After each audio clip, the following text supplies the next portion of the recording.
In memory of Amos Tversky. Introduction. Every author, I suppose, has in mind a setting in which readers of his or her work could benefit from having read it. Mine is the proverbial office water cooler, where opinions are shared and gossip is exchanged. I hope to enrich the vocabulary that people use when they talk about the judgments and choices of others, the company's new policies, or a colleague's investment decisions. Why be concerned with gossip? Because it is much easier, as well as far more enjoyable, to identify and label the mistakes of others than to recognize our own. Questioning what we believe and want is difficult at the best of times, and especially difficult when we most need to do it. But we can benefit from the informed opinions of others. Many of us spontaneously anticipate how friends and colleagues will evaluate our choices. The quality and content of these anticipated judgments therefore matters. The expectation of intelligent gossip is a powerful motive for serious self-criticism, more powerful than New Year's resolutions to improve one's decision-making at work and at home. To be a good diagnostician, a physician needs to acquire a large set of labels for diseases, each of which binds an idea of the illness and its symptoms, possible antecedents and causes, possible developments and consequences, and possible interventions to cure or mitigate the illness. Learning medicine consists in part of learning the language of medicine. A deeper understanding of judgments and choices also requires a richer vocabulary than is available in everyday language. The hope for informed gossip is that there are distinctive patterns in the errors people make. Systematic errors are known as biases, and they recur predictably in particular circumstances. When the handsome and confident speaker bounds onto the stage, for example, you can anticipate that the audience will judge his comments more favorably than he deserves. The availability of a diagnostic label for this bias, the halo effect, makes it easier to anticipate, recognize, and understand. When you are asked what you are thinking about, you can normally answer. You believe you know what goes on in your mind, which often consists of one conscious thought leading in an orderly way to another. But that is not the only way the mind works, nor indeed is that the typical way. Most impressions and thoughts arise in your conscious experience without your knowing how they got there. You cannot trace how you came to the belief that there is a lamp on the desk in front of you, or how you detected a hint of irritation in your spouse's voice on the telephone, or how you managed to avoid a threat on the road before you became consciously aware of it. The mental work that produces impressions, intuitions, and many decisions goes on in silence in our mind. Much of the discussion in this book is about biases of intuition. However, the focus on error does not denigrate human intelligence any more than the attention to diseases in medical texts denies good health. Most of us are healthy most of the time, and most of our judgments and actions are appropriate most of the time. As we navigate our lives, we normally allow ourselves to be guided by impressions and feelings, and the confidence we have in our intuitive beliefs and preferences is usually justified, but not always. We are often confident even when we are wrong, and an objective observer is more likely to detect our errors than we are. So this is my aim for water cooler conversations. Improve the ability to identify and understand errors of judgment and choice in others, and eventually in ourselves, by providing a richer and more precise language to discuss them. In at least some cases, an accurate diagnosis may suggest an intervention to limit the damage that bad judgments and choices often cause. Origins. This book presents my current understanding of judgment and decision-making, which has been shaped by psychological discoveries of recent decades. However, I trace the central ideas to the lucky day in 1969 when I asked a colleague to speak as a guest to a seminar I was teaching in the Department of Psychology at the Hebrew University of Jerusalem. Amos Tversky was considered a rising star in the field of decision research, indeed in anything he did, so I knew we would have an interesting time. Many people who knew Amos thought he was the most intelligent person they had ever met. He was brilliant, voluble, and charismatic. He was also blessed with a perfect memory for jokes and an exceptional ability to use them to make a point. There was never a dull moment when Amos was around. He was then 32, I was 35. Amos told the class about an ongoing program of research at the University of Michigan that sought to answer this question.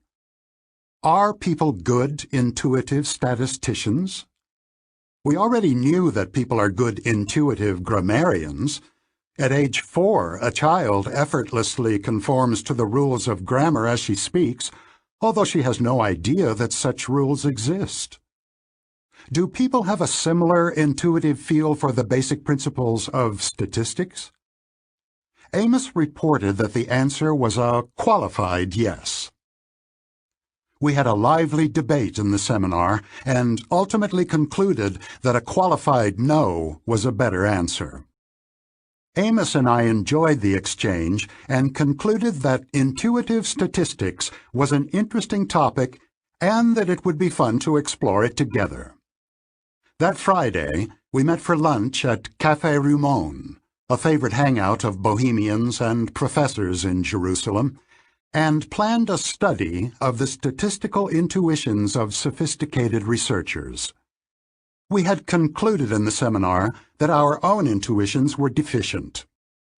In spite of years of teaching and using statistics, we had not developed an intuitive sense of the reliability of statistical results observed in small samples. Our subjective judgments were biased. We were far too willing to believe research findings based on inadequate evidence and prone to collect too few observations in our own research. The goal of our study was to examine whether other researchers suffered from the same affliction. We prepared a survey that included realistic scenarios of statistical issues that arise in research. Amos collected the responses of a group of expert participants in a meeting of the Society of Mathematical Psychology, including the authors of 2 statistical textbooks. As expected, we found that our expert colleagues, like us, greatly exaggerated the likelihood that the original result of an experiment would be successfully replicated even with a small sample. They also gave very poor advice to a fictitious graduate student about the number of observations she needed to collect. Even statisticians were not good intuitive statisticians. While writing the article that reported these findings, Amos and I discovered that we enjoyed working together. Amos was always very funny, and in his presence I became funny as well, so we spent hours of solid work in continuous amusement. The pleasure we found in working together made us exceptionally patient. It is much easier to strive for perfection when you are never bored. Perhaps most important, we checked our critical weapons at the door. Both Amos and I were critical and argumentative, he even more than I, but during the years of our collaboration, neither of us ever rejected out of hand anything the other said. Indeed, One of the great joys I found in the collaboration was that Amos frequently saw the point of my vague ideas much more clearly than I did. Amos was the more logical thinker, with an orientation to theory and an unfailing sense of direction. I was more intuitive and rooted in the psychology of perception, from which we borrowed many ideas. We were sufficiently similar to understand each other easily, and sufficiently different to surprise each other. We developed a routine in which we spent much of our working days together, often on long walks. For the next 14 years, our collaboration was the focus of our lives, and the work we did together during those years was the best either of us ever did. We quickly adopted a practice that we maintained for many years. Our research was a conversation, in which we invented questions and jointly examined our intuitive answers. Each question was a small experiment, and we carried out many experiments in a single day. We were not seriously looking for the correct answer to the statistical questions we posed. Our aim was to identify and analyze the intuitive answer, the first one that came to mind, the one we were tempted to make even when we knew it to be wrong. We believed, correctly as it happened, that any intuition that the two of us shared would be shared by many other people as well, and that it would be easy to demonstrate its effects on judgments. We once discovered with great delight that we had identical silly ideas about the future professions of several toddlers we both knew. We could identify the argumentative 3-year-old lawyer, the nerdy professor, the empathetic and mildly intrusive psychotherapist. Of course, these predictions were absurd, but we still found them appealing. It was also clear that our intuitions were governed by the resemblance of each child to the cultural stereotype of a profession. The amusing exercise helped us develop a theory that was emerging in our minds at the time about the role of resemblance in predictions. We went on to test and elaborate that theory in dozens of experiments, as in the following example. As you consider the next question, please assume that Steve was selected at random from a representative sample. An individual has been described by a neighbor as follows. Steve is very shy and withdrawn, invariably helpful but with little interest in people or in the world of reality. A meek and tidy soul, he has a need for order and structure and a passion for detail. Is Steve more likely to be a librarian or a farmer? The resemblance of Steve's personality to that of a stereotypical librarian strikes everyone immediately. But equally relevant statistical considerations are almost always ignored. Did it occur to you that there are more than 20 male farmers for each male librarian in the United States? Because there are so many more farmers, it is almost certain that more meek and tidy souls will be found on tractors than at library information desks. However, we found that participants in our experiments ignored the relevant statistical facts and relied exclusively on resemblance. We proposed that they used resemblance as a simplifying heuristic, roughly a rule of thumb, to make a difficult judgment. The reliance on the heuristic caused predictable biases, systematic errors in their predictions. On another occasion, Amos and I wondered about the rate of divorce among professors in our university. We noticed that the question triggered a search of memory for divorced professors we knew or knew about, and that we judged the size of categories by the ease with which instances came to mind. We called this reliance on the ease of memory search the availability heuristic. In one of our studies, We asked participants to answer a simple question about words in a typical English text. Consider the letter K. Is K more likely to appear as the first letter in a word or as the third letter? As any Scrabble player knows, it is much easier to come up with words that begin with a particular letter than to find words that have the same letter in the third position. This is true for every letter of the alphabet. We therefore expected respondents to exaggerate the frequency of letters appearing in the first position.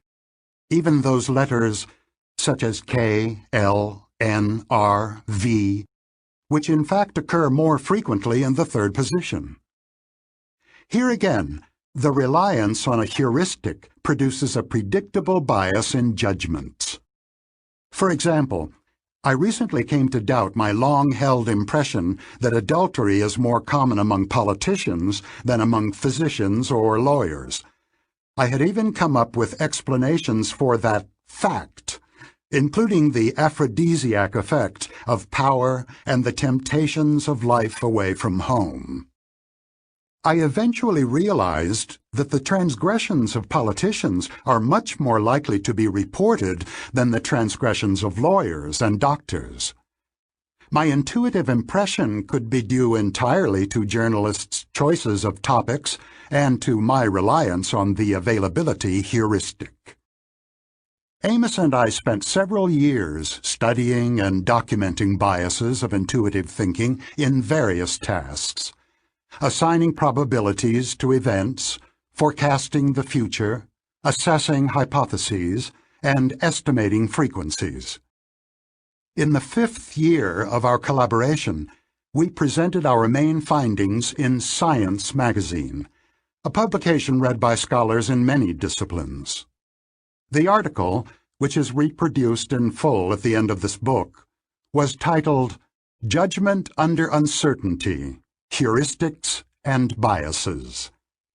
It described the simplifying shortcuts of intuitive thinking and explained some 20 biases as manifestations of these heuristics, and also as demonstrations of the role of heuristics in judgment. Historians of science have often noted that at any given time, scholars in a particular field tend to share basic assumptions about their subject. Social scientists are no exception. They rely on a view of human nature that provides the background of most discussions of specific behaviors, but is rarely questioned. Social scientists in the 1970s broadly accepted two ideas about human nature. First, people are generally rational, and their thinking is normally sound. Second, emotions such as fear, affection, and hatred explain most of the occasions on which people depart from rationality. Our article challenged both assumptions without discussing them directly. We documented systematic errors in the thinking of normal people, and we traced these errors to the design of the machinery of cognition rather than to the corruption of thought by emotion. Our article attracted much more attention than we had expected, and it remains one of the most highly cited works in social science. More than 300 scholarly articles referred to it in 2010. Scholars in other disciplines found it useful, and the ideas of heuristics and biases have been used productively in many fields, including medical diagnosis, legal judgment, intelligence analysis, philosophy, finance, statistics, and military strategy. For example, students of policy have noted that the availability heuristic helps explain why some issues are highly salient in the public's mind while others are neglected.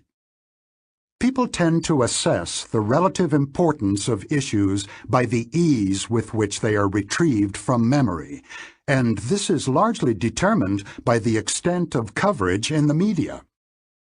Frequently mentioned topics populate the mind even as others slip away from awareness. In turn, What the media choose to report corresponds to their view of what is currently on the public's mind.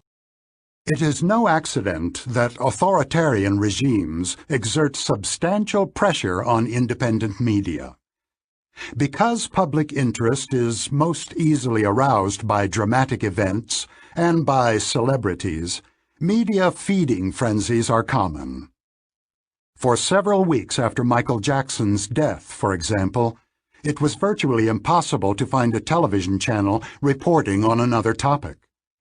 In contrast, there is little coverage of critical but unexciting issues that provide less drama, such as declining educational standards or overinvestment of medical resources in the last year of life.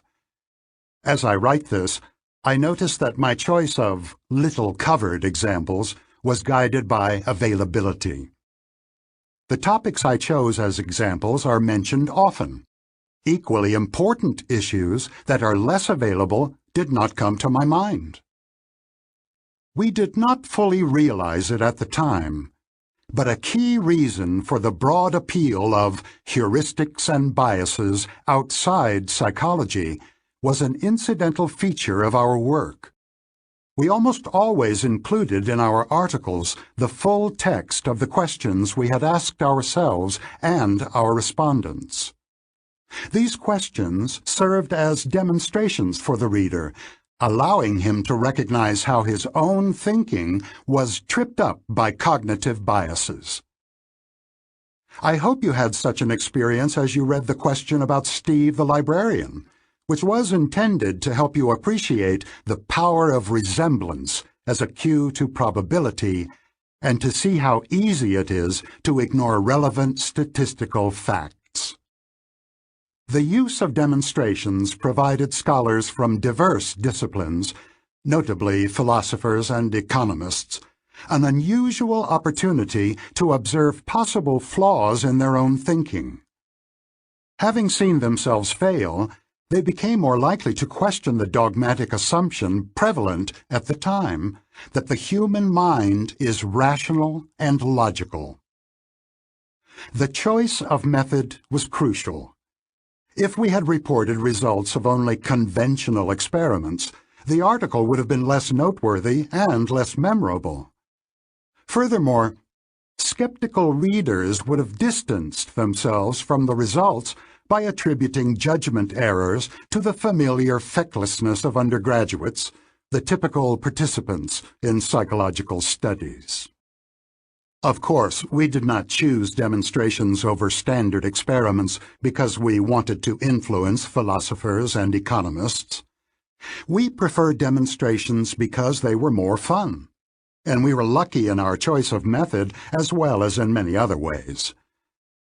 A recurrent theme of this book is that luck plays a large role in every story of success. It is almost always easy to identify a small change in the story that would have turned a remarkable achievement into a mediocre outcome. Our story was no exception. The reaction to our work was not uniformly positive. In particular, our focus on biases was criticized as suggesting an unfairly negative view of the mind. As expected in normal science, some investigators refined our ideas and others offered plausible alternatives.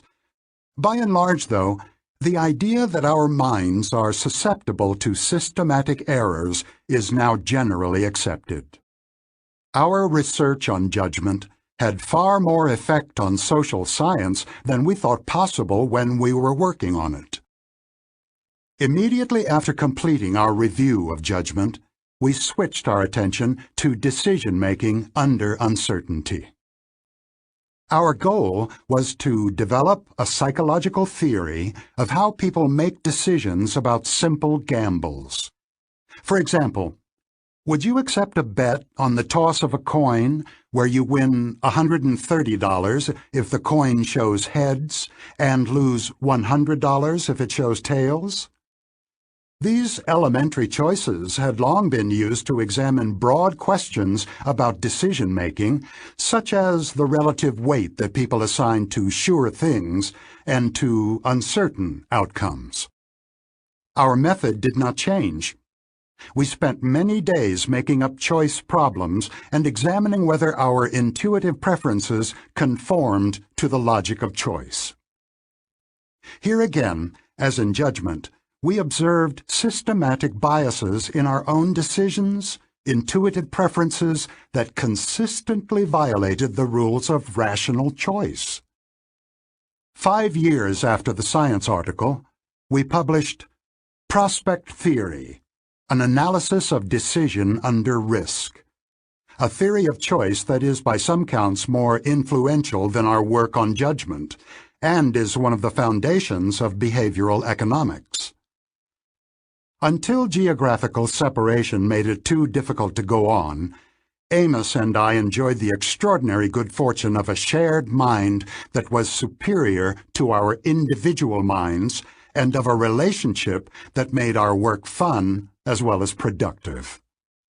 Our collaboration on judgment and decision-making was the reason for the Nobel Prize that I received in 2002, which Amos would have shared had he not died, age 59, in 1996. Where we are now. This book is not intended as an exposition of the early research that Amos and I conducted together, a task that has been ably carried out by many authors over the years. My main aim here is to present a view of how the mind works that draws on recent developments in cognitive and social psychology. One of the more important developments is that we now understand the marvels as well as the flaws of intuitive thought. Amos and I did not address accurate intuitions beyond the casual statement that judgment heuristics are quite useful but sometimes lead to severe and systematic errors. We focused on biases, both because we found them interesting in their own right, and because they provided evidence for the heuristics of judgment. We did not ask ourselves whether all intuitive judgments under uncertainty are produced by the heuristics we studied. It is now clear that they are not. In particular, the accurate intuitions of experts are better explained by the effects of prolonged practice than by heuristics. We can now draw a richer and more balanced picture in which skill and heuristics are alternative sources of intuitive judgments and choices. The psychologist Gary Klein tells the story of a team of firefighters that entered a house in which the kitchen was on fire. Soon after they started hosing down the kitchen, the commander heard himself shout, "Let's get out of here," without realizing why. The floor collapsed almost immediately after the firefighters escaped. Only after the fact did the commander realize that the fire had been unusually quiet and that his ears had been unusually hot. Together, these impressions prompted what he called a sixth sense of danger. He had no idea what was wrong, but he knew something was wrong. It turned out that the heart of the fire had not been in the kitchen, but in the basement beneath where the men had stood. We have all heard such stories of expert intuition. The chess master who walks past a street game and announces "white mates in 3" without stopping. Or the physician who makes a complex diagnosis after a single glance at a patient. Expert intuition strikes us as magical, but it is not. Indeed, each of us performs feats of intuitive expertise many times each day. Most of us are pitch perfect in detecting anger in the first word of a telephone call. Recognize as we enter a room that we were the subject of the conversation, and quickly react to subtle signs that the driver of the car in the next lane is dangerous. our everyday intuitive abilities are no less marvelous than the striking insights of an experienced firefighter or physician, only more common. The psychology of accurate intuition involves no magic. Perhaps the best short statement of it is by the great Herbert Simon, who studied chess masters and showed that after thousands of hours of practice, they come to see the pieces on the board differently from the rest of us. You can feel Simon's impatience with the mythologizing of expert intuition when he writes, "The situation has provided a cue. This cue has given the expert access to information stored in memory, and the information provides the answer." Intuition is nothing more and nothing less than recognition.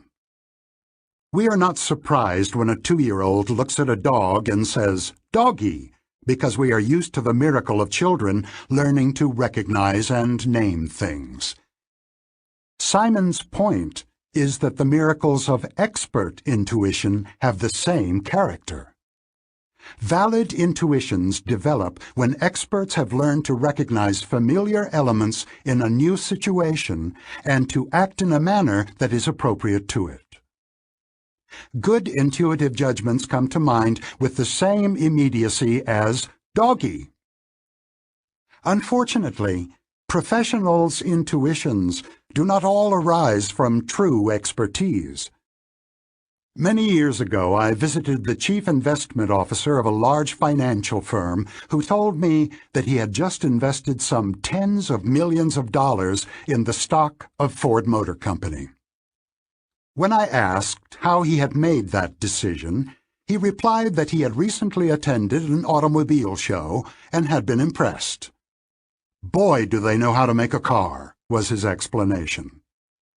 He made it very clear that he trusted his gut feeling and was satisfied with himself and with his decision.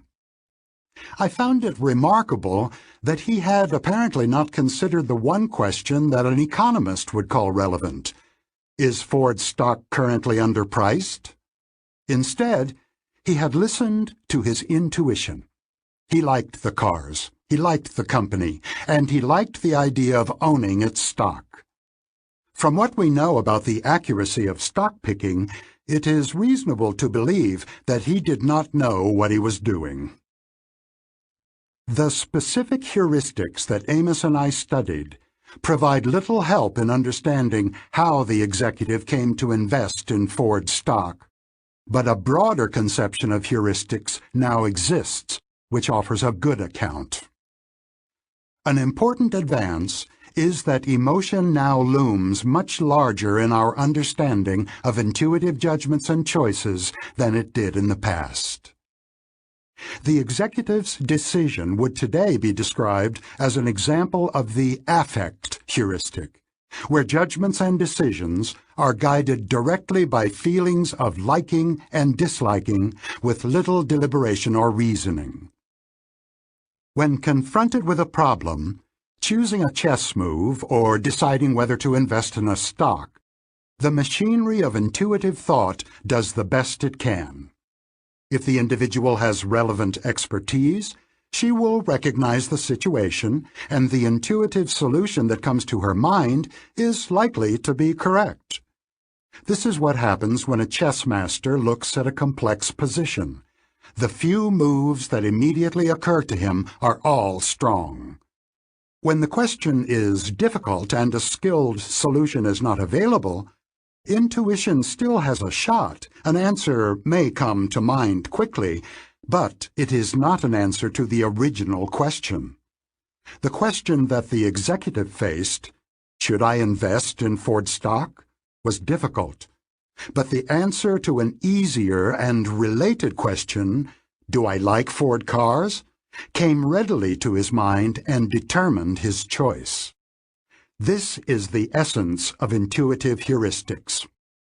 When faced with a difficult question, we often answer an easier one instead, usually without noticing the substitution. The spontaneous search for an intuitive solution sometimes fails, Neither an expert solution nor a heuristic answer comes to mind. In such cases, we often find ourselves switching to a slower, more deliberate, and effortful form of thinking. This is the slow thinking of the title.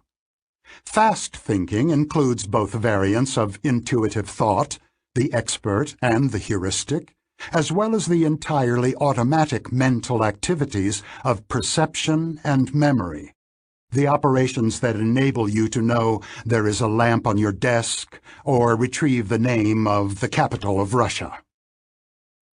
The distinction between fast and slow thinking has been explored by many psychologists over the last 25 years. For reasons that I explain more fully in the next chapter, I describe mental life by the metaphor of two agents, called System 1 and System 2, which respectively produce fast and slow thinking. I speak of the features of intuitive and deliberate thought as if they were traits and dispositions of two characters in your mind. In the picture that emerges from recent research, the intuitive System 1 is more influential than your experience tells you, and it is the secret author of many of the choices and judgments you make. Most of this book is about the workings of System 1 and the mutual influences between it and System 2. What comes next? The book is divided into 5 parts. Part 1 presents the basic elements of a two-systems approach to judgment and choice. It elaborates the distinction between the automatic operations of System 1 and the controlled operations of System 2, and shows how associative memory, the core of System 1, continually constructs a coherent interpretation of what is going on in our world at any instant. I attempt to give a sense of the complexity and richness of the automatic and often unconscious processes that underlie intuitive thinking, and of how these automatic processes explain the heuristics of judgment. A goal is to introduce a language for thinking and talking about the mind. Part 2 updates the study of judgment heuristics and explores a major puzzle. Why is it so difficult for us to think statistically? We easily think associatively, we think metaphorically, we think causally, but statistics requires thinking about many things at once, which is something that System 1 is not designed to do.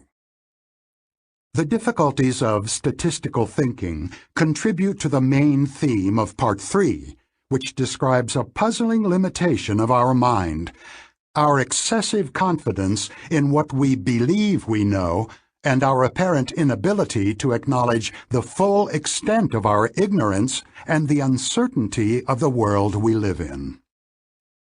We are prone to overestimate how much we understand about the world and to underestimate the role of chance in events. Overconfidence is fed by the illusory certainty of hindsight. My views on this topic have been influenced by Nassim Taleb, the author of The Black Swan. I hope for water-cooler conversations that intelligently explore the lessons that can be learned from the past while resisting the lure of hindsight and the illusion of certainty.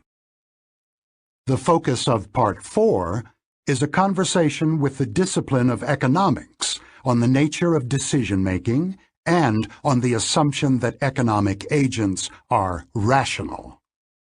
This section of the book provides a current view, informed by the two-system model, of the key concepts of prospect theory, the model of choice that Amos and I published in 1979. Subsequent chapters address several ways human choices deviate from the rules of rationality. I deal with the unfortunate tendency to treat problems in isolation and with framing effects, where decisions are shaped by inconsequential features of choice problems. These observations, which are readily explained by the features of System 1, present a deep challenge to the rationality assumption favored in standard economics. Part 5 describes recent research that has introduced a distinction between two selves, the experiencing self and the remembering self, which do not have the same interests. For example, we can expose people to two painful experiences. One of these experiences is strictly worse than the other because it is longer.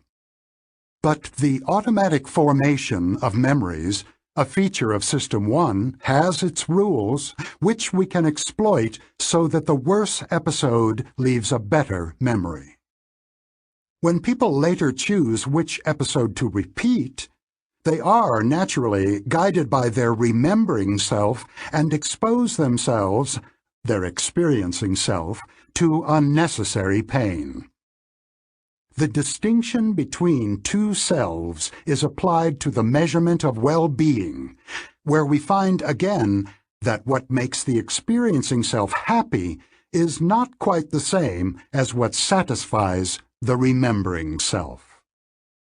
How two selves within a single body can pursue happiness raises some difficult questions, both for individuals and for societies that view the well-being of the population as a policy objective.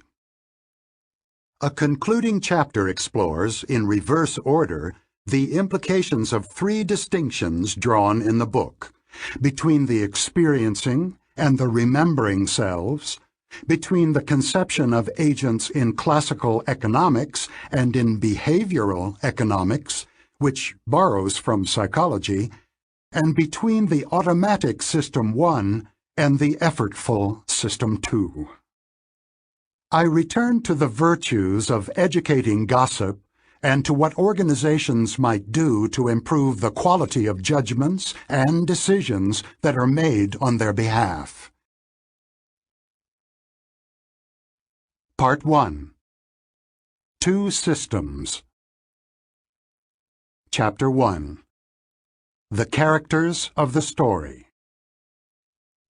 To observe your mind in automatic mode, glance at the image in Figure 1 on the PDF accompanying this program. Your experience as you look at the woman's face seamlessly combines what we normally call seeing and intuitive thinking. As surely and quickly as you saw that the young woman's hair is dark, you knew she is angry. Furthermore, what you saw extended into the future. You sensed that this woman is about to say some very unkind words, probably in a loud and strident voice. A premonition of what she was going to do next came to mind automatically and effortlessly. You did not intend to assess her mood or to anticipate what she might do, and your reaction to the picture did not have the feel of something you did. It just happened to you. It was an instance of fast thinking. Now, listen to the following problem and observe what happens to you. 17 times 24. You knew immediately that this is a multiplication problem, and probably knew that you could solve it with paper and pencil, if not without. You also had some vague intuitive knowledge of the range of possible results. You would be quick to recognize that both 12,609 and 123 are implausible. Without spending some time on the problem, however, you would not be certain that the answer is not 568. A precise solution did not come to mind, and you felt that you could choose whether or not to engage in the computation. If you have not done so yet, you should attempt the multiplication problem now, completing at least part of it. You experienced slow thinking as you proceeded through a sequence of steps. You first retrieved from memory the cognitive program for multiplication that you learned in school. Then you implemented it. Carrying out the computation was a strain. You felt the burden of holding such material in memory as you needed to keep track of where you were and of where you were going while holding on to the intermediate result. The process was mental work, deliberate, effortful, and orderly, a prototype of slow thinking. The computation was not only an event in your mind, your body was also involved. Your muscles tensed up, your blood pressure rose, and your heart rate increased. Someone looking closely at your eyes while you tackled this problem would have seen your pupils dilate. Your pupils contracted back to normal size as soon as you ended your work, when you found the answer, which is 408, by the way, or when you gave up. Two systems. Psychologists have been intensely interested for several decades in the two modes of thinking evoked by the picture of the angry woman and by the multiplication problem, and have offered many labels for them. I adopt terms originally proposed by the psychologists Keith Stanovich and Richard West, and will refer to two systems in the mind, System 1 and System 2. System 1 operates automatically and quickly, with little or no effort and no sense of voluntary control. System 2 allocates attention to the effortful mental activities that demand it, including complex computations. The operations of System 2 are often associated with the subjective experience of agency, choice, and concentration. The labels of System 1 and System 2 are widely used in psychology, but I go further than most in this book, which you can read as a psychodrama with two characters.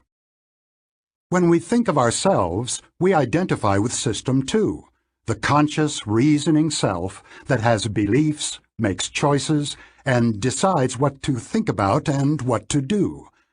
Although System 2 believes itself to be where the action is, the automatic System 1 is the hero of the book.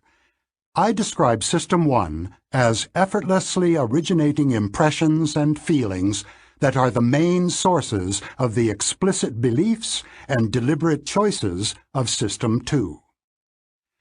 The automatic operations of System 1 generate surprisingly complex patterns of ideas, but only the slower System 2 can construct thoughts in an orderly series of steps.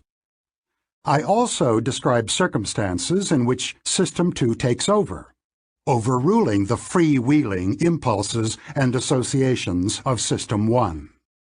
You will be invited to think of the two systems as agents with their individual abilities, limitations, and functions. In rough order of complexity, here are some of the examples of the automatic activities that are attributed to System 1. Detect that one object is more distant than another. Orient to the source of a sudden sound. Complete the phrase, bread and. Make a disgust face when shown a horrible picture. Detect hostility in a voice. Answer to 2 + 2 =. Read words on large billboards. Drive a car on an empty road. Find a strong move in chess, if you are a chess master. Understand simple sentences. Recognize that a meek and tidy soul with a passion for detail resembles an occupational stereotype. All these mental events belong with the angry woman. They occur automatically and require little or no effort. The capabilities of System 1 include innate skills that we share with other animals. We are born prepared to perceive the world around us, recognize objects, orient attention, avoid losses, and fear spiders. Other mental activities become fast and automatic through prolonged practice. System 1 has learned associations between ideas, the capital of France. It has also learned skills such as reading and understanding nuances of social situations. Some skills, such as finding strong chess moves, are acquired only by specialized experts. Others are widely shared. Detecting the similarity of a personality sketch to an occupational stereotype requires broad knowledge of the language and the culture, which most of us possess. The knowledge is stored in memory and accessed without intention and without effort. Several of the mental actions in the list are completely involuntary. You cannot refrain from understanding simple sentences in your own language, or from orienting to a loud, unexpected sound, nor can you prevent yourself from knowing that 2 plus 2 equals 4, or from thinking of Paris when the capital of France is mentioned. Other activities, such as chewing, are susceptible to voluntary control, but normally run on automatic pilot. The control of attention is shared by the two systems. Orienting to a loud sound is normally an involuntary operation of System 1, which immediately mobilizes the voluntary attention of System 2. You may be able to resist turning toward the source of a loud and defensive comment at a crowded party, but even if your head does not move, your attention is initially directed to it, at least for a while. However, attention can be moved away from an unwanted focus, primarily by focusing intently on another target. The highly diverse operations of System 2 have one feature in common. They require attention and are disrupted when attention is drawn away. Here are some examples. Brace for the starter gun in a race. Focus attention on the clowns in the circus. Focus on the voice of a particular person in a crowded and noisy room. Look for a woman with white hair. Search memory to identify a surprising sound. Maintain a faster walking speed than is natural for you. Monitor the appropriateness of your behavior in a social situation. Count the occurrences of the letter A in a page of text. Tell someone your phone number. Park in a narrow space, for most people except garage attendants. Compare 2 washing machines for overall value. Fill out a tax form. Check the validity of a complex logical argument. In all these situations, you must pay attention, and you will perform less well, or not at all, if you are not ready or if your attention is directed inappropriately. System 2 has some ability to change the way System 1 works by programming the normally automatic functions of attention and memory. When waiting for a relative at a busy train station, for example, you can set yourself at will to look for a white-haired woman or a bearded man and thereby increase the likelihood of detecting your relative from a distance. You can set your memory to search for capital cities that start with N, or for French existentialist novels. And when you rent a car at London's Heathrow Airport, the attendant will probably remind you that we drive on the left side of the road over here. In all these cases, you are asked to do something that does not come naturally, and you will find that the consistent maintenance of a set requires continuous exertion of at least some effort. The often used phrase, "pay attention," is apt. You dispose of a limited budget of attention that you can allocate to activities, and if you try to go beyond your budget, you will fail. It is the mark of effortful activities that they interfere with each other, which is why it is difficult or impossible to conduct several at once. You could not compute the product of 17 times 24 while making a left turn into dense traffic, and you certainly should not try. You can do several things at once, but only if they are easy and undemanding. You are probably safe carrying on a conversation with a passenger while driving on an empty highway, and many parents have discovered, perhaps with some guilt, that they can read a story to a child while thinking of something else. Everyone has some awareness of the limited capacity of attention, and our social behavior makes allowances for these limitations. When the driver of a car is overtaking a truck on a narrow road, for example, adult passengers quite sensibly stop talking. They know that distracting the driver is not a good idea, and they also suspect that he is temporarily deaf and will not hear what they say. Intense focusing on a task can make people effectively blind, even to stimuli that normally attract attention. The most dramatic demonstration was offered by Christopher Chabris and Daniel Simons in their book, The Invisible Gorilla. They constructed a short film of two teams passing basketballs, one team wearing white shirts, the other wearing black. The viewers of the film are instructed to count the number of passes made by the white team, ignoring the black players.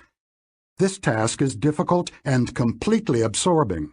Halfway through the video, a woman wearing a gorilla suit appears, crosses the court, thumps her chest, and moves on.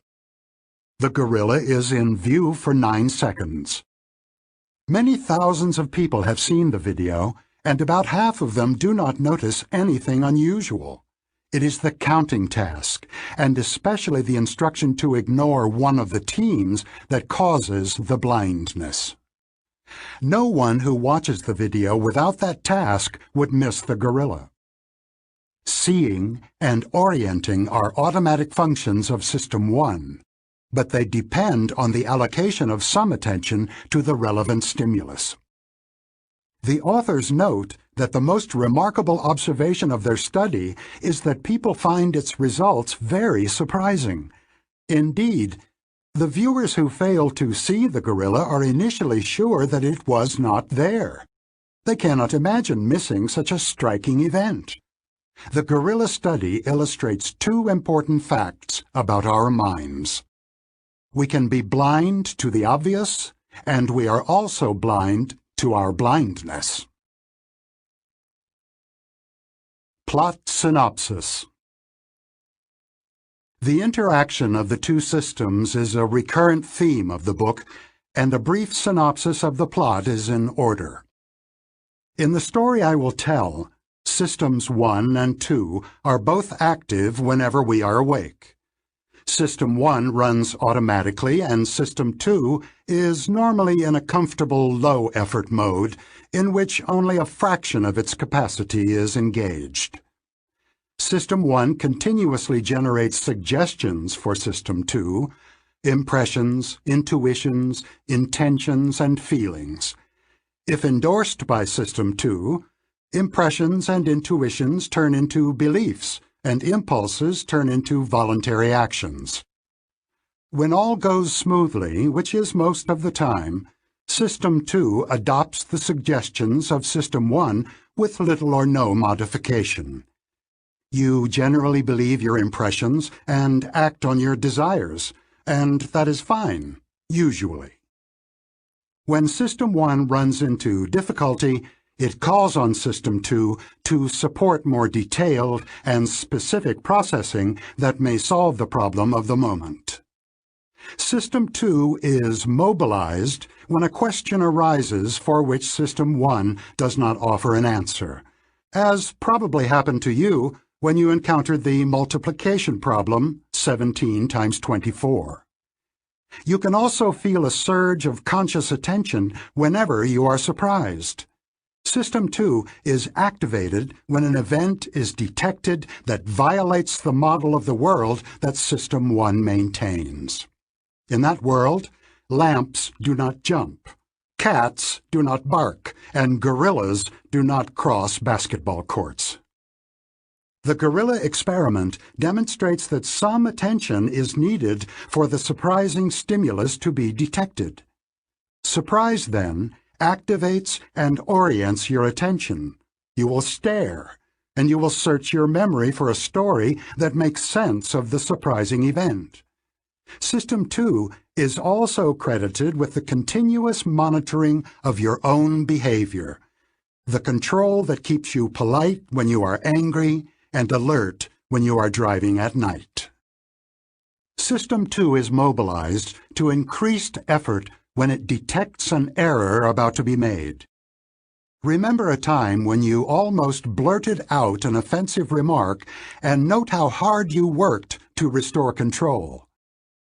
In summary, most of what you, your System 2, think and do originates in your System 1, but System 2 takes over when things get difficult, and it normally has the last word. The division of labor between System 1 and System 2 is highly efficient. It minimizes effort and optimizes performance. The arrangement works well most of the time because System 1 is generally very good at what it does. Its models of familiar situations are accurate. Its short-term predictions are usually accurate as well. And its initial reactions to challenges are swift and generally appropriate. System 1 has biases, however, systematic errors that it is prone to make in specified circumstances. As we shall see, it sometimes answers easier questions than the one it was asked, and it has little understanding of logic and statistics. One further limitation of System 1 is that it cannot be turned off. If you are shown a word on a screen in a language you know, you will read it, unless your attention is totally focused elsewhere. Conflict. Figure 2 is a variant of a classic experiment that produces a conflict between the two systems. You should try the exercise before listening on. Please refer to Figure 2 on the PDF. Your first task is to go down both columns, calling out whether each word is printed in lowercase or in uppercase. When you are done with the first task, go down both columns again, saying whether each word is printed to the left or to the right of center by saying, or whispering to yourself, left or right. You were almost certainly successful in saying the correct words in both tasks, and you surely discovered that some parts of each task were much easier than others. When you identified upper and lowercase, the left-hand column was easy, and the right-hand column caused you to slow down and perhaps to stammer or stumble. When you named the position of words, the left-hand column was difficult, and the right-hand column was much easier. These tasks engage System 2 because saying upper/lower or right/left is not what you routinely do when looking down a column of words. One of the things you did to set yourself for the task was to program your memory so that the relevant words, upper and lower for the first task, were on the tip of your tongue. The prioritizing of the chosen words is effective, and the mild temptation to read other words was fairly easy to resist when you went through the first column. But the second column was different, because it contained words for which you were set, and you could not ignore them. You were mostly able to respond correctly, but overcoming the competing response was a strain, and it slowed you down. You experienced a conflict between a task that you intended to carry out and an automatic response that interfered with it. Conflict between an automatic reaction and an intention to control it is common in our lives. We are all familiar with the experience of trying not to stare at the oddly dressed couple at the neighboring table in a restaurant. We also know what it is like to force our attention on a boring book when we constantly find ourselves returning to the point at which the reading lost its meaning. Where winters are hard, many drivers have memories of their car skidding out of control on the ice and of the struggle to follow well-rehearsed instructions that negate what they would naturally do. Steer into the skid, and whatever you do, do not touch the brakes. And every human being has had the experience of not telling someone to go to hell. One of the tasks of System 2 is to overcome the impulses of System 1. In other words, System 2 is in charge of self-control. Illusions. To appreciate the autonomy of System 1, as well as the distinction between impressions and beliefs, take a good look at Figure 3 on the PDF. This picture is unremarkable. Two horizontal lines of different lengths, with fins appended, pointing in different directions. The bottom line is obviously longer than the one above it. That is what we all see, and we naturally believe what we see. If you have already encountered this image, however, you recognize it as the famous Müller-Lyer illusion. As you can easily confirm by measuring them with a ruler, the horizontal lines are in fact identical in length. Now that you have measured the lines, you, your System 2, the conscious being you call I, have a new belief. You know that the lines are equally long. If asked about their length, you will say what you know. But you will still see the bottom line is longer. You have chosen to believe the measurement, but you cannot prevent System 1 from doing its thing. You cannot decide to see the lines as equal, although you know they are. To resist the illusion, there is only one thing you can do. You must learn to mistrust your impressions of the length of lines when fins are attached to them. To implement that rule, you must be able to recognize the illusory pattern and recall what you know about it. If you can do this, you will never again be fooled by the Müller-Lyer illusion. But you will still see one line as longer than the other. Not all illusions are visual. There are illusions of thought, which we call cognitive illusions. As a graduate student, I attended some courses on the art and science of psychotherapy.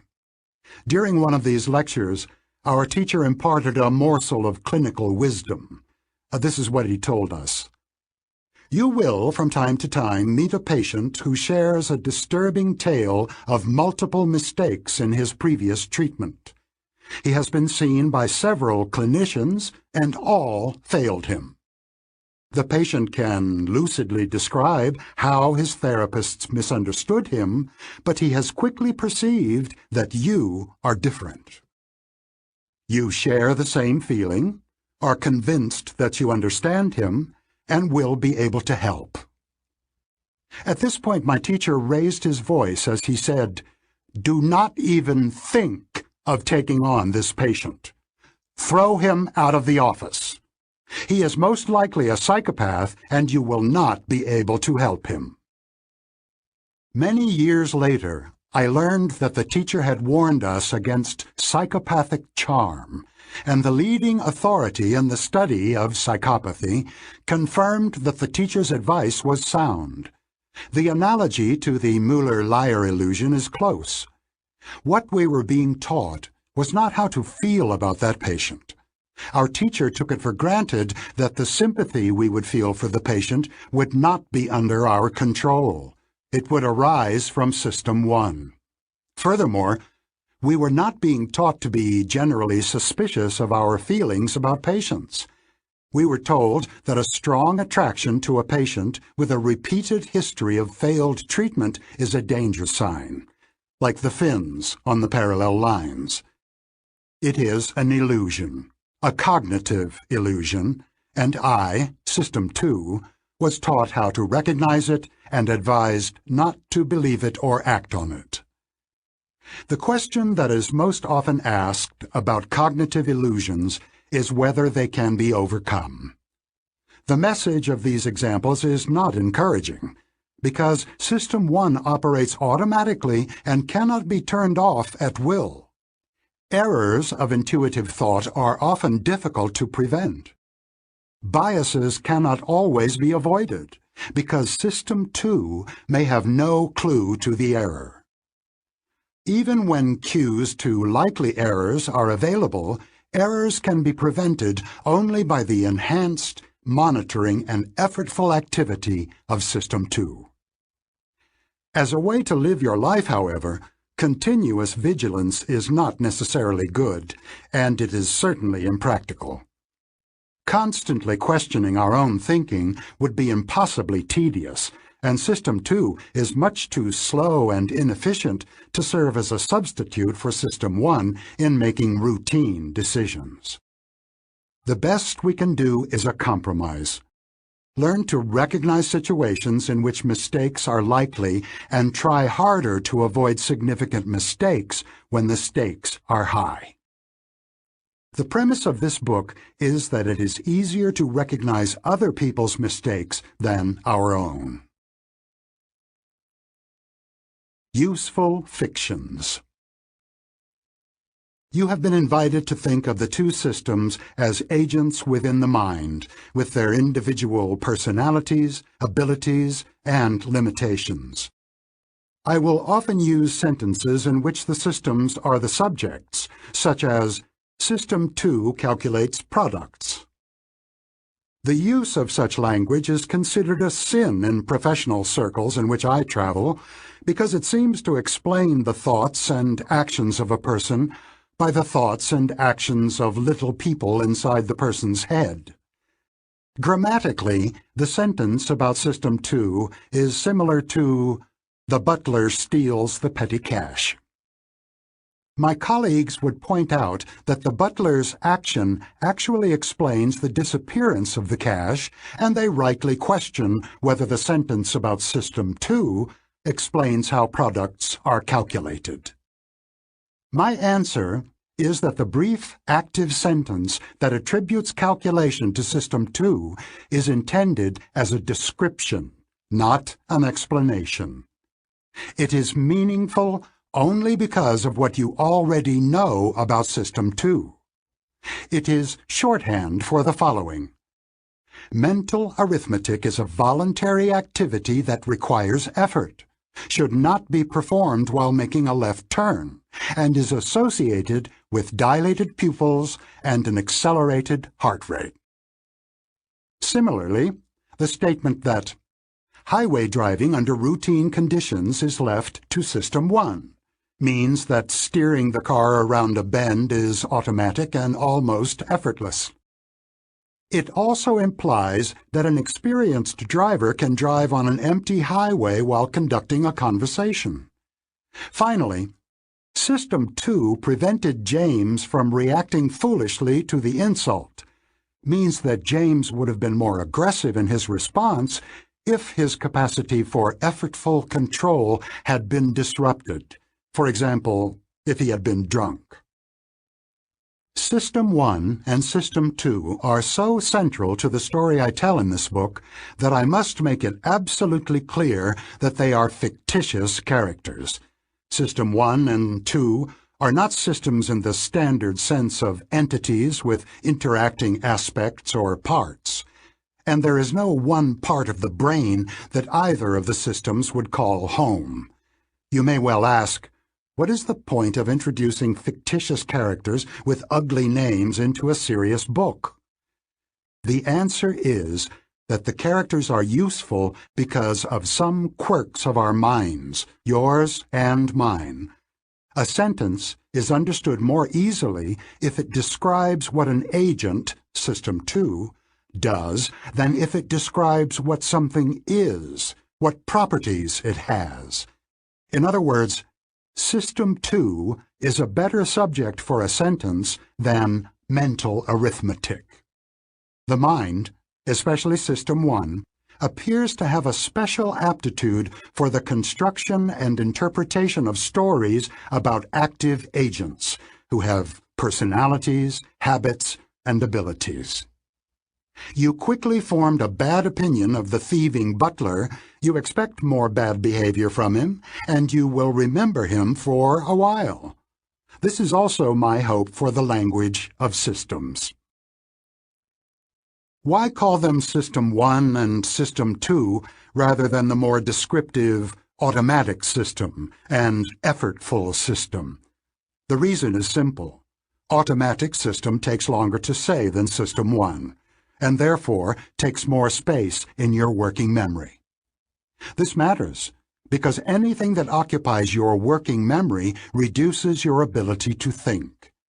You should treat System 1 and System 2 as nicknames, like Bob and Joe, identifying characters that you will get to know over the course of this book. The fictitious systems make it easier for me to think about judgment and choice, and will make it easier for you to understand what I say. Speaking of System 1 and System 2. He had the impression, but some of his impressions are illusions. This was pure System 1 response. She reacted to the threat before she recognized it. This is your System 1 talking. Slow down and let your System 2 take control. Chapter 2. Attention and Effort. In the unlikely event of this book being made into a film, System 2 would be a supporting character who believes herself to be the hero. The defining feature of System 2 in this story is that its operations are effortful, and one of its main characteristics is laziness, a reluctance to invest more effort than is strictly necessary. As a consequence, the thoughts and actions that System 2 believes it has chosen are often guided by the figure at the center of the story, System 1.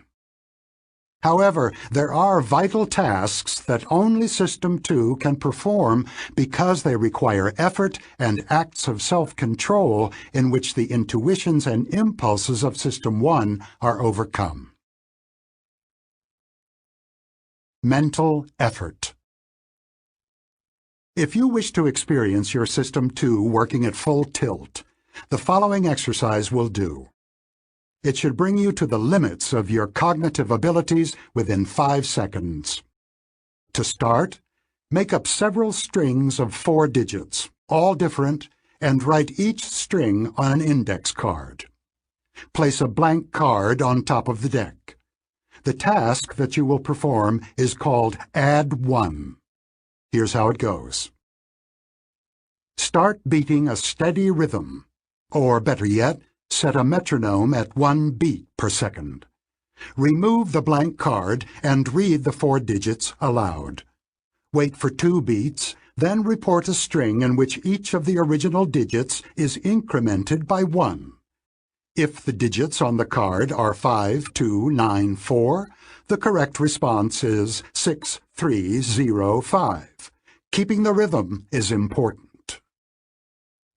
Few people can cope with more than 4 digits in the Add 1 task, but if you want a harder challenge, please try Add 3.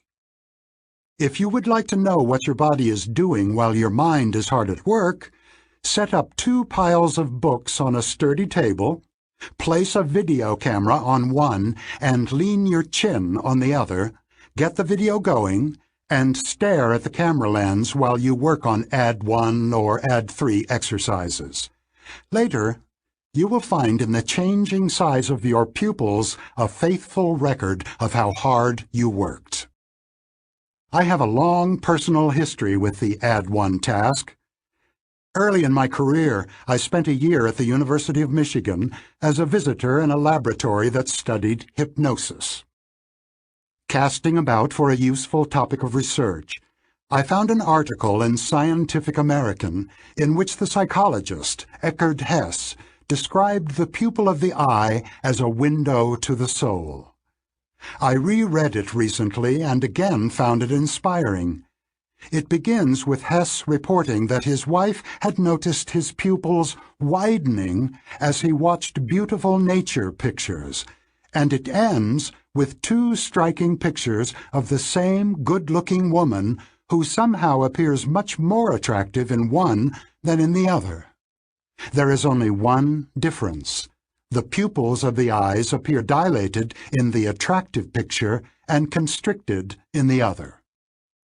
Hess also wrote of belladonna, a pupil-dilating substance that was used as a cosmetic, and of bizarre shoppers who wear dark glasses in order to hide their level of interest from merchants.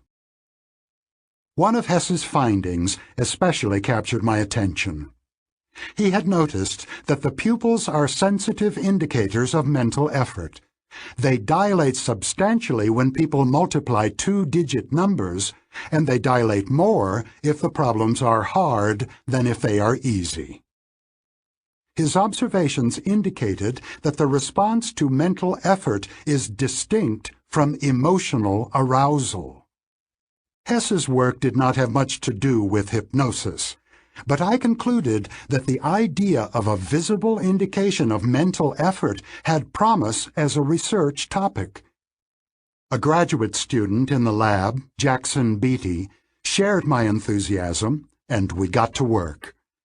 Beatty and I developed a setup similar to an optician's examination room, in which the experimental participant leaned her head on a chin and forehead rest and stared at a camera while listening to pre-recorded information and answering questions on the recorded beats of a metronome.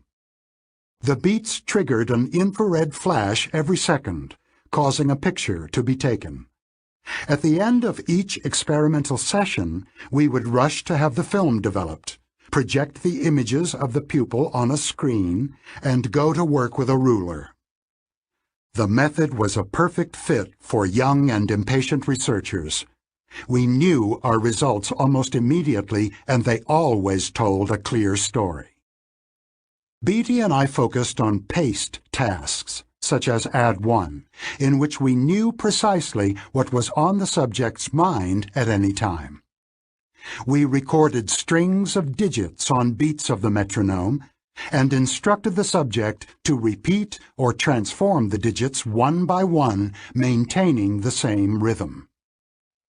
We soon discovered that the size of the pupil varied second by second, reflecting the changing demands of the task. The shape of the response was an inverted V. As you experienced it, if you tried Add 1 or Add 3, effort builds up with every added digit that you hear, reaches an almost intolerable peak as you rush to produce a transformed string during and immediately after the pause, and relaxes gradually as you unload your short-term memory. The pupil data corresponded precisely to subjective experience. Longer strings reliably caused larger dilations. The transformation task compounded the effort, and the peak of pupil size coincided with maximum effort. Add 1 with 4 digits caused a larger dilation than the task of holding 7 digits for immediate recall. Add 3, which is much more difficult, is the most demanding that I ever observed. In the first 5 seconds, the pupil dilates by about 50% of its original area, and heart rate increases by about 7 beats per minute. This is as hard as people can work. They give up if more is asked of them. When we exposed our subjects to more digits than they could remember, their pupils stopped dilating or actually shrank. We worked for some months in a spacious basement suite in which we had set up a closed-circuit system that projected an image of the subject's pupil on a screen in the corridor. We also could hear what was happening in the laboratory. The diameter of the projected pupil was about a foot. Watching it dilate and contract when the participant was at work was a fascinating sight, quite an attraction for visitors in our lab. We amused ourselves and impressed our guests by our ability to divine when the participant gave up on a task. During a mental multiplication, the pupil normally dilated to a large size within a few seconds and stayed large as long as the individual kept working on the problem. It contracted immediately when she found a solution or gave up. As we watched from the corridor, we would sometimes surprise both the owner of the pupil and our guests by asking, "Why did you stop working just now?" The answer from inside the lab was often, "How did you know?" To which we would reply, "We have a window to your soul." The casual observations we made from the corridor were sometimes as informative as the formal experiments. I made a significant discovery as I was idly watching a woman's pupil during a break between two tasks. She had kept her position on the chin rest, so I could see the image of her eye while she engaged in routine conversation with the experimenter. I was surprised to see that the pupil remained small and did not noticeably dilate as she talked and listened. Unlike the tasks that we were studying, the mundane conversation apparently demanded little or no effort, no more than retaining 2 or 3 digits. This was a eureka moment. I realized that the tasks we had chosen for study were exceptionally effortful. An image came to mind. Mental life, today I would speak of the life of System 2, is normally conducted at the pace of a comfortable walk, sometimes interrupted by episodes of jogging and on rare occasions by a frantic sprint. The Add 1 and Add 3 exercises are sprints, and casual chatting is a stroll. We found that people, when engaged in a mental sprint, may become effectively blind. The authors of The Invisible Gorilla had made the gorilla invisible by keeping the observers intensely busy counting passes. We reported a rather less dramatic example of blindness during Add 1. Our subjects were exposed to a series of rapidly flashing letters while they worked. They were told to give the task complete priority, but they were also asked to report at the end of the digit task whether the letter K had appeared at any time during the trial. The main finding was that the ability to detect and report the target letter changed in the course of the 10 seconds of the exercise. The observers almost never missed a K that was shown at the beginning or near the end of the Add 1 task, but they missed the target almost half the time when mental effort was at its peak, although we had pictures of their wide-open eye staring straight at it. Failures of detection followed the same inverted V pattern as the dilating pupil. The similarity was reassuring. The pupil was a good measure of the physical arousal that accompanies mental effort, and we could go ahead and use it to understand how the mind works. Much like the electricity meter outside your house or apartment, the pupils offer an index of the current rate at which mental energy is used. The analogy goes deep. Your use of electricity depends on what you choose to do, whether to light a room or toast a piece of bread.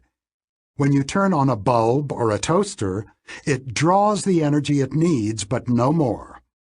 Similarly, we decide what to do, but we have limited control over the effort of doing it. Suppose you are shown 4 digits, say 9462, and told that your life depends on holding them in memory for 10 seconds. However much you want to live, you cannot exert as much effort in this task as you would be forced to invest to complete an Add 3 transformation on the same digits. System 2 and the electrical circuits in your home both have limited capacity, but they respond differently to threatened overload.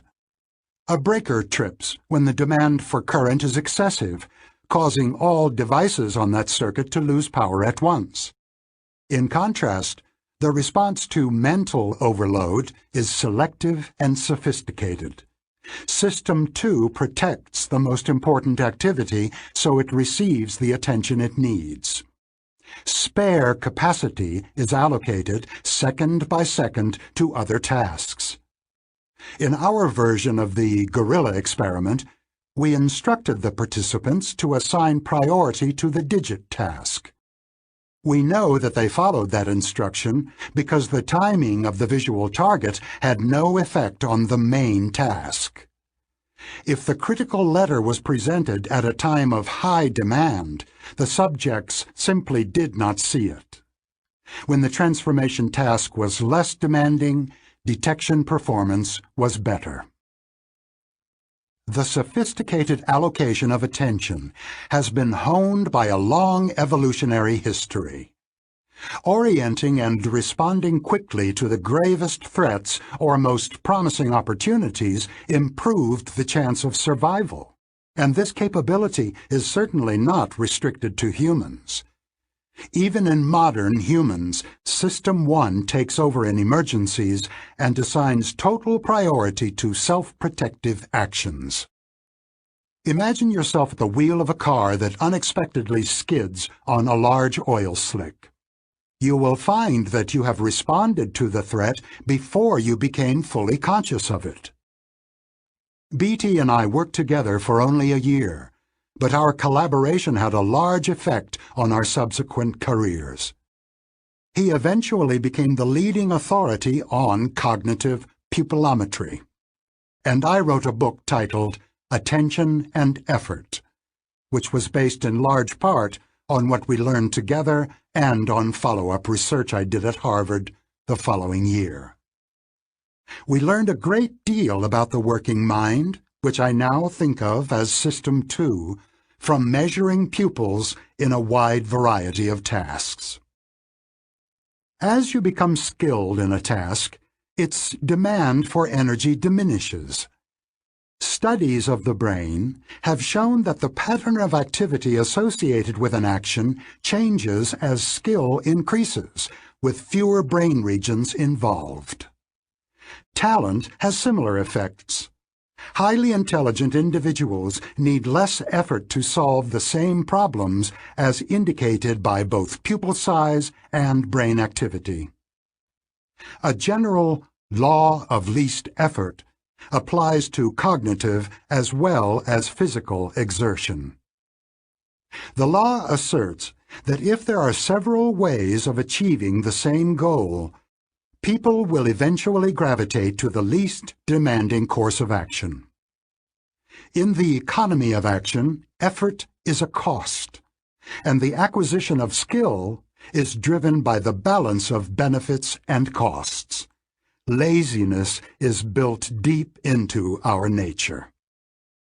The tasks that we studied varied considerably in their effects on the pupil.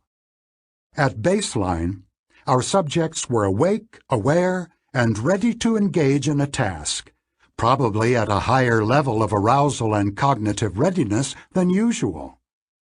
Holding 1 or 2 digits in memory, or learning to associate a word with a digit, 3 equals door, produced reliable effects on momentary arousal above that baseline, but the effects were minuscule. Only 5% of the increase in pupil diameter associated with add 3.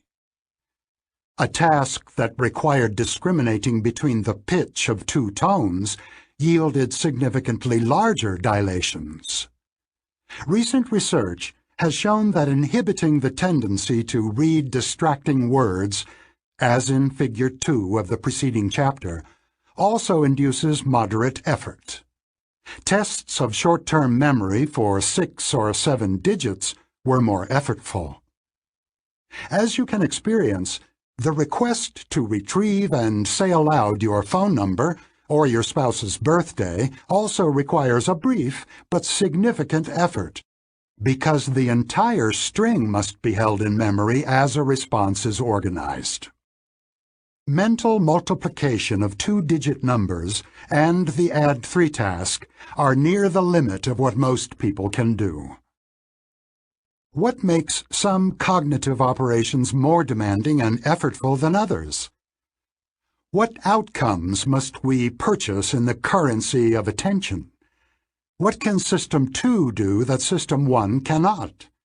We now have tentative answers to these questions. Effort is required to maintain simultaneously in memory several ideas that require separate actions, or that need to be combined according to a rule. Rehearsing your shopping list as you enter the supermarket, choosing between the fish and the veal at a restaurant, or combining a surprising result from a survey with the information that the sample was small, for example. System 2 is the only one that can follow rules, compare objects on several attributes, and make deliberate choices between options. The automatic System 1 does not have these capabilities. System 1 detects simple relations. They are all alike. The son is much taller than the father, and excels at integrating information about one thing, but it does not deal with multiple distinct topics at once, nor is it adept at combining information of different kinds. System 1 will detect that a person described as a meek and tidy soul with a need for order and structure and a passion for detail resembles a caricature librarian.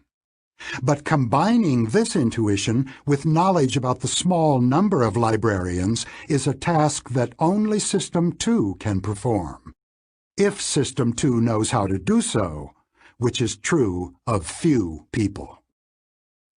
A crucial capability of System 2 is the adoption of task sets. It can program memory to obey an instruction that overrides habitual responses. Consider the following. Count all occurrences of the letter F in this page. This is not a task you have ever performed before, and it will not come naturally to you, but your System 2 can take it on. It will be effortful to set yourself up for this exercise, and effortful to carry it out, though you will surely improve with practice. Psychologists speak of executive control to describe the adoption and termination of task sets, and neuroscientists have identified the main regions of the brain that serve the executive function. One of these regions is involved whenever a conflict must be resolved. Another is the prefrontal area of the brain, a region that is substantially more developed in humans than in other primates, and is involved in all the operations that we associate with intelligence. Now suppose that at the end of the page you get another instruction. Count all the commas in the next page.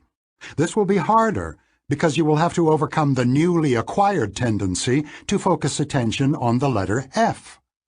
One of the significant discoveries of cognitive psychologists in recent decades is that switching from one task to another is effortful, especially under time pressure. The need for rapid switching is one of the reasons that add 3 and mental multiplication are so difficult. To perform the add 3 task, you must hold several digits in your working memory at the same time, associating each with a particular operation.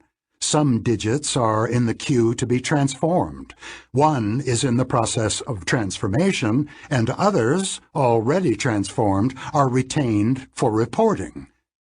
Modern tests of working memory require the individual to switch repeatedly between two demanding tasks, accumulating the results of one operation while performing the other. People who do well on these tests tend to do well on tests of general intelligence. However, the ability to control attention is not simply a measure of intelligence. Measures of efficiency in the control of attention predict performance of air traffic controllers and of Israeli Air Force pilots beyond the effects of intelligence. Time pressure is another driver of effort. As you carried out the Add 3 exercise, the rush was imposed in part by the metronome and in part by the load on memory. Like a juggler with several balls in the air, you cannot afford to slow down. The rate at which material decays in memory forces the pace, driving you to refresh and rehearse information before it is lost. Any task that requires you to keep several ideas in mind at the same time has the same hurried character. Unless you have the good fortune of a capacious working memory, you may be forced to work uncomfortably hard. The most effortful forms of slow thinking are those that require you to think fast. You surely observed as you performed Add 3 how unusual it is for your mind to work so hard. Even if you think for a living, few of the mental tasks in which you engage in the course of a working day are as demanding as Add 3. Or even as demanding as storing 6 digits for immediate recall. We normally avoid mental overload by dividing our tasks into multiple easy steps, committing intermediate results to long-term memory or to paper rather than to an easily overloaded working memory. We cover long distances by taking our time and conduct our mental lives by the law of least effort. Speaking of attention and effort. I won't try to solve this while driving. This is a pupil-dilating task. It requires mental effort. The law of least effort is operating here. He will think as little as possible. She did not forget about the meeting. She was completely focused on something else when the meeting was set, and she just didn't hear you. What came quickly to my mind was an intuition from System 1. I'll have to start over and search my memory deliberately. Chapter 3. The Lazy Controller. I spend a few months each year in Berkeley, and one of my great pleasures there is a daily 4-mile walk on a marked path in the hills with a fine view of San Francisco Bay. I usually keep track of my time and have learned a fair amount about effort from doing so. I have found a speed, about 17 minutes for a mile, which I experience as a stroll.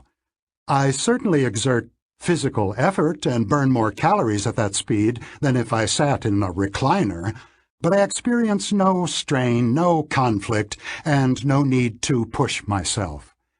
I am also able to think and work while walking at that rate. Indeed, I suspect that the mild physical arousal of the walk may spill over into greater mental alertness. System 2 also has a natural speed. You expend some mental energy in random thoughts and in monitoring what goes on around you, even when your mind does nothing in particular, but there is little strain.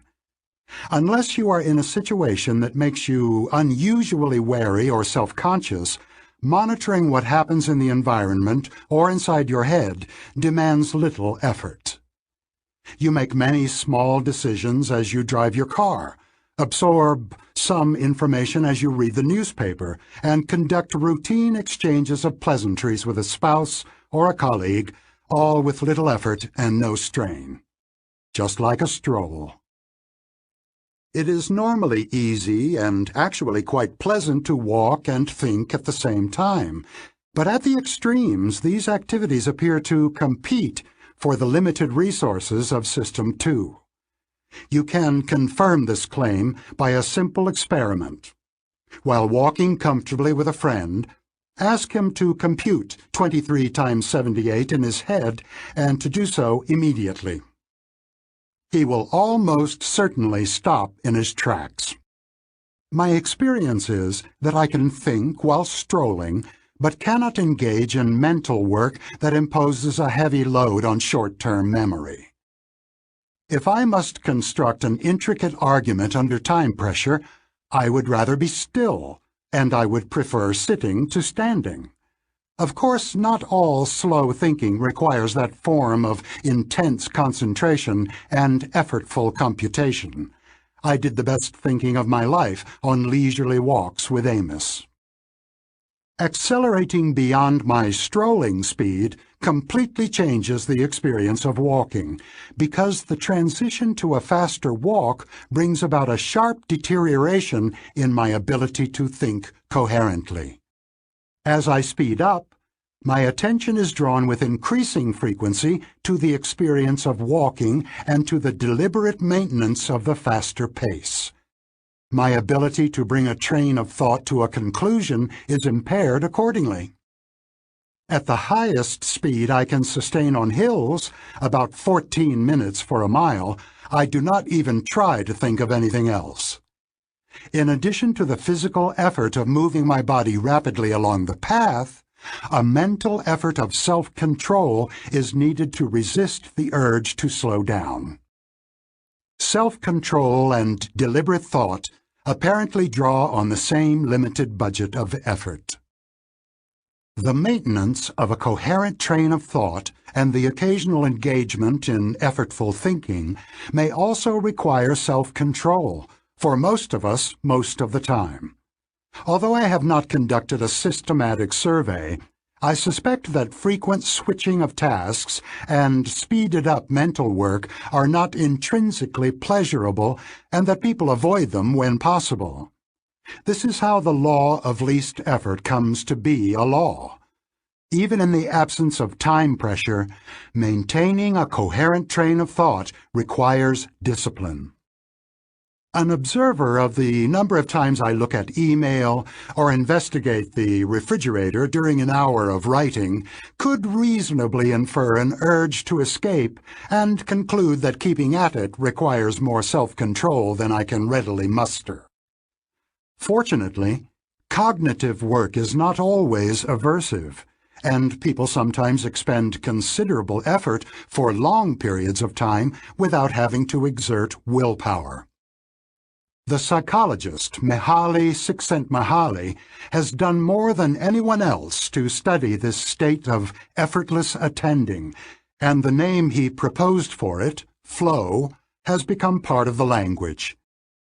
People who experience flow describe it as a state of effortless concentration so deep that they lose their sense of time, of themselves, of their problems, and their descriptions of the joy of that state are so compelling that Csikszentmihalyi has called it an optimal experience. Many activities can induce a sense of flow, from painting to racing motorcycles, and for some fortunate authors I know, even writing a book is often an optimal experience. Flow neatly separates the two forms of effort, concentration on the task and the deliberate control of attention. Riding a motorcycle at 150 miles an hour and playing a competitive game of chess are certainly very effortful. In a state of flow, however, maintaining focused attention on these absorbing activities requires no exertion of self-control, thereby freeing resources to be directed to the task at hand. The busy and depleted System 2. It is now a well-established proposition that both self-control and cognitive effort are forms of mental work. Several psychological studies have shown that people who are simultaneously challenged by a demanding cognitive task and by a temptation are more likely to yield to the temptation. Imagine that you are asked to retain a list of 7 digits for a minute or two. You are told that remembering the digits is your top priority. While your attention is focused on the digits, you are offered a choice between 2 desserts, a sinful chocolate cake and a virtuous fruit salad. The evidence suggests that you would be more likely to select the tempting chocolate cake when your mind is loaded with digits. System 1 has more influence on behavior when System 2 is busy, and it has a sweet tooth. People who are cognitively busy are also more likely to make selfish choices, use sexist language, and make superficial judgments in social situations. Memorizing and repeating digits loosens the hold of System 2 on behavior, but of course, cognitive load is not the only cause of weakened self-control. A few drinks have the same effect, as does a sleepless night. The self-control of morning people is impaired at night. The reverse is true of night people. Too much concern about how well one is doing in a task sometimes disrupts performance by loading short-term memory with pointless, anxious thoughts. The conclusion is straightforward. Self-control requires attention and effort. Another way of saying this is that controlling thoughts and behaviors is one of the tasks that System 2 performs. A series of surprising experiments by the psychologist Roy Baumeister and his colleagues has shown conclusively that all variants of voluntary effort, cognitive, emotional, or physical, draw at least partly on a shared pool of mental energy. Their experiments involve successive rather than simultaneous tasks. Baumeister's group has repeatedly found that an effort of will or self-control is tiring. If you have had to force yourself to do something, you are less willing or less able to exert self-control when the next challenge comes around. The phenomenon has been named ego depletion. In a typical demonstration, participants who are instructed to stifle their emotional reaction to an emotionally charged film will later perform poorly on a test of physical stamina, how long they can maintain a strong grip on a dynamometer in spite of increasing discomfort. The emotional effort in the first phase of the experiment reduces the ability to withstand the pain of sustained muscle contraction, and ego-depleted people therefore succumb more quickly to the urge to quit. In another experiment, people are first depleted by a task in which they eat virtuous foods, such as radishes and celery, while resisting the temptation to indulge in chocolate and rich cookies. Later, these people will give up earlier than normal when faced with a difficult cognitive task. The list of situations and tasks that are now known to deplete self-control is long and varied. All involve conflict and the need to suppress a natural tendency. They include avoiding the thought of white bears, inhibiting the emotional response to a stirring film, making a series of choices that involve conflict, trying to impress others, responding kindly to a partner's bad behavior, interacting with a person of a different race, for prejudiced individuals. The list of indications of depletion is also highly diverse. Deviating from one's diet, overspending on impulsive purchases, reacting aggressively to provocation, persisting less time in a hand grip task, performing poorly in cognitive tasks and logical decision-making. The evidence is persuasive. Activities that impose high demands on System 2 require self-control, and the exertion of self-control is depleting and unpleasant. Unlike cognitive load, ego depletion is at least in part a loss of motivation. After exerting self-control in one task, you do not feel like making an effort in another, although you could do it if you really had to. In several experiments, People were able to resist the effects of ego depletion when given a strong incentive to do so. In contrast, increasing effort is not an option when you must keep 6 digits in short-term memory while performing a task. Ego depletion is not the same mental state as cognitive busyness. The most surprising discovery made by Baumeister's group shows, as he puts it, that the idea of mental energy is more than a mere metaphor. The nervous system consumes more glucose than most other parts of the body, and effortful mental activity appears to be especially expensive in the currency of glucose. When you are actively involved in difficult cognitive reasoning or engaged in a task that requires self-control, your blood glucose level drops. The effect is analogous to a runner who draws down glucose stored in her muscles during a sprint. The bold implication of this idea is that the effects of ego depletion could be undone by ingesting glucose, and Baumeister and his colleagues have confirmed this hypothesis in several experiments.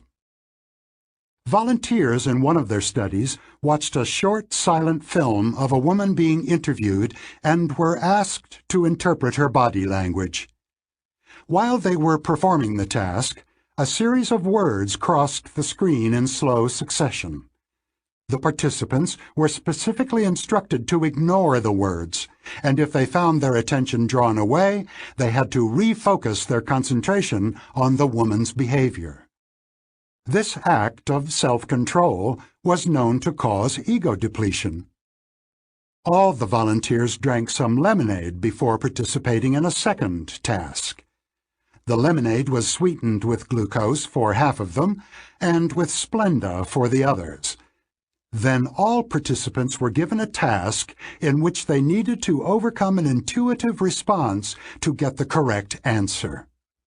Intuitive errors are normally much more frequent among ego-depleted people, and the drinkers of Splenda showed the expected depletion effect. On the other hand, the glucose drinkers were not depleted. Restoring the level of available sugar in the brain had prevented the deterioration of performance. It will take some time and much further research to establish whether the tasks that cause glucose depletion also cause the momentary arousal that is reflected in increases of pupil size and heart rate. A disturbing demonstration of depletion effects in judgment was recently reported in the Proceedings of the National Academy of Sciences. The unwitting participants in the study were 8 parole judges in Israel. They spend entire days reviewing applications for parole. The cases are presented in random order, and the judges spend little time on each one, an average of 6 minutes. The default decision is denial of parole. Only 35% of requests are approved. The exact time of each decision is recorded, and the times of the judge's 3 food breaks, morning break, lunch, and afternoon break, during the day are recorded as well. The authors of the study plotted the proportion of approved requests against the time since the last food break. The proportion spikes after each meal, when about 65% of requests are granted. During the 2 hours or so until the judge's next feeding, the approval rate drops steadily to about 0 just before the meal. As you might expect, this is an unwelcome result, and the authors carefully checked many alternative explanations. The best possible account of the data provides bad news. Tired and hungry judges tend to fall back on the easier default position of denying requests for parole. Both fatigue and hunger probably play a role. The Lazy System 2. One of the main functions of System 2 is to monitor and control thoughts and actions suggested by System 1, allowing some to be expressed directly in behavior and suppressing or modifying others. For an example, here is a simple puzzle. Do not try to solve it, but listen to your intuition. A bat and ball cost $1.10. The bat costs $1 more than the ball. How much does the ball cost?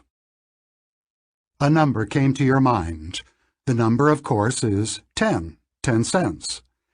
The distinctive mark of this easy puzzle is that it evokes an answer that is intuitive, appealing, and wrong. Do the math and you will see. If the ball costs 10 cents, then the total cost would be $1.20, 10 cents for the ball and $1.10 for the bat. Not $1.10. The correct answer is 5 cents. It is safe to assume that the intuitive answer also came to the mind of those who ended up with the correct number. They somehow managed to resist the intuition. Shane Frederick and I worked together on a theory of judgment based on two systems, and he used the bat and ball puzzle to study a central question. How closely does System 2 monitor the suggestions of System 1? His reasoning was that we know a significant fact about anyone who says that the ball cost 10 cents. That person did not actively check whether the answer was correct, and her System 2 endorsed an intuitive answer that it could have rejected with a small investment of effort. Furthermore, we also know that the people who give the intuitive answer have missed an obvious social cue. They should have wondered why anyone would include in a questionnaire a puzzle with such an obvious answer. A failure to check is remarkable because the cost of checking is so low. A few seconds of mental work, the problem is moderately difficult, with slightly tensed muscles and dilated pupils could avoid an embarrassing mistake. People who say 10 cents appear to be ardent followers of the law of least effort. People who avoid that answer appear to have more active minds. Many thousands of university students have answered the bat and ball puzzle, and the results are shocking. More than 50% of students at Harvard, MIT, and Princeton gave the intuitive, incorrect answer. At less selective universities, the rate of demonstrable failure to check was in excess of 80%. The bat and ball problem is our first encounter with an observation that will be a recurrent theme of this book. Many people are overconfident, prone to place too much faith in their intuitions. They apparently find cognitive effort at least mildly unpleasant and avoid it as much as possible. Now I will show you a logical argument, two premises, and a conclusion. Try to determine as quickly as you can if the argument is logically valid. Does the conclusion follow from the premises? All roses are flowers. Some flowers fade quickly. Therefore, some roses fade quickly. A large majority of college students endorse this syllogism as valid. In fact, the argument is flawed because it is possible that there are no roses among the flowers that fade quickly. Just as in the bat and ball problem, a plausible answer comes to mind immediately. Overriding it requires hard work. The insistent idea that it's true, makes it difficult to check the logic, and most people do not take the trouble to think through the problem. This experiment has discouraging implications for reasoning in everyday life. It suggests that when people believe a conclusion is true, they are also very likely to believe arguments that appear to support it, even when these arguments are unsound. If System 1 is involved, the conclusion comes first and the arguments follow. Next, consider the following question. and answer it quickly before reading on. How many murders occur in the state of Michigan in 1 year? The question, which was also devised by Shane Frederick, is again a challenge to System 2. The trick is whether the respondent will remember that Detroit, a high-crime city, is in Michigan. College students in the United States know this fact and will correctly identify Detroit as the largest city in Michigan. But knowledge of a fact is not all or none. Facts that we know do not always come to mind when we need them. People who remember that Detroit is in Michigan give higher estimates of the murder rate in the state than people who do not. But a majority of Frederick's respondents did not think of the city when questioned about the state. Indeed, the average guess by people who were asked about Michigan is lower than the guesses of a similar group who were asked about the murder rate in Detroit. Blame for a failure to think of Detroit can be laid on both System 1 and System 2. Whether the city comes to mind when the state is mentioned depends in part on the automatic function of memory. People differ in this respect. The representation of the state of Michigan is very detailed in some people's minds. Residents of the state are more likely to retrieve many facts about it than people who live elsewhere. Geography buffs will retrieve more than others who specialize in baseball statistics. More intelligent individuals are more likely than others to have rich representations of most things. Intelligence is not only the ability to reason, it is also the ability to find relevant material in memory and to deploy attention when needed. Memory function is an attribute of System 1. However, everyone has the option of slowing down to conduct an active search of memory for all possible relevant facts, just as they could slow down to check the intuitive answer in the bat and ball problem. The extent of deliberate checking and search is a characteristic of System 2, which varies among individuals. The bat and ball problem, the Flowers syllogism, and the Michigan-Detroit problem have something in common. Failing these mini-tests appears to be, at least to some extent, a matter of insufficient motivation, not trying hard enough. Anyone who can be admitted to a good university is certainly able to reason through the first two questions and to reflect about Michigan long enough to remember the major city in that state and its crime problem. These students can solve much more difficult problems when they are not tempted to accept a superficially plausible answer that comes readily to mind. The ease with which they are satisfied enough to stop thinking is rather troubling. Lazy is a harsh judgment about the self-monitoring of these young people and their System 2, but it does not seem to be unfair. Those who avoid the sin of intellectual sloth could be called engaged. They are more alert, more intellectually active, less willing to be satisfied with superficially attractive answers, more skeptical about their intuitions. The psychologist Keith Stanovich would call them more rational. Intelligence, control, rationality. Researchers have applied diverse methods to examine the connection between thinking and self-control. Some have addressed it by asking the correlation question. If people were ranked by their self-control and by their cognitive aptitude, would individuals have similar positions in the two rankings? In one of the most famous experiments in the history of psychology, Walter Mischel and his students exposed 4-year-old children to a cruel dilemma. They were given a choice between a small reward, 1 Oreo, which they could have at any time, or a larger reward, 2 cookies, for which they had to wait 15 minutes under difficult conditions.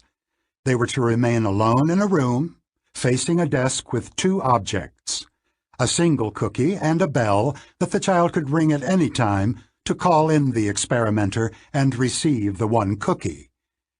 As the experiment was described, there were no toys, books, pictures, or other potentially distracting items in the room.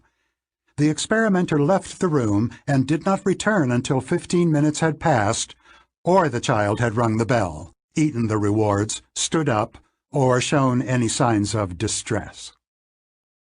The children were watched through a one-way mirror, and the film that shows their behavior during the waiting time always has the audience roaring in laughter. About half the children managed the feat of waiting for 15 minutes, mainly by keeping their attention away from the tempting reward. 10 or 15 years later, a large gap had opened between those who had resisted temptation and those who had not. The resistors had higher measures of executive control in cognitive tasks, and especially the ability to reallocate their attention effectively. As young adults, they were less likely to take drugs. A significant difference in intellectual aptitude emerged. The children who had shown more self-control as 4-year-olds had substantially higher scores on tests of intelligence. A team of researchers at the University of Oregon explored the link between cognitive control and intelligence in several ways, including an attempt to raise intelligence by improving the control of attention. During 5 40-minute sessions, they exposed children aged 4 to 6 to various computer games especially designed to demand attention and control.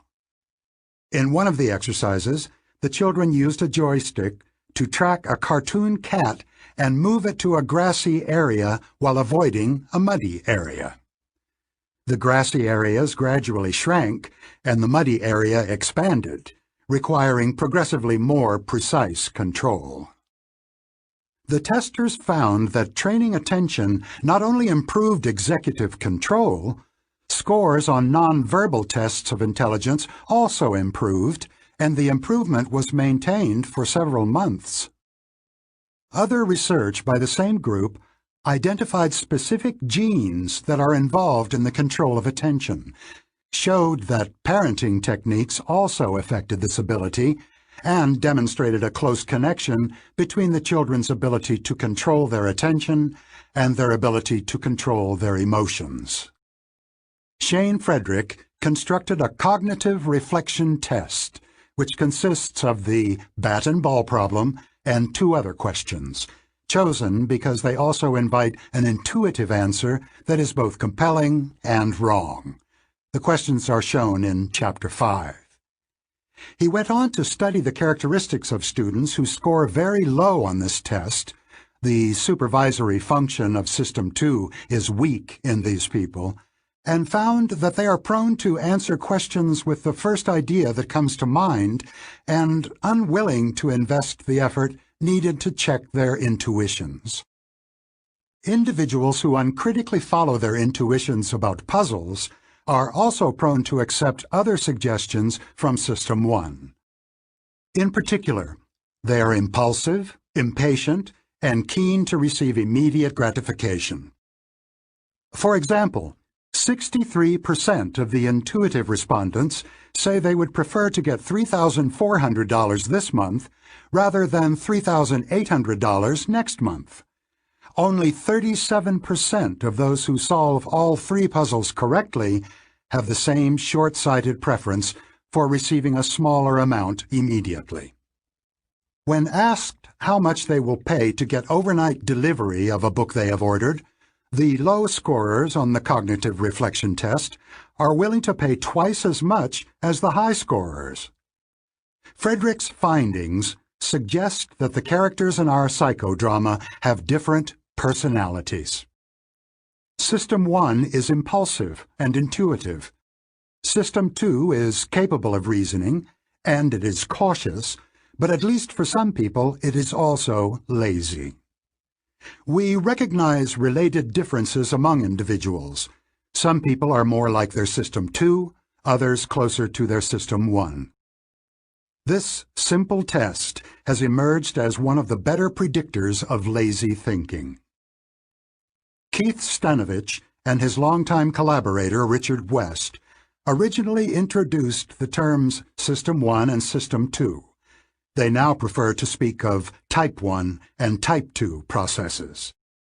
Stanovich and his colleagues have spent decades studying differences among individuals in the kinds of problems with which this book is concerned.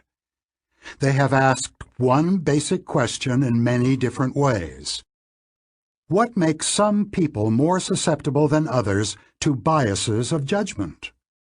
Stanovich published his conclusions in a book titled Rationality and the Reflective Mind, which offers a bold and distinctive approach to the topic of this chapter. He draws a sharp distinction between two parts of System 2. Indeed, the distinction is so sharp that he calls them separate minds. One of these minds, he calls it algorithmic, deals with slow thinking and demanding computation. Some people are better than others in these tasks of brain power. They are individuals who excel in intelligence tests and are able to switch from one task to another quickly and efficiently. However, Stanovich argues that high intelligence does not make people immune to biases. Another ability is involved, which he labels rationality. Stanovich's concept of a rational person is similar to what I earlier labeled engaged. The core of his argument is that rationality should be distinguished from intelligence.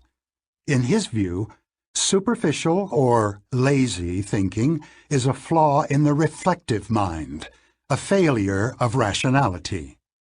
This is an attractive and thought-provoking idea. In support of it, Stanovich and his colleagues have found that the bat and ball question and others like it are somewhat better indicators of our susceptibility to cognitive errors than our conventional measures of intelligence, such as IQ tests. Time will tell whether the distinction between intelligence and rationality can lead to new discoveries. Speaking of control. She did not have to struggle to stay on task for hours. She was in a state of flow. His ego was depleted after a long day of meetings, so he just turned to standard operating procedures instead of thinking through the problem. He didn't bother to check whether what he said made sense. Does he usually have a lazy system too? Or was he unusually tired? Unfortunately, she tends to say the first thing that comes into her mind. She probably also has trouble delaying gratification. Weak System 2. Chapter 4. The Associative Machine. To begin your exploration of the surprising workings of System 1, listen to the following words. Bananas. Vomit. A lot happened to you during the last second or two. You experienced some unpleasant images and memories. Your face twisted slightly in an expression of disgust, and you may have shifted imperceptibly farther away. Your heart rate increased, the hair on your arms rose a little, and your sweat glands were activated. In short, you responded to the disgusting word with an attenuated version of how you would react to the real thing. All of this was completely automatic, beyond your control. There was no particular reason to do so, but your mind automatically assumed a temporal sequence and a causal connection between the words bananas and vomit, forming a sketchy scenario in which bananas caused the sickness. As a result, you are experiencing a temporary aversion to bananas. Don't worry, it will pass. The state of your memory has changed in other ways. You are now unusually ready to recognize and respond to objects and concepts associated with vomit, such as sick, stink, or nausea, and words associated with bananas, such as yellow and fruit, and perhaps apple and berries. Vomiting normally occurs in specific contexts, such as hangovers and indigestion. You would also be unusually ready to recognize words associated with other causes of the same unfortunate outcome. Furthermore, your System 1 noticed the fact that the juxtaposition of the two words is uncommon. You probably never encountered it before. You experienced mild surprise. This complex constellation of responses occurred quickly, automatically, and effortlessly. You did not will it, and you could not stop it. It was an operation of System 1. The events that took place as a result of your seeing the words happened by a process called associative activation. Ideas that have been evoked trigger many other ideas in a spreading cascade of activity in your brain. The essential feature of this complex set of mental events is its coherence. Each element is connected, and each supports and strengthens the others. The word evokes memories, which evoke emotions, which in turn evoke facial expressions and other reactions, such as a general tensing up and an avoidance tendency. The facial expression and the avoidance motion intensify the feelings to which they are linked, and the feelings in turn reinforce compatible ideas.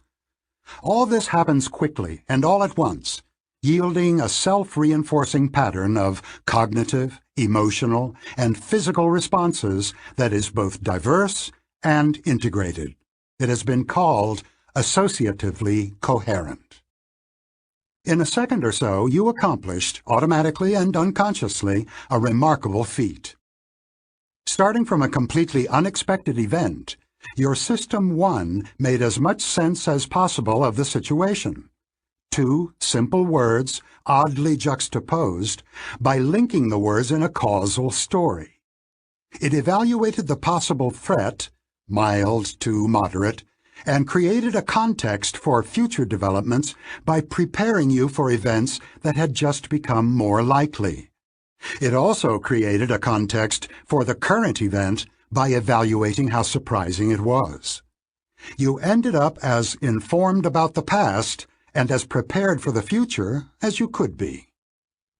An odd feature of what happened is that your System 1 treated the mere conjunction of two words as representations of reality. Your body reacted in an attenuated replica of a reaction to the real thing, and the emotional response and physical recoil were part of the interpretation of the event. As cognitive scientists have emphasized in recent years, cognition is embodied. You think with your body, not only with your brain. The mechanism that causes these mental events has been known for a long time. It is the association of ideas. We all understand from experience that ideas follow each other in our conscious mind in a fairly orderly way. The British philosophers of the 17th and 18th centuries searched for the rules that explain such sequences. In An Enquiry Concerning Human Understanding, published in 1748, the Scottish philosopher David Hume reduced the principles of association to three: resemblance, contiguity in time and place, and causality. Our concept of association has changed radically since Hume's days, but his three principles still provide a good start. I will adopt an expansive view of what an idea is. It can be concrete or abstract, and it can be expressed in many ways, as a verb, as a noun, as an adjective, or as a clenched fist. Psychologists think of ideas as nodes in a vast network called associative memory, in which each idea is linked to many others. There are different types of links. Causes are linked to their effects, virus to cold, things to their properties, lime to green, things to the categories to which they belong, bananas to fruit. One way we have advanced beyond Hume is that we no longer think of the mind as going through a sequence of conscious ideas, one at a time. In the current view of how associative memory works, a great deal happens at once. An idea that has been activated does not merely evoke one other idea. It activates many ideas, which in turn activate others. Furthermore, only a few of the activated ideas will register in consciousness. Most of the work of associative thinking is silent, hidden from our conscious selves. The notion that we have limited access to the workings of our minds is difficult to accept because, naturally, it is alien to our experience. But it is true. You know far less about yourself than you feel you do. The marvels of priming. As is common in science, the first breakthrough in our understanding of the mechanism of association was an improvement in a method of measurement. Until a few decades ago, the only way to study associations was to ask many people questions such as, "What is the first word that comes to your mind when you hear the word day?" The researchers tallied the frequency of responses, such as night, sunny, or long. In the 1980s, psychologists discovered that exposure to a word causes immediate and measurable changes in the ease with which many related words can be evoked. If you have recently seen or heard the word eat, you are temporarily more likely to complete the word fragment S-O-blank-P as soup than as soap. The opposite would happen, of course, if you had just seen wash. We call this a priming effect, and say that the idea of eat primes the idea of soup, and that wash primes soap. Priming effects take many forms. If the idea of eat is currently on your mind, whether or not you are conscious of it, you will be quicker than usual to recognize the word soup when it is spoken in a whisper or presented in a blurry font. And of course you are primed not only for the idea of soup, but also for a multitude of food-related ideas, including fork, hungry, fat, diet, and cookie. If for your most recent meal you sat at a wobbly restaurant table, you will be primed for wobbly as well. Furthermore, the primed ideas have some ability to prime other ideas, although more weakly. Like ripples on a pond, activation spreads through a small part of the vast network of associated ideas. The mapping of these ripples is now one of the most exciting pursuits in psychological research. Another major advance in our understanding of memory was the discovery that priming is not restricted to concepts and words. You cannot know this from conscious experience, of course, but you must accept the alien idea that your actions and your emotions can be primed by events of which you are not even aware. In an experiment that became an instant classic, the psychologist John Bargh and his collaborators asked students at New York University, most aged 18 to 22, to assemble 4-word sentences from a set of 5 words. For example, finds he it yellow instantly. For one group of students, half the scrambled sentences contained words associated with the elderly, such as Florida, forgetful, bald, gray, or wrinkle. When they had completed that task, the young participants were sent out to do another experiment in an office down the hall. That short walk was what the experiment was about.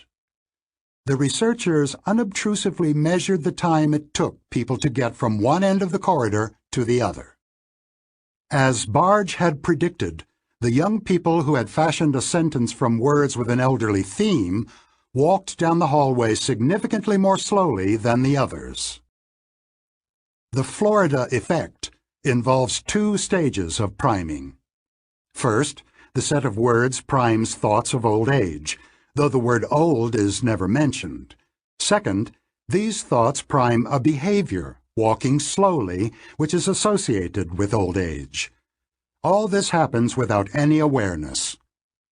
When they were questioned afterward, none of the students reported noticing that the words had had a common theme, and they all insisted that nothing they did after the first experiment could have been influenced by the words they had encountered. The idea of old age had not come to their conscious awareness, but their actions had changed nevertheless. This remarkable priming phenomenon, the influencing of an action by the idea, is known as the ideometer effect. Although you surely were not aware of it, reading this paragraph primed you as well. If you had needed to stand up to get a glass of water, you would have been slightly slower than usual to rise from your chair, unless you happen to dislike the elderly, in which case research suggests that you might have been slightly faster than usual. The ideometer link also works in reverse. A study conducted in a German university was the mirror image of the early experiment that Barge and his colleagues had carried out in New York. Students were asked to walk around a room for 5 minutes at a rate of 30 steps per minute, which was about 1/3 their normal pace. After this brief experience, the participants were much quicker to recognize words related to old age, such as forgetful, old, and lonely. Reciprocal priming effects tend to produce a coherent reaction. If you were primed to think of old age, you would tend to act old, and acting old would reinforce the thought of old age. Reciprocal links are common in the associative network. For example, being amused tends to make you smile, and smiling tends to make you feel amused. Go ahead and take a pencil and hold it between your teeth for a few seconds with the eraser pointing to your right and the point to your left. Now hold the pencil so the point is aimed straight in front of you by pursing your lips around the eraser end. You were probably unaware that one of these actions forced your face into a frown and the other into a smile. College students were asked to rate the humor of cartoons from Gary Larson's The Far Side while holding a pencil in their mouth. Those who were smiling, without any awareness of doing so, found the cartoons funnier than did those who were frowning. In another experiment, people whose face was shaped into a frown by squeezing their eyebrows together reported an enhanced emotional response to upsetting pictures, starving children, people arguing, maimed accident victims. Simple common gestures can also unconsciously influence our thoughts and feelings. In one demonstration, people were asked to listen to messages through new headphones. They were told that the purpose of the experiment was to test the quality of the audio equipment and were instructed to move their heads repeatedly to check for any distortions of sound. Half the participants were told to nod their head up and down, while others were told to shake it side to side. The messages they heard were radio editorials. Those who nodded, a yes gesture, tended to accept the message they heard, but those who shook their head tended to reject it. Again, there was no awareness, just a habitual connection between an attitude of rejection or acceptance and its common physical expression. You can see why the common admonition to act calm and kind regardless of how you feel is very good advice. You are likely to be rewarded by actually feeling calm and kind. Primes that guide us. Studies of priming effects have yielded discoveries that threaten our self-image as conscious and autonomous authors of our judgments and our choices. For instance, Most of us think of voting as a deliberate act that reflects our values and our assessments of policies and is not influenced by irrelevancies. Our vote should not be affected by the location of the polling station, for example, but it is. A study of voting patterns in precincts in Arizona in 2000 showed that the support for propositions to increase the funding of schools was significantly greater when the polling station was in a school than when it was in a nearby location. A separate experiment showed that exposing people to images of classrooms and school lockers also increased the tendency of participants to support a school initiative. The effect of these images was larger than the difference between parents and other voters. The study of priming has come some way from the initial demonstrations that reminding people of old age makes them walk more slowly. We now know that the effects of priming can reach into every corner of our lives. Reminders of money produce some troubling effects. Participants in one experiment were shown a list of 5 words from which they were required to construct a 4-word phrase that had a money theme. High a salary desk paying became a high-paying salary. Other primes were much more subtle, including the presence of an irrelevant money-related object in the background, such as a stack of Monopoly money on a table, or a computer with a screensaver of dollar bills floating in water. Money-primed people become more independent than they would be without the associative trigger. They persevered almost twice as long in trying to solve a very difficult problem before they asked the experimenter for help, a crisp demonstration of increased self-reliance. Money-primed people are also more selfish. They were much less willing to spend time helping another student who pretended to be confused about an experimental task. When an experimenter clumsily dropped a bunch of pencils on the floor, the participants with money unconsciously on their mind picked up fewer pencils. In another experiment in the series, participants were told that they would shortly have a get-acquainted conversation with another person and were asked to set up 2 chairs while the experimenter left to retrieve that person. Participants primed by money chose to stay much farther apart than their non-primed peers, 118 versus 80 centimeters. Money-primed undergraduates also showed a greater preference for being alone. The general theme of these findings is that the idea of money primes individualism, a reluctance to be involved with others, to depend on others, or to accept demands from others. The psychologist who has done this remarkable research, Kathleen Voss, has been laudably restrained in discussing the implications of her findings, leaving the task to her readers. Her experiments are profound.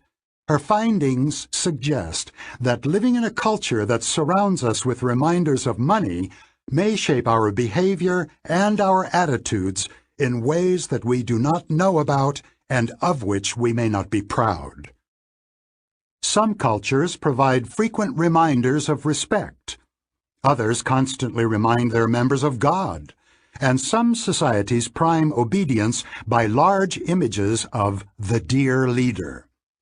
Can there be any doubt that the ubiquitous portraits of the national leader in dictatorial societies not only convey the feeling that Big Brother is watching, but also lead to an actual reduction in spontaneous thought and independent action? The evidence of priming studies suggests that reminding people of their mortality increases the appeal of authoritarian ideas, which may become reassuring in the context of the terror of death. Other experiments have confirmed Freudian insights about the role of symbols and metaphors in unconscious associations. For example, consider the ambiguous word fragments W blank blank H and S blank blank P. People who were recently asked to think of an action of which they are ashamed are more likely to complete those fragments as wash and soap, and less likely to see wish and soup. Furthermore, merely thinking about stabbing a coworker in the back leaves people more inclined to buy soap, disinfectant, or detergent than batteries, juice, or candy bars. Feeling that one's soul is stained appears to trigger a desire to cleanse one's body, an impulse that has been dubbed the Lady Macbeth effect. The cleansing is highly specific to the body parts involved in a sin. Participants in an experiment were induced to lie to an imaginary person, either on the phone or in an email.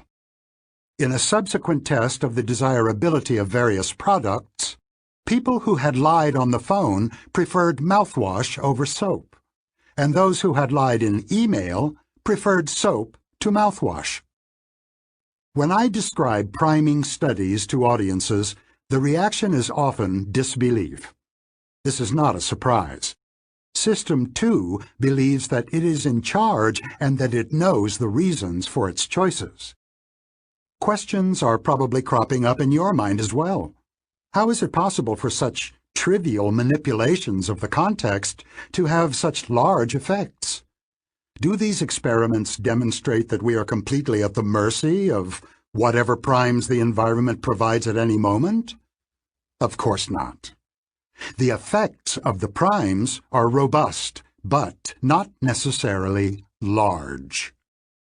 Among 100 voters, only a few whose initial preferences were uncertain will vote differently about a school issue if their precinct is located in a school rather than in a church. But a few percent could tip an election. The idea you should focus on, however, is that disbelief is not an option. The results are not made up, nor are they statistical flukes. You have no choice but to accept that the major conclusions of these studies are true. More important, you must accept that they are true about you. If you had been exposed to a screensaver of floating dollar bills, you too would likely have picked up fewer pencils to help a clumsy stranger. You do not believe that these results apply to you because they correspond to nothing in your subjective experience. But your subjective experience consists largely of the story that your System 2 tells itself about what is going on. Priming phenomena arise in System 1, and you have no conscious access to them. I conclude with a perfect demonstration of a priming effect, which was conducted in an office kitchen at a British university. For many years, members of that office had paid for the tea or coffee to which they helped themselves during the day by dropping money into an honesty box. A list of suggested prices was posted.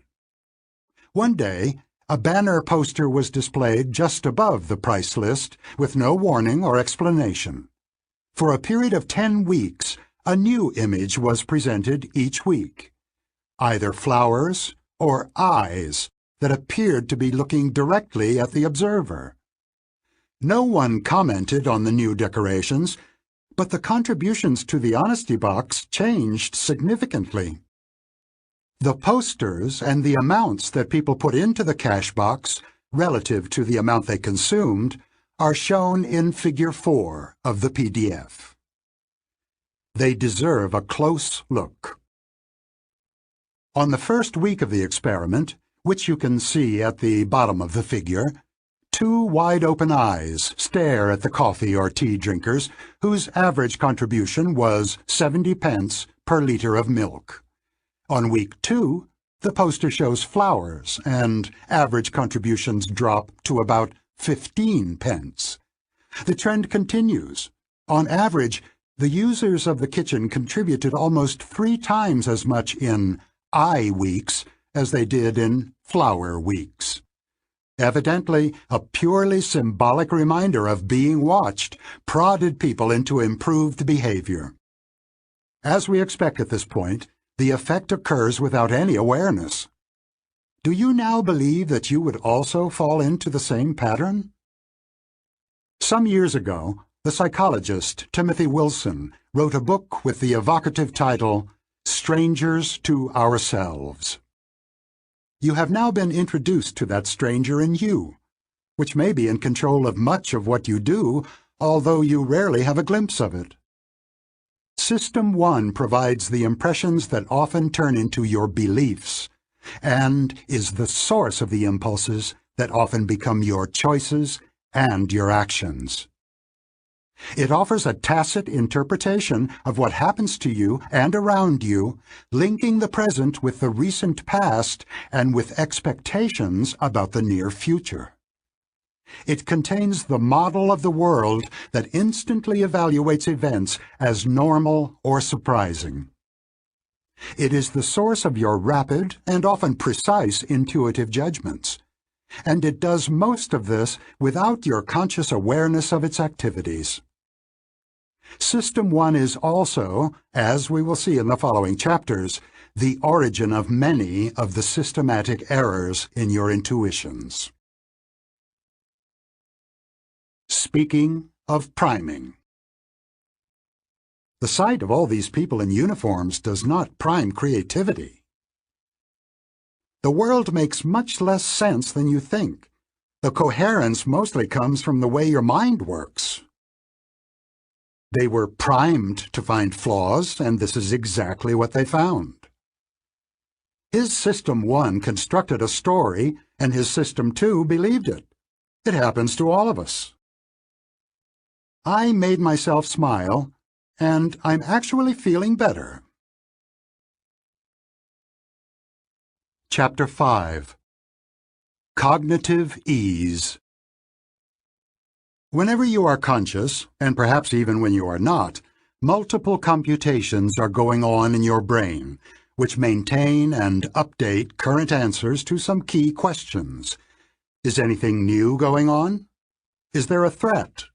Are things going well? Should my attention be redirected? Is more effort needed for this task? You can think of a cockpit with a set of dials that indicate the current values of each of these essential variables. The assessments are carried out automatically by System 1, and their main function is to determine whether extra effort is required from System 2.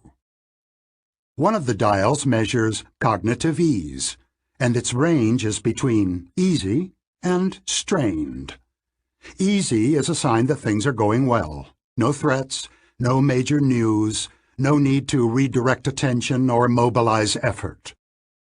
Strained indicates that a problem exists, which will require increased mobilization of System 2. Conversely, you experience cognitive strain. Cognitive strain is affected by both the current level of effort and the presence of unmet demands. The surprise is that a single dial of cognitive ease is connected to a large network of diverse inputs and outputs. Figure 5 on the PDF tells the story. The figure suggests that a sentence that is printed in a clear font, or has been repeated, or has been primed, will be fluently processed with cognitive ease. Hearing a speaker when you are in a good mood, or even when you have a pencil stuck crosswise in your mouth to make you smile, also induces cognitive ease. Conversely, you experience cognitive strain when you read instructions in a poor font, or in faint colors, or worded in complicated language, or when you are in a bad mood, and even when you frown. The various causes of ease or strain have interchangeable effects. When you are in a state of cognitive ease, you are probably in a good mood, like what you see, believe what you hear, trust your intuitions, and feel that the current situation is comfortably familiar. You are also likely to be relatively casual and superficial in your thinking. When you feel strained, you are more likely to be vigilant and suspicious, invest more effort in what you are doing, feel less comfortable, and make fewer errors, but you also are less intuitive and less creative than usual. Illusions of remembering. The word illusion brings visual illusions to mind, because we are all familiar with pictures that mislead. But vision is not the only domain of illusions. Memory is also susceptible to them, as is thinking more generally.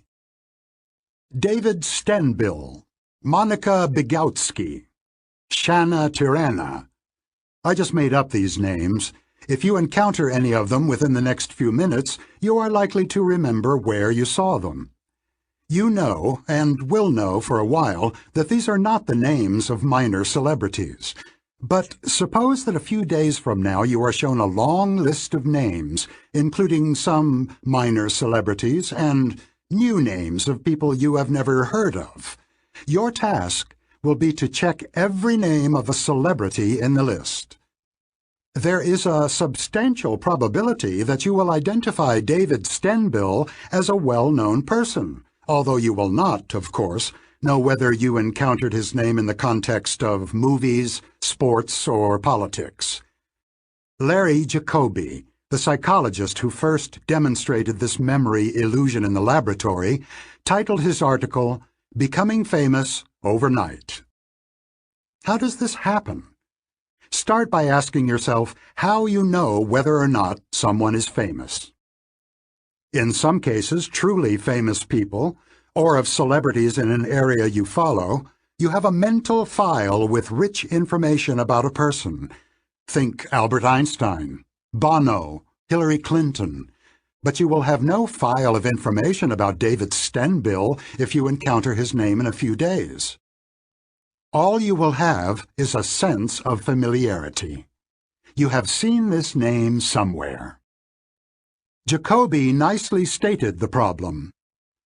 The experience of familiarity has a simple but powerful quality of pastness that seems to indicate that it is a direct reflection of prior experience. This quality of pastness is an illusion. The truth is, as Jacoby and many followers have shown, that the name David Stenbill will look familiar when you see it because you will see it more clearly. Words that you have seen before become easier to see again. You can identify them better than other words when they are shown very briefly or masked by noise, and you will be quicker by a few hundredths of a second to read them than to read other words. In short, you experience greater cognitive ease in perceiving a word you have seen earlier, and it is this sense of ease that gives you the impression of familiarity. Figure 5 on the PDF suggests a way to test this. Choose a completely new word, make it easier to see, and it will be more likely to have the quality of pastness. Indeed, a new word is more likely to be recognized as familiar if it is unconsciously primed by showing it for a few milliseconds just before the test, or if it is shown in sharper contrast than some other words in the list. The link also operates in the other direction. Imagine you are shown a list of words that are more or less out of focus. Some of the words are severely blurred, others less so, and your task is to identify the words that are shown more clearly. A word that you have seen recently will appear to be clearer than unfamiliar words.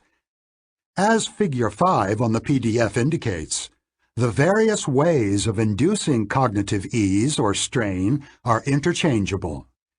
You may not know precisely what it is that makes things cognitively easy or strained. This is how the illusion of familiarity comes about. Illusions of truth. New York is a large city in the United States. The moon revolves around the earth. A chicken has 4 legs. In all these cases, you quickly retrieved a great deal of related information, almost all pointing one way or another. You knew soon after reading them that the first two statements are true and the last one is false. Note, however, that the statement, "A chicken has 3 legs," is more obviously false than "A chicken has 4 legs."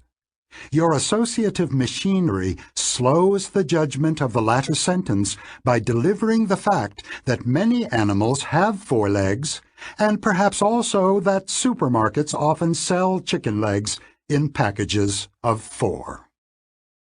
System 2 was involved in sifting that information, perhaps raising the issue of whether the question about New York was too easy, or checking the meaning of revolves.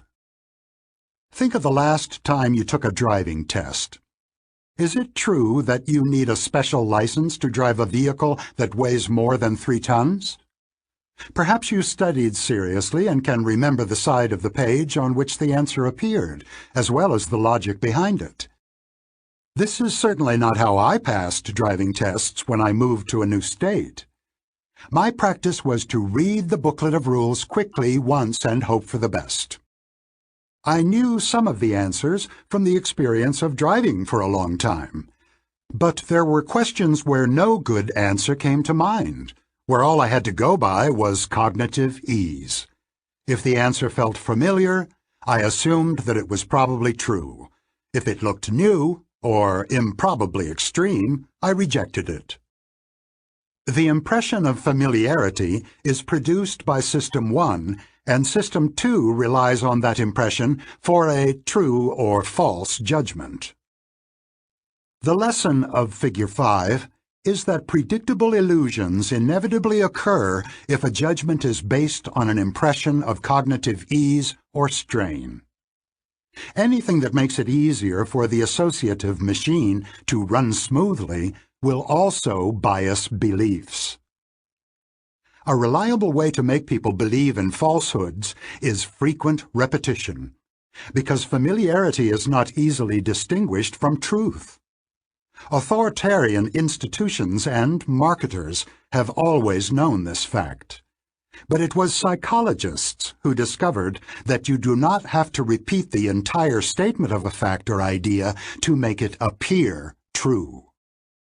People who were repeatedly exposed to the phrase, "the body temperature of a chicken," were more likely to accept as true the statement that the body temperature of a chicken is 144 degrees, or any other arbitrary number.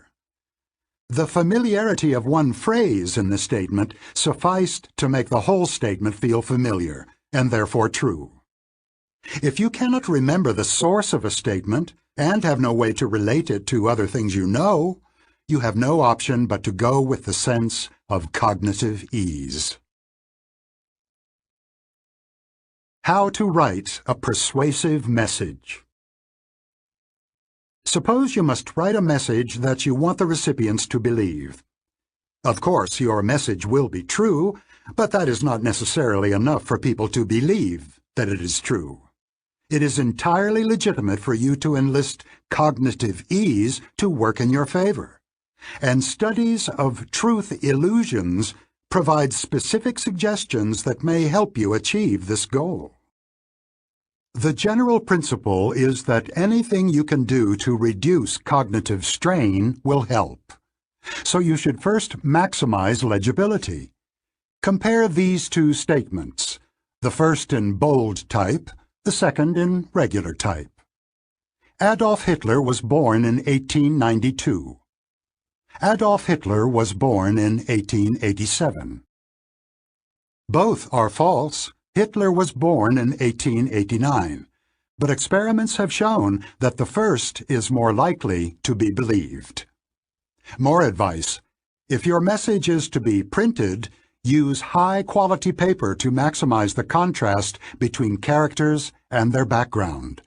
If you use color, you are more likely to be believed if your text is printed in bright blue or red than in middling shades of green, yellow, or pale blue. If you care about being thought credible and intelligent, do not use complex language where simpler language will do. My Princeton colleague, Danny Oppenheimer, refuted a myth prevalent among undergraduates about the vocabulary that professors find most impressive. In an article titled "Consequences of Erudite Vernacular Utilized Irrespective of Necessity, Problems with Using Long Words Needlessly," he showed that couching familiar ideas in pretentious language is taken as a sign of poor intelligence and low credibility. In addition to making your message simple, try to make it memorable. Put your ideas in verse if you can. They will be more likely to be taken as truth. Participants in a much-cited experiment read dozens of unfamiliar aphorisms such as, "Woes unite foes," "Little strokes will tumble great oaks," "A fault confessed is half redressed." Other students read some of the same proverbs transformed into non-rhyming versions. "Woes unite enemies," "Little strokes will tumble great trees," "A fault admitted is half redressed." The aphorisms were judged more insightful when they rhymed than when they did not. Finally, if you quote a source, choose one with a name that is easy to pronounce. Participants in an experiment were asked to evaluate the prospects of fictitious Turkish companies on the basis of reports from 2 brokerage firms. For each stock, one of the reports came from an easily pronounced name. For example, Artan, and the other report came from a firm with an unfortunate name. For example, Tehut. The reports sometimes disagreed. The best procedure for the observers would have been to average the 2 reports, but this is not what they did. They gave much more weight to the report from Artan than to the report from Tehut. Remember that System 2 is lazy, and that mental effort is aversive. If possible, the recipients of your message want to stay away from anything that reminds them of effort, including a source with a complicated name. All this is very good advice, but we should not get carried away. High-quality paper, bright colors, and rhyming or simple language will not be much help if your message is obviously nonsensical, or if it contradicts facts that your audience knows to be true. The psychologists who do these experiments do not believe that people are stupid or infinitely gullible. What psychologists do believe is that all of us live much of our life guided by the impressions of System 1, and we often do not know the source of these impressions. How do you know that a statement is true? If it is strongly linked by logic or association to other beliefs or preferences you hold, or comes from a source you trust and like, you will feel a sense of cognitive ease. The trouble is that there may be other causes for your feeling of ease, including the quality of the font and the appealing rhythm of the prose, and you have no simple way of tracing your feelings to their source. This is the message of Figure 5. The sense of ease or strain has multiple causes, and it is difficult to tease them apart. Difficult, but not impossible. People can overcome some of the superficial factors that produce illusions of truth when strongly motivated to do so. On most occasions, however, the lazy System 2 will adopt the suggestions of System 1 and march on. Strain and effort. The symmetry of many associative connections was a dominant theme in the discussion of associative coherence. As we saw earlier, people who are made to smile or frown by sticking a pencil in their mouth or holding a ball between their furrowed brows are prone to experience the emotions that frowning and smiling normally express. The same self-reinforcing reciprocity is found in studies of cognitive ease. On the one hand, cognitive strain is experienced when the effortful operations of System 2 are engaged. On the other hand, The experience of cognitive strain, whatever its source, tends to mobilize System 2, shifting people's approach to problems from a casual, intuitive mode to a more engaged and analytic mode. The bat and ball problem was mentioned earlier as a test of people's tendency to answer questions with the first idea that comes to their mind, without checking it. Shane Frederick's cognitive reflection test consists of the bat and ball problem and 2 others, all chosen because they evoke an immediate intuitive answer that is incorrect. The other 2 items in the CRT are: if it takes 5 machines 5 minutes to make 5 widgets, how long would it take 100 machines to make 100 widgets? 100 minutes or 5 minutes? In a lake, there is a patch of lily pads. Every day the patch doubles in size.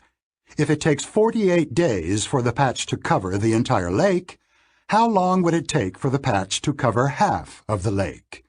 24 days or 47 days? The correct answers to both problems are 5 and 47.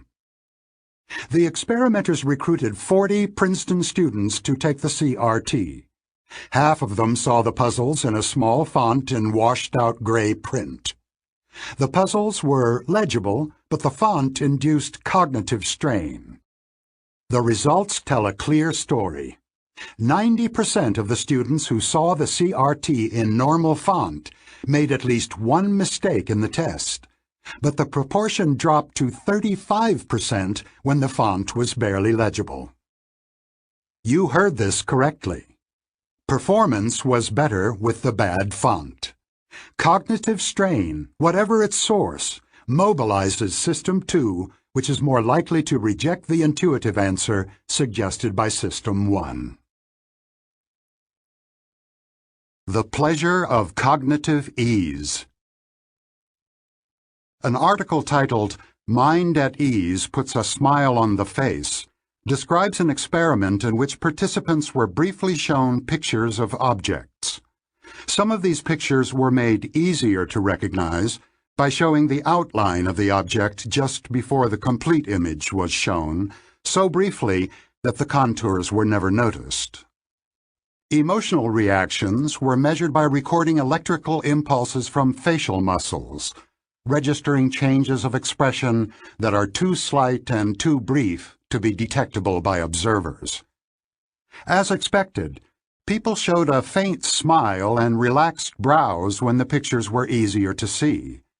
It appears to be a feature of System 1 that cognitive ease is associated with good feelings. As expected, easily pronounced words evoke a favorable attitude. Companies with pronounceable names do better than others for the first week after the stock is issued, though the effect disappears over time.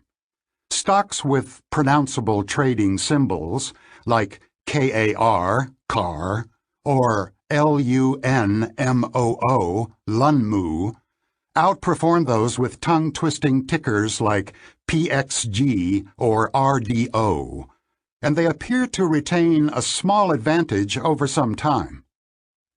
A study conducted in Switzerland found that investors believe that stocks with fluent names like Emmy, Swiss First, and Comet will earn higher returns than those with clunky labels like Geberit and Ipsomed. As we saw in Figure 5, repetition induces cognitive ease and a comforting feeling of familiarity.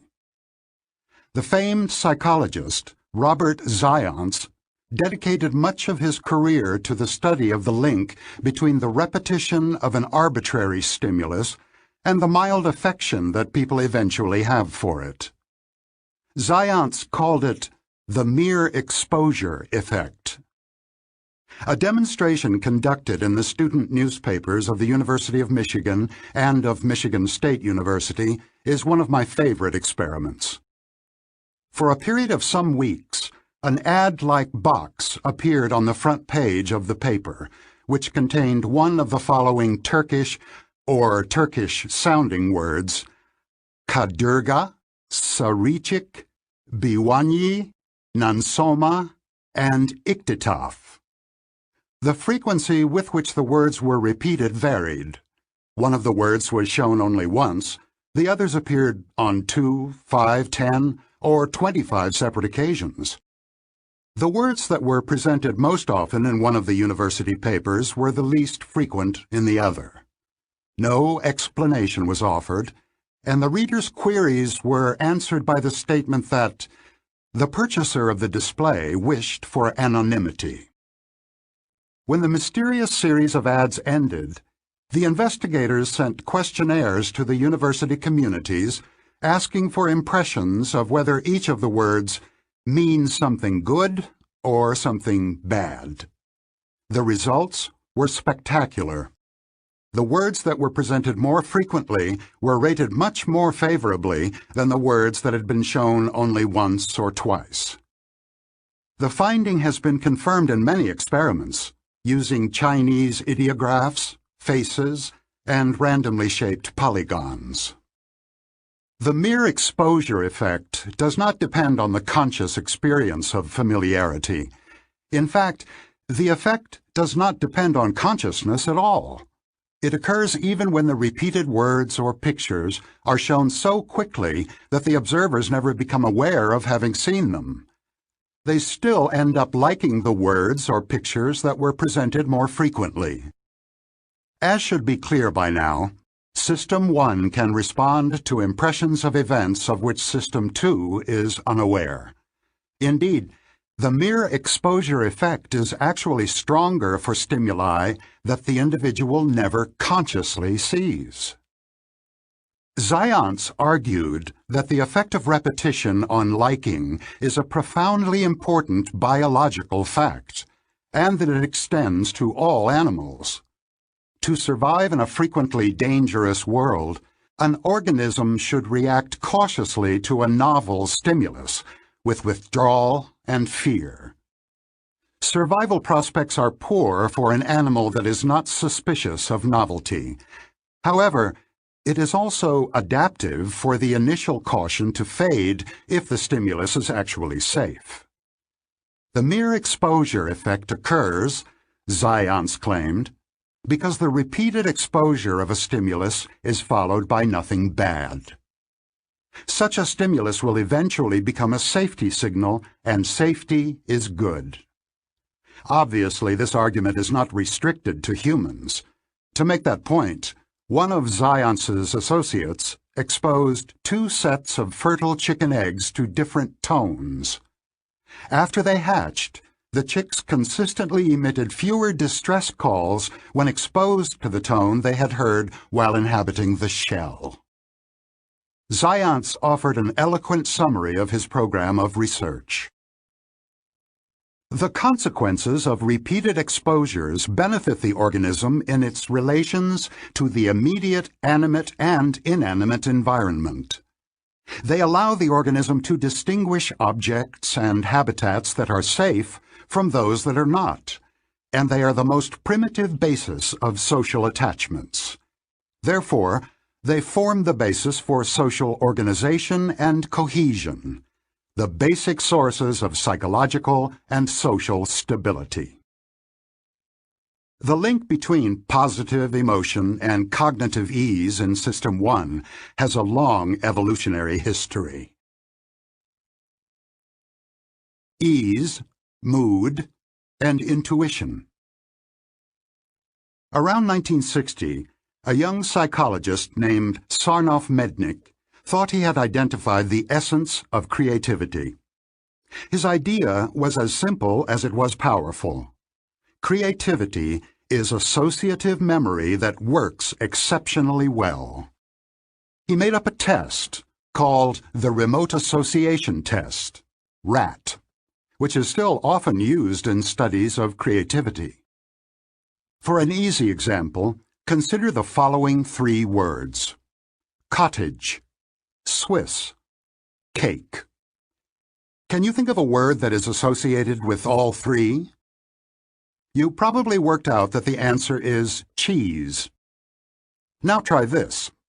Dive, light, rocket. This problem is much harder, but it has a unique, correct answer which every speaker of English recognizes, although less than 20% of a sample of students found it within 15 seconds. The answer is sky. Of course, not every triad of words has a solution. For example, the words dream, ball, book do not have a shared association that everyone will recognize as valid. Several teams of German psychologists that have studied the rat in recent years have come up with remarkable discoveries about cognitive ease. One of the teams raised two questions. Can people feel that a triad of words has a solution before they know what the solution is? How does mood influence performance in this task? To find out, they first made some of their subjects happy and others sad by asking them to think for several minutes about happy or sad episodes in their lives. Then they presented these subjects with a series of triads, half of them linked, such as dive, light, rocket, and half unlinked, such as dream, ball, book, and instructed them to press one of two keys very quickly to indicate their guess about whether the triad was linked. The time allowed for this guess, 2 seconds, was much too short for the actual solution to come to anyone's mind. The first surprise is that people's guesses are much more accurate than they would be by chance. I find this astonishing. A sense of cognitive ease is apparently generated by a very faint signal from the associative machine which knows that the three words are coherent, share an association, long before the association is retrieved. The role of cognitive ease in the judgment was confirmed experimentally by another German team, manipulations that increase cognitive ease, priming, a clear font, pre-exposing words, all increase the tendency to see the words as linked. Another remarkable discovery is the powerful effect of mood on this intuitive performance. The experimenters computed an intuition index to measure accuracy. They found that putting the participants in a good mood before the test by having them think happy thoughts more than doubled accuracy. An even more striking result is that unhappy subjects were completely incapable of performing the intuitive task accurately. Their guesses were no better than random. Mood evidently affects the operation of System 1. When we are uncomfortable and unhappy, we lose touch with our intuition. These findings add to the growing evidence that good mood, intuition, creativity, gullibility, and increased reliance on System 1 form a cluster. At the other pole, sadness, vigilance, suspicion, an analytic approach, and increased effort also go together. A happy mood loosens the control of System 2 over performance. When in a good mood, people become more intuitive and more creative, but also less vigilant and more prone to logical errors. Here again, as in the mere exposure effect, the connection makes biological sense. A good mood is a signal that things are generally going well, the environment is safe, and it is all right to let one's guard down. A bad mood indicates that things are not going very well, there may be a threat, and vigilance is required. Cognitive ease is both a cause and a consequence of a pleasant feeling. The remote association test has more to tell us about the link between cognitive ease and positive affect. Briefly consider two triads of words. Sleep, male, switch. Salt, deep, foam. You could not know it, of course, but measurements of electrical activity in the muscles of your face would probably have shown a slight smile when you read the second triad, which is coherent. C is the solution. This smiling reaction to coherence appears in subjects who are told nothing about common associates. They are merely shown a vertically arranged triad of words and instructed to press the spacebar after they have read it. The impression of cognitive ease that comes with the presentation of a coherent triad appears to be mildly pleasurable in itself. The evidence that we have about good feelings, cognitive ease, and the intuition of coherence is, as scientists say, correlational, but not necessarily causal. Cognitive ease and smiling occur together, but do the good feelings actually lead to intuitions of coherence? Yes, they do. The proof comes from a clever experimental approach that has become increasingly popular. Some participants were given a cover story that provided an alternative interpretation for their good feeling. They were told about music played in their earphones that previous research showed that this music influences the emotional reactions of individuals. This story completely eliminates the intuition of coherence. The finding shows that the brief emotional response that follows the presentation of a triad of words, pleasant if the triad is coherent, unpleasant otherwise, is actually the basis of judgments of coherence. There is nothing here that System 1 cannot do. Emotional changes are now expected, and because they are unsurprising, they are not linked causally to the words. This is as good as psychological research ever gets, in its combination of experimental techniques and in its results, which are both robust and extremely surprising.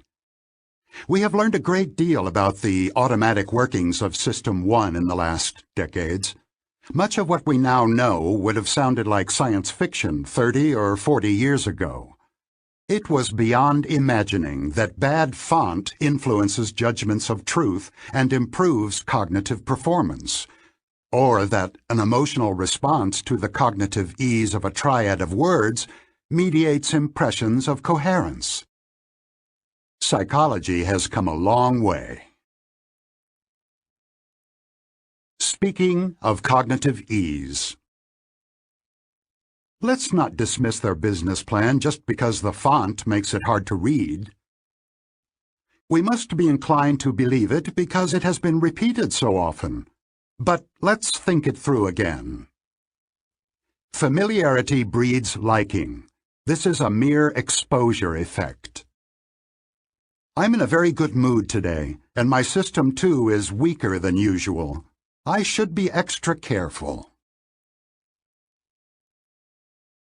Chapter 6. Norms, Surprises, and Causes.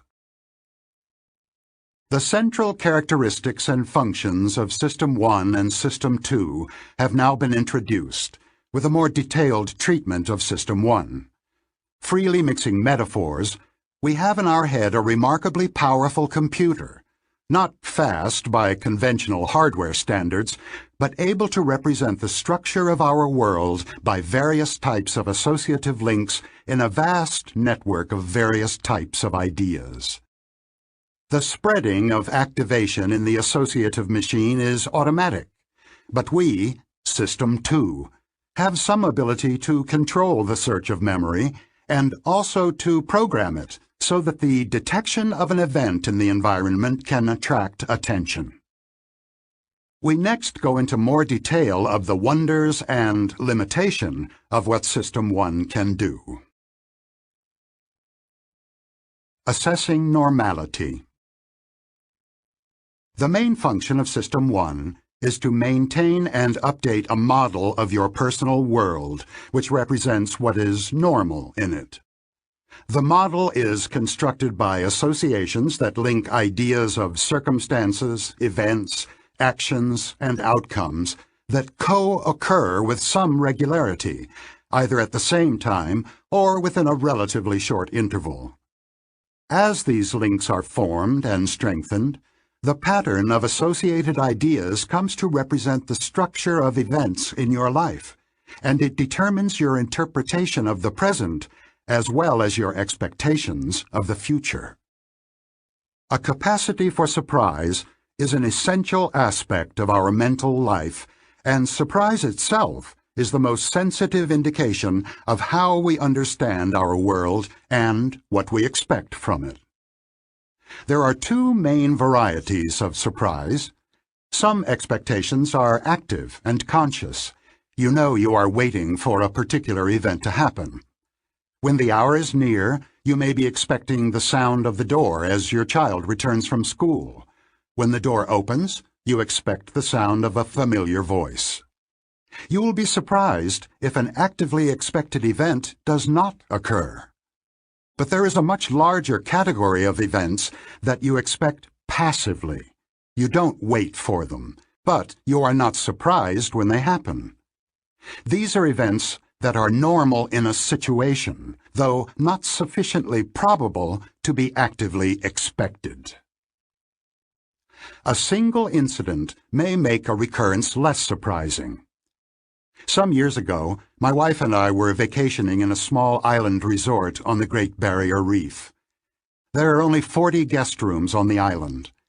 When we came to dinner, we were surprised to meet an acquaintance, a psychologist named John. We greeted each other warmly and commented on the coincidence. John left the resort the next day. About 2 weeks later, we were in a theater in London. A latecomer sat next to me after the lights went down. When the lights came up for the intermission, I saw that my neighbor was John. My wife and I commented later that we were simultaneously conscious of two facts. First, this was a more remarkable coincidence than the first meeting. Second, we were distinctly less surprised to meet John on the second occasion than we had been on the first.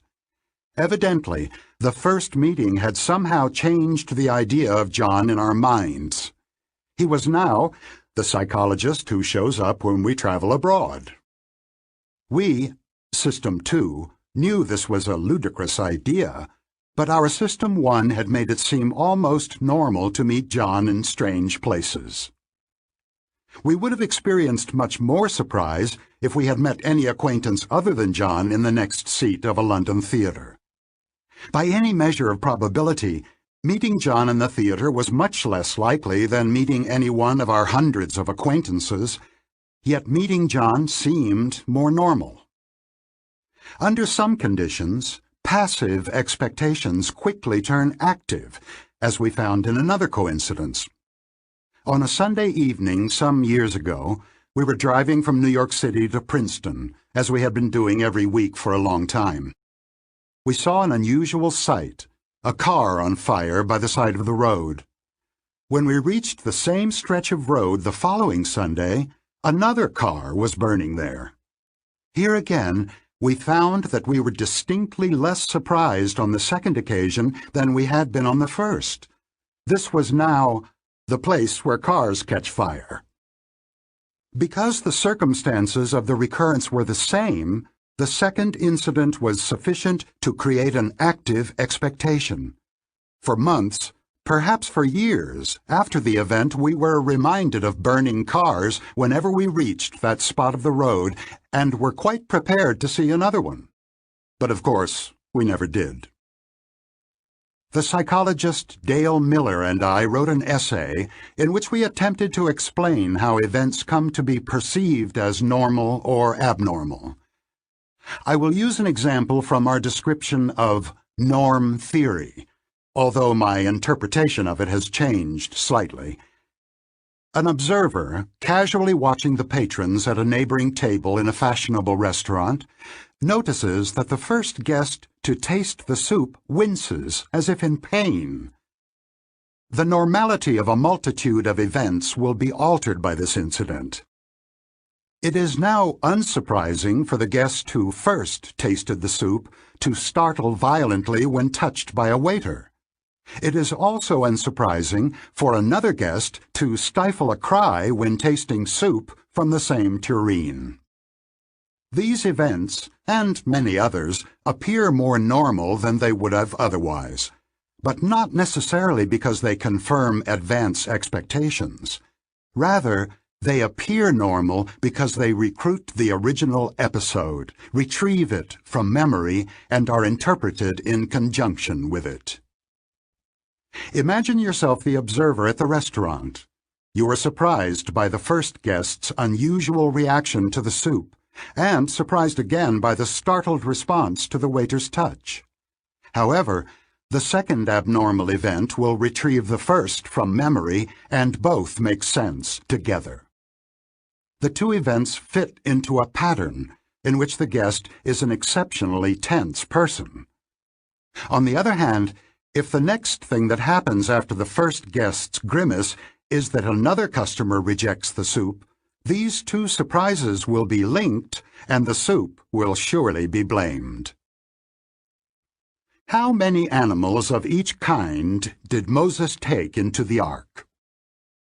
The number of people who detect what is wrong with this question is so small that it has been dubbed the Moses illusion.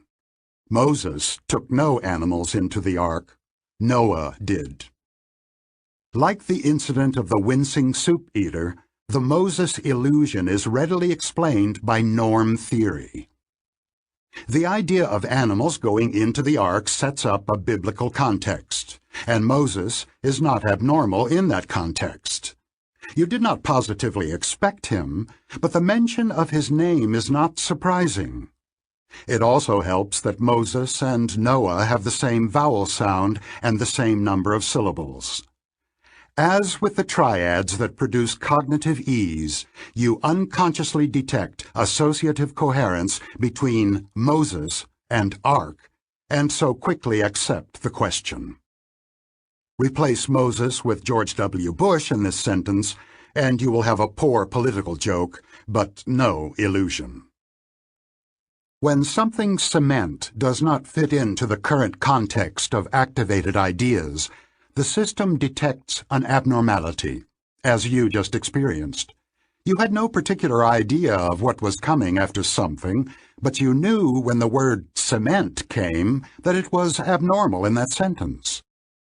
Studies of brain responses have shown that violations of normality are detected with astonishing speed and subtlety. In a recent experiment, people heard the sentence, "Earth revolves around the trouble every year." A distinctive pattern was detected in brain activity, starting within 0.2 of a second of the onset of the odd word.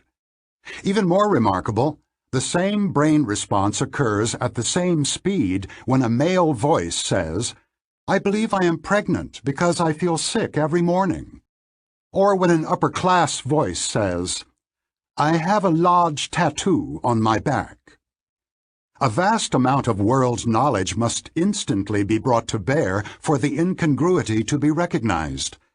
The voice must be identified as upper-class English and confronted with the generalization that large tattoos are uncommon in the upper class. We are able to communicate with each other because our knowledge of the world and our use of words are largely shared. When I mention a table, without specifying further, you understand that I mean a normal table. You know with certainty that its surface is approximately level and that it has far fewer than 25 legs. We have norms for a vast number of categories, and these norms provide the background for the immediate detection of anomalies such as pregnant men and tattooed aristocrats. To appreciate the role of norms in communication, consider the sentence, "The large mouse climbed over the trunk of the very small elephant." I can count on your having norms for the size of mice and elephants that are not too far from mine. The norms specify a typical or average size for these animals, and they also contain information about the range or variability within the category. It is highly unlikely that either of us got the image in our mind's eye of a mouse larger than an elephant striding over an elephant smaller than a mouse. Instead, We each separately but jointly visualized a mouse smaller than a shoe, clambering over an elephant larger than a sofa. System 1, which understands language, has access to norms of categories which specify the range of plausible values as well as the most typical cases. Seeing causes and intentions. Fred's parents arrived late. The caterers were expected soon. Fred was angry. You know why Fred was angry, and it is not because the caterers were expected soon. In your network of associations, anger and lack of punctuality are linked as an effect and its possible cause, but there is no such link between anger and the idea of expecting caterers. A coherent story was instantly constructed as you read. You immediately knew the cause of Fred's anger. Finding such causal connections is part of understanding a story and is an automatic operation of System 1. System 2, your conscious self, was offered the causal interpretation and accepted it. A story in Nassim Taleb's The Black Swan illustrates this automatic search for causality. He reports that bond prices initially rose on the day of Saddam Hussein's capture in his hiding place in Iraq. Investors were apparently seeking safer assets that morning, and the Bloomberg News Service flashed this headline: U.S. Treasuries rise. Hussein capture may not curb terrorism. Half an hour later, bond prices fell back, and the revised headline read, U.S. Treasuries fall. Hussein capture boosts allure of risky assets. Obviously, Hussein's capture was the major event of the day, and because of the way the automatic search for causes shapes our thinking, that event was destined to be the explanation of whatever happened in the market on that day. The two headlines looked superficially like explanations of what happened in the market, but a statement that can explain two contradictory outcomes explains nothing at all. In fact, all the headlines do is satisfy our need for coherence. A large event is supposed to have consequences, and consequences need causes to explain them. We have limited information about what happened on a day, and System 1 is adept at finding a coherent causal story that links the fragments of knowledge at its disposal. Listen to this sentence. After spending a day exploring beautiful sights in the crowded streets of New York, Jane discovered that her wallet was missing. When people who had read this brief story, along with many others, were given a surprise recall test, the word pickpocket was more strongly associated with the story than the word sights, even though the latter was actually in the sentence, while the former was not. The rules of associative coherence tell us what happened. The event of a lost wallet could evoke many different causes. The wallet slipped out of a pocket, was left in a restaurant, etc. However, when the ideas of lost wallet, New York, and crowds are juxtaposed, they jointly evoke the explanation that a pickpocket caused the loss.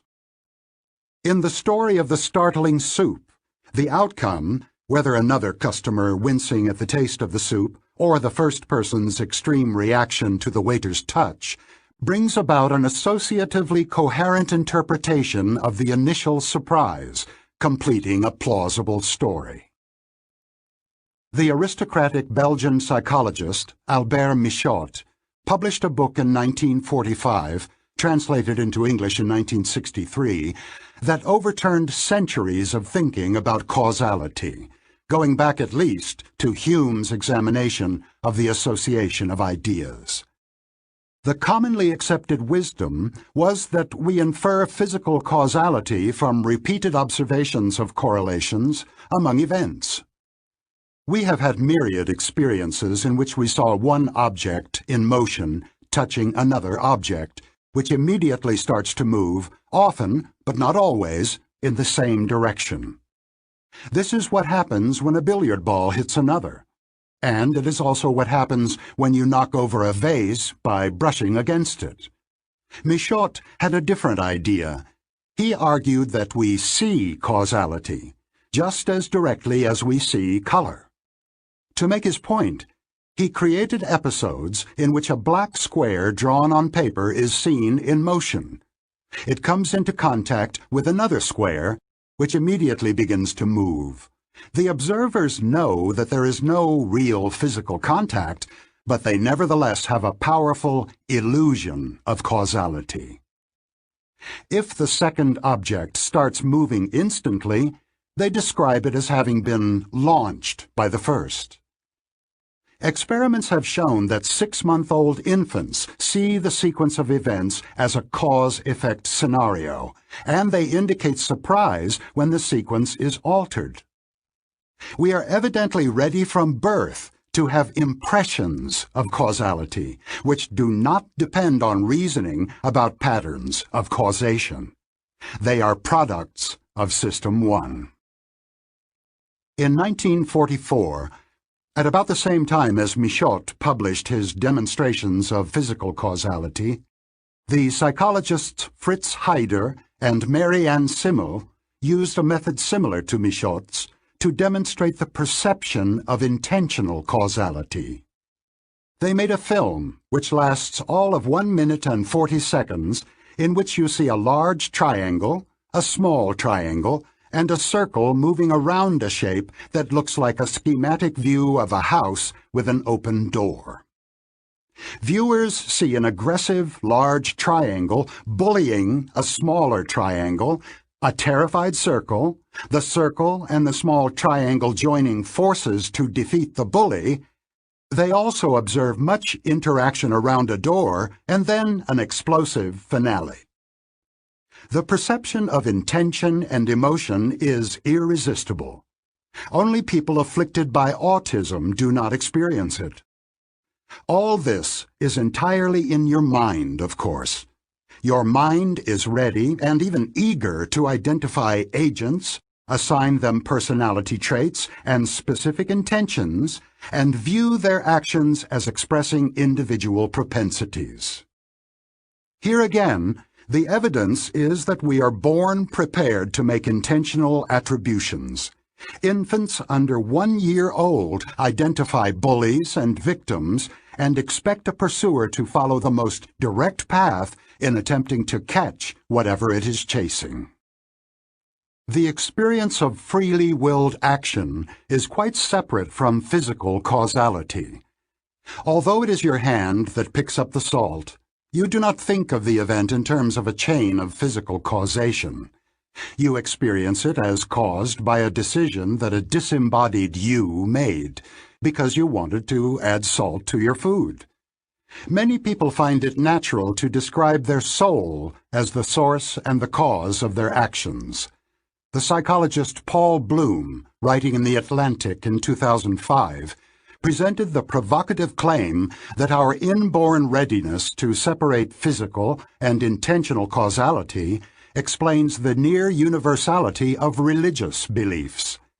He observes that we perceive the world of objects as essentially separate from the world of minds, making it possible for us to envision soulless bodies and bodiless souls. The two modes of causation that we are set to perceive make it natural for us to accept the two central beliefs of many religions.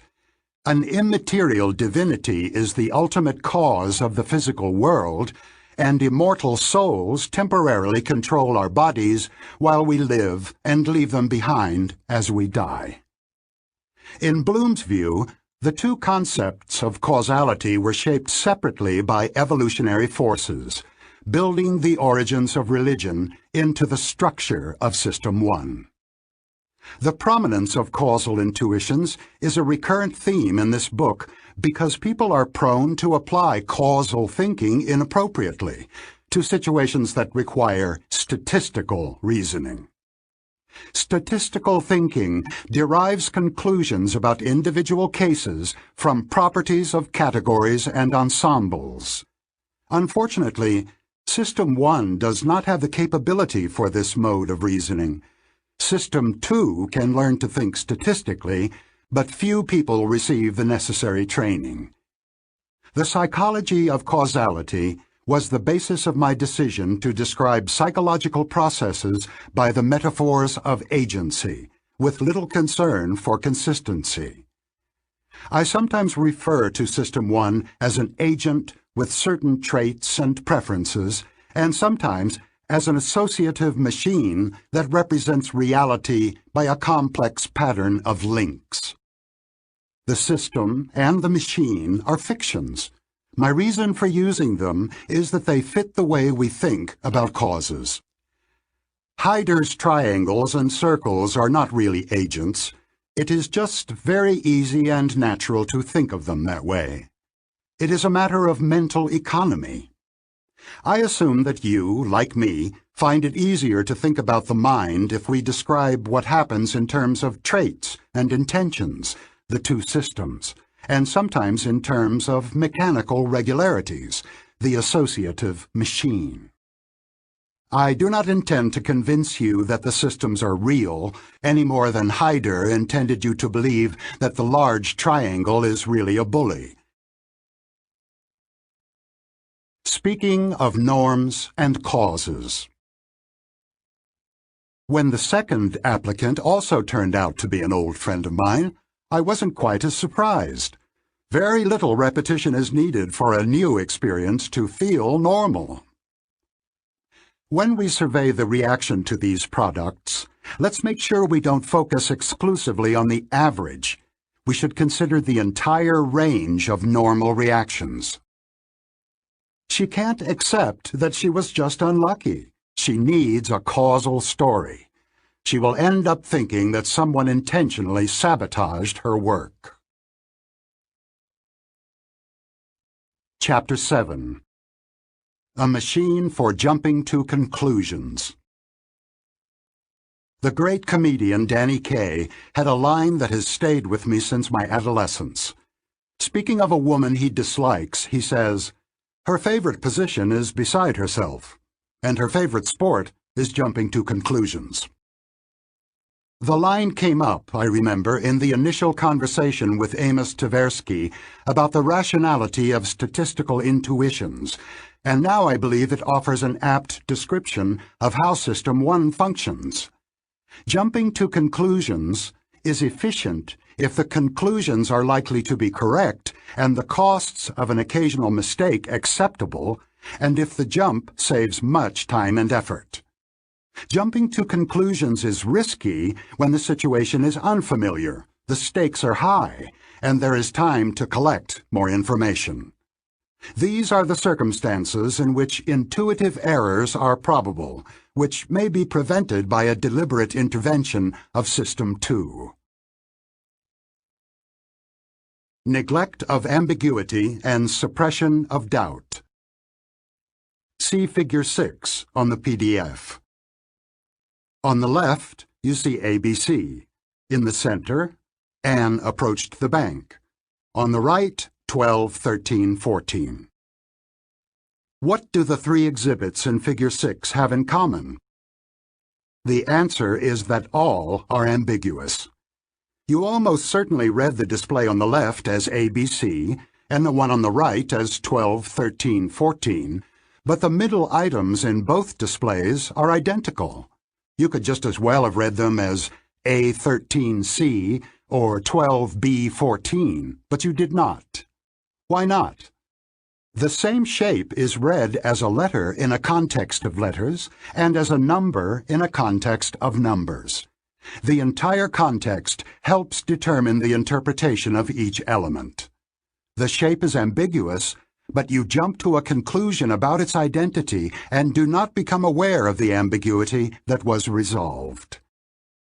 As for Anne, you probably imagined a woman with money on her mind, walking toward a building with tellers and secure vaults. But this plausible interpretation is not the only possible one.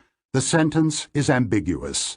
If an earlier sentence had been, "They were floating gently down the river," you would have imagined an altogether different scene. When you have just been thinking of a river, the word bank is not associated with money. In the absence of an explicit context, System 1 automatically supplied a context of its own.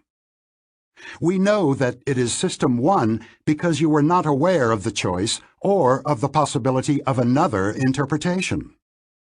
Unless you have been canoeing recently, you probably spend more time going to banks than floating on rivers, and you resolved the ambiguity accordingly. When uncertain, System 1 bets on an answer, and the bets are guided by experience. The rules of the betting are intelligent. Recent events and the current context have the most weight in determining an interpretation. When no recent event comes to mind, more distant memories govern. Among your earliest and most memorable experiences was singing your ABCs. You did not sing your A13Cs. The most important aspect of both examples is that a definite choice was made, but you did not know it. Only one interpretation came to mind, and you were never aware of the ambiguity. System 1 does not keep track of alternatives that it rejects, or even of the fact that there were alternatives. Conscious doubt is not in the repertoire of System 1.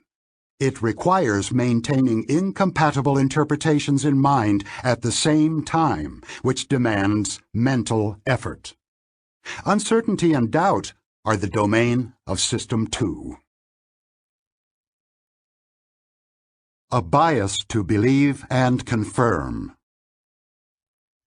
The psychologist Daniel Gilbert, widely known as the author of Stumbling to Happiness, once wrote an essay titled How Mental Systems Believe, in which he developed a theory of believing and unbelieving that he traced to the 17th century philosopher Baruch Spinoza.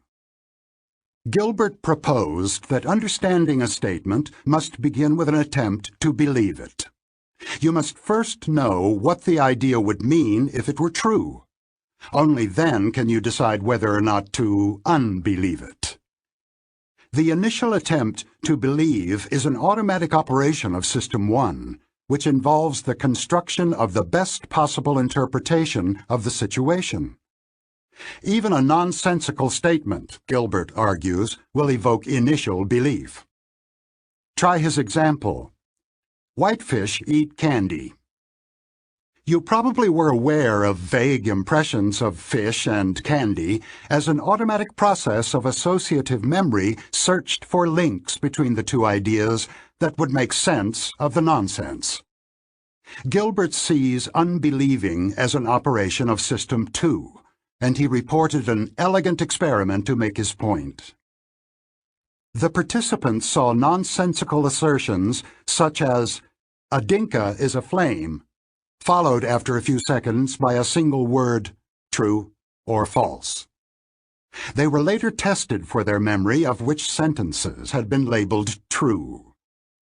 In one condition of the experiment, subjects were required to hold digits in memory during the task.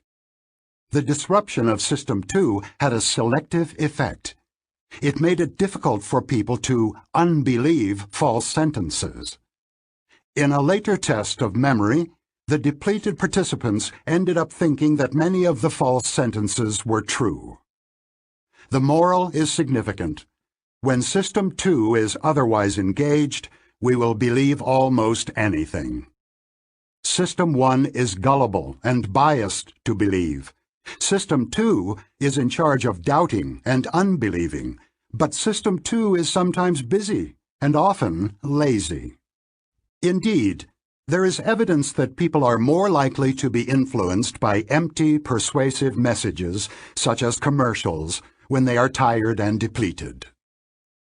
The operations of associative memory contribute to a general confirmation bias. When asked, "Is Sam friendly?" different instances of Sam's behavior will come to mind than would if you had been asked, "Is Sam unfriendly?" A deliberate search for confirming evidence, known as positive test strategy, is also how System 2 tests a hypothesis. Contrary to the rules of philosophers of science, who advise testing hypotheses by trying to refute them, people, and scientists quite often, seek data that are likely to be compatible with the beliefs they currently hold. The confirmatory bias of System 1 favors uncritical acceptance of suggestions and exaggeration of the likelihood of extreme and improbable events. If you are asked about the probability of a tsunami hitting California within the next 30 years, the images that come to your mind are likely to be images of tsunamis in the manner Gilbert proposed for nonsense statements, such as, "Whitefish eat candy." You will be prone to overestimate the probability of a disaster.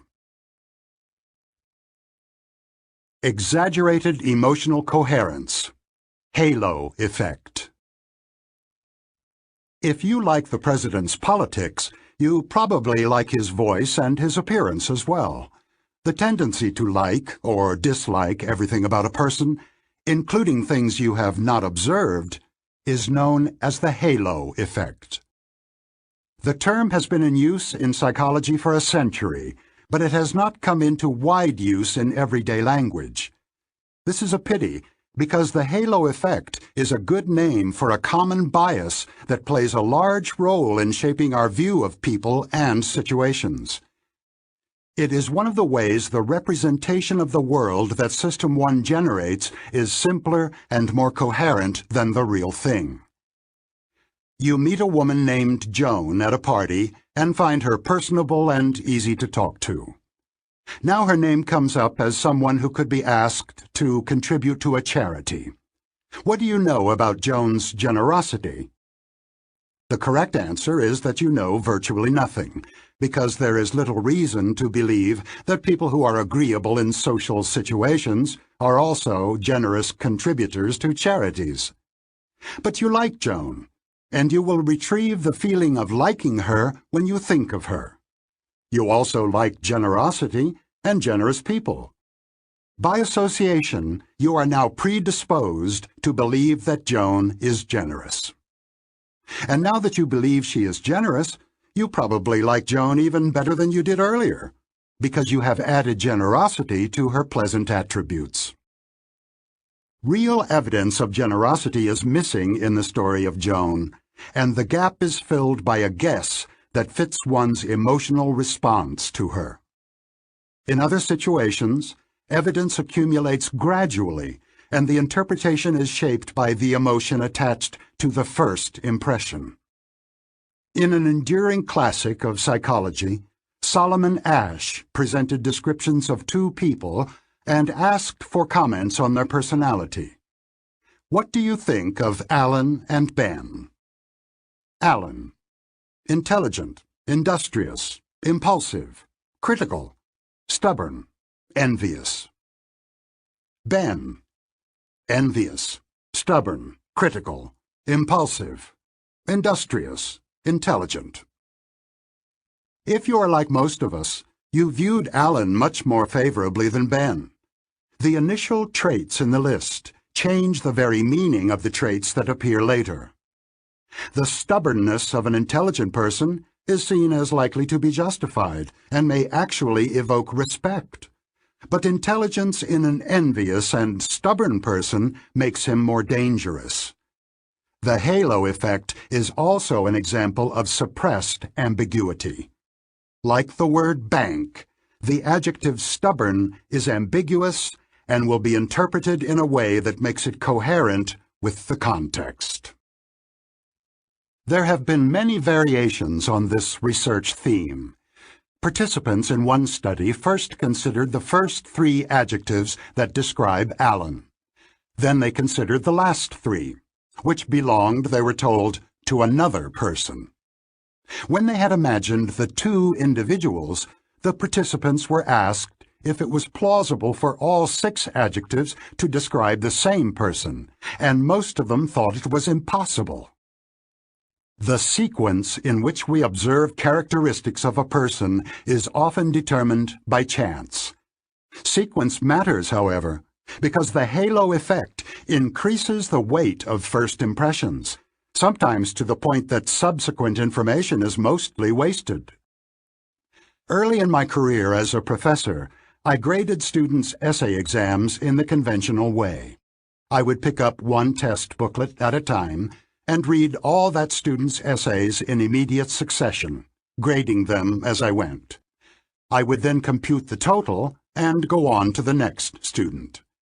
I eventually noticed that my evaluations of the essays in each booklet were strikingly homogeneous. I began to suspect that my grading exhibited a halo effect, and that the first question I scored had a disproportionate effect on the overall grade. The mechanism was simple.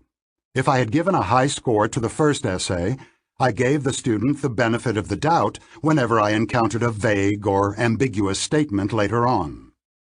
This seemed reasonable. Surely a student who had done so well in the first essay would not make a foolish mistake in the second one. But there was a serious problem with my way of doing things.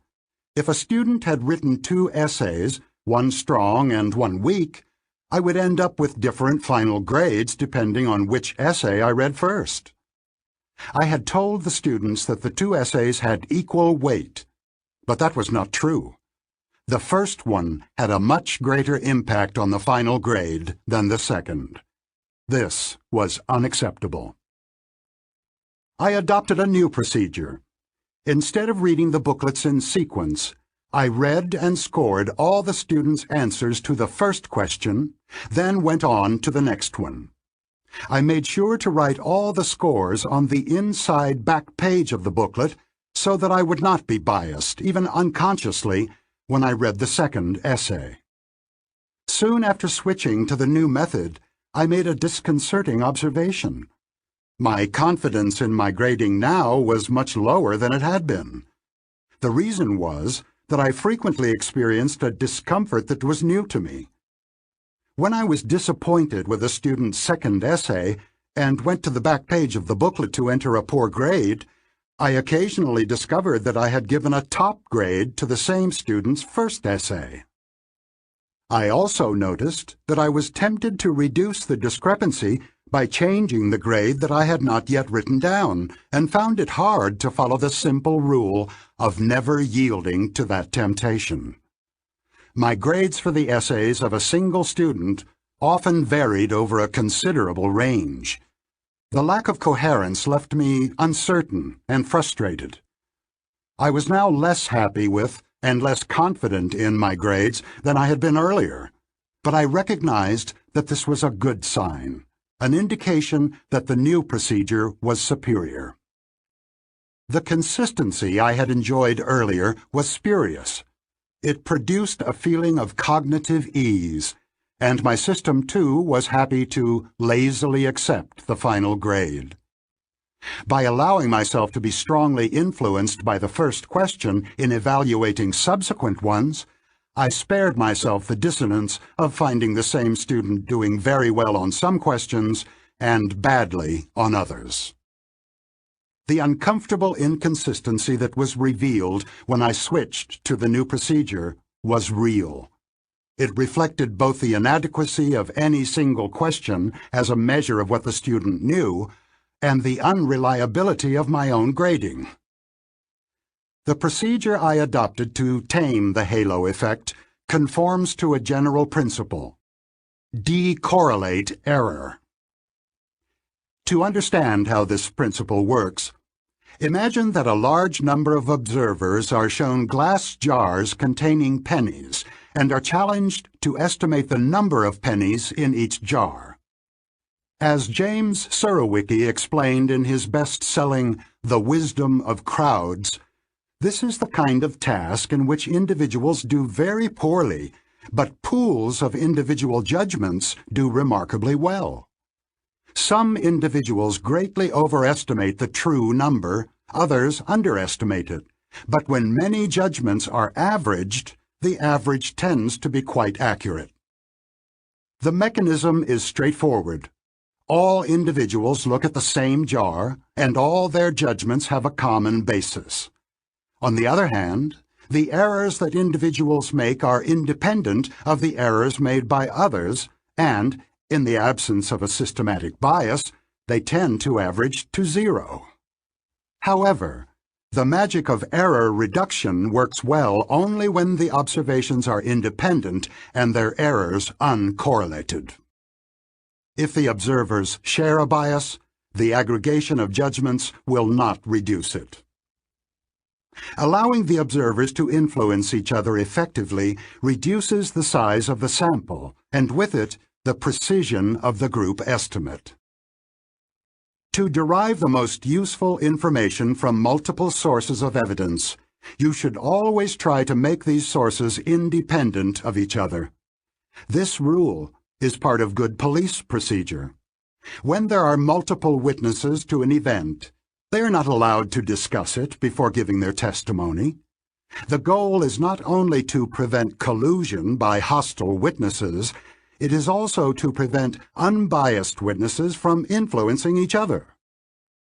Witnesses who exchange their experiences will tend to make similar errors in their testimony, reducing the total value of the information they provide. Eliminating redundancy from your sources of information is always a good idea. The principle of independent judgments and decorrelated errors has immediate applications for the conduct of meetings, an activity in which executives in organizations spend a great deal of their working days. A simple rule can help. Before an issue is discussed, all members of the committee should be asked to write a very brief summary of their position. This procedure makes good use of the value of the diversity of knowledge and opinion in the group.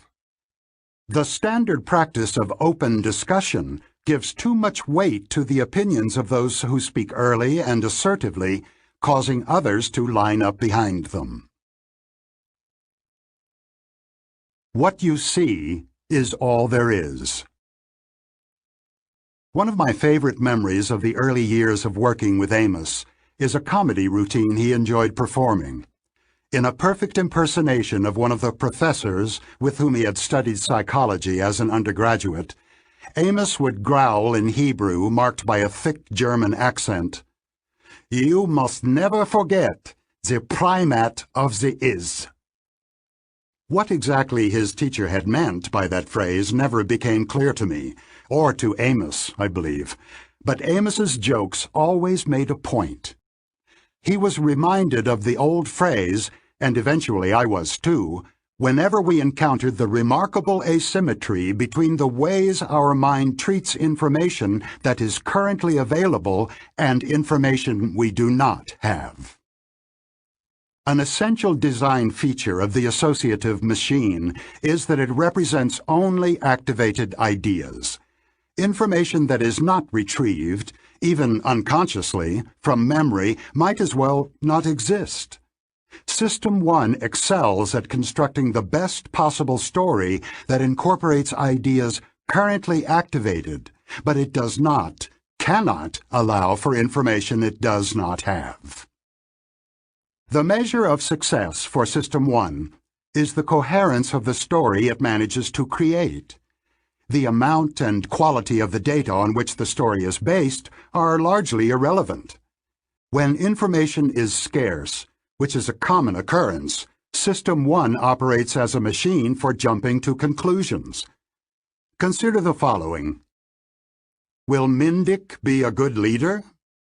She is intelligent and strong.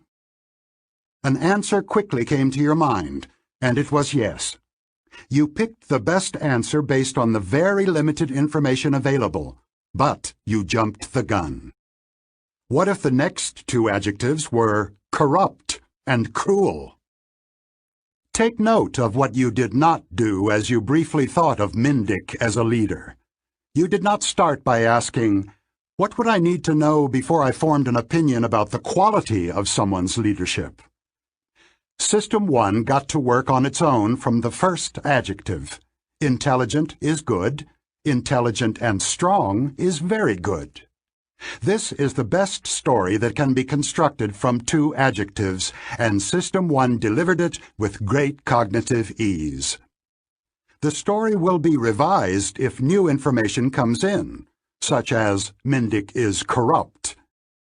But there is no waiting and no subjective discomfort, and there also remains a bias favoring the first impression. The combination of a coherence-seeking System 1 with a lazy System 2 implies that System 2 will endorse many intuitive beliefs which closely reflect the impressions generated by System 1. Of course, System 2 also is capable of a more systematic and careful approach to evidence and of following a list of boxes that must be checked before making a decision.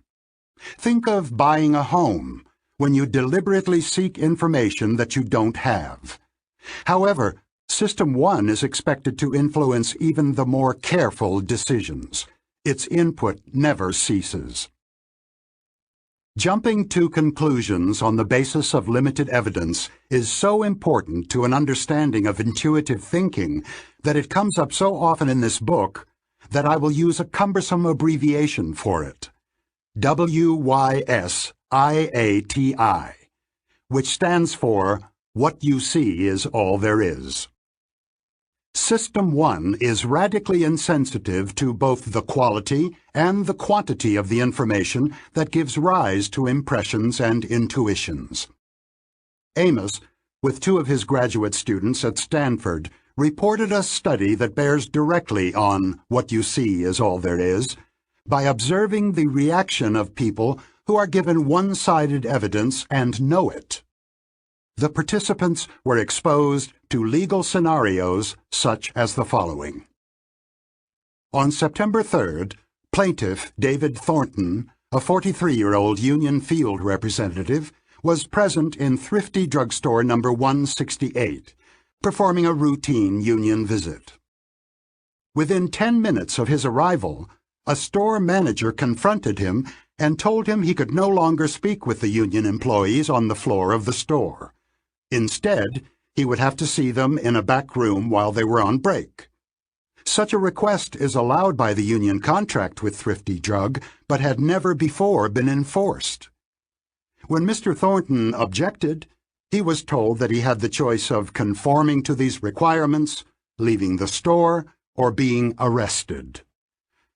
At this point, Mr. Thornton indicated to the manager that he had always been allowed to speak to employees on the floor for as much as 10 minutes, as long as no business was disrupted, and that he would rather be arrested than change the procedure of his routine visit. The manager then called the police and had Mr. Thornton handcuffed in the store for trespassing. After he was booked and put into a holding cell for a brief time, all charges were dropped. Mr. Thornton is suing Thrifty Drug for false arrest. In addition to this background material, which all participants read, different groups were exposed to presentations by the lawyers for the 2 parties. Naturally, the lawyer for the union organizer described the arrest as an intimidation attempt, while the lawyer for the store argued that having the talk in the store was disruptive and that the manager was acting properly. Some participants, like a jury, heard both sides. The lawyers added no useful information that you could not infer from the background story. The participants were fully aware of the setup, and those who heard only one side could easily have generated the argument for the other side. Nevertheless, the presentation of one-sided evidence had a very pronounced effect on judgments. Furthermore, participants who saw one-sided evidence were more confident of their judgments than those who saw both sides. This is just what you would expect if the confidence that people experience is determined by the coherence of the story they manage to construct from available information. It is the consistency of the information that matters for a good story, not its completeness. Indeed, you will often find that knowing little makes it easier to fit everything you know into a coherent pattern. What you see is all there is essential to creating associative coherence and the cognitive ease that causes us to accept a statement as true. It explains why we can think fast and how we are able to make sense of partial information in a complex world. Much of the time, the coherent story we put together is close enough to reality to support reasonable action. However, I will also invoke what you see is all there is to help explain a long and diverse list of biases of judgment and choice, including the following, among many others. Overconfidence. As the "what you see is all there is" rule implies, neither the quantity nor the quality of the evidence counts for much in subjective confidence. The confidence that individuals have in their beliefs depends mostly on the quality of the story they can tell about what they see, even if they see little. We often fail to allow for the possibility that evidence that should be critical to our judgment is missing.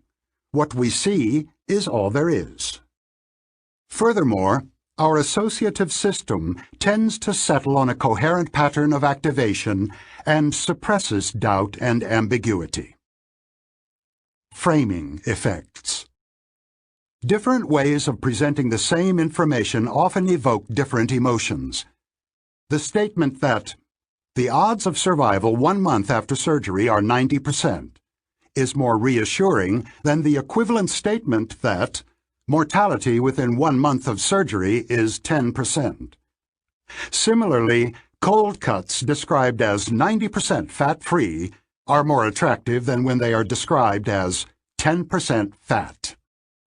The equivalence of the alternative formulations is transparent, but an individual normally sees only one formulation, and what she sees is all there is. Base rate neglect. Recall Steve, the meek and tidy soul who is often believed to be a librarian. The personality description is salient and vivid, and although you surely know that there are more male farmers than male librarians, that statistical fact almost certainly did not come to your mind when you first considered the question. What you saw was all there was. More generally, statistical information is often ignored in making forecasts about individual cases because it tends to be less vivid, salient, and interesting than specific information about the case at hand. Speaking of jumping to conclusions. She knows nothing about this person's management skills. All she is going by is the halo effect from a good presentation. Let's decorrelate errors by obtaining separate judgments on the issue before any discussion. We will get more information from independent assessments. They made that big decision on the basis of a good report from one consultant. What you see is all there is. They did not seem to realize how little information they had. They didn't want more information that might spoil their story. What you see is all there is. Chapter 8. How Judgments Happen. There is no limit to the number of questions you can answer, whether they are questions someone else asks or questions you ask yourself. Nor is there a limit to the number of attributes you can evaluate. You are capable of counting the number of capital letters on a page, comparing the height of the windows of your house to the one across the street, and assessing the political prospects of your senator on a scale from excellent to disastrous. The questions are addressed to System 2, which will direct attention and search memory to find the answers. System 2 receives questions or generates them. In either case, it directs attention and searches memory to find the answers. System 1 operates differently. It continuously monitors what is going on outside and inside the mind and continuously generates assessments of various aspects of the situation without specific intention and with little or no effort. These basic assessments play an important role in intuitive judgment because they are easily substituted for more difficult questions.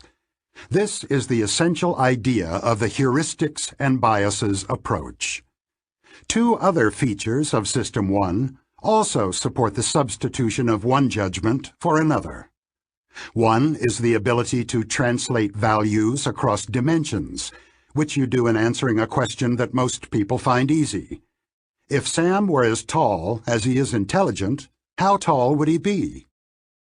Finally, there is the mental shotgun, an intention of System 2 to answer a specific question or evaluate a particular attribute of the situation automatically triggers other computations, including basic assessments.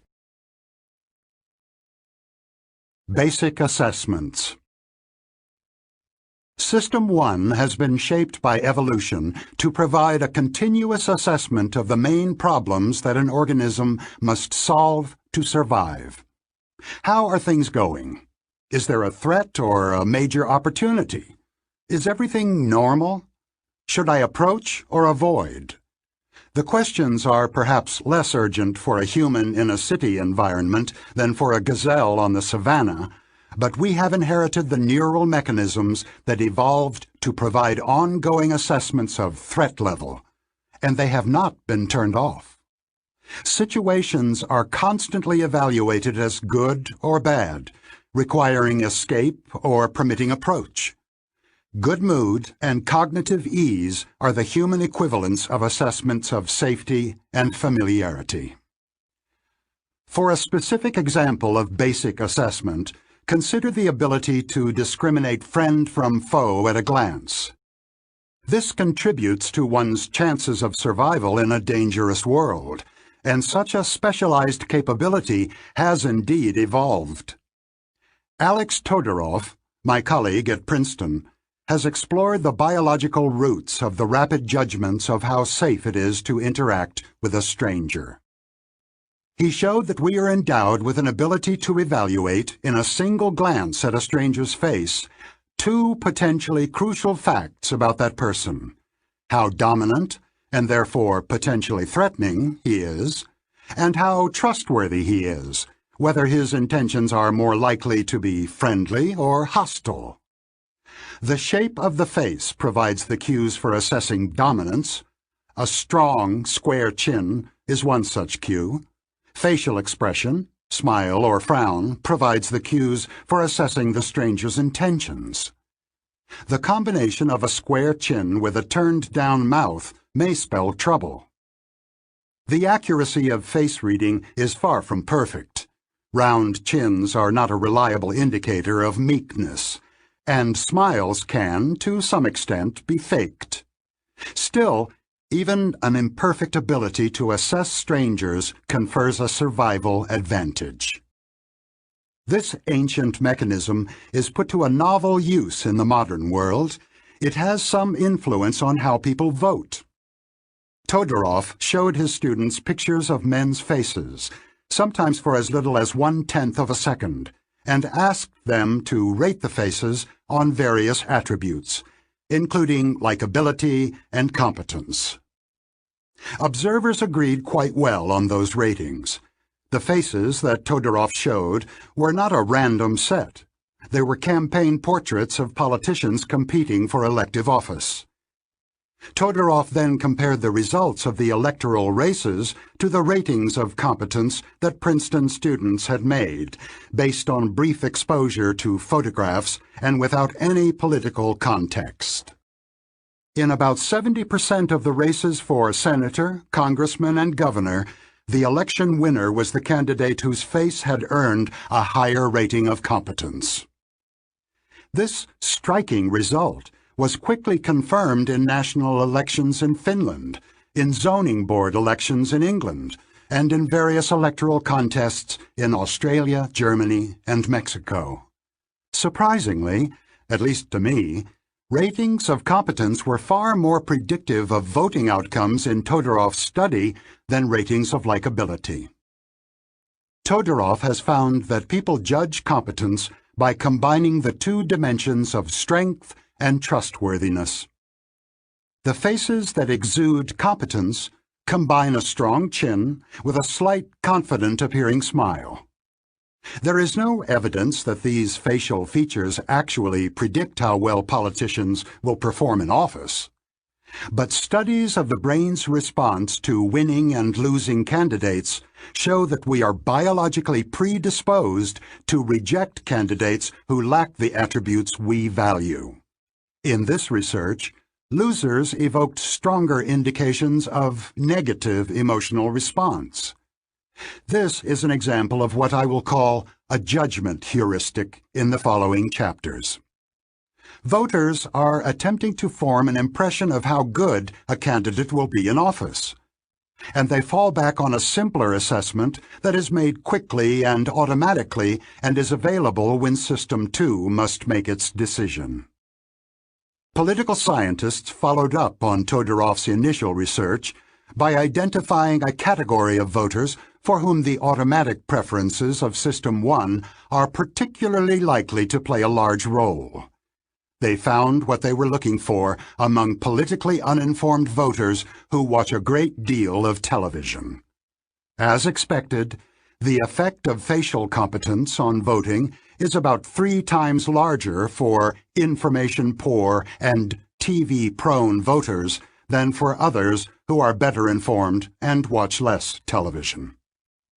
Evidently, the relative importance of System 1 in determining voting choices is not the same for all people.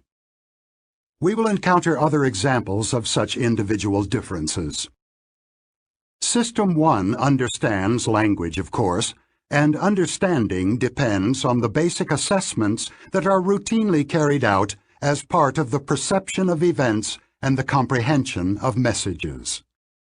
These assessments include computations of similarity and representativeness, attributions of causality, and evaluations of the availability of associations and exemplars. They are performed even in the absence of a specific task set, although the results are used to meet task demands as they arise. The list of basic assessments is long, but not every possible attribute is assessed. For an example, look briefly at Figure 7 on the PDF. A glance provides an immediate impression of many features of the display. You know that the 2 towers are equally tall and that they are more similar to each other than the tower on the left is to the array of blocks in the middle. However, you do not immediately know that the number of blocks in the left-hand tower is the same as the number of blocks arrayed on the floor, and you have no impression of the height of the tower that you could build from them. To confirm that the numbers are the same, you would need to count the 2 sets of blocks and compare the results, an activity that only System 2 can carry out. Sets and prototypes. For another example, consider the question, what is the average length of the lines in Figure 8 on the PDF? This question is easy, and System 1 answers it without prompting. Experiments have shown that a fraction of a second is sufficient for people to register the average length of an array of lines with considerable precision. Furthermore, the accuracy of these judgments is not impaired when the observer is cognitively busy with a memory task. They do not necessarily know how to describe the average in inches or centimeters, but they will be very accurate in adjusting the length of another line to match the average. System 2 is not needed to form an impression of the norm of length for an array. System 1 does it, automatically and effortlessly, just as it registers the color of the lines and the fact that they are all vertical. We also can form an immediate impression of the number of objects in an array, precisely if there are 4 or fewer objects, crudely if there are more. Now to another question. What is the total length of the lines in Figure 8? This is a different experience because System 1 has no suggestions to offer. The only way you can answer this question is by activating System 2, which will laboriously estimate the average, estimate or count the lines, and multiply average length by the number of lines. The failure of System 1 to compute the total length of a set of lines at a glance may look obvious to you. You never thought you could do it. It is, in fact, an instance of an important limitation of that system. Because System 1 represents categories by a prototype, or a set of typical exemplars, it deals well with averages, but poorly with sums. The size of the category, the number of instances it contains, tends to be ignored in judgments of what I will call sum-like variables. Participants in one of the numerous experiments that were prompted by the litigation following the disastrous Exxon Valdez oil spill were asked their willingness to pay for nets to cover oil ponds in which migratory birds often drown. Different groups of participants stated their willingness to pay to save 2,000, 20,000, or 200,000 birds. If saving birds is an economic good, it should be a sum-like variable. Saving 200,000 birds should be worth much more than saving 2,000 birds. In fact, the average contributions of the three groups were $80, $78, and $88, respectively. The number of birds made very little difference. What the participants reacted to in all three groups was a prototype. The awful image of a helpless bird drowning, its feathers soaked in thick oil. The almost complete neglect of quantity in such emotional contexts has been confirmed many times. Intensity matching. Questions about your happiness, the president's popularity, the proper punishment of financial evildoers, and the future prospects of a politician share an important characteristic. They all refer to an underlying dimension of intensity or amount, which permits the use of the word more happy, more popular, more severe, or more powerful for a politician. For example, a candidate's political future can range from the low of, "She will be defeated in the primary," to a high of, "She will someday be President of the United States." Here we encounter a new aptitude of System 1. An underlying scale of intensity allows matching across diverse dimensions. If crimes were colors, murder would be a deeper shade of red than theft. If crimes were expressed as music, mass murder would be played fortissimo, while accumulating unpaid parking tickets would be a faint pianissimo. And of course, you have similar feelings about the intensity of punishments. In classic experiments, people adjusted the loudness of a sound to the severity of crimes. Other people adjusted loudness to the severity of legal punishments. If you heard two notes, one for the crime and one for the punishment, you would feel a sense of injustice if one tone was much louder than the other. Consider an example that we will encounter again later. Julie read fluently when she was 4 years old. Now, match Julie's reading prowess as a child to the following intensity scales. How tall is a man who is as tall as Julie was precocious? What do you think of 6 feet?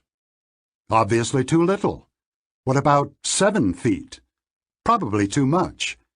You are looking for a height that is as remarkable as the achievement of reading at age 4. Fairly remarkable, but not extraordinary. Reading at 15 months would be extraordinary, perhaps like a man who is 7 feet 8 inches. What level of income in your profession matches Julie's reading achievement? Which crime is as severe as Julie was precocious? Which graduating GPA in an Ivy League college matches Julie's reading? Not very hard, was it? Furthermore, you can be assured that your matches will be quite close to those of other people in your cultural milieu. We will see that when people are asked to predict Julie's GPA from the information about the age at which she learned to read, they answer by translating from one scale to another and pick the matching GPA. And we will also see why this mode of prediction by matching is statistically wrong, although it is perfectly natural to System 1, and for most people, except statisticians, it is also acceptable to System 2. The mental shotgun. System 1 carries out many computations at any one time. Some of these are routine assessments that go on continuously. Whenever your eyes are open, your brain computes a three-dimensional representation of what is in your field of vision, complete with the shape of objects, their position in space, and their identity. No intention is needed to trigger this operation or the continuous monitoring for violated expectations. In contrast to these routine assessments, other computations are undertaken only when needed. You do not maintain a continuous evaluation of how happy or wealthy you are, and even if you are a political addict, you do not continuously assess the president's prospects. The occasional judgments are voluntary. They occur only when you intend them to do so. You do not automatically count the number of syllables in every word you read, but you can do it if you so choose. However, the control over intended computations is far from precise. We often compute much more than we want or need. I call this excess computation the mental shotgun. It is impossible to aim at a single point with a shotgun because it shoots pellets that scatter, and it seems almost equally difficult for System 1 not to do more than System 2 charges it to do. Two experiments that I read long ago suggested this image. Participants in one experiment listened to pairs of words with the instruction to press a key as quickly as possible whenever they detected that the words rhymed. The words rhyme in both these pairs. Vote, note. Vote, goat. The difference is obvious to you because you see the two pairs. Vote and goat rhyme, but they are spelled differently. The participants only heard the words, but they were also influenced by the spelling. They were distinctly slower to recognize the words as rhyming if their spelling was discrepant. Although the instructions required only a comparison of sounds, the participants also compared their spelling, and the mismatch on the irrelevant dimension slowed them down. An intention to answer one question evoked another, which was not only superfluous, but actually detrimental to the main task. In another study, people listened to a series of sentences with the instruction to press one key as quickly as possible to indicate if the sentence was literally true, and another key if the sentence was not literally true. What are the correct responses for the following sentences? Some roads are snakes. Some jobs are snakes. Some jobs are jails. All three sentences are literally false. However, you probably noticed that the second sentence is more obviously false than the other two. The reaction times collected in the experiment confirmed a substantial difference. The reason for the difference is that the two difficult sentences can be metaphorically true. Here again, the intention to perform one computation evoked another. And here again, the correct answer prevailed in the conflict, but the conflict with the irrelevant answer disrupted performance. In the next chapter, we will see that the combination of a mental shotgun with intensity matching explains why we have intuitive judgments about many things that we know little about. Speaking of judgment. Evaluating people as attractive or not is a basic assessment. You do that automatically whether or not you want to, and it influences you. There are circuits in the brain that evaluate dominance from the shape of the face. He looks the part for a leadership role. The punishment won't feel just unless its intensity matches the crime, just like you can match the loudness of a sound to the brightness of a light. This was a clear instance of a mental shotgun. He was asked whether he thought the company was financially sound, but he couldn't forget that he likes their product. Chapter 9. Answering an easier question. A remarkable aspect of your mental life is that you are rarely stumped. True, you occasionally face a question such as 17 times 24 equals, to which no answer comes immediately to mind. But these dumbfounded moments are rare. The normal state of your mind is that you have intuitive feelings and opinions about almost everything that comes your way. You like or dislike people long before you know much about them. You trust or distrust strangers without knowing why. You feel that an enterprise is bound to succeed without analyzing it. Whether you state them or not, you often have answers to questions that you do not completely understand, relying on evidence that you can neither explain nor defend. Substituting questions. I propose a simple account of how we generate intuitive opinions on complex matters. If a satisfactory answer to a hard question is not found quickly, System 1 will find a related question that is easier and will answer it. I call the operation of answering one question in place of another substitution. I also adopt the following terms. The target question is the assessment you intend to produce. The heuristic question is the simpler question that you answer instead. The technical definition of heuristic is a simple procedure that helps find adequate, though often imperfect, answers to difficult questions. The word comes from the same root as eureka. The idea of substitution came up early in my work with Amos, and it was the core of what became the heuristics and biases approach. We asked ourselves how people manage to make judgments of probability without knowing precisely what probability is. We concluded that people must somehow simplify that impossible task, and we set out to find how they do it.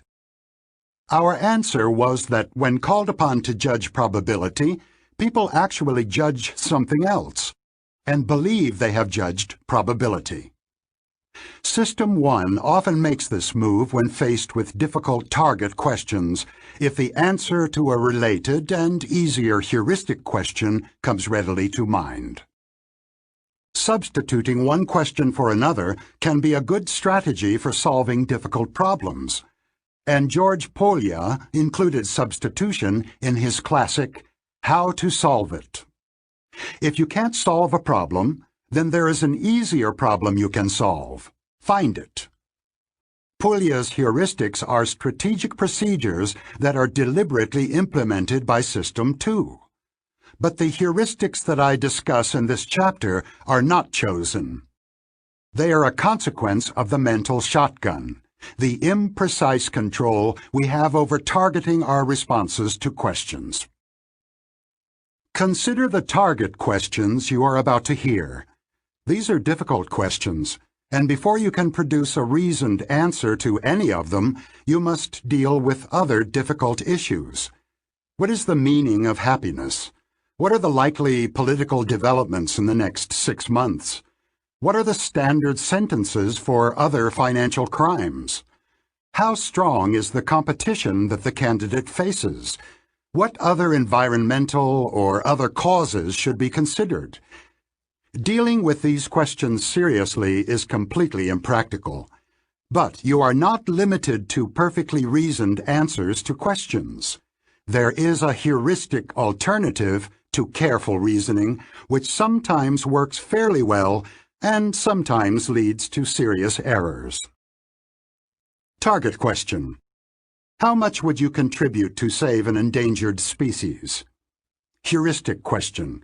How much emotion do I feel when I think of dying dolphins? Target question. How happy are you with your life these days? Heuristic question. What is my mood right now? Target question. How popular will the president be 6 months from now? Heuristic question. How popular is the president right now? Target question. How should financial advisors who prey on the elderly be punished? Heuristic question. How much anger do I feel when I think of financial predators? Target question. This woman is running for the primary. How far will she go in politics? Heuristic question. Does this woman look like a political winner? The mental shotgun makes it easy to generate quick answers to difficult questions without imposing much hard work on your lazy system too. The heuristic counterpart of each of the target questions is very likely to be evoked and very easily answered. Your feelings about dolphins and financial crooks, your current mood, your impressions of the political skill of the primary candidate, or the current standing of the president will readily come to mind. The heuristic questions provide an off-the-shelf answer to each of the difficult target questions. Something is still missing from this story. The answers need to be fitted to the original questions. For example, my feelings about dying dolphins must be expressed in dollars. Another capability of System 1, intensity matching, is available to solve that problem. Recall that both feelings and contribution dollars are intensity scales. I can feel more or less strongly about dolphins, and there is a contribution that matches the intensity of my feelings. The dollar amount that will come to mind is the matching amount. Similar intensity matches are possible for all the questions. For example, the political skills of a candidate can range from pathetic to extraordinarily impressive, and the scale of political success can range from the low of, she will be defeated in the primary, to a high of, she will someday be President of the United States. The automatic processes of the mental shotgun and intensity matching often make available one or more answers to easy questions that could be mapped onto the target question. On some occasions, substitution will occur and a heuristic answer will be endorsed by System 2. Of course, System 2 has the opportunity to reject this intuitive answer or to modify it by incorporating other information. However, a lazy System 2 often follows the path of least effort and endorses a heuristic answer without much scrutiny of whether it is truly appropriate.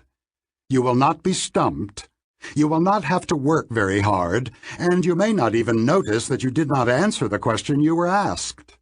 Furthermore, you may not realize that the target question was difficult, because an intuitive answer to it came readily to mind. The 3D heuristic.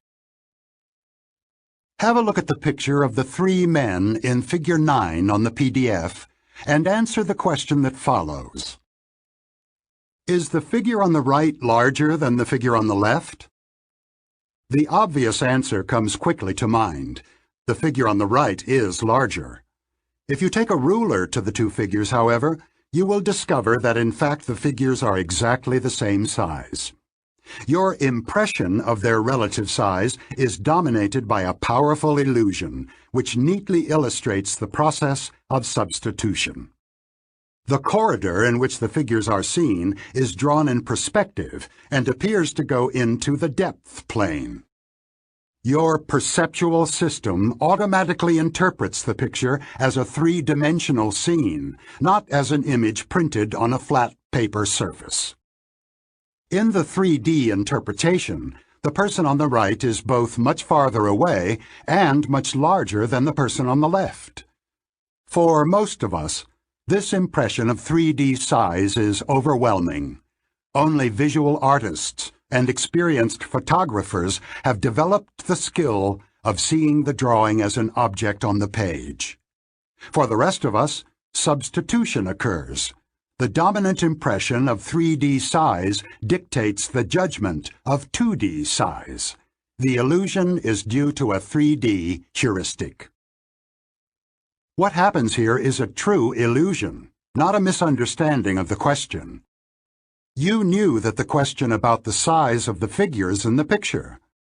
If you had been asked to estimate the size of the figures, we know from experiments that your answer would have been in inches, not feet. You were not confused about the question, but you were influenced by the answer to a question that you were not asked. How tall are the three people? The essential step in the heuristic, the substitution of three-dimensional for two-dimensional size, occurred automatically. The picture contains cues that suggest a 3D interpretation. These cues are irrelevant to the task at hand, the judgment of size of the figure, and you should have ignored them. But you could not. The bias associated with the heuristic is that objects that appear to be more distant also appear to be larger. As this example illustrates, a judgment that is based on substitution will inevitably be biased in predictable ways. In this case, it happens so deep in the perceptual system that you simply cannot help it. The mood heuristic for happiness. A survey of German students is one of the best examples of substitution. The survey that the young participants completed included the following two questions. How happy are you these days? How many dates did you have last month? The experimenters were interested in the correlation between the two answers. Would the students who reported many dates say that they were happier than those with fewer dates? Surprisingly, no. The correlation between the answers was about 0. Evidently, dating was not what came first to the students' minds when they were asked to assess their happiness. Another group of students saw the same two questions, but in reverse order. How many dates did you have last month? How happy are you these days? The results this time were completely different. In this sequence, the correlation between the number of dates and reported happiness was about as high as correlations between psychological measures can get. What happened? The explanation is straightforward, and it is a good example of substitution. Dating was apparently not the center of these students' life. In the first survey, happiness and dating were uncorrelated. But when they were asked to think about their romantic life, they certainly had an emotional reaction. The students who had many dates were reminded of a happy aspect of their life, while those who had none were reminded of loneliness and rejection. The emotion aroused by the dating question was still on everyone's mind when the query about general happiness came up. The psychology of what happened is precisely analogous to the psychology of the size illusion in Figure 9. Happiness these days is not a natural or an easy assessment. A good answer requires a fair amount of thinking.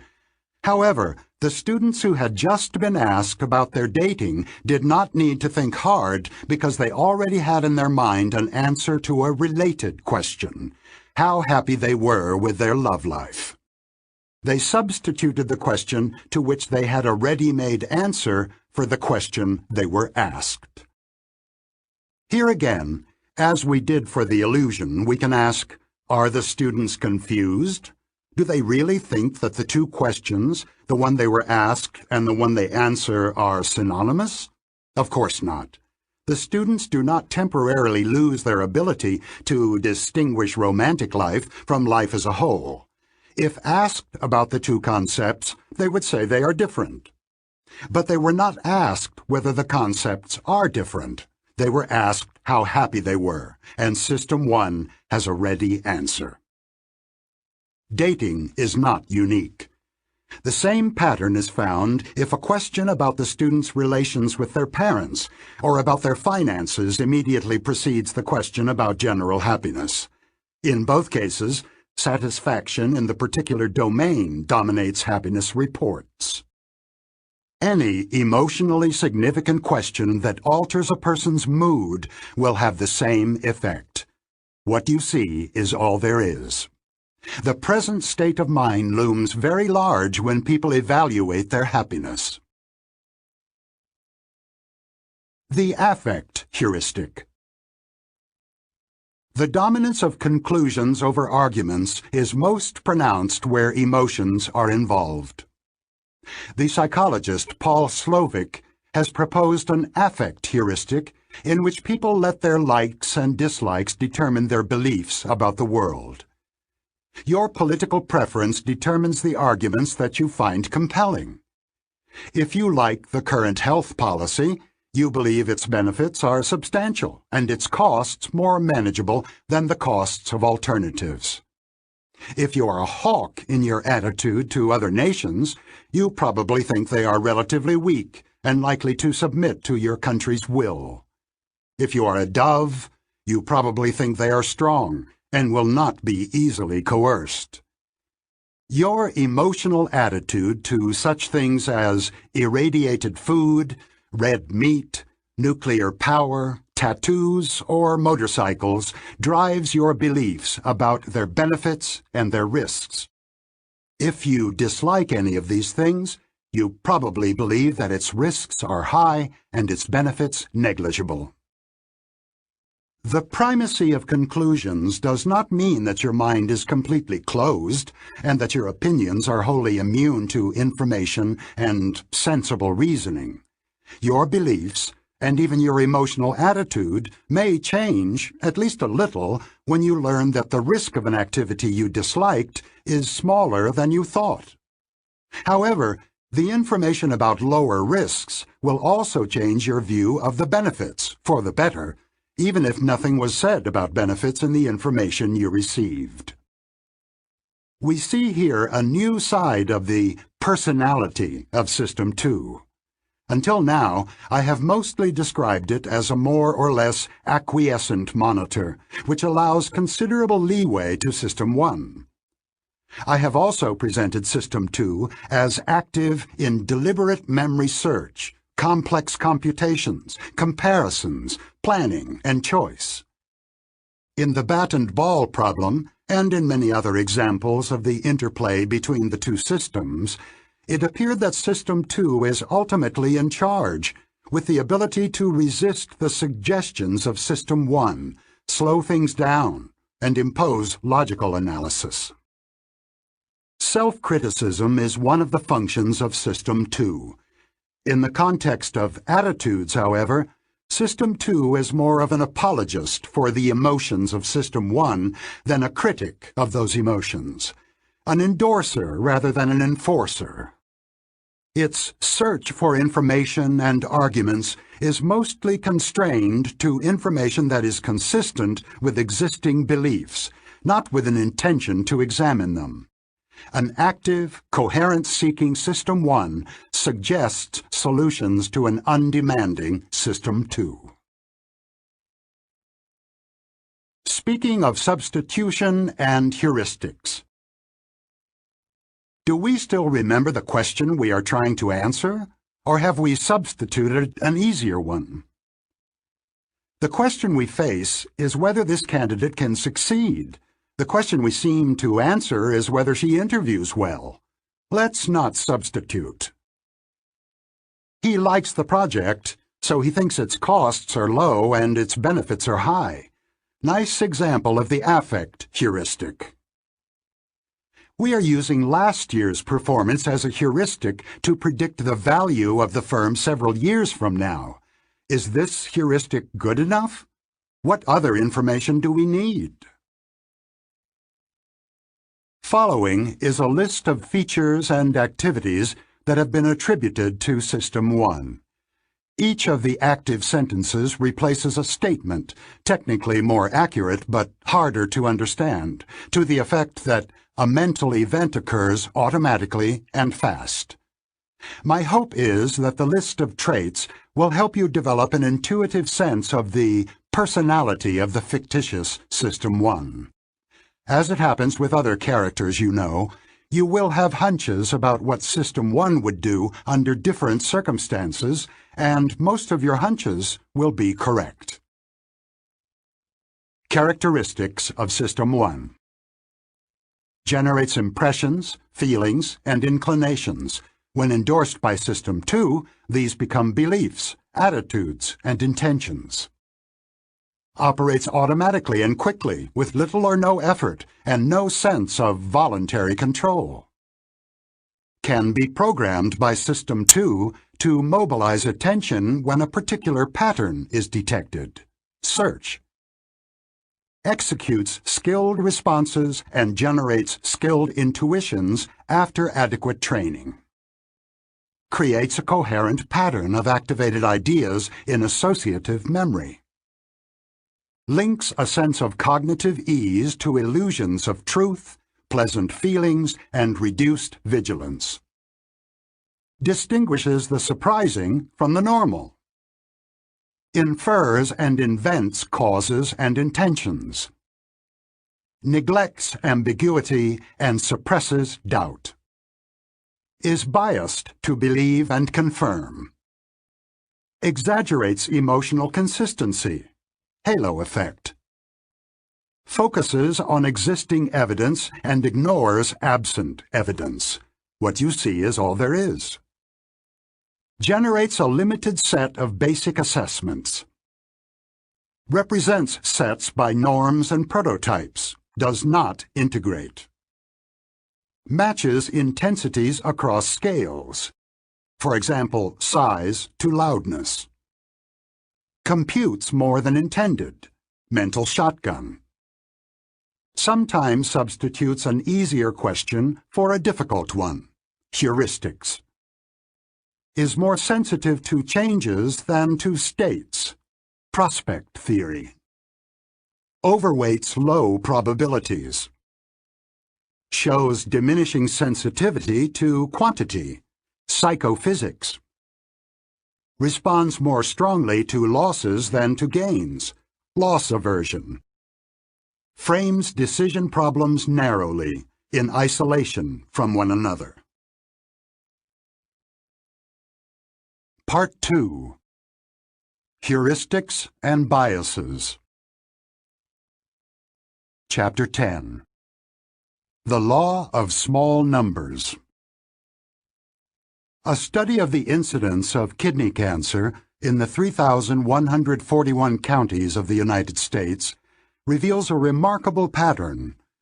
The counties in which the incidence of kidney cancer is lowest are mostly rural, sparsely populated, and located in traditionally Republican states in the Midwest, the South, and the West. What do you make of this? Your mind has been very active in the last few seconds, and it was mainly a System 2 operation. You deliberately searched memory and formulated hypotheses. Some effort was involved. Your pupils dilated, and your heart rate increased measurably. But System 1 was not idle. The operation of System 2 depended on the facts and suggestions retrieved from associative memory. You probably rejected the idea that Republican politics provide protection against kidney cancer. Very likely, you ended up focusing on the fact that the counties with low incidence of cancer are mostly rural. The witty statisticians Howard Weiner and Harris Zwirling, from whom I learned this example, commented, "It is both easy and tempting to infer that their low cancer rates are directly due to the clean living of the rural lifestyle. No air pollution, no water pollution, access to fresh food without additives." This makes perfect sense. Now, consider the counties in which the incidence of kidney cancer is highest. These ailing counties tend to be mostly rural, sparsely populated, and located in traditionally Republican states in the Midwest, the South, and the West. Tongue-in-cheek, Weiner and Zwirling comment, "It is easy to infer that their high cancer rates might be directly due to the poverty of the rural lifestyle. No access to good medical care, a high-fat diet, and too much alcohol, too much tobacco." Something is wrong, of course. The rural lifestyle cannot explain both very high and very low incidence of kidney cancer. The key factor is not that the counties were rural or predominantly Republican. It is that rural counties have small populations. And the main lesson to be learned is not about epidemiology. It is about the difficult relationship between our mind and statistics. System 1 is highly adept in one form of thinking. It automatically and effortlessly identifies causal connections between events, sometimes even when the connection is spurious. When told about the high-incidence counties, you immediately assumed that these counties are different from other counties for a reason, that there must be a cause that explains this difference. As we shall see, however, System 1 is inept when faced with merely statistical facts, which change the probability of outcomes but do not cause them to happen. A random event, by definition, does not lend itself to explanation, but collections of random events do behave in a highly regular fashion. Imagine a large urn filled with marbles. Half the marbles are red, half are white. Next, imagine a very patient person, or a robot, who blindly draws 4 marbles from the urn, records the number of red balls in the sample, throws the balls back into the urn, and then does it all again, many times.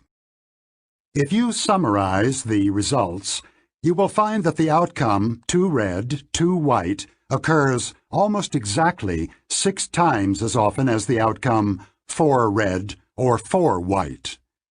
This relationship is a mathematical fact. You can predict the outcome of repeated sampling from an urn just as confidently as you can predict what will happen if you hit an egg with a hammer. You cannot predict every detail of how the shell will shatter, but you can be sure of the general idea. There is a difference. The satisfying sense of causation that you experience when thinking of a hammer hitting an egg is altogether absent when you think about sampling. A related statistical fact is relevant to the cancer example. From the same urn, 2 very patient marble counters take turns. Jack draws 4 marbles on each trial, Jill draws 7. They both record each time they observe a homogeneous sample, all white or all red. If they go on long enough, Jack will observe such extreme outcomes more often than Jill, by a factor of 8. The expected percentages are 12.5% and 1.56%. Again, no hammer, no causation, but a mathematical fact. Samples of 4 marbles yield extreme results more often than samples of 7 marbles do. Now imagine the population of the United States as marbles in a giant urn. Some marbles are marked KC, for kidney cancer. You draw samples of marbles and populate each county in turn. Rural counties are smaller than other counties. Just as in the game of Jack and Jill, extreme outcomes, very high and/or very low cancer rates, are most likely to be found in sparsely populated counties. This is all there is to the story. We started from the fact that calls for a cause. The incidence of kidney cancer varies widely across counties, and the differences are systematic. The explanation I offered is statistical. Extreme outcomes, both high and low, are more likely to be found in small than in large counties. This explanation is not causal. The small population of a county neither causes nor prevents cancer. It merely allows the incidence of cancer to be much higher or much lower than it is in the larger population. The deeper truth is that there is nothing to explain. The incidence of cancer is not truly lower or higher than normal in a county with a small population. It just appears to be so in a particular year because of an accident of sampling. If we repeat the analysis next year, we will observe the same general pattern of extreme results in the small counties, but the counties where cancer was common last year will not necessarily have a high incidence this year. If this is the case, the differences between large and small counties do not really count as facts. They are what scientists call artifacts, observations that are produced entirely by some aspect of the method of research, in this case, by differences in sample size. The story I have told may have surprised you, but it was not a revelation. You have long known that the results of large samples deserve more trust than smaller samples, and even people who are innocent of statistical knowledge have heard about this law of large numbers. But knowing is not a yes-no affair, and you may find that the following statements apply to you. The feature sparsely populated did not immediately stand out as relevant when you read the epidemiological story. You were at least mildly surprised by the size of the difference between samples of 4 and samples of 7. Even now, you must exert some mental effort to see that the following two statements mean exactly the same thing. Large samples are more precise than small samples. Small samples yield extreme results more often than large samples do. The first statement has a clear ring of truth, but until the second version makes intuitive sense, you have not truly understood the first. The bottom line. Yes, you did know that the results of large samples are more precise, but you may now realize that you did not know it very well. You are not alone. The first study that Amos and I did together showed that even sophisticated researchers have poor intuitions and a wobbly understanding of sampling effects. The law of small numbers. My collaboration with Amos in the early 1970s began with a discussion of the claim that people who have had no training in statistics are good intuitive statisticians. He told my seminar and me of researchers at the University of Michigan who were generally optimistic about intuitive statistics. I had strong feelings about that claim, which I took personally. I had recently discovered that I was not a good intuitive statistician, and I did not believe that I was worse than others. For a research psychologist, sampling variation is not a curiosity. It is a nuisance and a costly obstacle, which turns the undertaking of every research project into a gamble. Suppose that you wish to confirm the hypothesis that the vocabulary of the average 6-year-old girl is larger than the vocabulary of an average boy of the same age. The hypothesis is true in the population. The average vocabulary of girls is indeed larger. Girls and boys vary a great deal, however, and by the luck of the draw, you could select a sample in which the difference is inconclusive, or even one in which boys actually score higher. If you are the researcher, this outcome is costly to you because you have wasted time and effort and failed to confirm a hypothesis that was in fact true. Using a sufficiently large sample is the only way to reduce the risk. Researchers who pick too small a sample leave themselves at the mercy of sampling luck. The risk of error can be estimated for any given sample size by a fairly simple procedure. Traditionally, however, psychologists do not use calculations to decide on a sample size. They use their judgment, which is commonly flawed. An article I had read shortly before the debate with Amos demonstrated the mistake that researchers made, they still do, by a dramatic observation.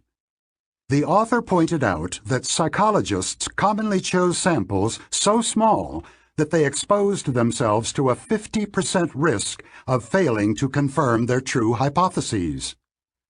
No researcher in his right mind would accept such a risk. A plausible explanation was that psychologists' decisions about sample size reflected prevalent intuitive misconceptions of the extent of sampling variation. The article shocked me, because it explained some troubles I had had in my own research. Like most research psychologists, I had routinely chosen samples that were too small and had often obtained results that made no sense. Now I knew why. The odd results were actually artifacts of my research method. My mistake was particularly embarrassing because I taught statistics and knew how to compute the sample size that would reduce the risk of failure to an acceptable level. But I had never chosen a sample size by computation. Like my colleagues, I had trusted tradition and my intuition in planning my experiments, and had never thought seriously about the issue. When Amos visited the seminar, I had already reached the conclusion that my intuitions were deficient, and in the course of the seminar we quickly agreed that the Michigan optimists were wrong. Amos and I set out to examine whether I was the only fool or a member of a majority of fools by testing whether researchers selected for mathematical expertise would make similar mistakes. We developed a questionnaire that described realistic research situations, including replications of successful experiments. It asked the researchers to choose sample sizes, to assess the risks of failure to which their decisions exposed them, and to provide advice to hypothetical graduate students planning their research. Amos collected the responses of a group of sophisticated participants, including authors of 2 statistical textbooks, at a meeting of the Society of Mathematical Psychology. The results were straightforward. I was not the only fool. Every one of the mistakes I had made was shared by a large majority of our respondents. It was evident that even the experts paid insufficient attention to sample size. Amos and I called our first joint article, "Belief in the Law of Small Numbers." We explained, tongue-in-cheek, that intuitions about random sampling appear to satisfy the law of small numbers, which asserts that the law of large numbers applies to small numbers as well. We also included a strongly worded recommendation that researchers regard their statistical intuitions with proper suspicion and replace impression formation by computation whenever possible. A bias of confidence over doubt. In a telephone poll of 300 seniors, 60% support the president. If you had to summarize the message of this sentence in exactly 3 words, what would they be? Almost certainly you would choose, elderly support president. These words provide the gist of the story. The omitted details of the poll, that it was done on the phone with a sample of 300, are of no interest in themselves. They provide background information that attracts little attention. Your summary would be the same if the sample size had been different. Of course, a completely absurd number would draw your attention. A telephone poll of 6 or 60 million elderly voters. Unless you are a professional, however, you may not react very differently to a sample of 150 and to a sample of 3,000. That is the meaning of the statement that people are not adequately sensitive to sample size. The message about the poll contains information of 2 kinds: the story and the source of the story. Naturally, you focus on the story rather than on the reliability of the results. When the reliability is obviously low, however, the message will be discredited.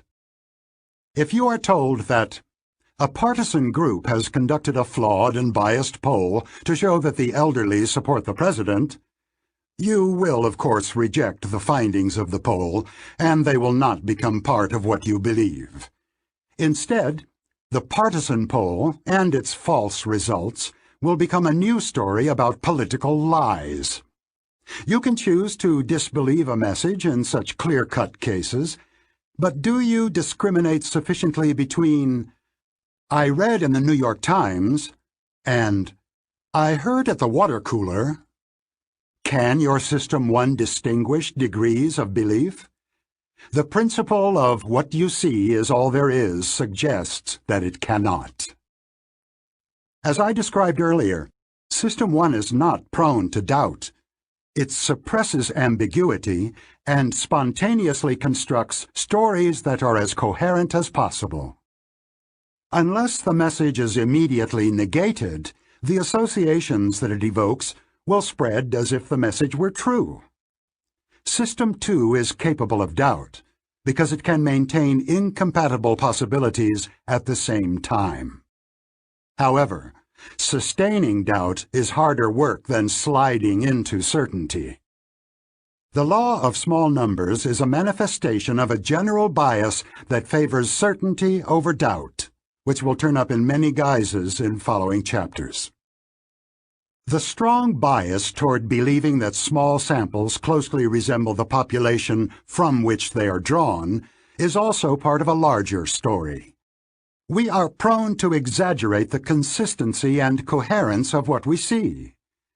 The exaggerated faith of researchers in what can be learned from a few observations is closely related to the halo effect, the sense we often get that we know and understand a person about whom we actually know very little. System 1 runs ahead of the facts in constructing a rich image on the basis of scraps of evidence. A machine for jumping to conclusions will act as if it believed in the law of small numbers. More generally, it will produce a representation of reality that makes too much sense. Cause and chance. The associative machinery seeks causes. The difficulty we have with statistical regularities is that they call for a different approach. Instead of focusing on how the event at hand came to be, the statistical view relates it to what could have happened instead. Nothing in particular caused it to be what it is. Chance selected it from among its alternatives. Our predilection for causal thinking exposes us to serious mistakes in evaluating the randomness of truly random events. For an example, take the sex of 6 babies born in sequence at a hospital. The sequence of boys and girls is obviously random. The events are independent of each other, and the number of boys and girls who were born in the hospital in the last few hours has no effect whatsoever on the sex of the next baby. Now consider 3 possible sequences: BBB, GGG, GGG, GGG, BG, BB, GB. Are the sequences equally likely? The intuitive answer, of course not, is false. Because the events are independent, and because the outcomes B and G are approximately equally likely, then any possible sequence of 6 births is as likely as any other. Even now that you know this conclusion is true, it remains counterintuitive, because only the 3rd sequence appears random. As expected, BG, BB, GB is judged much more likely than the other 2 sequences. We are pattern seekers, believers in a coherent world in which regularities, such as a sequence of 6 girls, appear not by accident, but as a result of mechanical causality or of someone's intention. We do not expect to see regularity produced by a random process, and when we detect what appears to be a rule, we quickly reject the idea that the process is truly random. Random processes produce many sequences that convince people that the process is not random after all. You can see why assuming causality could have had evolutionary advantages. It is part of the general vigilance that we have inherited from ancestors. We are automatically on the lookout for the possibility that the environment has changed. Lions may appear on the plain at random times, but it would be safer to notice and respond to an apparent increase in the rate of appearance of prides of lions, even if it is actually due to the fluctuations of a random process. The widespread misunderstanding of randomness sometimes has significant consequences. In our article on representativeness, Amos and I cited the statistician William Feller, who illustrated the ease with which people see patterns where none exists. During the intensive rocket bombing of London in World War II, it was generally believed that the bombing could not be random because a map of the hits revealed conspicuous gaps. Some suspected that German spies were located in the unharmed areas. A careful statistical analysis revealed that the distribution of hits was typical of a random process, and typical as well in evoking a strong impression that it was not random. To the untrained eye, Feller remarks, randomness appears as regularity or tendency to cluster. I soon had an occasion to apply what I had learned from Feller.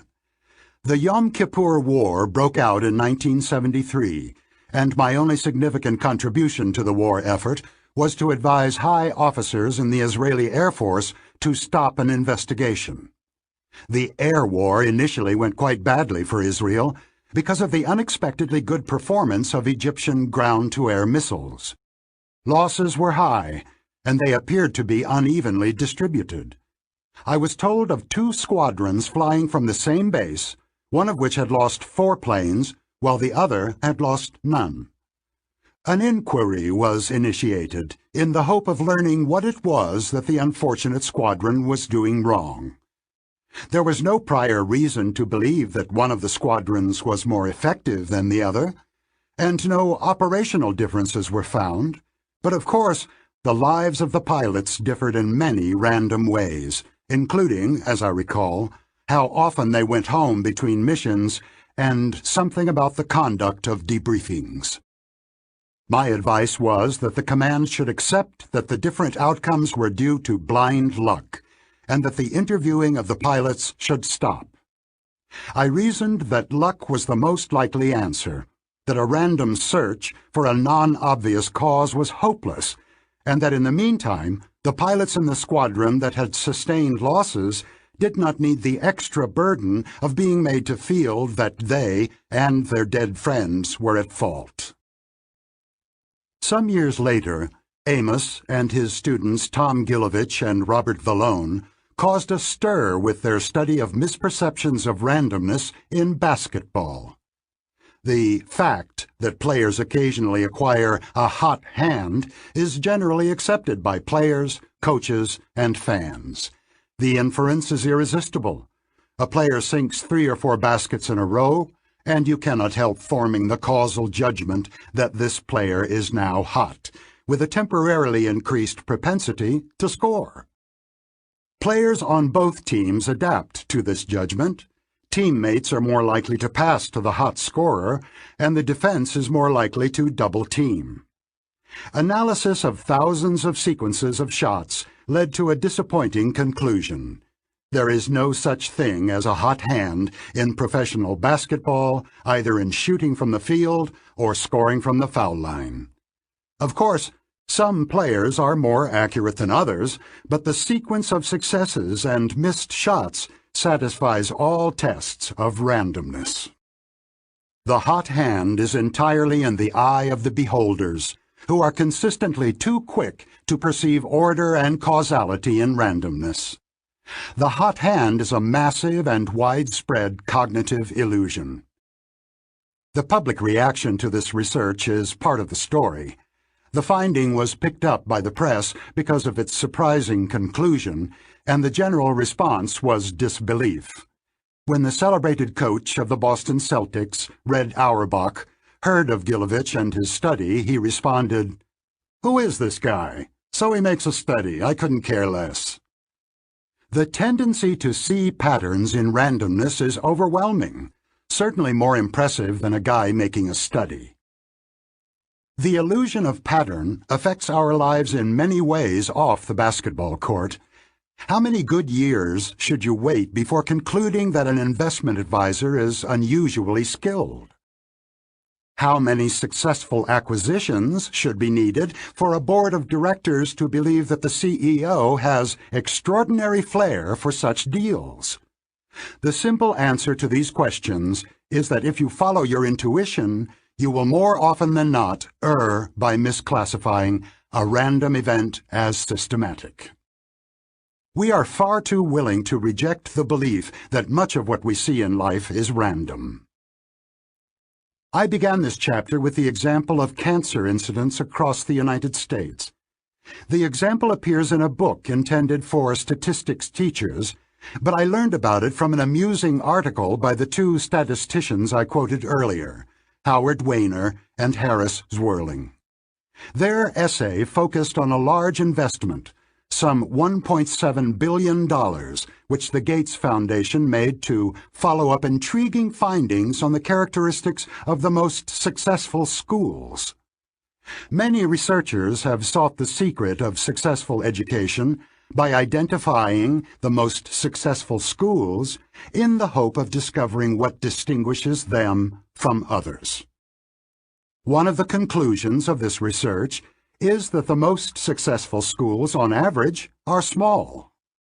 In a survey of 1,662 schools in Pennsylvania, for instance, 6 of the top 50 were small, which is an overrepresentation by a factor of 4. These data encouraged the Gates Foundation to make a substantial investment in the creation of small schools, sometimes by splitting large schools into smaller units. At least half a dozen other prominent institutions, such as the Annenberg Foundation and the Pew Charitable Trust, joined the effort, as did the U.S. Department of Education's Smaller Learning Communities program. This probably makes intuitive sense to you. It is easy to construct a causal story that explains how small schools are able to provide superior education and thus produce high-achieving scholars by giving them more personal attention and encouragement than they could get in larger schools. Unfortunately, the causal analysis is pointless because the facts are wrong. If the statisticians who reported to the Gates Foundation had asked about the characteristics of the worst schools, they would have found that bad schools also tend to be smaller than average. The truth is that small schools are not better on average. They are simply more variable. If anything, say Weiner and Zwirling, large schools tend to produce better results, especially in higher grades where a variety of curricular options is valuable. Thanks to recent advances in cognitive psychology, we can now see clearly what Amos and I could only glimpse. The law of small numbers is part of two larger stories about the workings of the mind. The exaggerated faith in small samples is only one example of a more general illusion. We pay more attention to the content of messages than to information about their reliability, and as a result, end up with a view of the world around us that is simpler and more coherent than the data justify. Jumping to conclusions is a safer sport in the world of our imagination than it is in reality. Statistics produce many observations that appear to beg for causal explanations, but do not lend themselves to such explanations. Many facts of the world are due to chance, including accidents of sampling. Causal explanations of chance events are inevitably wrong. Speaking of the law of small numbers. Yes, the studio has had 3 successful films since the new CEO took over. but it is too early to declare that he has a hot hand. I won't believe that the new trader is a genius before consulting a statistician who could estimate the likelihood of his streak being a chance event. The sample of observations is too small to make any inferences. Let's not follow the law of small numbers. I plan to keep the results of the experiment secret until we have a sufficiently large sample. Otherwise, we will face pressure to reach a conclusion prematurely. Chapter 11. Anchors. Amos and I once rigged a wheel of fortune. It was marked from 0 to 100, but we had it built so that it would stop only at 10 or 65.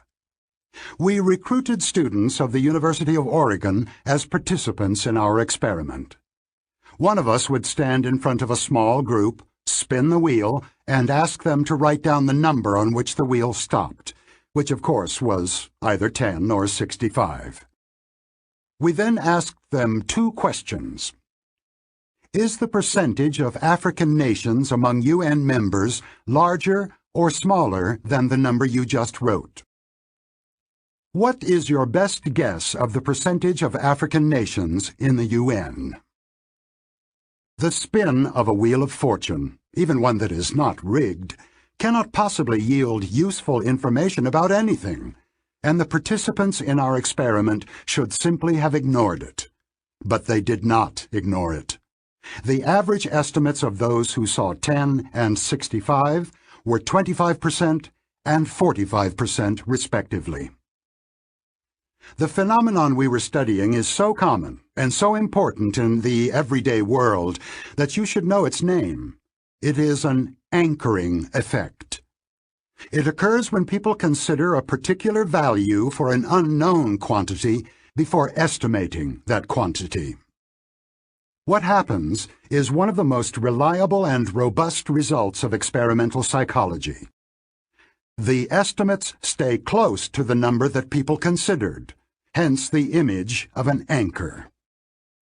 If you are asked whether Gandhi was more than 114 years old when he died, you will end up with a much higher estimate at his age of death than if you would if the anchoring question referred to death at 35. If you consider how much you should pay for a house, you will be influenced by the asking price. The same house will appear more valuable if its listing price is high than if it is low, even if you are determined to resist the influence of this number, and so on. The list of anchoring effects is endless.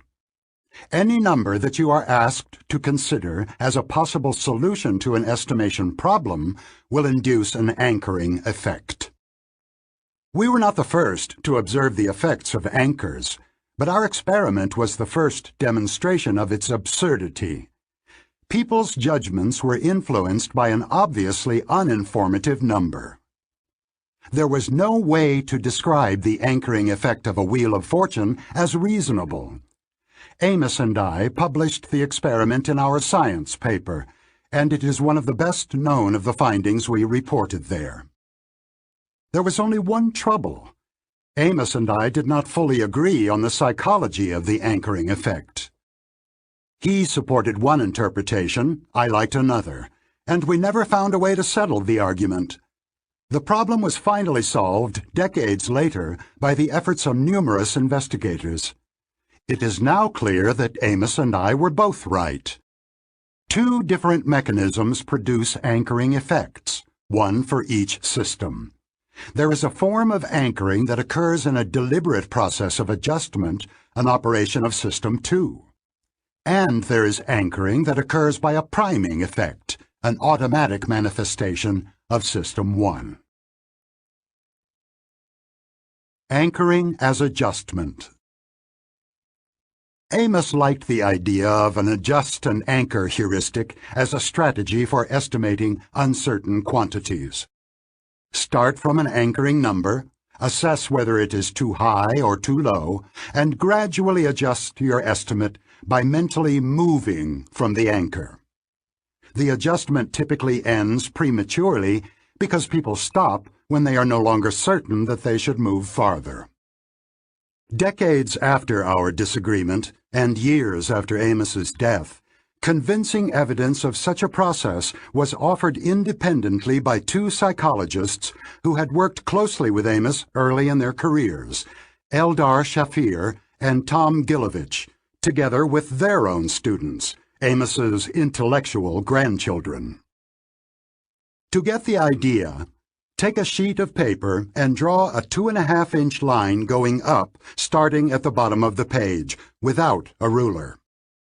Now take another sheet and start at the top and draw a line going down until it is 2.5 inches from the bottom. Compare the lines. There is a good chance that your first estimate of 2.5 inches was shorter than the second. The reason is that you do not know exactly what such a line looks like. There is a range of uncertainty. You stop near the bottom of the region of uncertainty when you start from the bottom of the page, and near the top of the region when you start from the top. Robin LaBeouf and Shafir found many examples of that mechanism in daily experience. Insufficient adjustment neatly explains why you are likely to drive too fast when you come off the highway onto city streets, especially if you are talking with someone as you drive. Insufficient adjustment is also a source of tension between exasperated parents and teenagers who enjoy loud music in their room. LaBeouf and Shafir note that a well-intentioned child who turns down exceptionally loud music to meet a parent's demand that is played at a reasonable volume may fail to adjust sufficiently from a high anchor and may feel that genuine attempts at compromise are being overlooked. The driver and the child both deliberately adjust down, and both fail to adjust enough. Now consider these questions. When did George Washington become president? What is the boiling temperature of water at the top of Mount Everest? The first thing that happens when you consider each of these questions is that an anchor comes to mind, and you know both that it is wrong and the direction of the correct answer. You know immediately that George Washington became president after 1776, and you also know that the boiling temperature of water at the top of Mount Everest is lower than 100 degrees Celsius.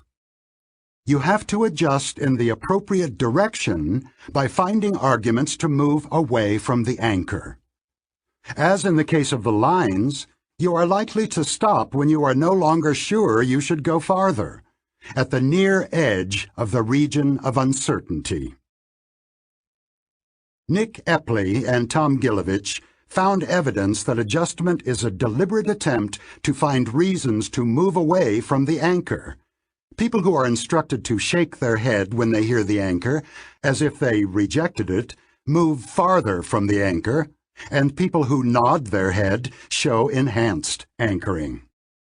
Epley and Gilovich also confirmed that adjustment is an effortful operation. People adjust less, stay closer to the anchor, when their mental resources are depleted, either because their memory is loaded with digits or because they are slightly drunk. Insufficient adjustment is a failure of a weak or lazy system too. So we now know that Amos was right for at least some cases of anchoring, which involve a deliberate system 2 adjustment in a specified direction from an anchor. Anchoring as priming effect. When Amos and I debated anchoring, I agreed that adjustment sometimes occurs, but I was uneasy. Adjustment is a deliberate and conscious activity, but in most cases of anchoring, there is no corresponding subjective experience. Consider these two questions. Was Gandhi more or less than 144 years old when he died? How old was Gandhi when he died? Did you produce your estimate by adjusting down from 144? Probably not, but the absurdly high number still affected your estimate. My hunch was that anchoring is a case of suggestion. This is the word we use when someone causes us to see, hear, or feel something by merely bringing it to mind. For example, the question, "Do you now feel a slight numbness in your left leg?" always prompts quite a few people to report that their left leg does indeed feel a little strange. Amos was more conservative than I was about hunches, and he correctly pointed out that appealing to suggestion did not help us understand anchoring because we did not know how to explain suggestion. I had to agree that he was right, but I never became enthusiastic about the idea of insufficient adjustment as the sole cause of anchoring effects. We conducted many inconclusive experiments in an effort to understand anchoring, but we failed and eventually gave up the idea of writing more about it. The puzzle that defeated us is now solved, because the concept of suggestion is no longer obscure. Suggestion is a priming effect, which selectively evokes compatible evidence. You did not believe for a moment that Gandhi lived for 144 years, but your associative machinery surely generated an impression of a very ancient person. System 1 understands sentences by trying to make them true, and the selective activation of compatible thoughts produces a family of systematic errors that makes us gullible and prone to believe too strongly whatever we believe. We can now see why Amos and I did not realize that there were two types of anchoring. The research techniques and theoretical ideas we needed did not yet exist. They were developed much later by other people. A process that resembles suggestion is indeed at work in many situations. System 1 tries its best to construct a world in which the anchor is the true number. This is one of the manifestations of associative coherence that I described in the first part of the book. The German psychologists Thomas Musweiler and Fritz Strack offered the most compelling demonstrations of the role of associative coherence in anchoring. In one experiment, they asked an anchoring question about temperature. Is the annual mean temperature in Germany higher or lower than 20 degrees Celsius, 68 degrees Fahrenheit? Or, is the annual mean temperature in Germany higher or lower than 5 degrees Celsius, 40 degrees Fahrenheit? All participants were then briefly shown words that they were asked to identify. The researchers found that 68 degrees Fahrenheit made it easier to recognize summer words like sun and beach, and 40 degrees Fahrenheit facilitated winter words like frost and ski. The selective activation of compatible memories explains anchoring. The high and the low numbers activate different sets of ideas in memory. The estimates of annual temperature draw on these biased samples of ideas and are therefore biased as well. In another elegant study in the same vein, participants were asked about the average price of German cars. A high anchor selectively primed the names of luxury brands, Mercedes, Audi, whereas the low anchor primed brands associated with mass-market cars, Volkswagen. We saw earlier that any prime will tend to evoke information that is compatible with it. Suggestion and anchoring are both explained by the same automatic operation of System 1. Although I did not know how to prove it at the time, my hunch about the link between anchoring and suggestion turned out to be correct. The Anchoring Index. Many psychological phenomena can be demonstrated experimentally, but few can actually be measured. The effect of anchors is an exception. Anchoring can be measured, and it is an impressively large effect. Some visitors at the San Francisco Exploratorium were asked the following two questions. Is the height of the tallest redwood more or less than 1,200 feet? What is your best guess about the height of the tallest redwood? The high anchor in this experiment was 1,200 feet. For other participants, the first question referred to a low anchor of 180 feet. The difference between the two anchors was 1,020 feet. As expected, the two groups produced very different mean estimates, 844 and 282 feet. The difference between them was 562 feet.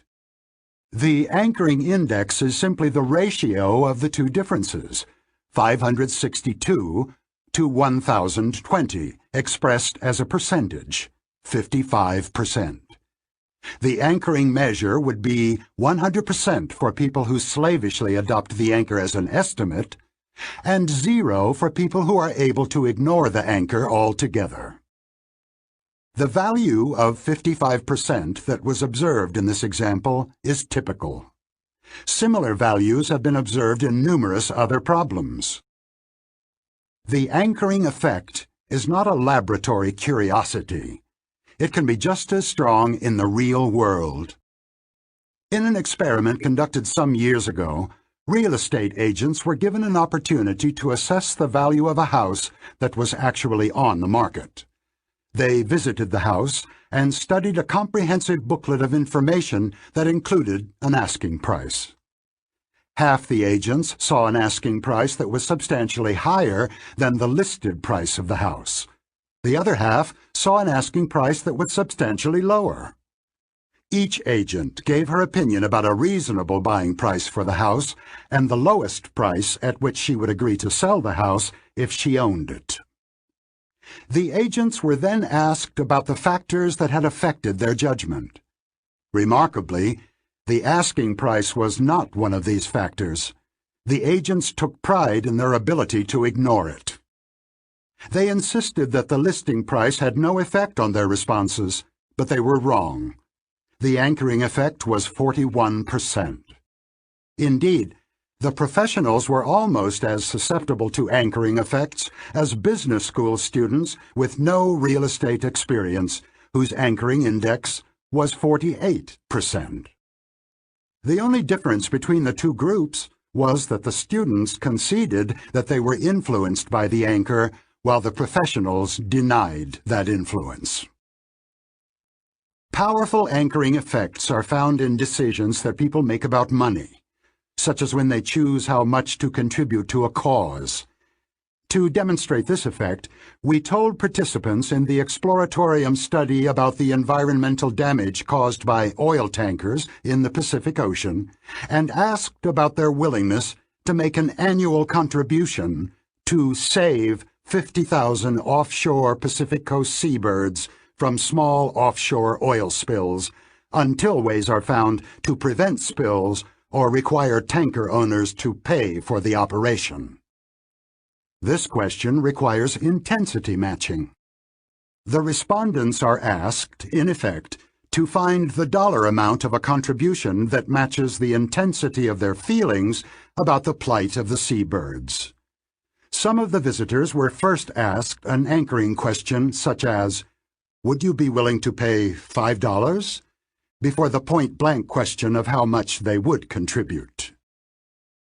When no anchor was mentioned, the visitors at the exploratorium, generally an environmentally sensitive crowd, said they were willing to pay $64 on average. When the anchoring amount was only $5, contributions averaged $20. When the anchor was a rather extravagant $400, the willingness to pay rose to an average of $143. The difference between the high anchor and low anchor groups was $123. The anchoring effect was above 30%, indicating that increasing the initial request by $100 brought a return of $30 in average willingness to pay. Similar, or even larger anchoring effects have been obtained in numerous studies of estimates and of willingness to pay. For example, French residents of the heavily polluted Marseille region were asked what increase in living costs they would accept if they could live in a less polluted region. The anchoring effect was over 50% in that study. Anchoring effects are easily observed in online trading, where the same item is often offered at different buy now prices. The estimate in fine art auctions is also an anchor that influences the first bid.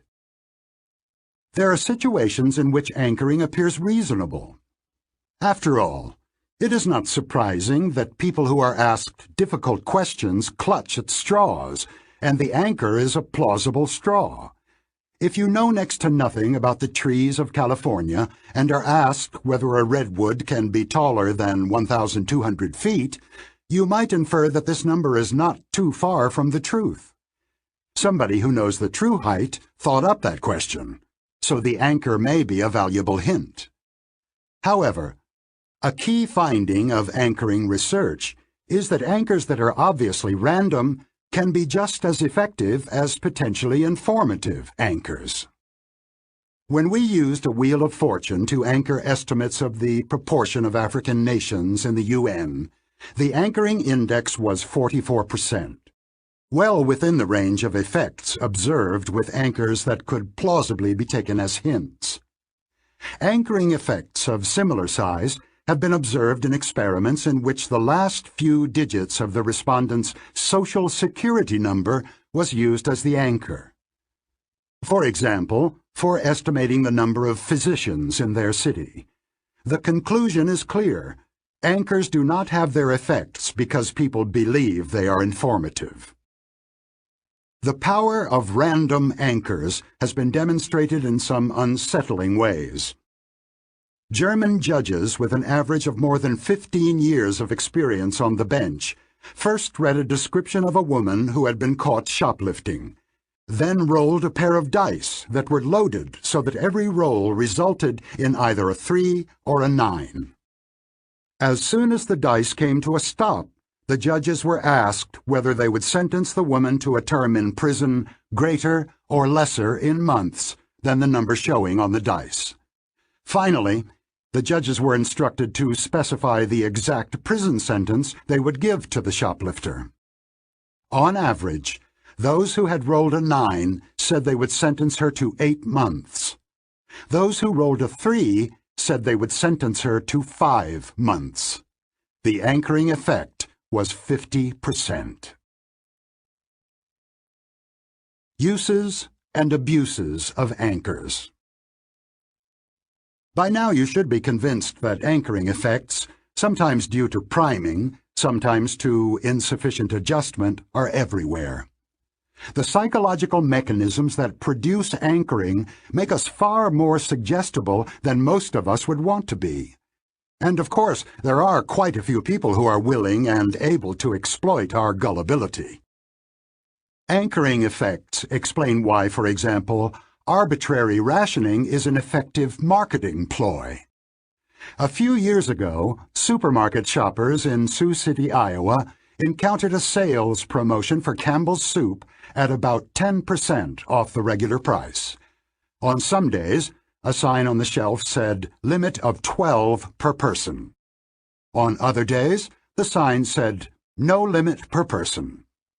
Shoppers purchased an average of 7 cans when the limit was in force, twice as many as they bought when the limit was removed. Anchoring is not the sole explanation. Rationing also implies that the goods are flying off the shelves, and shoppers should feel some urgency about stocking up. But we also know that the mention of 12 cans as a possible purchase would produce anchoring even if the number were produced by a roulette wheel. We see the same strategy at work in the negotiation over the price of a home when the seller makes the first move by setting the list price. As in many other games, moving first is an advantage in single-issue negotiations. For example, when price is the only issue to be settled between a buyer and a seller. As you may have experienced when negotiating for the first time in a bazaar, the initial anchor has a powerful effect. My advice to students when I taught negotiations was that if you think the other side has made an outrageous proposal, you should not come back with an equally outrageous counteroffer, creating a gap that will be difficult to bridge in further negotiations. Instead, you should make a scene, storm out or threaten to do so, and make it clear, to yourself as well as to the other side, that you will not continue the negotiation with that number on the table. The psychologists Adam Galinsky and Thomas Musweiler proposed more subtle ways to resist the anchoring effect in negotiations. They instructed negotiators to focus their attention and search their memory for arguments against the anchor. The instruction to activate System 2 was successful. For example, the anchoring effect is reduced or eliminated when the second mover focuses his attention on the minimal offer that the opponent would accept, or on the costs to the opponent of failing to reach an agreement. In general, a strategy of deliberately thinking the opposite may be a good defense against anchoring effects, because it negates the biased recruitment of thoughts that produces these effects. Finally, try your hand at working out the effect of anchoring on a problem of public policy, the size of damages in personal injury cases. These awards are sometimes very large. Businesses that are frequent targets of such lawsuits, such as hospitals and chemical companies, have lobbied to set a cap on the awards. Before you read this chapter, you might have thought that capping awards is certainly good for potential defendants, but now you should not be so sure. Consider the effect of capping awards at $1 million. This rule would eliminate all larger awards, but the anchor would also pull up the size of many awards that would otherwise be much smaller. It would almost certainly benefit serious offenders and large firms much more than small ones. Anchoring and the two systems. The effects of random anchors have much to tell us about the relationship between System 1 and System 2. Anchoring effects have always been studied in tasks of judgment and choice that are ultimately completed by System 2. However, System 2 works on data that is retrieved from memory in an automatic and involuntary operation of System 1. System 2 is therefore susceptible to the biasing influence of anchors that make some information easier to retrieve. Furthermore, System 2 has no control over the effect and no knowledge of it. The participants who have been exposed to random or absurd anchors, such as Gandhi's death at age 144, confidently deny that this obviously useless information could have influenced their estimate. And they are wrong. We saw in the discussion of the law of small numbers that a message, unless it is immediately rejected as a lie, will have the same effect on the associative system regardless of its reliability. The gist of the message is the story, which is based on whatever information is available, even if the quantity of the information is slight and its quality is poor. What you see is all there is. When you read a story about the heroic rescue of a wounded mountain climber, its effect on your associative memory is much the same if it is a news report or the synopsis of a film. Anchoring results from this associative activation. Whether the story is true or believable matters little, if at all. The powerful effect of random anchors is an extreme case of this phenomenon because a random anchor obviously provides no information at all. Earlier, I discussed the bewildering variety of priming effects, in which your thoughts and behavior may be influenced by stimuli to which you pay no attention at all, and even by stimuli of which you are completely unaware. The main moral of priming research is that our thoughts and our behavior are influenced much more than we know or want by the environment of the moment. Many people find the priming results unbelievable because they do not correspond to subjective experience. Many others find the results upsetting because they threaten the subjective sense of agency and autonomy. If the content of a screensaver on an irrelevant computer can affect your willingness to help strangers without your being aware of it, how free are you? Anchoring effects are threatening in a similar way. You are always aware of the anchor and even pay attention to it, but you do not know how it guides and constrains your thinking because you cannot imagine how you would have thought if the anchor had been different or absent. However, you should assume that any number that is on the table has had an anchoring effect on you, and if the stakes are high, you should mobilize yourself, your system too, to combat the effect. Speaking of anchors, the firm we want to acquire sent us their business plan with the revenue they expect. We shouldn't let that number influence our thinking. Set it aside. Plans are best-case scenarios. Let's avoid anchoring on plans when we forecast actual outcomes. Thinking about ways the plan could go wrong is one way to do it. Our aim in the negotiation is to get them anchored on this number. Let's make it clear that if that is their proposal, the negotiations are over. We do not want to start there.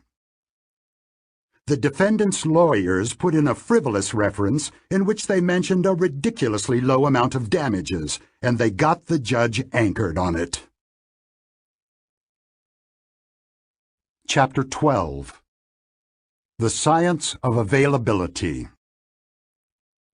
Amos and I had our most productive year in 1971-72, which we spent in Eugene, Oregon. We were the guests of the Oregon Research Institute, which housed several future stars of all fields in which we worked: judgment, decision-making, and intuitive prediction. Our main host was Paul Slovic, who had been Amos's classmate at Ann Arbor and remained a lifelong friend. Paul was on his way to becoming the leading psychologist among scholars of risk, a position he had held for decades, collecting many honors along the way. Paul and his wife, Roz, introduced us to life in Eugene, and soon we were doing what people in Eugene do: jogging, barbecuing, and taking children to basketball games. We also worked very hard, running dozens of experiments and writing our articles on judgment heuristics. At night, I wrote Attention and Effort. It was a busy year. One of our projects was the study of what we called the availability heuristic. We thought of that heuristic when we asked ourselves what people actually do when they wish to estimate the frequency of a category, such as people who divorce after the age of 60, or dangerous plants. The answer was straightforward. Instances of the class will be retrieved from memory, and if retrieval is easy and fluent, the category will be judged to be large. We defined the availability heuristic as the process of judging frequency by the ease with which instances come to mind. The statement seemed clear when we formulated it, but the concept of availability has been refined since then. The two-system approach had not yet been developed when we studied availability, and we did not attempt to determine whether this heuristic is a deliberate problem-solving strategy or an automatic operation. We now know that both systems are involved. A question we considered early was how many instances must be retrieved to get an impression of the ease with which they come to mind. We now know the answer: none. For example, think of the number of words that can be constructed from the two sets of letters here: XUZONLCJM, TAPCERHOB.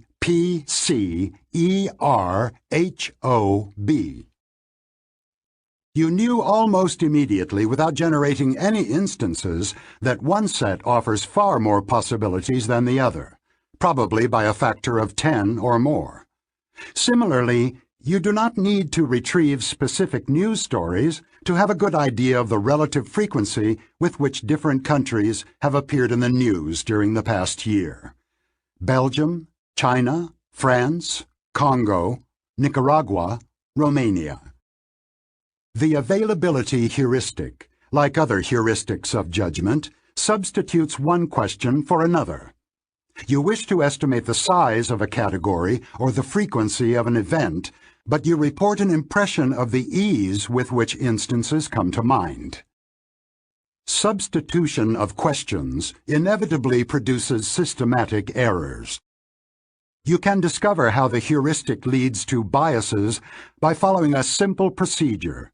List factors other than frequency that make it easy to come up with instances.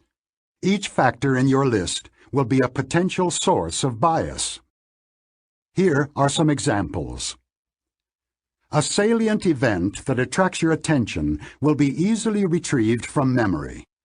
Divorces among Hollywood celebrities and sex scandals among politicians attract much attention, and instances will come easily to mind. You are therefore likely to exaggerate the frequency of both Hollywood divorces and political sex scandals. A dramatic event temporarily increases the availability of its category. A plane crash that attracts media coverage will temporarily alter your feelings about the safety of flying. Accidents are on your mind for a while after you see a car burning at the side of the road, and the world is for a while a more dangerous place. Personal experiences, pictures, and vivid examples are more available than incidents that happened to others, or mere words, or statistics. A judicial error that affects you will undermine your faith in the justice system more than a similar incident you read about in a newspaper.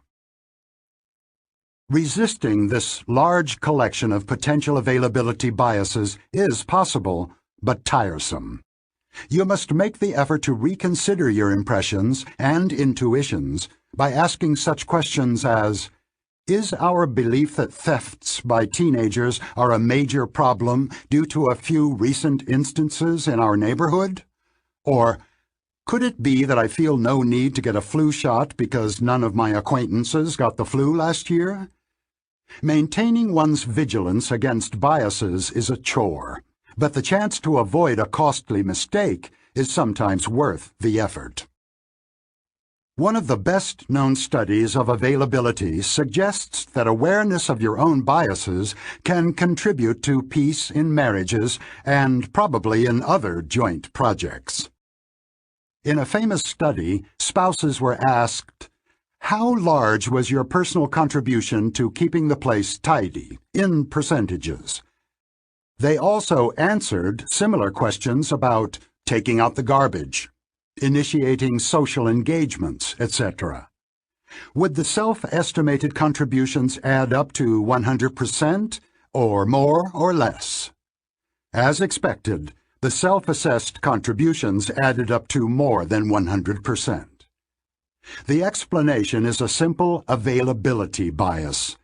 Both spouses remember their own individual efforts and contributions much more clearly than those of the other, and the difference in availability leads to a difference in judged frequency. The bias is not necessarily self-serving. Spouses also overestimated their contribution to causing quarrels, although to a smaller extent than their contributions to more desirable outcomes. The same bias contributes to the common observation that many members of a collaborative team feel they have done more than their share and also feel that the others are not adequately grateful for their individual contributions. I am generally not optimistic about the potential for personal control of biases, but this is an exception. The opportunity for successful debiasing exists because the circumstances in which issues of credit allocation come up are easy to identify, the more so because tensions often arise when several people at once feel that their efforts are not adequately recognized. The mere observation that there is usually more than 100% credit to go around is sometimes sufficient to defuse the situation. In any event, it is a good thing for every individual to remember. You will occasionally do more than your share, but it is useful to know that you are likely to have that feeling even when each member of the team feels the same way. The psychology of availability. A major advance in the understanding of the availability heuristic occurred in the early 1990s when a group of German psychologists, led by Norbert Schwarz, raised an intriguing question. How will people's impressions of the frequency of a category be affected by a requirement to list a specified number of instances? Imagine yourself a subject in that experiment. First, list 6 instances in which you behaved assertively. Next, evaluate how assertive you are. Imagine that you had been asked for 12 instances of assertive behavior, a number most people find difficult. Would your view of your own assertiveness be different? Schwarz and his colleagues observed that the task of listing instances may enhance the judgments of the trait by 2 different routes: the number of instances retrieved, the ease with which they come to mind. The request to list 12 instances pits the 2 determinants against each other. On the one hand, you have just retrieved an impressive number of cases in which you were assertive. On the other hand, while the first 3 or 4 instances of your own assertiveness probably came easily to you, you almost certainly struggled to come up with the last few to complete a set of 12. Fluency was low. Which will count more, the amount retrieved or the ease and fluency of the retrieval? The contest yielded a clear-cut winner. People who had just listed 12 instances rated themselves as less assertive than people who had listed only 6. Furthermore, participants who had been asked to list 12 cases in which they had not behaved assertively ended up thinking of themselves as quite assertive. If you cannot easily come up with instances of meek behavior, you are likely to conclude that you are not meek at all. Self-ratings were dominated by the ease with which examples had come to mind. The experience of fluent retrieval of instances trumped the number retrieved. An even more direct demonstration of the role of fluency was offered by other psychologists in the same group. All the participants in their experiment listed 6 instances of assertive or non-assertive behavior, while maintaining a specified facial expression. Smilers were instructed to contract the zygomaticus muscle, which produces a light smile. Frowners were required to furrow their brow. As you already know, frowning normally accompanies cognitive strain, and the effect is symmetric. When people are instructed to frown while doing a task, they actually try harder and experience greater cognitive strain. The researchers anticipated that the frowners would have more difficulty retrieving examples of assertive behavior and would therefore rate themselves as relatively lacking in assertiveness. And so it was. Psychologists enjoyed experiments that yield paradoxical results, and they have applied Schwarz's discovery with gusto. For example, people believe that they use their bicycles less often after recalling many rather than few instances, are less confident in a choice when they are asked to produce more arguments to support it, are less confident that an event was avoidable after listing more ways it could have been avoided, are less impressed by a car after listing many of its advantages. A professor at UCLA found an ingenious way to exploit the availability bias. He asked different groups of students to list ways to improve the course, and he varied the required number of improvements. As expected, the students who listed more ways to improve the class rated it higher. Perhaps the most interesting finding of this paradoxical research is that the paradox is not always found. People sometimes go by content rather than by ease of retrieval. The proof that you truly understand a pattern of behavior is that you know how to reverse it. Schwartz and his colleagues took on this challenge of discovering the conditions under which this reversal would take place. The ease with which instances of assertiveness come to the subject's mind changes during the task. The first few instances are easy, but retrieval soon becomes much harder. Of course, the subject also expects fluency to drop gradually, but the drop of fluency between 6 and 12 instances appears to be steeper than the participant expected. The results suggest that the participants make an inference. If I am having so much more trouble than expected coming up with instances of my assertiveness, then I can't be very assertive. Note that this inference rests on a surprise, fluency being worse than expected. The availability heuristic that the subjects apply is better described as an unexplained unavailability heuristic. Schwartz and his colleagues reasoned that they could disrupt the heuristic by providing the subjects with an explanation for the fluency of retrieval that they experienced. They told the participants they would hear background music while recalling instances and that the music would affect performance in the memory task. Some subjects were told that the music would help. Others were told to expect diminished fluency.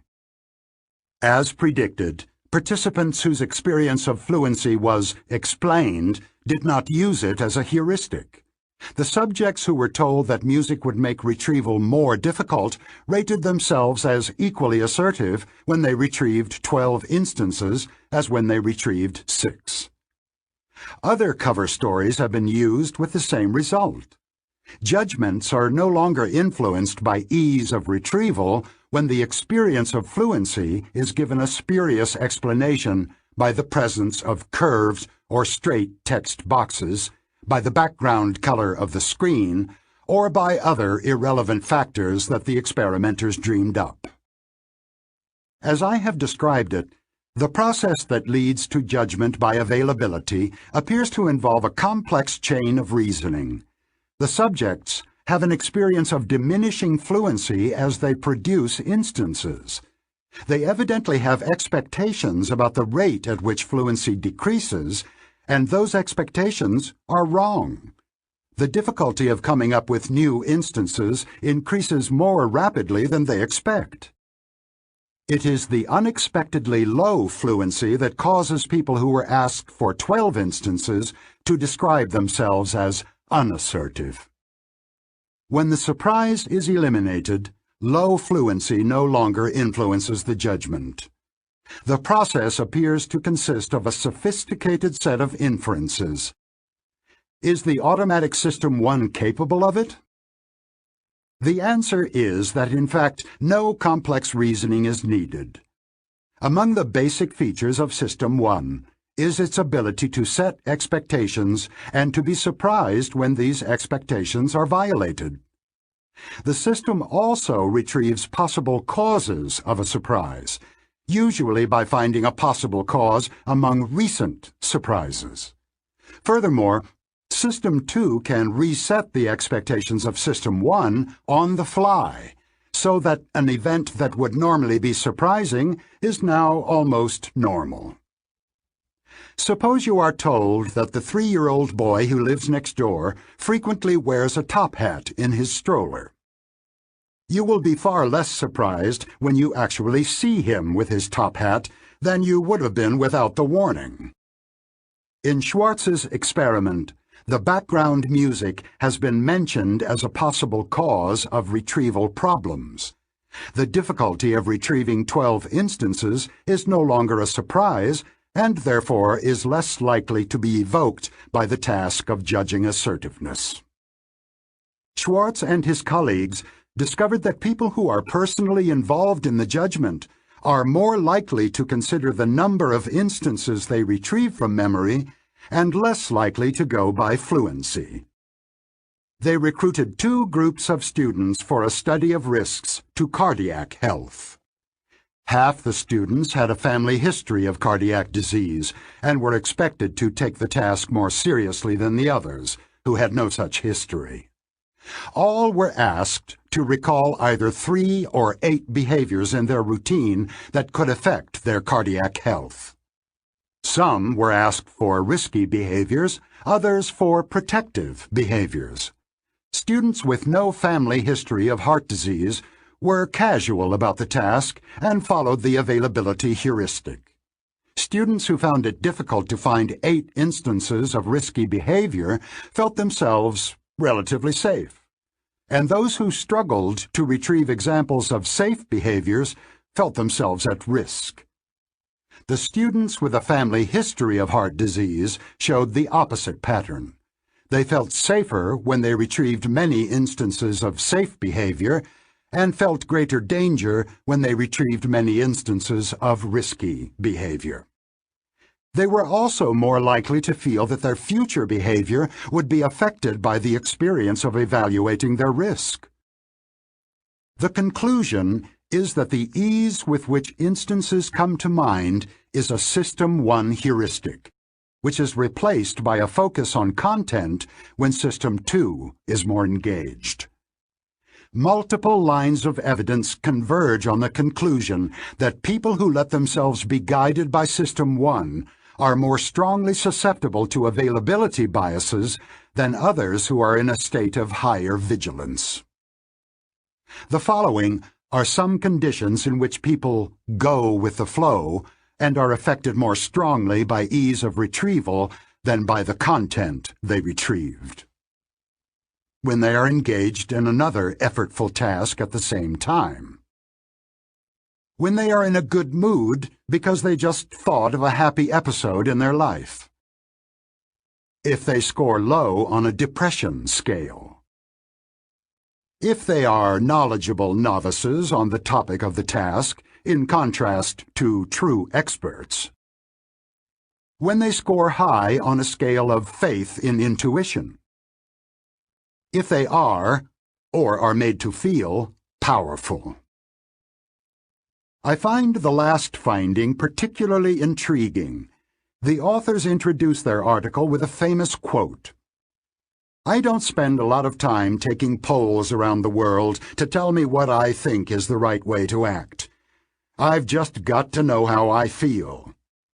George W. Bush, November 2002. They go on to show that reliance on intuition is only in part a personality trait. Merely reminding people of a time when they had power increases their apparent trust in their own intuition. Speaking of availability. Because of the coincidence of 2 planes crashing last month, she now prefers to take the train. That's silly. The risk hasn't really changed. It is an availability bias. He underestimates the risks of indoor pollution because there are few media stories on them. That's an availability effect. He should look at the statistics. She has been watching too many spy movies recently, so she's seeing conspiracies everywhere. The CEO has had several successes in a row, so failure doesn't come easily to her mind. The availability bias is making her overconfident. Chapter 13. Availability, Emotion, and Risk. Students of risk were quick to see that the idea of availability was relevant to their concerns. Even before our work was published, the economist, Howard Kunruther, who was then in the early stages of a career that he has devoted to the study of risk and insurance, noticed that availability effects help explain the pattern of insurance purchase and protective action after disasters. Victims and near victims are very concerned after a disaster. After each significant earthquake, Californians are for a while diligent in purchasing insurance and adopting measures of protection and mitigation. They tie down their boiler to reduce quake damage, seal their basement doors against floods, and maintain emergency supplies in good order. However, the memories of the disaster dim over time, and so do worry and diligence. The dynamics of memory help explain the recurrent cycles of disaster, concern, and growing complacency that are familiar to students of large-scale emergencies. Kunruther also observed that protective actions, whether by individuals or governments, are usually designed to be adequate to the worst disaster actually experienced. As long ago as pharaonic Egypt, societies have tracked the high water mark of rivers that periodically flood and have always prepared accordingly, apparently assuming that floods will not rise higher than the existing high water mark. Images of a worse disaster do not come easily to mind. Availability and affect. The most influential studies of availability biases were carried out by our friends in Eugene, where Paul Slovic and his longtime collaborator Sarah Lichtenstein were joined by our former student Baruch Fischoff. They carried out groundbreaking research on public perceptions of risks, including a survey that has become the standard example of an availability bias. They asked participants in their survey to consider pairs of causes of death: diabetes and asthma, or stroke and accidents. For each pair, the subjects indicated the more frequent cause and estimated the ratio of the two frequencies.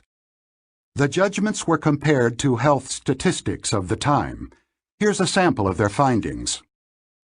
Strokes cause almost twice as many deaths as all accidents combined, but 80% of respondents judged accidental death to be more likely. Tornadoes were seen as more frequent killers than asthma, although the latter caused 20 times more deaths. Death by lightning was judged less likely than death from botulism, even though it is 52 times more frequent. Death by disease is 18 times as likely as accidental death, but the two were judged about equally likely. Death by accidents was judged to be more than 300 times more likely than death by diabetes, but the true ratio is 1 to 4. The lesson is clear. Estimates of causes of death are warped by media coverage. The coverage is itself biased toward novelty and poignancy. The media do not just shape what the public is interested in, but also are shaped by it. Editors cannot ignore the public's demand that certain topics and viewpoints receive extensive coverage. Unusual events, such as botulism, attract disproportionate attention and are consequently perceived as less unusual than they really are. The world in our heads is not a precise replica of reality. Our expectations about the frequency of events are distorted by the prevalence and emotional intensity of the messages to which we are exposed. The estimates of causes of death are an almost direct representation of the activation of ideas in associative memory, and are a good example of substitution. But Slovic and his colleagues were led to a deeper insight. They saw that the ease with which ideas of various risks come to mind and the emotional reactions to these risks are inextricably linked. Frightening thoughts and images occur to us with particular ease, and thoughts of danger that are fluent and vivid exacerbate fear. As mentioned earlier, Slovic eventually developed the notion of an affect heuristic, in which people make judgments and decisions by consulting their emotions. Do I like it? Do I hate it? How strongly do I feel about it? In many domains of life, Slovic said, people form opinions and make choices that directly express their feelings and their basic tendency to approach or avoid, often without knowing that they are doing so. The affect heuristic is an instance of substitution, in which the answer to an easy question, "How do I feel about it?" serves as an answer to a much harder question, "What do I think about it?" Slovic and his colleagues related their views to the work of the neuroscientist Antonio Damasio, who had proposed that people's emotional evaluations of outcomes and the bodily states and the approach and avoidance tendencies associated with them all play a central role in guiding decision-making. Damasio and his colleagues have observed that people who do not display the appropriate emotions before they decide, sometimes because of brain damage, also have an impaired ability to make good decisions. An inability to be guided by a healthy fear of bad consequences is a disastrous flaw.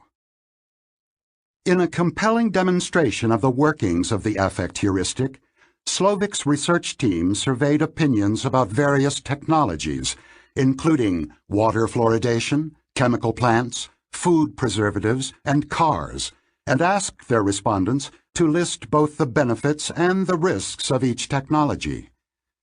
They observed an implausibly high negative correlation between two estimates that their respondents made: the level of benefit and the level of risk that they attributed to the technologies.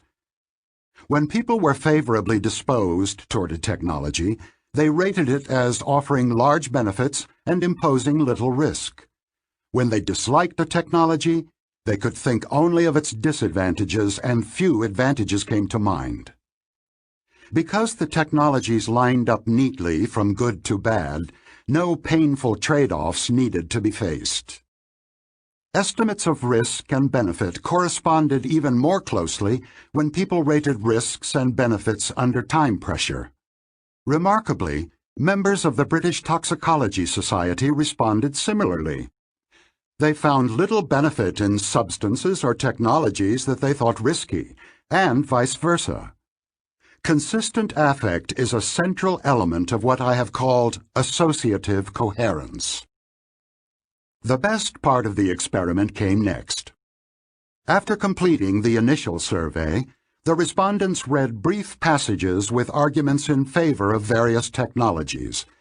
Some were given arguments that focused on the numerous benefits of a technology, others arguments that stressed the low risks. These messages were effective in changing the emotional appeal of the technologies. The striking finding was that people who had received a message extolling the benefits of a technology also changed their beliefs about its risks. Although they had received no relevant evidence, the technology they now liked more than before was also perceived as less risky. Similarly, respondents who were told only that the risks of a technology were mild developed a more favorable view of its benefits. The implication is clear. As the psychologist Jonathan Haidt said in another context, the emotional tail wags the rational dog. The affect heuristic simplifies our lives by creating a world that is much tidier than reality. Good technologies have few costs in the imaginary world we inhabit, bad technologies have no benefits, and all decisions are easy. In the real world, of course, we often face painful trade-offs between benefits and costs. The public and the experts. Paul Slovic probably knows more about the peculiarities of human judgment of risk than any other individual. His work offers a picture of Mr. and Ms. Citizen that is far from flattering, guided by emotion rather than by reason, easily swayed by trivial details, and inadequately sensitive to differences between low and negligibly low probabilities. Slovic has also studied experts, who are clearly superior in dealing with numbers and amounts. Experts show many of the same biases as the rest of us in attenuated form, but often their judgments and preferences about risks diverge from those of other people. Differences between experts and the public are explained in part by biases in lay judgments, but Slovic draws attention to situations in which the differences reflect a genuine conflict of values. He points out that experts often measure risks by the number of lives, or life years, lost, while the public draws finer distinctions, for example between good deaths and bad deaths, or between random accidental fatalities and deaths that occur in the course of voluntary activities, such as skiing. These legitimate distinctions are often ignored in statistics that merely count cases. Slovic argues from such observations that the public has a richer conception of risks than the experts do. Consequently, he strongly resists the view that the experts should rule, and that their opinions should be accepted without question when they conflict with the opinions and wishes of other citizens. When experts and the public disagree on their priorities, he says, each side must respect the insights and intelligence of the other. In his desire to wrest sole control of risk policy from experts, Slovic has challenged the foundation of their expertise, the idea that risk is objective. Risk does not exist out there, independent of our minds and culture, waiting to be measured. Human beings have invented the concept of risk to help them understand and cope with the dangers and uncertainties of life. Although these dangers are real, there is no such thing as real risk or objective risk. To illustrate his claim, Slovic lists 9 ways of defining the mortality risk associated with the release of a toxic material into the air, ranging from death per million people to death per $1 million of product produced. His point is that the evaluation of the risk depends on the choice of a measure, with the obvious possibility that the choice may have been guided by a preference for one outcome or another. He goes on to conclude that defining risk is thus an exercise in power. You might not have guessed that one can get to such thorny policy issues from experimental studies of the psychology of judgment. However, policy is ultimately about people, what they want, and what is best for them. Every policy question involves assumptions about human nature, in particular about the choices that people may make and the consequences of their choices for themselves and for society. Another scholar and friend whom I greatly admire, Cass Sunstein, disagrees sharply with Slovic's stance on the different views of experts and citizens, and defends the role of experts as a bulwark against populist excesses.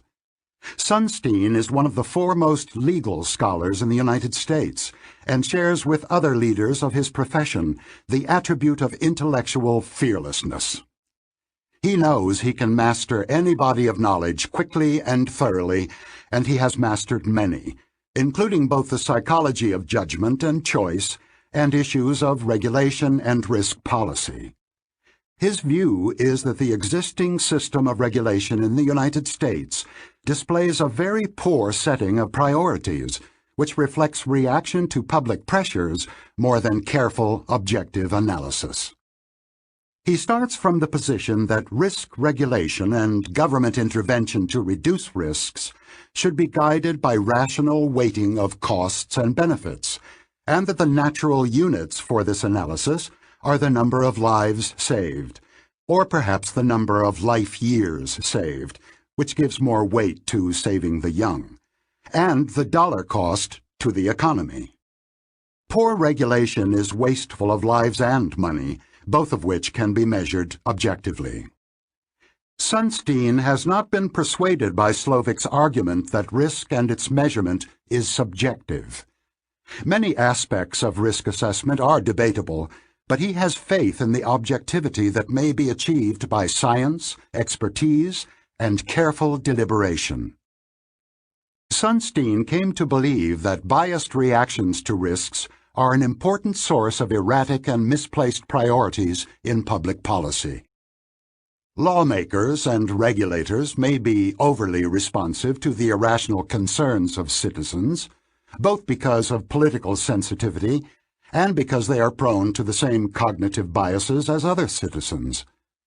Sunstein and a collaborator, the jurist Timur Kuran, invented a name for the mechanism through which biases flow into policy: the availability cascade. They comment that in the social context, all heuristics are equal, but availability is more equal than the others. They have in mind an expanded notion of the heuristic in which availability provides a heuristic for judgments other than frequency. In particular, the importance of an idea is often judged by the fluency and emotional charge with which that idea comes to mind. An availability cascade is a self-sustaining chain of events, which may start from media reports of a relatively minor event and lead up to public panic and large-scale government action.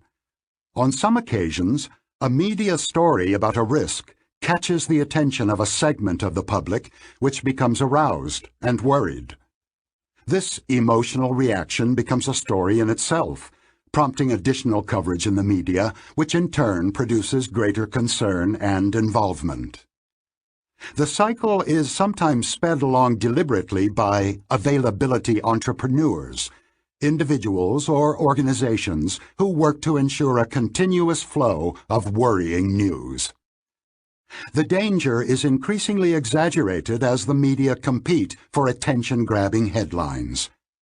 Scientists and others who try to dampen the increasing fear and revulsion attract little attention, most of it hostile. Anyone who claims that the danger is overstated is suspected of association with a heinous cover-up. The issue becomes politically important because it is on everyone's mind, and the response of the political system is guided by the intensity of public sentiment. The availability cascade has now reset priorities. Other risks and other ways that resources could be applied for the public good all have faded into the background. Kuran and Sunstein focused on two examples that are still controversial: the Love Canal affair and the so-called ALAR scare. In Love Canal, buried toxic waste was exposed during a rainy season in 1979, causing contamination of the water well beyond standard limits, as well as a foul smell. The residents of the community were angry and frightened, and one of them, Lois Gibbs, was particularly active in an attempt to sustain interest in the problem. The availability cascade unfolded according to the standard script. At its peak, there were daily stories about Love Canal. Scientists attempting to claim that the dangers were overstated were ignored or shouted down. ABC News aired a program titled The Killing Ground, and empty baby-sized coffins were paraded in front of the legislature.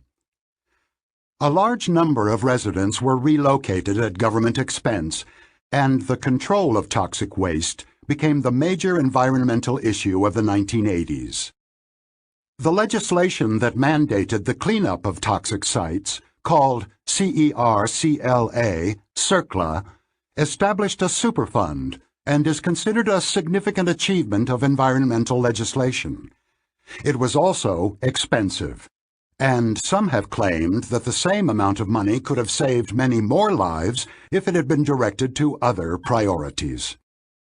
Opinions about what actually happened at Love Canal are still sharply divided, and claims of actual damage to health appear not to have been substantiated. Kuran and Sunstein wrote up the Love Canal story almost as a pseudo-event, while on the other side of the debate, environmentalists still speak of the Love Canal disaster.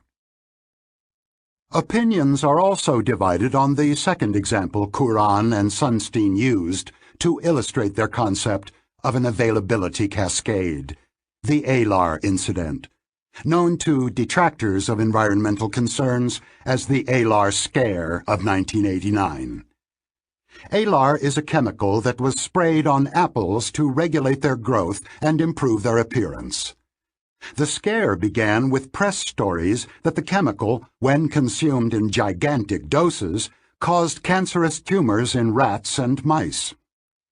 The stories understandably frightened the public, and those fears encouraged more media coverage, the basic mechanism of an availability cascade. The topic dominated the news and produced dramatic media events such as the testimony of the actress Meryl Streep before Congress. The Apple industry sustained large losses as apples and Apple products became objects of fear. Curran and Sunstein quote a citizen who called in to ask whether it was safer to pour apple juice down the drain or to take it to a toxic waste dump. The manufacturer withdrew the product and the FDA banned it. Subsequent research confirmed that the substance might pose a very small risk as a possible carcinogen, but the ALAR incident was certainly an enormous overreaction to a minor problem. The net effect of the incident on public health was probably detrimental because fewer good apples were consumed. The ALAR tale illustrates a basic limitation in the ability of our mind to deal with small risks. We either ignore them altogether or give them far too much weight. Nothing in between. Every parent who has stayed up waiting for a teenage daughter who is late from a party will recognize the feeling. You may know that there is really almost nothing to worry about, but you cannot help images of disaster from coming to mind. As Slovic has argued, the amount of concern is not adequately sensitive to the probability of harm. You are imagining the numerator, the tragic story you saw on the news, and not thinking about the denominator. Sunstein has coined the phrase probability neglect to describe the pattern.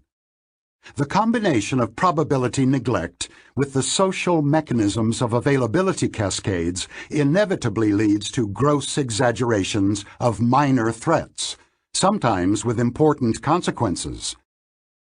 In today's world, terrorists are the most significant practitioners of the art of inducing availability cascades. With a few horrible exceptions, such as 9/11, the number of casualties from terror attacks is very small relative to other causes of death. Even in countries that have been targets of intensive terror campaigns, such as Israel, the weekly number of casualties almost never came close to the number of traffic deaths. The difference is in the availability of the two risks, the ease and the frequency with which they come to mind. Gruesome images, endlessly repeated in the media, cause everyone to be on edge. As I know from experience, it is difficult to reason oneself into a state of complete calm. Terrorism speaks directly to System 1. Where do I come down in the debate between my friends? Availability cascades are real, and they undoubtedly distort priorities in the allocation of public resources. Cass Sunstein would seek mechanisms that insulate decision-makers from public pressures, letting the allocation of resources be determined by impartial experts who have a broad view of all risks and of the resources available to reduce them. Paul Slovic trusts the experts much less, and the public somewhat more than Sunstein does, and he points out that insulating the experts from the emotions of the public produces policies that the public will reject, an impossible situation in a democracy. Both are eminently sensible, and I agree with both. I share Sunstein's discomfort with the influence of irrational fears and availability cascades on public policy in the domain of risk. However, I also share Slovic's belief that widespread fears, even if they are unreasonable, should not be ignored by policymakers. Rational or not, fear is painful and debilitating, and policymakers must endeavor to protect the public from fear, not only from real dangers. Slovic rightly stresses the resistance of the public to the idea of decisions being made by unelected and unaccountable experts. Furthermore, availability cascades may have a long-term benefit by calling attention to classes of risks and by increasing the overall size of the risk reduction budget. The Love Canal incident may have caused excessive resources to be allocated to the management of toxic waste, but it also had a more general effect in raising the priority level of environmental concerns. Democracy is inevitably messy, in part because the availability and affect heuristics that guide citizens' beliefs and attitudes are inevitably biased, even if they generally point in the right direction. Psychology should inform the design of risk policies that combine the expert's knowledge with the public's emotions and intuitions. Speaking of availability cascades. She's raving about an innovation that has large benefits and no costs. I suspect the affect heuristic.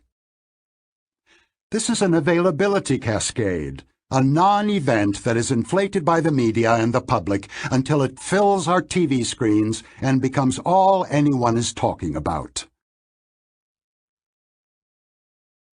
Chapter 14. Tom W.'s Specialty. Have a look at a simple puzzle. Tom W. is a graduate student at the main university in your state. Please rank the following 9 fields of graduate specialization in order of the likelihood that Tom W. is now a student in each of these fields. Use 1 for the most likely, 9 for the least likely. Business administration, computer science, engineering, humanities and education, law, medicine, library science, physical and life sciences, social science and social work. This question is easy, and you knew immediately that the relative size of enrollment in the different fields is the key to a solution.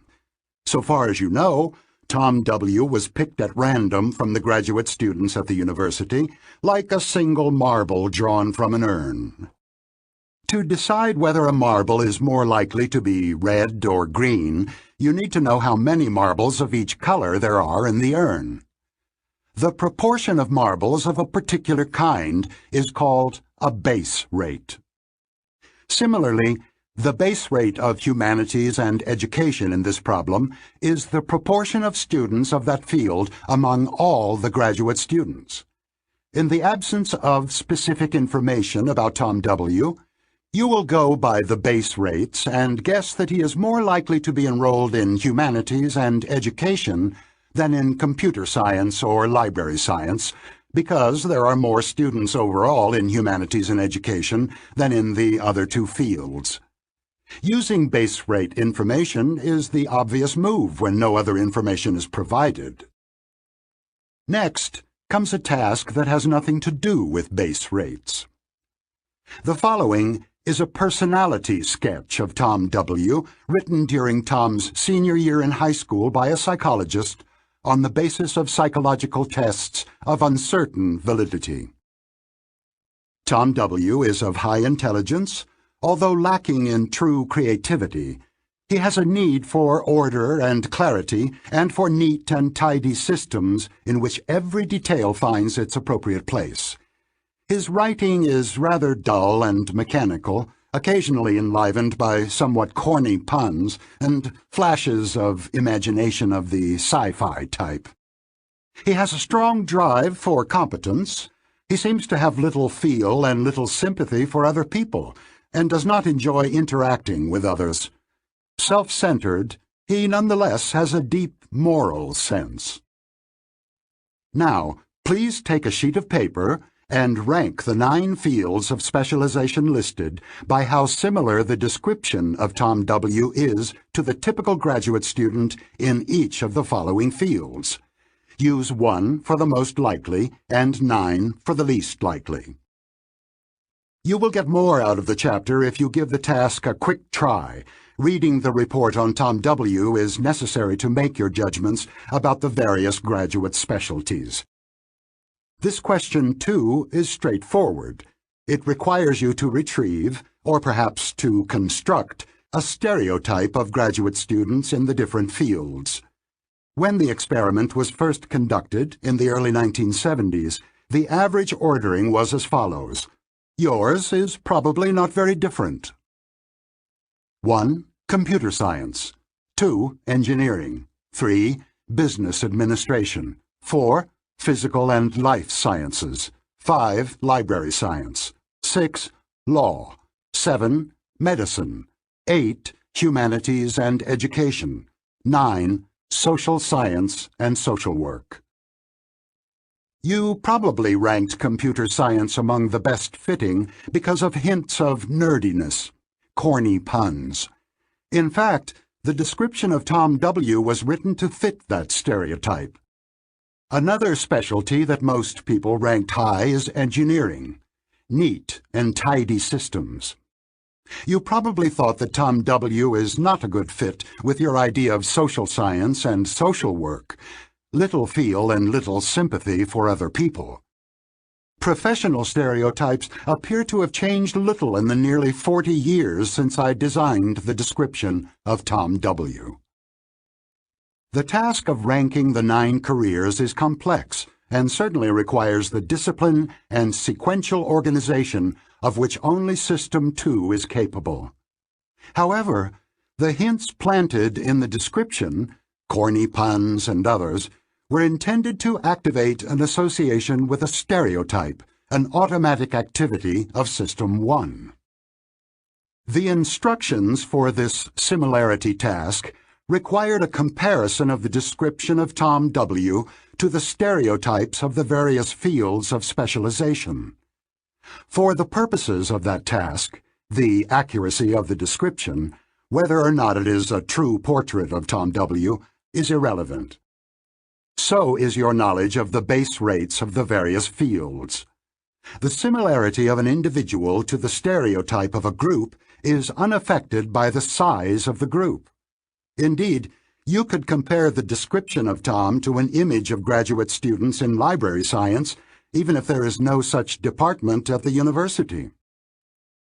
If you examine Tom W. again, you will see that he is a good fit to stereotypes of some small groups of students, computer scientists, librarians, engineers, and a much poorer fit to the largest groups, humanities and education, social science and social work.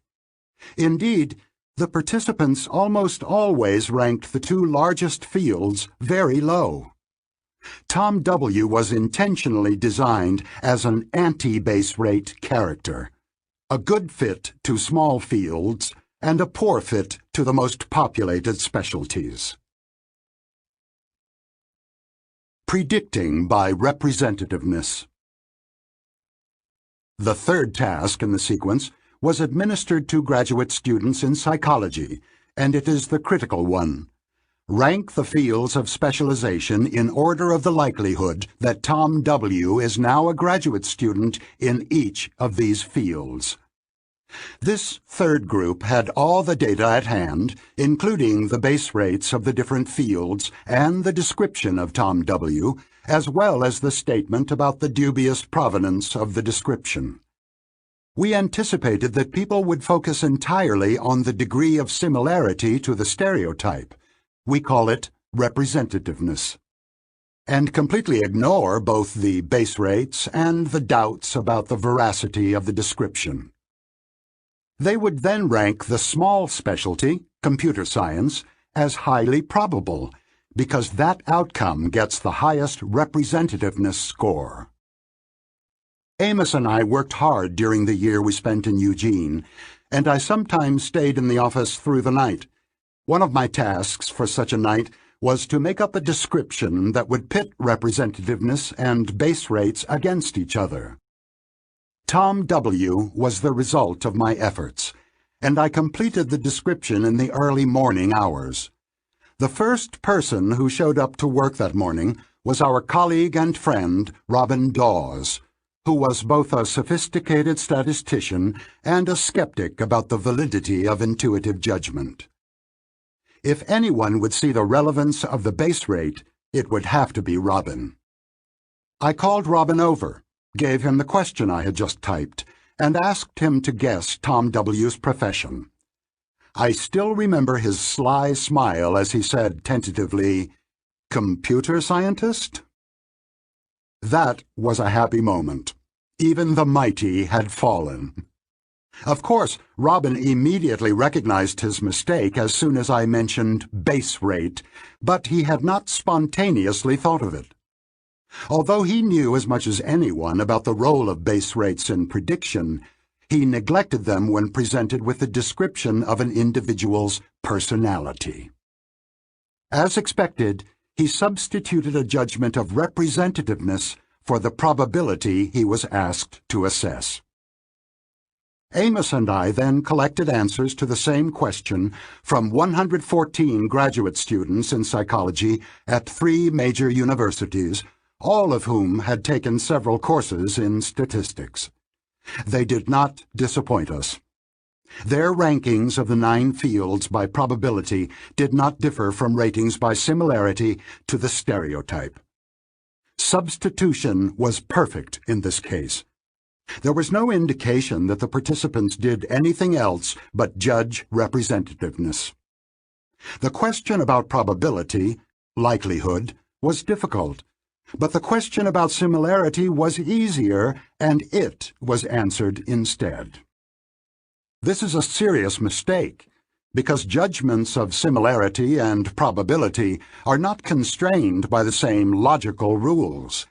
It is entirely acceptable for judgments of similarity to be unaffected by base rates, and also by the possibility that the description was inaccurate, but anyone who ignores base rates and the quality of evidence in probability assessments will certainly make mistakes. The concept, the probability that Tom W. studies computer science, is not a simple one. Logicians and statisticians disagree about its meaning, and some would say it has no meaning at all. For many experts, it is a measure of subjective degree of belief.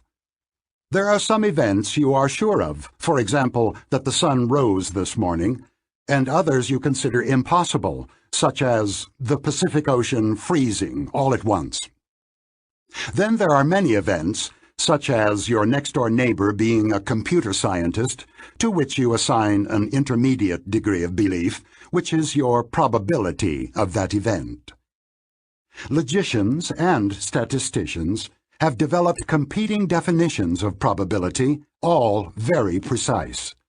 For lay people, however, probability, a synonym of likelihood in everyday language, is a vague notion, related to uncertainty, propensity, plausibility, and surprise. The vagueness is not particular to this concept, nor is it especially disruptive. We know, more or less, what we mean when we use a word such as democracy or beauty, and the people we are talking to understand, more or less, what we intended to say. In all the years I spent asking questions about the probability of events, no one ever raised a hand to ask me, "Sir, what do you mean by probability?" as they would have done if I had asked them to assess a strange concept such as globability. Everyone acted as if they knew how to answer my questions, although we all understood that it would be unfair to ask them for an explanation of what the word means. People who are asked to assess probability are not stumped, because they do not try to judge probability as statisticians and philosophers use the word. A question about probability or likelihood activates a mental shotgun, evoking answers to easier questions. Representativeness is a basic assessment, which is part of the routine operations of understanding language. The false statement that Elvis Presley's parents wanted him to be a dentist is mildly funny because the discrepancy between the images of Presley and a dentist is detected automatically. System 1 generates an impression of similarity without intending to do so. The representativeness heuristic is involved when someone says, "She will win the election. You can see she is a winner." Or, "He won't go far as an academic. Too many tattoos." We rely on representativeness when we judge the potential leadership of a candidate for office by the shape of his chin or the forcefulness of his speeches. Although it is common, prediction by representativeness is not statistically optimal. Michael Lewis's best-selling Moneyball is a story about the inefficiency of this mode of prediction. Professional baseball scouts traditionally forecast the success of possible players in part by their build and look. The hero of Lewis's book is Billy Beane, the manager of the Oakland A's, who made the unpopular decision to overrule his scouts and to select players by the statistics of past performance. The players the A's picked were inexpensive because other teams had rejected them for not looking the part. The team soon achieved excellent results at low cost. The sins of representativeness. Judging probability by representativeness has important virtues. The intuitive impressions that it produces are often, indeed usually, more accurate than chance guesses would be. On most occasions, people who act friendly are, in fact, friendly. A professional athlete who is very tall and thin is much more likely to play basketball than football. People with a PhD are more likely to subscribe to the New York Times than people who ended their education after high school. Young men are more likely than elderly women to drive aggressively. In all these cases, and in many others, there is some truth to the stereotypes that govern judgments of representativeness, and predictions that follow this heuristic may be accurate. In other situations, the stereotypes are false, and the representativeness heuristic will mislead, especially if it causes people to neglect base-rate information that points in another direction. Even when the heuristic has some validity, exclusive reliance on it is associated with grave sins against statistical logic. One sin of representativeness is an excessive willingness to predict the occurrence of unlikely, low base rate events. Here is an example. You see a person reading the New York Times on the New York subway. Which of the following is a better bet about the reading stranger? She has a PhD. She does not have a college degree. Representativeness would tell you to bet on the PhD, but this is not necessarily wise. You should seriously consider the second alternative because many more non-graduates than PhDs ride in New York subways.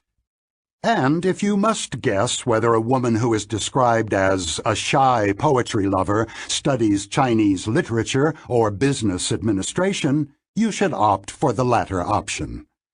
Even if every female student of Chinese literature is shy and loves poetry, it is almost certain that there are more bashful poetry lovers in the much larger population of business students.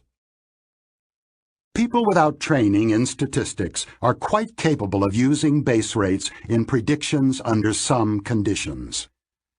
In the first version of the Tom W. problem, which has no information about him, it is obvious to everyone that the probability of Tom W.'s being in a particular field is simply the base rate frequency of enrollment in that field.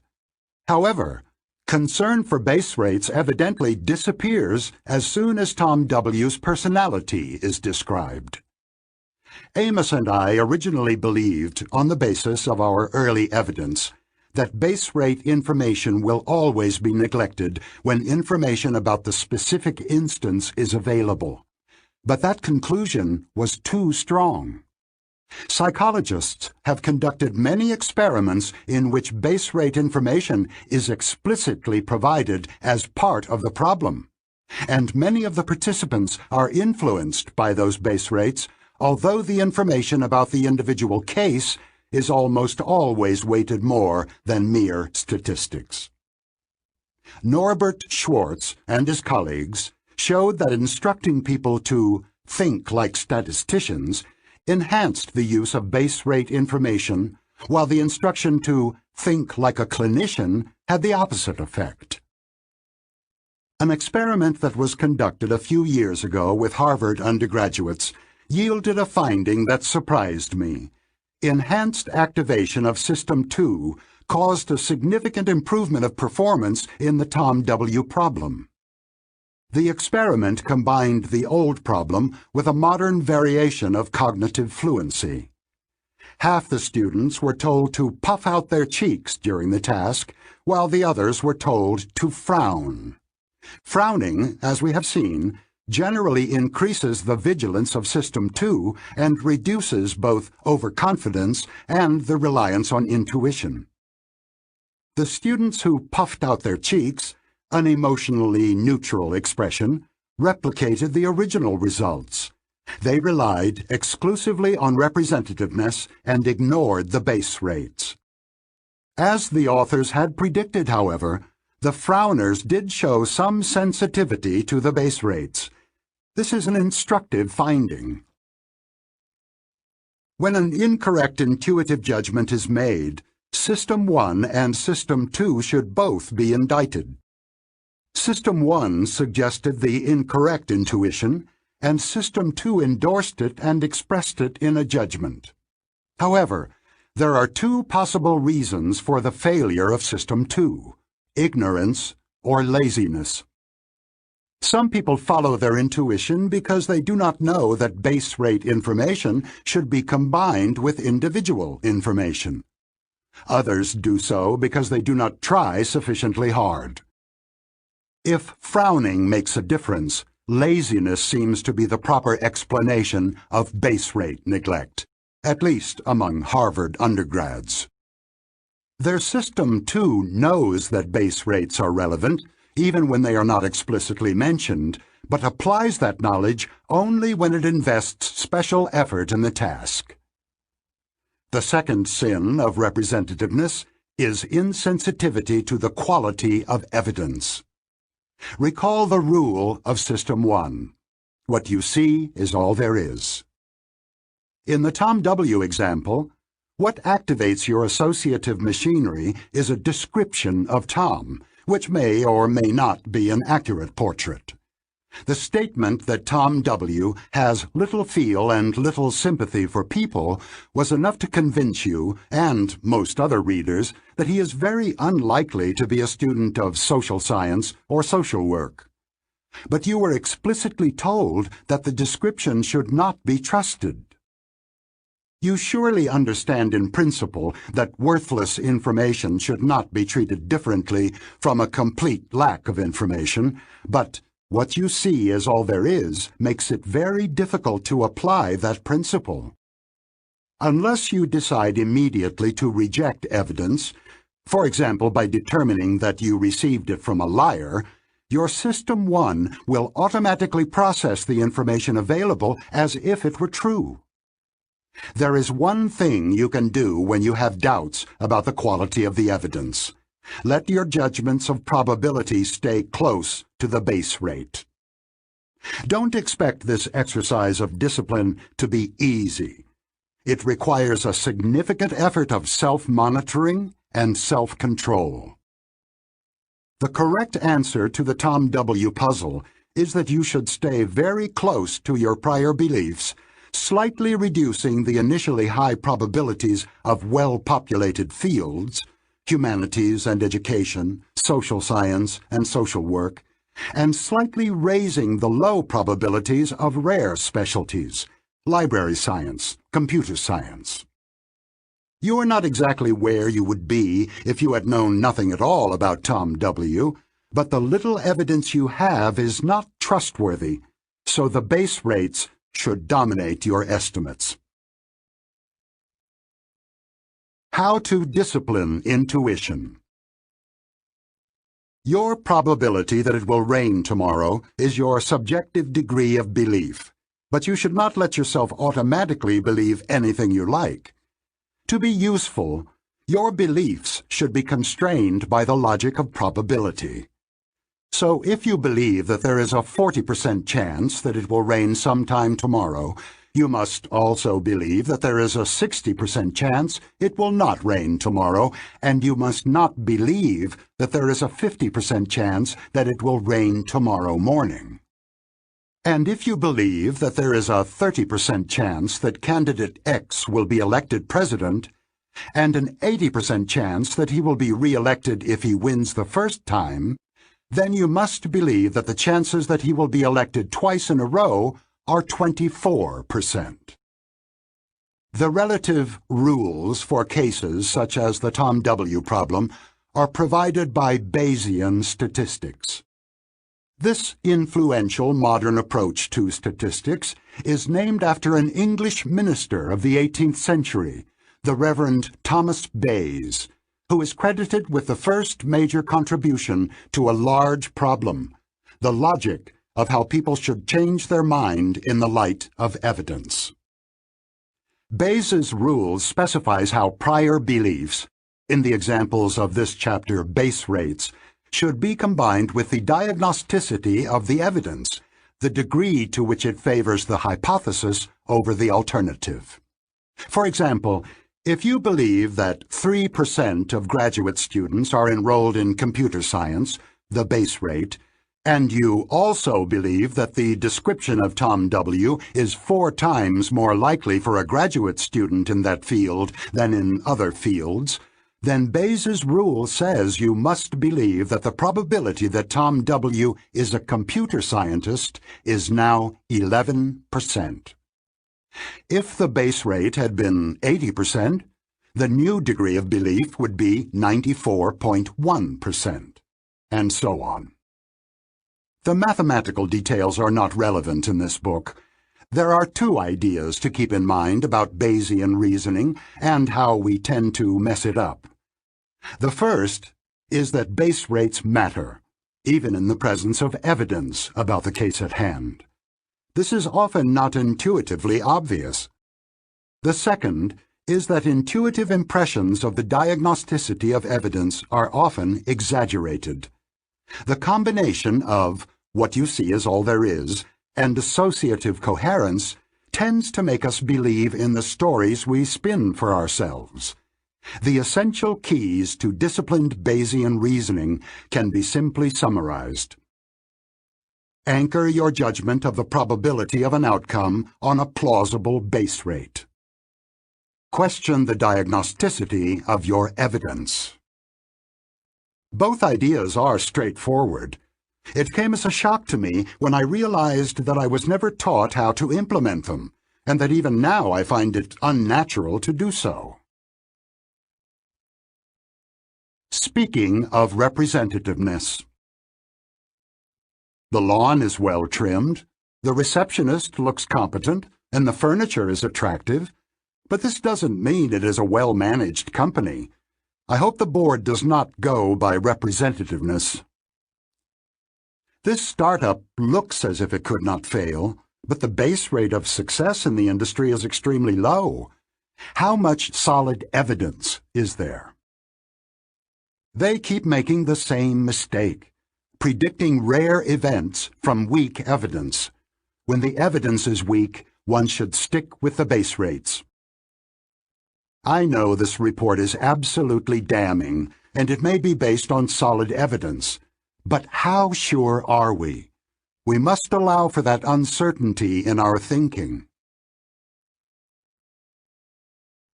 Chapter 15. Linda. Less is more. The best known and most controversial of our experiments involved a fictitious lady called Linda. Amos and I made up the Linda problem to provide conclusive evidence of the role of heuristics in judgment and of their incompatibility with logic. This is how we described Linda. Linda is 31 years old, single, outspoken, and very bright. She majored in philosophy. As a student, she was deeply concerned with issues of discrimination and social justice, and also participated in anti-nuclear demonstrations. The audiences who heard this description in the 1980s always laughed because they immediately knew that Linda had attended the University of California at Berkeley, which was famous at the time for its radical, politically engaged students. In one of our experiments, we presented participants with a list of 8 possible scenarios for Linda. Some of the students ranked them by representativeness, others by probability. Have a good look.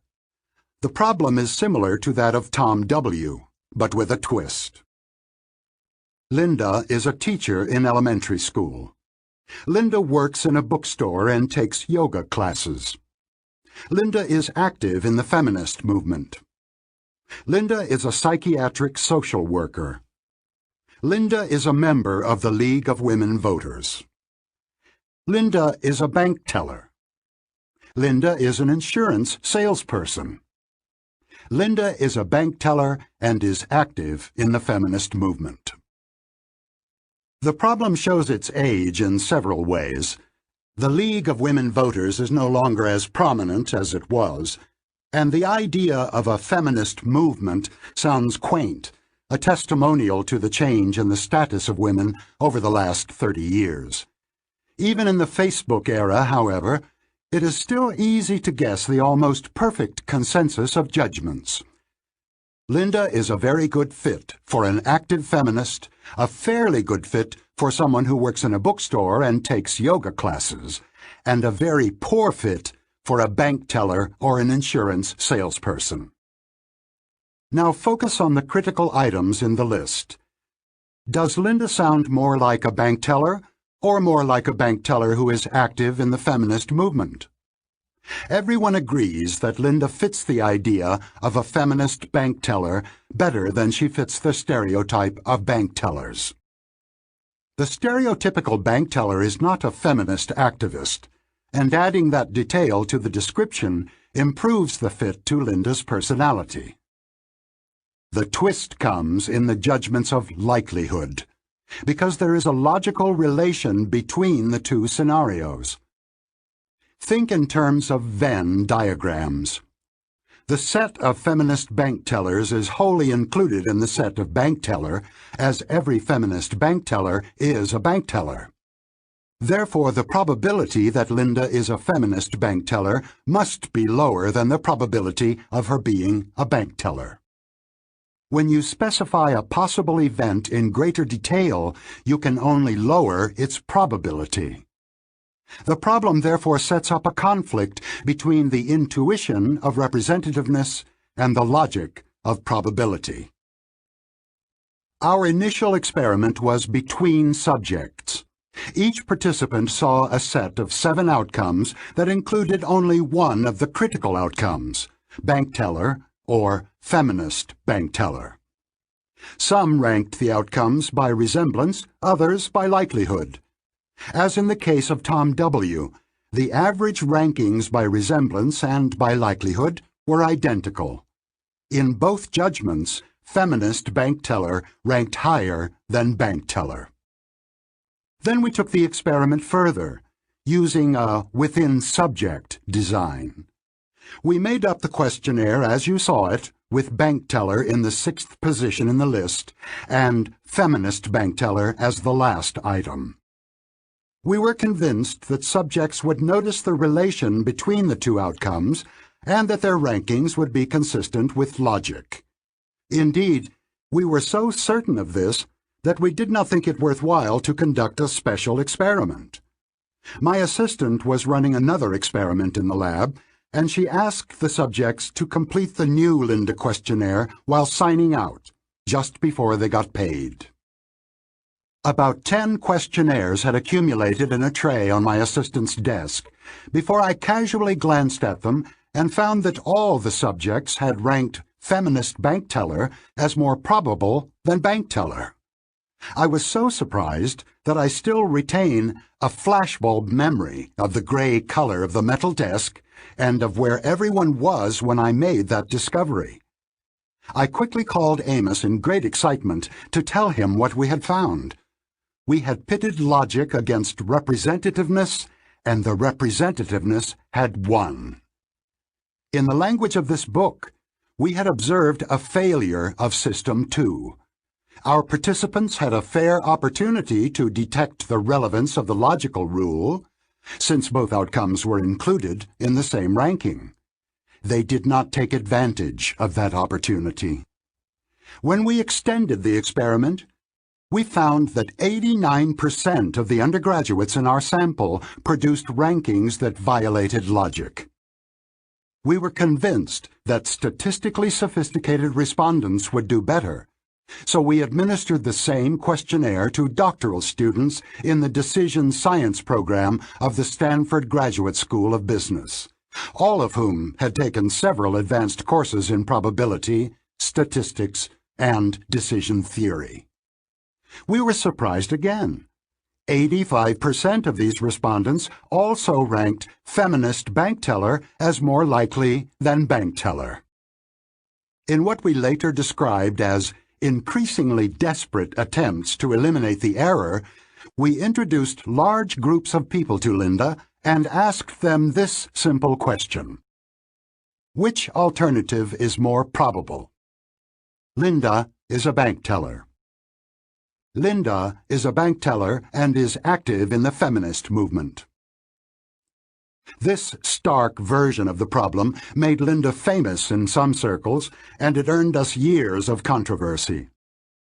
About 85% to 90% of undergraduates at several major universities chose the second option, contrary to logic.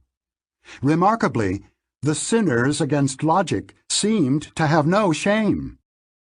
When I asked my large undergraduate class in some indignation, "Do you realize that you have violated an elementary logical rule?" someone in the back row shouted, "So what?" And a graduate student who made the same error explained herself by saying, "I thought you just asked for my opinion." The word fallacy is used, in general, when people fail to apply a logical rule that is obviously relevant. Amos and I introduced the idea of conjunction fallacy, which people commit when they judge a conjunction of two events, here bank teller and feminist, to be more probable than one of the events, bank teller, in a direct comparison. We found only one group that was relatively immune to the fallacy when presented with a short version of the Linda problem: graduate students in the social sciences at Stanford and at Berkeley. Only 36% of them committed the error when the two critical options were compared directly. In the original experiment with 8 outcomes, 85% of graduate students with the same background had made the same mistake. The difference is instructive. In the longer version, the two critical items are separated by an intervening item, insurance salesperson, and the reader is not actually forced to compare the two critical scenarios explicitly. In contrast, the comparison is compulsory when there are only 2 items, and a majority of the sophisticated graduate students answer in a way that conforms to the logic of probability. In hindsight, however, I believe we should have looked more carefully at how a substantial minority, 36%, of this expert group justified to themselves committing the obvious fallacy. They were surely aware of the problem and had an idea about it. As in the Müller-Lyer illusion, the fallacy remains attractive even when you know the truth. The late naturalist, Stephen Jay Gould, described his own struggle with the Linda problem. He knew the correct answer, of course, and yet, he wrote, "A little homunculus in my head continues to jump up and down, shouting at me, 'But she can't just be a bank teller. Read the description.'" The little homunculus is, of course, Gould's System 1 speaking to him in insistent tones. The two-system terminology had not yet been introduced when he wrote. A confusion between probability and plausibility may also be involved. We use the word plausible for a good story that meets the requirements of associative coherence. In that sense, the outcome, Linda is a feminist bank teller, is more plausible than Linda is a bank teller. Because plausible is closely related to probable, it could well be used as a substitute in the judgment, overcoming the rules of logic that people readily apply in other problems. Judge for yourself. How difficult are the following puzzles? Which alternative is more probable? Mark has hair. Mark has blonde hair. And which alternative is more probable? Jane is a teacher. Jane is a teacher and walks to work. Plausibility is not a candidate for substitution in these questions, and the intuition of representativeness does not make things difficult by blurring the meaning of the probability question, as it does in Linda's problem. It is difficult to imagine college undergraduates, let alone Stephen Jay Gould, struggling to find the correct answer to these questions. On the other hand, the confusion between probability and plausibility may play a pernicious role in the frequent use of scenarios as tools of forecasting. Consider these two scenarios, which were presented to different groups with a request to evaluate their probability. A massive flood somewhere in North America next year in which more than 1,000 people drown. An earthquake in California sometime next year, causing a flood in which more than 1,000 people drown. The richer and more detailed scenario is clearly more coherent and plausible than the first, although its probability is certainly smaller. As expected, judgments violated this rule, and the assessments of probability were higher for the more plausible scenario. Less is more, even in joint evaluation. Christopher Shee of the University of Chicago asked people to price sets of dinnerware offered in a clearance sale in a local store where dinnerware regularly runs between $30 and $60. There were 3 groups in his experiment. The display was shown to one group. She labels that joint evaluation because it allows a comparison of the two sets. The other 2 groups were shown and priced only one of the 2 sets. This is single evaluation. Joint evaluation is a within-subject experiment, and single evaluation is between subjects. Set A, 40 pieces. Dinner plates, 8, all in good condition. Soup or salad bowls, 8, all in good condition. Dessert plates, 8, all in good condition. Cups, 8, 2 of them broken. Saucers, 8, 7 of them broken. Set B, 24 pieces. Dinner plates, 8, all in good condition. Soup or salad bowls, 8, all in good condition. Dessert plates, 8, all in good condition. Assuming that the dishes in the 2 sets are of equal quality, which is worth more? This question is easy. You can see that set A contains all the dishes of set B and 7 additional intact dishes, and it must be valued more. Indeed, the participants in Shee's joint evaluation experiment were willing to pay a little more for set A than for set B, $32 versus $30. The results reversed in single evaluation, where set B was priced much higher than set A, $33 versus $23. We know why this happened. Sets, including dinnerware sets, are represented by norms and prototypes.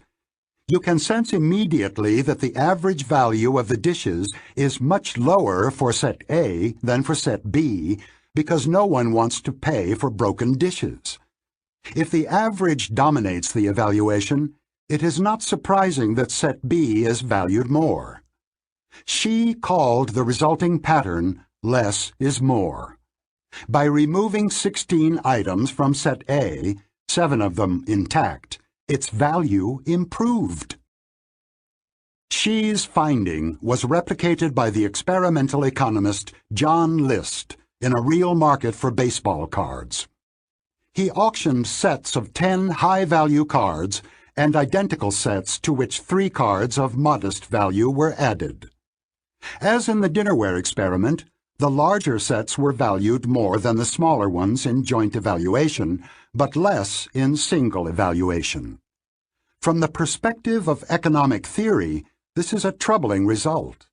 The economic value of a dinnerware set, or of a collection of baseball cards, is a sum-like variable. Adding a positively valued item to the set can only increase its value. The Linda problem and the dinnerware problem have exactly the same structure. Probability, like economic value, is a sum-like variable, which is why the following equation is true. Probability, Linda is a teller, equals probability, Linda is feminist teller, plus probability, Linda is non-feminist teller. This is also why, as in She's dinnerware study, single evaluations of the Linda problem produce a less is more pattern. System 1 mishandles the sum-like variable, and when the non-feminist bank tellers are removed from the set, its subjective probability increases. The critical difference between the studies is that the opportunity to compare the two options in joint evaluation eliminated the error in She's experiment, but did not do so in the Linda experiment. Linda was not alone. We spent many months designing experiments and found similar violations of logic in many other judgments. Participants in one of these studies were asked to rank 4 possible outcomes of the next Wimbledon tournament from most to least probable. Bjorn Borg was the dominant tennis player of the day when the study was conducted. These were the outcomes. A. Borg will win the match. B. Borg will lose the first set. C. Borg will lose the first set but win the match. D. Borg will win the first set but lose the match. The critical items are B and C. B is the more inclusive event, and its probability must be higher than that of an event it includes. Contrary to logic, but not to representativeness, 72% assigned B a lower probability than C, another instance of less is more in a direct comparison. Here again, the scenario that was judged more probable was unquestionably more plausible, a better fit with all that was known about the best tennis player in the world. To head off the possible objection that the conjunction fallacy is due to a misinterpretation of the question, we constructed a problem that required probability judgments, but in which the events were not described in words, and the term probability did not appear at all. We told participants about a regular 6-sided die with 4 green faces and 2 red faces, which would be rolled 20 times. They were shown 3 sequences of greens, G, and reds, R, and were asked to choose one. They would hypothetically win $25 if their chosen sequence showed up. The sequences were 1. RG, RRR. 2. GR, GRRR. 3. GRRRRR. Because the die has twice as many green as red faces, the first sequence of 5 throws is quite unlikely, like Linda being a bank teller. The second sequence, which contains 6 tosses, is a better fit to what we would expect from this die because it includes 2 Gs. However, this sequence was constructed by adding a G to the beginning of the first sequence, so it can only be less likely than the first. This is the non-verbal equivalent to Linda being a feminist bank teller. As in the Linda study, representativeness dominated. Almost 2/3 of respondents preferred to bet on sequence 2 rather than on sequence 1. When presented with arguments for the 2 choices, however, a large majority found the correct argument favoring sequence 1 more convincing. The next problem was a breakthrough, because we finally found a condition in which the incidence of the conjunction fallacy was much reduced. 2 groups of subjects saw slightly different variants of the same problem. Problem 1. A health survey was conducted in a sample of adult males in British Columbia, of all ages and occupations. Please give your best estimate of the following values. What percentage of the men surveyed have had 1 or more heart attacks? What percentage of the men surveyed are both over 55 years old and have had 1 or more heart attacks?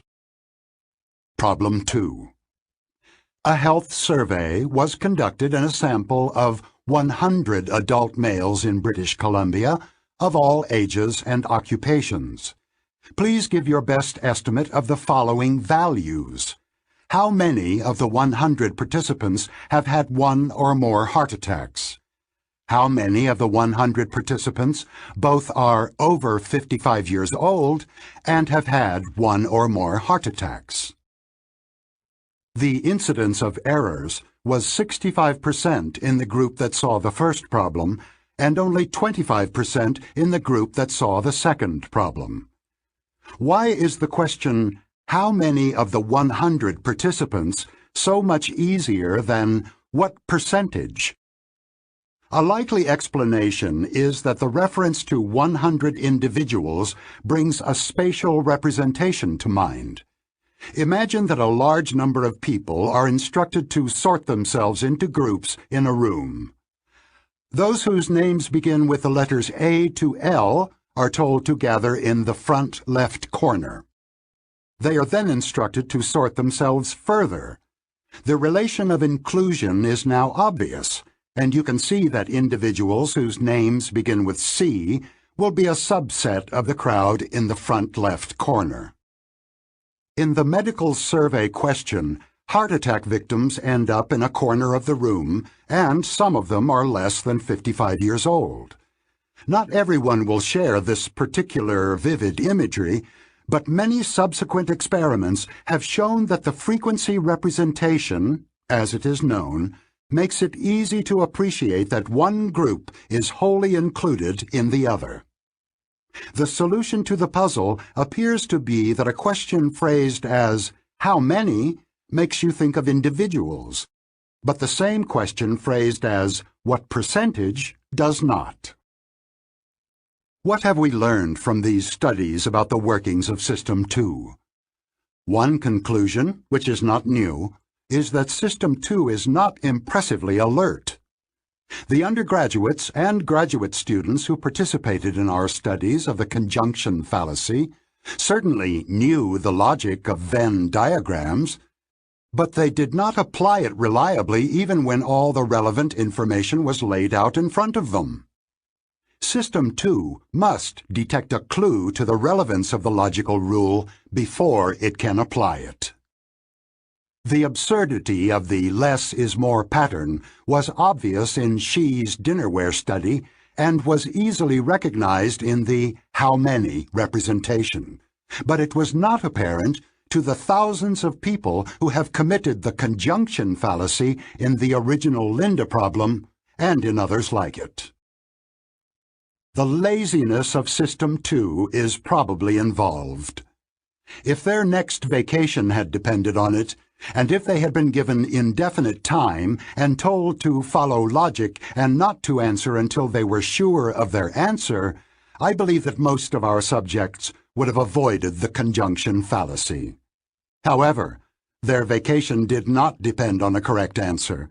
They spent very little time on it and were content to answer as if they had only been asked for their opinion. The laziness of System 2 is an important fact of life, and the observation that representativeness can block the application of an obvious logical rule is also of some interest. Amos and I believed that the less is more pattern that almost always showed up in joint, within subjects, evaluations was interesting and worth reporting to our colleagues. We also believed that the results strengthened our argument about the power of judgment heuristics and that they would persuade doubters, and in this we were quite wrong. Since Linda first appeared in print, almost 300 articles in which conjunction fallacy is prominently mentioned have appeared in the scholarly literature. The within-subject condition was the sole focus of attention. Much of the subsequent research built on what we had done, but the conjunction fallacy was also a magnet for criticisms of our approach to judgment, and a number of experimenters have used various combinations of instructions and hints to weaken or eliminate the effect. Some of these studies replicated or extended our own attempts to eliminate the conjunction fallacy. No one has challenged the validity of the results in the single evaluation condition, which we considered the critical evidence for heuristics, but the salience of this evidence has been diminished by the intense focus on the conjunction fallacy. The net effect of the Linda problem has been to increase the visibility of our work to the general public, and to put a slight dent in the credibility of our approach as seen by scholars in the field. We had not anticipated that Linda would be the focus of controversy, but in hindsight, it is unsurprising. It was, of course, entirely legitimate for critics to question the robustness of the conjunction fallacy we had reported. Given the almost ideological nature of the debate, it was also natural that critics would argue that their success in weakening the fallacy discredited our whole approach, with its emphasis on errors of judgment. It was equally natural that we would find the argument utterly unconvincing, and that we would point out that the strongest evidence for our position had not been addressed. This is how intractable debates are born and develop, even in the sciences. Some years ago, I had a friendly conversation with Ralph Hertwig, a persistent critic of the Linda problem, with whom I had collaborated in a vain attempt to settle our differences. I asked him why he and others had chosen to focus exclusively on the conjunction fallacy without addressing other findings that supported our position. He smiled as he answered, "It was more interesting," adding that the Linda problem had attracted so much attention that we had no reason to complain. Speaking of less is more. They constructed a very complicated scenario and insisted on calling it highly probable. It is not. It is only a plausible story. They added a cheap gift to the expensive product and made the whole deal less attractive. Less is more in this case. He looked at the case in isolation, single evaluation. System 1 dominated his response. If he had considered a comparison, System 2 would have had a chance to get it right. In most situations, a direct comparison makes people more careful and more logical, but not always. Sometimes intuition beats logic, even when the correct answer stares you in the face. Chapter 16. Causes trump statistics. Consider the following scenario and note your intuitive answer to the question. A cab was involved in a hit-and-run accident at night. Two cab companies, the green and the blue, operate in the city. You are given the following data. 85% of the cabs in the city are green, and 15% are blue. A witness identified the cab as blue. The court tested the reliability of the witness under the circumstances that existed on the night of the accident and concluded that the witness correctly identified each one of the two colors 80% of the time and failed 20% of the time. What is the probability that the cab involved in the accident was blue rather than green? This is a standard problem of Bayesian inference. There are two items of information, a base rate and the imperfectly reliable testimony of a witness. In the absence of a witness, the probability of the guilty cab being blue is 15%, which is the base rate of that outcome.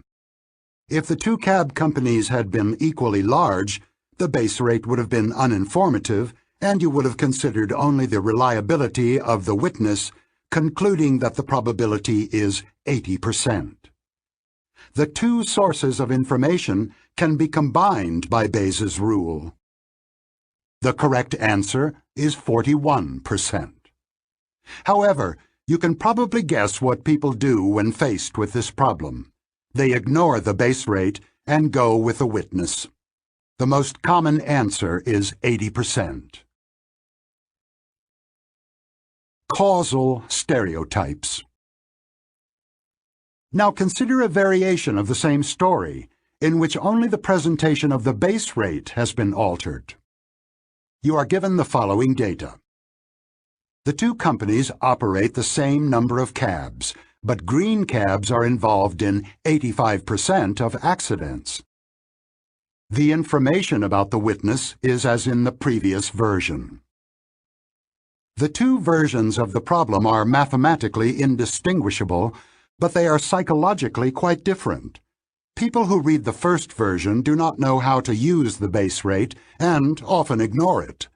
In contrast, people who see the second version give considerable weight to the base rate, and their average judgment is not too far from the Bayesian solution. Why? In the first version, the base rate of blue cabs is a statistical fact about the cabs in the city. A mind that is hungry for causal stories finds nothing to chew on. How does the number of green and blue cabs in the city cause this cab driver to hit and run? In the second version, in contrast, the drivers of green cabs cause more than 5 times as many accidents as the blue cabs do.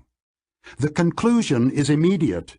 The green drivers must be a collection of reckless madmen. You have now formed a stereotype of green recklessness, which you apply to unknown individual drivers in the company.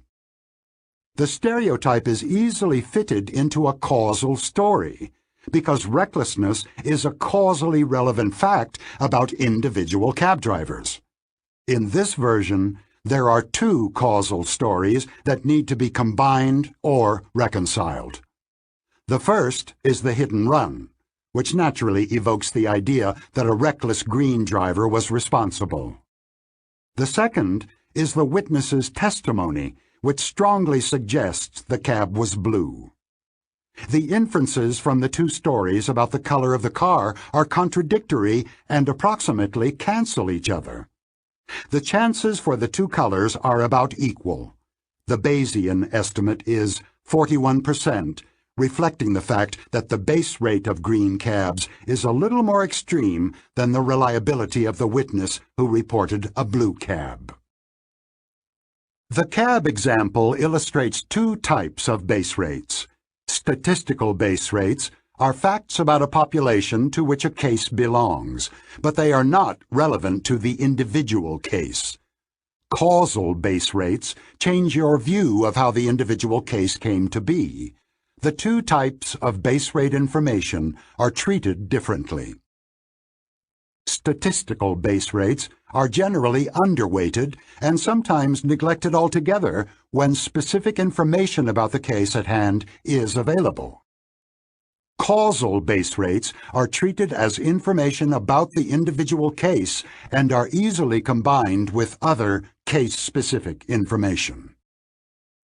The causal version of the cab problem had the form of a stereotype. Green drivers are dangerous. Stereotypes are statements about the group that are at least tentatively accepted as facts about every member.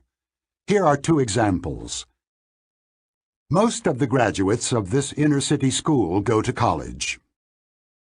Interest in cycling is widespread in France. These statements are readily interpreted as setting up a propensity in individual members of the group, and they fit in a causal story. Many graduates of this particular inner-city school are eager and able to go to college, presumably because of some beneficial features of life in that school. There are forces in French culture and social life that cause many Frenchmen to take an interest in cycling. You will be reminded of these facts when you think about the likelihood that a particular graduate of the school will attend college, or when you wonder whether to bring up the Tour de France in a conversation with a Frenchman you just met. Stereotyping is a bad word in our culture, but in my usage it is neutral.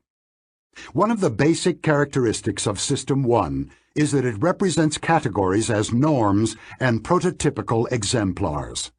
This is how we think of horses, refrigerators, and New York police officers.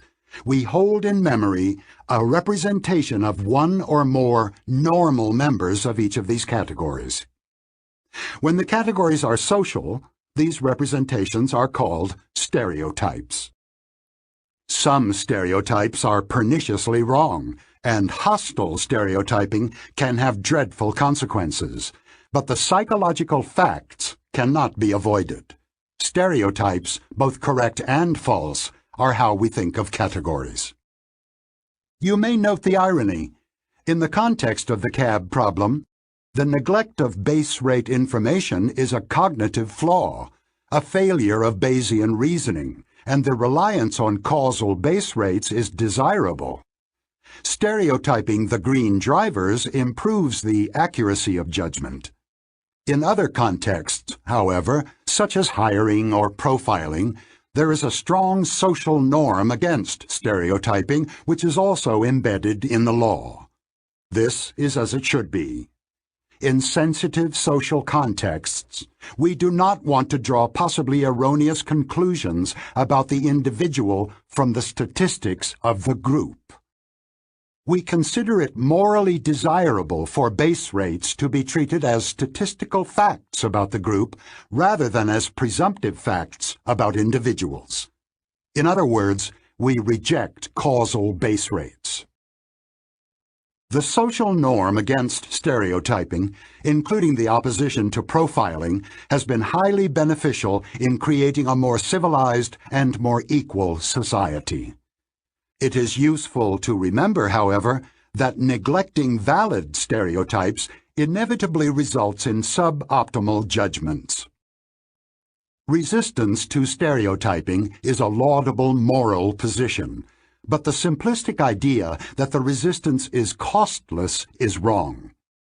The costs are worth paying to achieve a better society, but denying that the costs exist, while satisfying to the soul and politically correct, is not scientifically defensible.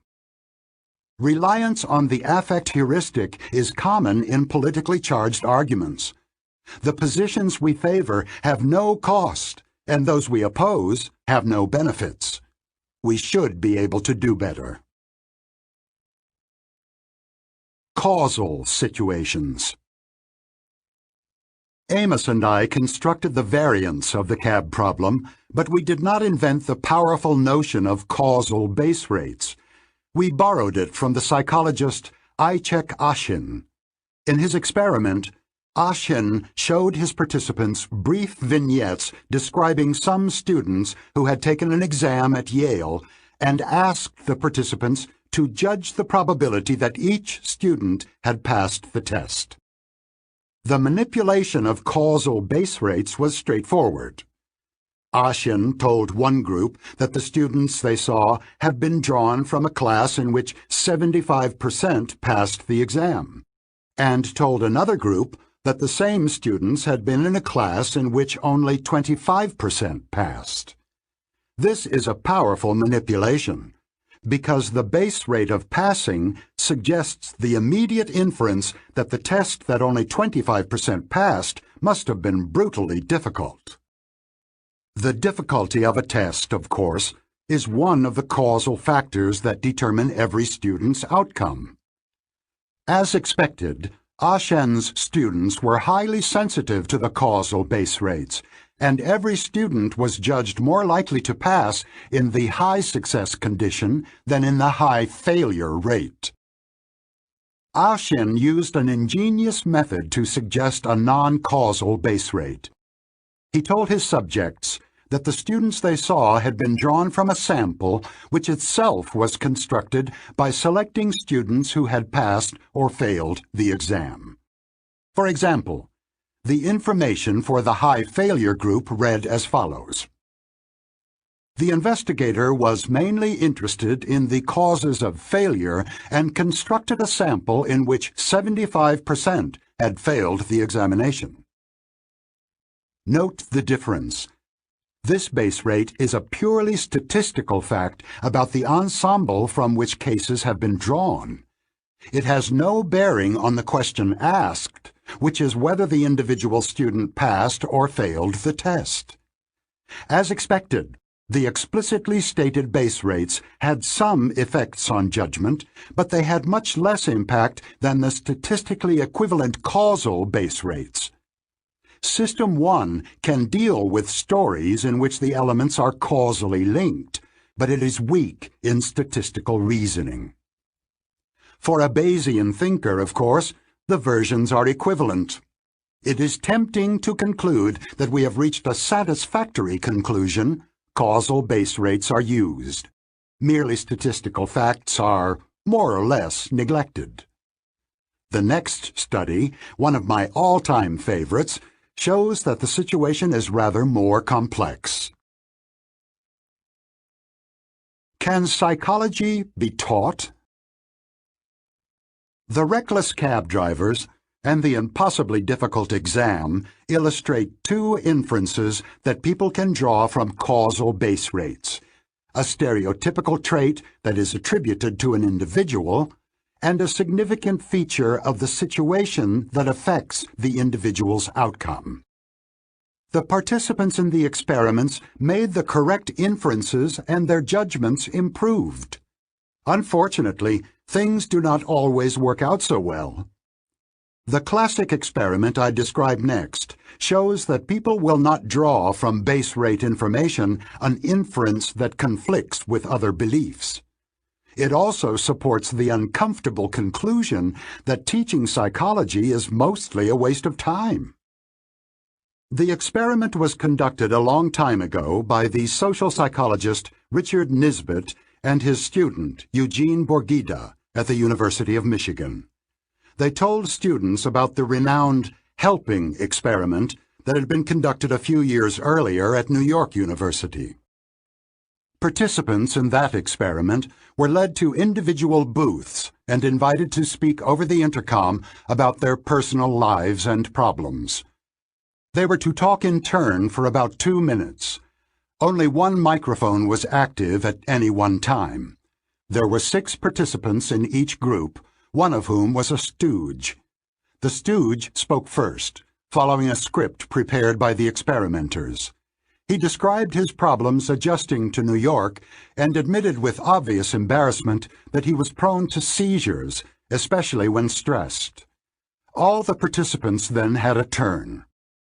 When the microphone was again turned over to the stooge, he became agitated and incoherent, said he felt a seizure coming on, and asked for someone to help him. The last words heard from him were, "Could somebody help?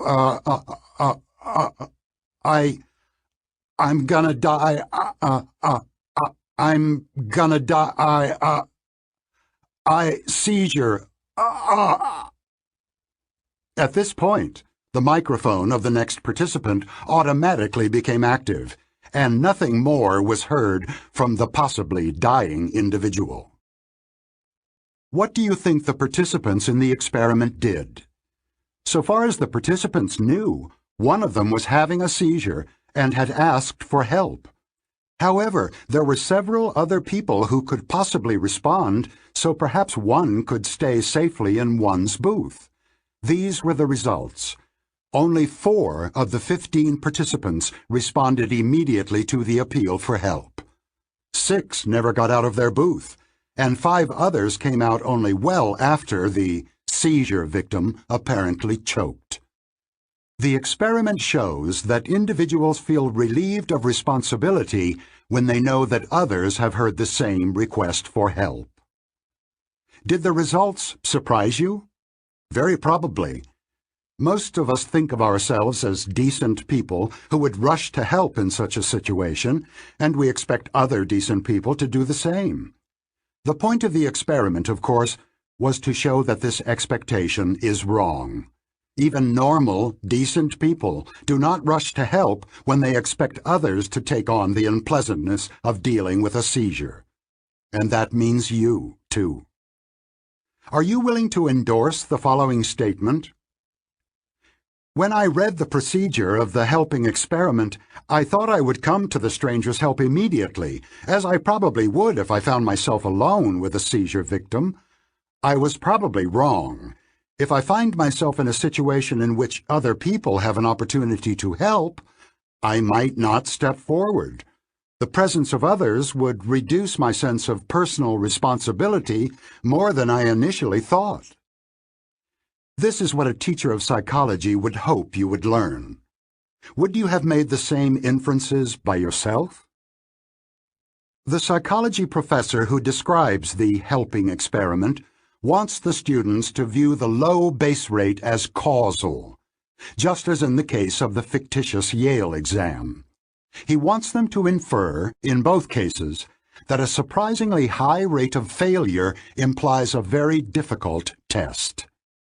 The lesson students are meant to take away is that some potent feature of the situation, such as the diffusion of responsibility, induces normal and decent people, such as them, to behave in a surprisingly unhelpful way. Changing one's mind about human nature is hard work, and changing one's mind for the worse about oneself is even harder. Nisbet and Borghida suspected that students would resist the work and the unpleasantness. Of course, the students would be able and willing to recite the details of the helping experiment on a test, and would even repeat the official interpretation in terms of diffusion of responsibility. But did their beliefs about human nature really change? To find out, Nisbet and Borghida showed them videos of brief interviews allegedly conducted with 2 people who had participated in the New York study. The interviews were short and bland. The interviewees appeared to be nice, normal, decent people. They described their hobbies, their spare time activities, and their plans for the future, which were entirely conventional. After watching the video of an interview, the students guessed how quickly that particular person had come to the aid of the stricken stranger. To apply Bayesian reasoning to the task the students were assigned, you should first ask yourself, what would you have guessed about the 2 individuals if you had not seen their interviews? This question is answered by consulting the base rate. We have been told that only 4 of the 15 participants in the experiment rushed to help after the first request. The probability that an unidentified participant had been immediately helpful is therefore 27%. Thus, your prior belief about any unspecified participant should be that he did not rush to help. Next, Bayesian logic requires you to adjust your judgment in light of any relevant information about the individual. However, the videos were carefully designed to be uninformative. They provided no reason to suspect that the individuals would be either more or less helpful than a randomly chosen student. In the absence of useful new information, the Bayesian solution is to stay with the base rates. Nisbet and Borghida asked two groups of students to watch the videos and predict the behavior of the two individuals. The students in the first group were told only about the procedure of the helping experiment, not about its results. Their predictions reflected their views of human nature and their understanding of the situation. As you might expect, they predicted that both individuals would immediately rush to the victim's aid. The second group of students knew both the procedure of the experiment and its results.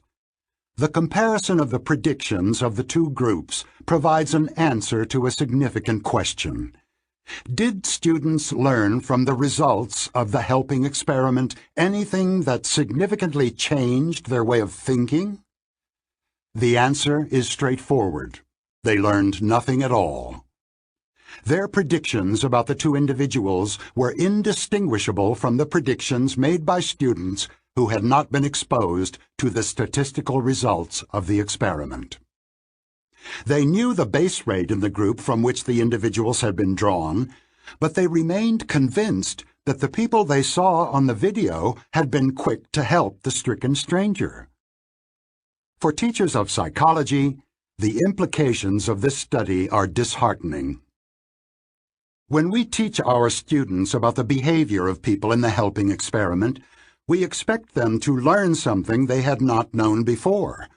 We wish to change how they think about people's behavior in a particular situation. This goal was not accomplished in the Nisbet-Borghida study, and there is no reason to believe that the results would have been different if they had chosen another surprising psychological experiment. Indeed, Nisbet and Borghida reported similar findings in teaching another study in which mild social pressure caused people to accept much more painful electric shocks than most of us and them would have expected. Students who do not develop a new appreciation for the power of social setting have learned nothing of value from the experiment. The predictions they make about random strangers or about their own behavior indicate that they have not changed their view of how they would have behaved. In the words of Nisbet and Borghida, students quietly exempt themselves and their friends and acquaintances from the conclusions of experiments that surprise them. Teachers of psychology should not despair, however, because Nisbet and Borghida report a way to make their students appreciate the point of the helping experiment. They took a new group of students and taught them the procedure of the experiment, but did not tell them the group results. They showed the two videos and simply told their students that the two individuals they had just seen had not helped the stranger, then asked them to guess the global results. The outcome was dramatic. The students' guesses were extremely accurate. To teach students any psychology they did not know before, you must surprise them. But which surprise will do? Nisbet and Borghida found that when they presented their students with a surprising statistical fact, the students managed to learn nothing at all. But when the students were surprised by individual cases, two nice people who had not helped, they immediately made the generalization and inferred that helping is more difficult than they had thought. Nisbet and Borghida summarized the results in a memorable sentence. Subjects' unwillingness to deduce the particular from the general was matched only by their willingness to infer the general from the particular. This is a profoundly important conclusion. People who are taught surprising statistical facts about human behavior may be impressed to the point of telling their friends about what they have heard, But this does not mean that their understanding of the world has really changed. The test of learning psychology is whether your understanding of situations you encounter has changed, not whether you have learned a new fact. There is a deep gap between our thinking about statistics and our thinking about individual cases. Statistical results with a causal interpretation have a stronger effect on our thinking than non-causal information. But even compelling causal statistics will not change long-held beliefs or beliefs rooted in personal experience. On the other hand, surprising individual cases have a powerful impact and are a more effective tool for teaching psychology because the incongruity must be resolved and embedded in a causal story. That is why this book contains questions that are addressed personally to the reader. You are more likely to learn something by finding surprises in your own behavior than by hearing surprising facts about people in general. Speaking of causes and statistics. We can't assume that they will really learn anything from mere statistics. Let's show them one or two representative individual cases to influence their System 1. No need to worry about this statistical information being ignored. On the contrary, it will immediately be used to feed a stereotype. Chapter 17. Regression to the Mean. I had one of the most satisfying eureka experiences of my career while teaching flight instructors in the Israeli Air Force about the psychology of effective training. I was telling them about an important principle of skill training. Rewards for improved performance work better than punishment of mistakes. This proposition is supported by much evidence from research on pigeons, rats, humans, and other animals. When I finished my enthusiastic speech, one of the most seasoned instructors in the group raised his hand and made a short speech of his own. He began by conceding that rewarding improved performance might be good for the birds, but he denied that it was optimal for flight cadets. This is what he said. On many occasions I have praised flight cadets for clean execution of some aerobatic maneuver. The next time they try the same maneuver, they usually do worse. On the other hand, I have often screamed into a cadet's earphone for bad execution, and in general he does better on his next try. So please don't tell us that reward works and punishment does not, because the opposite is the case. This was a joyous moment of insight, when I saw in a new light a principle of statistics that I had been teaching for years.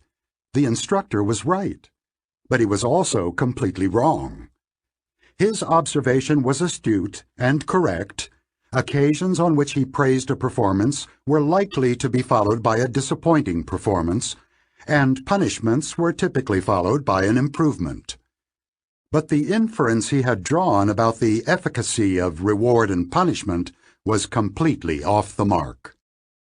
What he had observed is known as regression to the mean, which in that case was due to random fluctuations in the quality of performance. Naturally, he praised only a cadet whose performance was far better than average, but the cadet was probably just lucky on that particular attempt, and therefore likely to deteriorate regardless of whether or not he was praised. Similarly, the instructor would shout into a cadet's earphones only when the cadet's performance was unusually bad and therefore likely to improve regardless of what the instructor did. The instructor had attached a causal interpretation to the inevitable fluctuations of a random process. The challenge called for a response, but a lesson in the algebra of prediction would not be enthusiastically received. Instead, I used chalk to mark a target on the floor. I asked every officer in the room to turn his back to the target and throw 2 coins at it in immediate succession without looking. We measured the distances from the target and wrote the two results of each contestant on the blackboard. Then we rewrote the results in order, from the best to the worst performance on the first try. It was apparent that most, if not all, of those who had done best the first time deteriorated on their second try, and those who had done poorly on the first attempt generally improved. I pointed out to the instructors that what they saw on the board coincided with what we had heard about the performance of aerobatic maneuvers on successive attempts. Poor performance was typically followed by improvement, and good performance by deterioration, without any help from either praise or punishment. The discovery I made on that day was that the flight instructors were trapped in an unfortunate contingency. Because they punished cadets when performance was poor, they were mostly rewarded by a subsequent improvement, even if punishment was actually ineffective. Furthermore, the instructors were not alone in that predicament. I had stumbled onto a significant fact of the human condition. The feedback to which life exposes us is perverse. Because we tend to be nice to other people when they please us, and nasty when they do not, we are statistically punished for being nice and rewarded for being nasty. Talent and luck. A few years ago, John Brockman, who edits the online magazine Edge, asked a number of scientists to report their favorite equation. These were my offerings. Success equals talent plus luck. Great success equals a little more talent and a lot of luck. The unsurprising idea that luck often contributes to success has surprising consequences when we apply it to the first 2 days of a high-level golf tournament. To keep things simple, assume that on both days the average score of the competitors was at par 72. We focus on a player who did very well on the first day, closing with a score of 66. What can we learn from that excellent score? An immediate inference is that the golfer is more talented than the average participant in the tournament. The formula for success suggests that another inference is equally justified. The golfer who did so well on day 1 probably enjoyed better than average luck on that day. If you accept that talent and luck both contribute to success, the conclusion that the successful golfer was lucky is as warranted as the conclusion that he is talented. By the same token, if you focus on a player who scored 5 over par on that day, you have reason to infer both that he is rather weak and had a bad day. Of course, you know that neither of these inferences is certain. It is entirely possible that the player who scored 77 is actually very talented, but had an exceptionally dreadful day. Uncertain though they are, the following inferences from the score on day 1 are plausible and will be correct more often than they are wrong. Above average score on day 1 equals above average talent plus lucky on day 1. And below average score on day 1 equals below average talent plus unlucky on day 1. Now suppose you know a golfer's score on day 1 and are asked to predict his score on day 2. You expect the golfer to retain the same level of talent on the second day, so your best guesses will be above average for the first player and below average for the second player. Luck, of course, is a different matter. Since you have no way of predicting the golfer's luck on the second or any day, your best guess must be that it will be average, neither good nor bad. This means that in the absence of any other information, your best guess about the player's score on day 2 should not be a repeat of their performance on day 1. This is the most you can say. The golfer who did well on day 1 is likely to be successful on day 2 as well, but less than on the first, because the unusual luck he probably enjoyed on day one is unlikely to hold. The golfer who did poorly on day one will probably be below average on day two, but will improve, because his probable streak of bad luck is not likely to continue. We also expect the difference between the two golfers to shrink on the second day, although our best guess is that the first player will still do better than the second. My students were always surprised to hear that the best predicted performance on day two is more moderate, closer to the average than the evidence on which it is based, the score on day one. This is why the pattern is called regression to the mean. The more extreme the original score, the more regression we expect, because an extremely good score suggests a very lucky day. The regressive prediction is reasonable, but its accuracy is not guaranteed.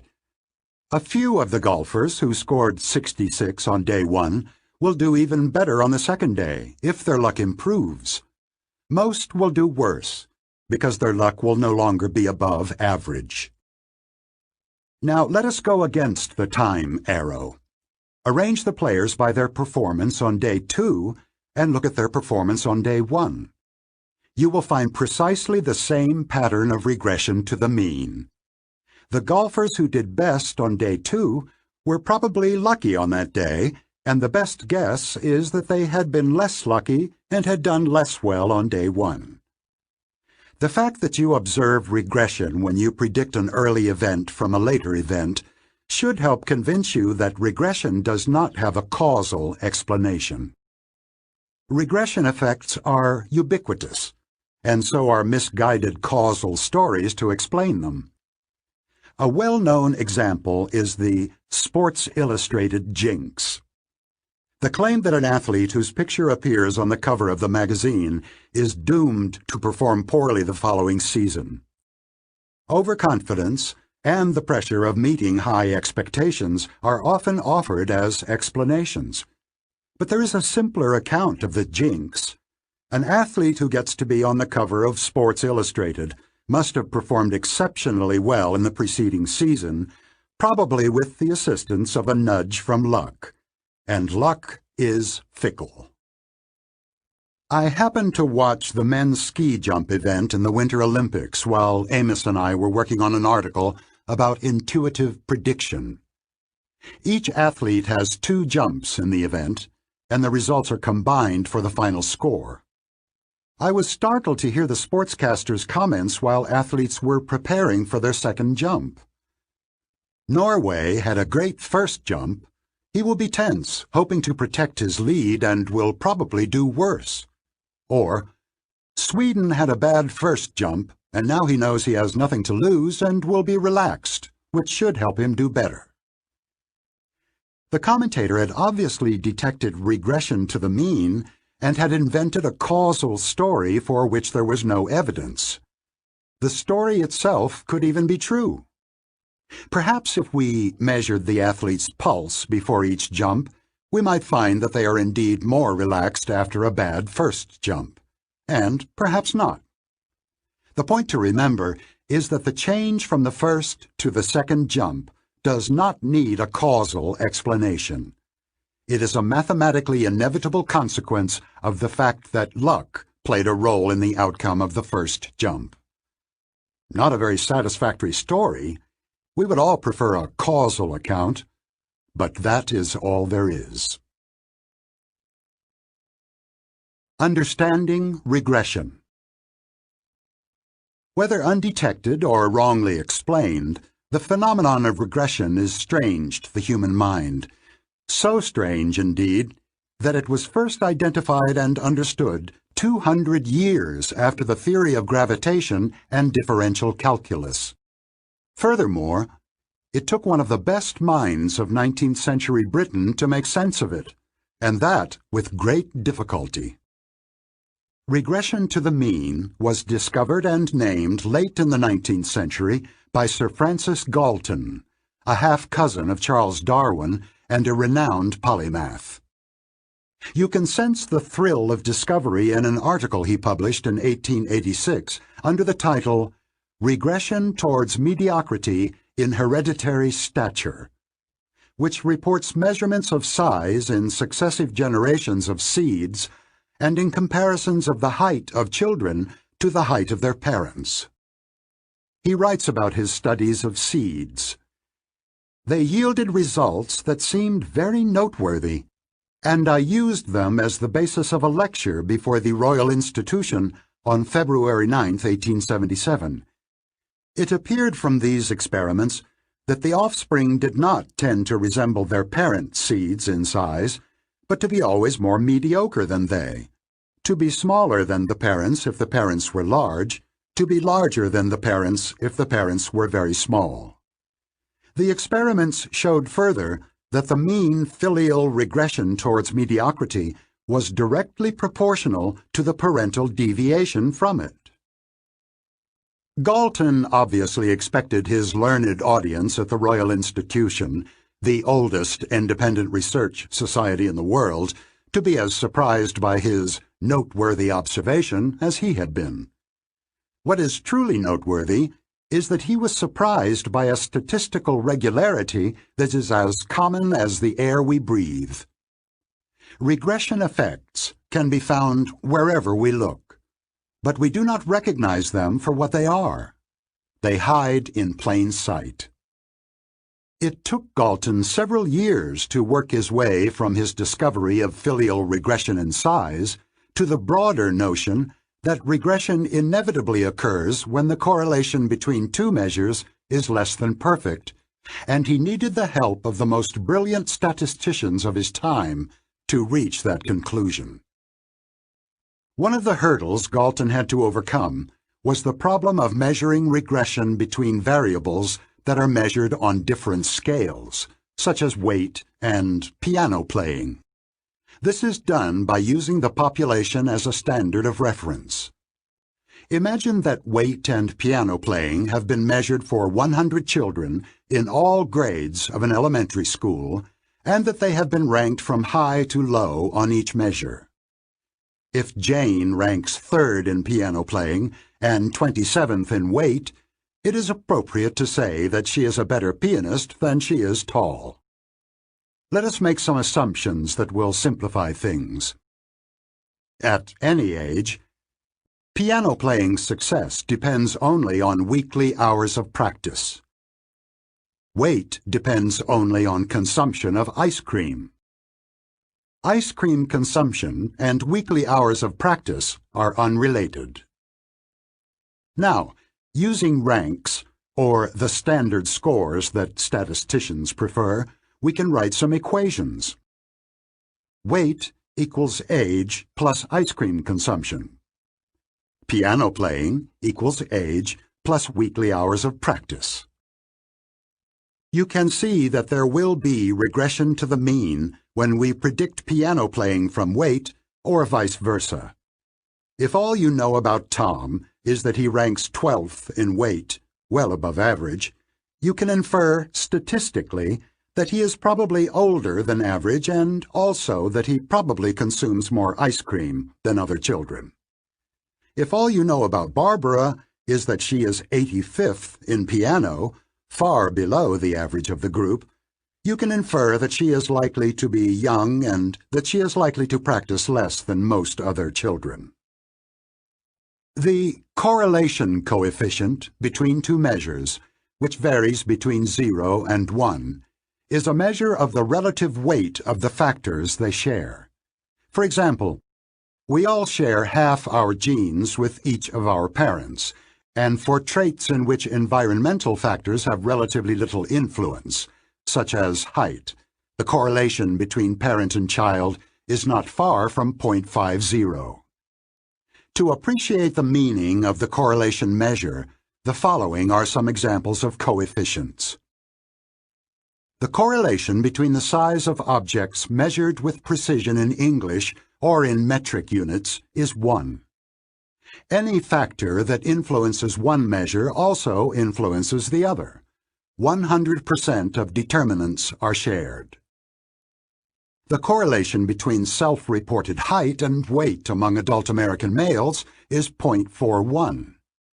If you included women and children, the correlation would be much higher, because individuals' gender and age influence both their height and their weight, boosting the relative weight of shared factors. The correlation between SAT scores and college GPA is approximately 0.60. However, the correlation between aptitude tests and success in graduate school is much lower, largely because measured aptitude varies little in this selected group. If everyone has similar aptitude, differences in this measure are unlikely to play a large role in measures of success. The correlation between income and education level in the United States is approximately 0.40. The correlation between family income and the last 4 digits of their phone number is 0.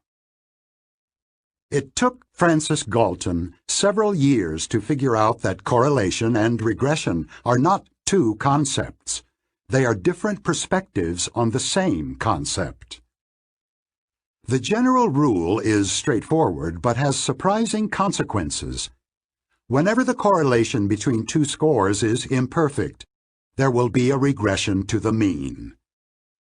To illustrate Galton's insight, take a proposition that most people find quite interesting. Highly intelligent women tend to marry men who are less intelligent than they are. You can get a good conversation started at a party by asking for an explanation, and your friends will readily oblige. Even people who have had some exposure to statistics will spontaneously interpret the statement in causal terms. Some may think of highly intelligent women wanting to avoid the competition of equally intelligent men, or being forced to compromise in their choice of spouse because intelligent men do not want to compete with intelligent women. More far-fetched explanations will come up at a good party. Now consider this statement. The correlation between the intelligence scores of spouses is less than perfect. This statement is obviously true and not interesting at all. Who would expect the correlation to be perfect? There is nothing to explain. But the statement you found interesting and the statement you found trivial are algebraically equivalent. If the correlation between the intelligence of spouses is less than perfect, and if men and women on average do not differ in intelligence, then it is a mathematical inevitability that highly intelligent women will be married to husbands who are, on average, less intelligent than they are, and vice versa, of course. The observed regression to the mean cannot be more interesting or more explainable than the imperfect correlation. You probably sympathize with Galton's struggle with the concept of regression. Indeed, the statistician David Freeman used to say that if the topic of regression comes up in a criminal or civil trial, the side that must explain regression to the jury will lose the case. Why is it so hard? The main reason for the difficulty is a recurrent theme of this book. Our mind is strongly biased toward causal explanations and does not deal well with mere statistics. When our attention is called to an event, associative memory will look for its cause. More precisely, activation will automatically spread to any cause that is already stored in memory. Causal explanations will be evoked when regression is detected, but they will be wrong, because the truth is that regression to the mean has an explanation but does not have a cause. The event that attracts our attention in the golfing tournament is the frequent deterioration of the performance of the golfers who were successful on day one. The best explanation of it is that those golfers were unusually lucky that day, but this explanation lacks the causal force that our minds prefer. Indeed, we pay people quite well to provide interesting explanations of regression effects. A business commentator who correctly announces that the business did better this year because it had done poorly last year, is likely to have a short tenure on the air. Our difficulties with the concept of regression originate with both System 1 and System 2. Without special instruction, and in quite a few cases even after some statistical instruction, the relationship between correlation and regression remains obscure. System 2 finds it difficult to understand and learn. This is due in part to the insistent demand for causal interpretations, which is a feature of System 1. Depressed children treated with an energy drink improve significantly over a 3-month period. I made up this newspaper headline, but the fact it reports is true. If you treated a group of depressed children for some time with an energy drink, they would show a clinically significant improvement. It is also the case that depressed children who spend some time standing on their head or hug a cat for 20 minutes a day will also show improvement. Most readers of such headlines will automatically infer that the energy drink or the cat hugging caused an improvement, but this conclusion is completely unjustified. Depressed children are an extreme group. They are more depressed than most other children, and extreme groups regress to the mean over time. The correlation between depression scores on successive occasions of testing is less than perfect, so there will be regression to the mean.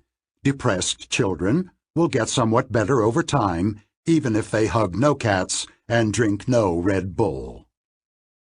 In order to conclude that an energy drink or any other treatment is effective, you must compare a group of patients who receive this treatment to a control group that receives no treatment, or better, receives a placebo. The control group is expected to improve by regression alone, and the aim of the experiment is to determine whether the treated patients improve more than regression can explain. Incorrect causal interpretations of regression effects are not restricted to readers of the popular press. The statistician Howard Weiner has drawn up a long list of eminent researchers who have made the same mistake, confusing mere correlation with causation. Regression effects are a common source of trouble in research, and experienced scientists develop a healthy fear of the trap of unwarranted causal interference. One of my favorite examples of the errors of intuitive prediction is adapted from Max Bazerman's excellent text, Judgment in Managerial Decision-Making. You are the sales forecaster for a department store chain. All stores are similar in size and merchandise selection, but their sales differ because of location, competition, and random factors. You are given the results for 2011 and asked to forecast sales for 2012. You have been instructed to accept the overall forecast of economists that sales will increase overall by 10%. How would you complete the following table? In 2011, Store 1, $11 million. Store 2, $23 million. Store 3, $18 million. Store 4, $29 million. Total, $61 million. The total for all stores in 2012 is $67,100,000. What is each store's forecast for 2012? Having read this chapter, you know that the obvious solution of adding 10% to the sales of each store is wrong. You want your forecasts to be regressive, which requires adding more than 10% to the low-performing branches and adding less or even subtracting to others. But if you ask other people, you are likely to encounter puzzlement. Why do you bother them with an obvious question? As Galton painfully discovered, the concept of regression is far from obvious. Speaking of regression to mediocrity. She says experience has taught her that criticism is more effective than praise. What she doesn't understand is that it's all due to regression to the mean. Perhaps his second interview was less impressive than the first because he was afraid of disappointing us, but more likely it was his first that was unusually good. Our screening procedure is good, but not perfect, so we should anticipate regression. We shouldn't be surprised that the very best candidates often fail to meet our expectations. Chapter 18. Taming Intuitive Predictions. Life presents us with many occasions to forecast. Economists forecast inflation and unemployment. Financial analysts forecast earnings. Military experts predict casualties. Venture capitalists assess profitability. Publishers and producers predict audiences. Contractors estimate the time required to complete projects. Chefs anticipate the demand for the dishes on their menu. Engineers estimate the amount of concrete needed for a building. Fireground commanders assess the number of trucks that will be needed to put out a fire.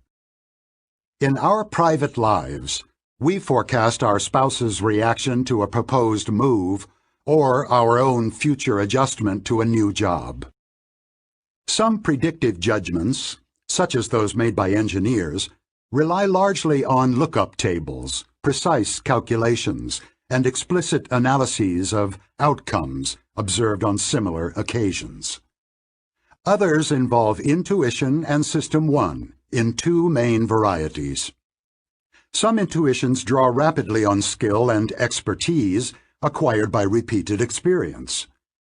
The rapid and automatic judgments and choices of chess masters, fireground commanders, and physicians that Gary Klein has described in Sources of Power and elsewhere illustrate these skilled intuitions in which a solution to the current problem comes to mind quickly because familiar cues are recognized. Other intuitions, which are sometimes subjectively indistinguishable from the first, arise from the operation of heuristics that often substitute an easy question for the harder one that was asked. Intuitive judgments can be made with high confidence even when they are based on non-regressive assessments of weak evidence.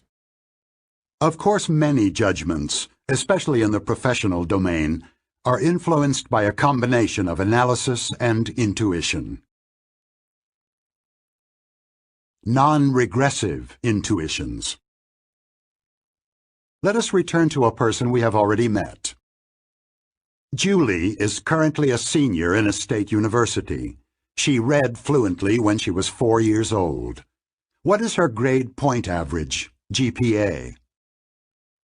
People who are familiar with the American educational scene quickly come up with a number, which is often in the vicinity of 3.7 or 3.8. How does this occur? Several operations of System 1 are involved. A causal link between the evidence, Julie's reading, and the target of the prediction, her GPA, is sought.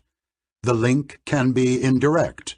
In this instance, early reading and a high GDP are both indications of academic talent. Some connection is necessary. Your System 2, would probably reject as irrelevant a report of Julie winning a fly fishing competition or excelling at weightlifting in high school. The process is effectively dichotomous. We are capable of rejecting information as irrelevant or false, but adjusting for smaller weaknesses in the evidence is not something that System 1 can do. As a result, intuitive predictions are almost completely insensitive to the actual predictive quality of the evidence. When a link is found, as in the case of Julie's early reading, what you see is all there is applies. Your associative memory quickly and automatically constructs the best possible story from the information available. Next, the evidence is evaluated in relation to a relevant norm. How precocious is a child who reads fluently at age 4? What relative rank or percentile score corresponds to this achievement? The group to which the child is compared, we call it a reference group, is not fully specified, but this is also the rule in normal speech. If someone graduating from college is described as quite clever, you rarely need to ask, when you say quite clever, which reference group do you have in mind? The next step involves substitution and intensity matching. The evaluation of the flimsy evidence of cognitive ability in childhood is substituted as an answer to the question about her college GPA. Julie will be assigned the same percentile score for her GPA and for her achievements as an early reader. The question specified that the answer must be on the GPA scale, which requires another intensity matching operation from a general impression of Julie's academic achievements to the GPA that matches the evidence for her talent. The final step is a translation from an impression of Julie's relative academic standing to the GPA that corresponds to it. Intensity matching yields predictions that are as extreme as the evidence on which they are based, leading people to give the same answer to two quite different questions. What is Julie's percentile score on reading precocity? What is Julie's percentile score on GPA? By now, you should easily recognize that all these operations are features of System 1. I listed them here as an orderly sequence of steps, but of course, the spread of activation in associative memory does not work this way. You should imagine a process of spreading activation that is initially prompted by the evidence and the question, feeds back upon itself, and eventually settles on the most coherent solution possible. Amos and I once asked participants in an experiment to judge descriptions of 8 college freshmen, allegedly written by a counselor on the basis of interviews of the entering class. Each description consisted of 5 adjectives, as in the following example: intelligent, self-confident, well-read, hard-working, inquisitive. We asked some participants to answer 2 questions. How much does this description impress you with respect to academic ability? What percentage of descriptions of freshmen do you believe would impress you more? The questions require you to evaluate the evidence by comparing the description to your norm for descriptions of students by counselors. The very existence of such a norm is remarkable. Although you surely do not know how you acquired it, you have a fairly clear sense of how much enthusiasm the description conveys. The counselor believes that this student is good, but not spectacularly good. There is room for stronger adjectives than intelligent, brilliant, creative, well-read, scholarly, erudite, impressively knowledgeable, and hard-working, passionate, perfectionist. The verdict? Very likely to be in the top 15%, but unlikely to be in the top 3%. There is impressive consensus in such judgments, at least within a culture. The other participants in our experiment were asked different questions. What is your estimate of the grade point average that the student will obtain? What is the percentage of freshmen who obtain a higher GPA? You need another look to detect the subtle difference between the 2 sets of questions. The difference should be obvious, but it is not. Unlike the first questions, which required you only to evaluate the evidence, the second set involves a great deal of uncertainty. The question refers to actual performance at the end of the freshman year. What happened during the year since the interview was performed? How accurately can you predict the student's actual achievements in the first year at college from 5 adjectives? Would the counselor herself be perfectly accurate if she predicted GPA from an interview? The objective of this study was to compare the percentile judgments that the participants made when evaluating the evidence in one case and when predicting the ultimate outcome in another. The results are easy to summarize. The judgments were identical. Although the two sets of questions differ, one is about the description, the other about the student's future academic performance, the participants treated them as if they were the same. As was the case with Julie, the prediction of the future is not distinguished from an evaluation of current evidence. Prediction matches evaluation. This is perhaps the best evidence we have for the role of substitution. People are asked for a prediction, but they substitute an evaluation of the evidence without noticing that the question they answer is not the one they were asked. This process is guaranteed to generate predictions that are systematically biased. They completely ignore regression to the mean. During my military service in the Israeli Defense Forces, I spent some time attached to a unit that selected candidates for officer training on the basis of a series of interviews and field tests. The designated criterion for successful prediction was a cadet's final grade in officer school. The validity of the ratings was known to be rather poor. I will tell more about it in a later chapter. The unit still existed years later when I was a professor and collaborating with Amos in the study of intuitive judgment. I had good contacts with the people at the unit and asked them for a favor. In addition to the usual grading system they used to evaluate the candidates, I asked for their best guess of the grade that each of the future cadets would obtain in officer school. They collected a few hundred such forecasts. The officers who had produced the predictions were all familiar with the letter grading system that the school applied to its cadets and the approximate proportions of A's, B's, etc. among them. The results were striking. The relative frequency of A's and B's in the predictions was almost identical to the frequencies in the final grades of the school. These findings provide a compelling example of both substitution and intensity matching. The officers who provided the predictions completely failed to discriminate between two tasks. Their usual mission, which was to evaluate the performance of candidates during their stay at the unit, the task I had asked them to perform, which was an actual prediction of a future grade. They had simply translated their own grades onto the scale used in officer school, applying intensity matching. Once again, the failure to address the considerable uncertainty of their predictions had led them to predictions that were completely non-regressive. A correction for intuitive predictions. Back to Julie, our precocious reader. The correct way to predict her GPA was introduced in the preceding chapter.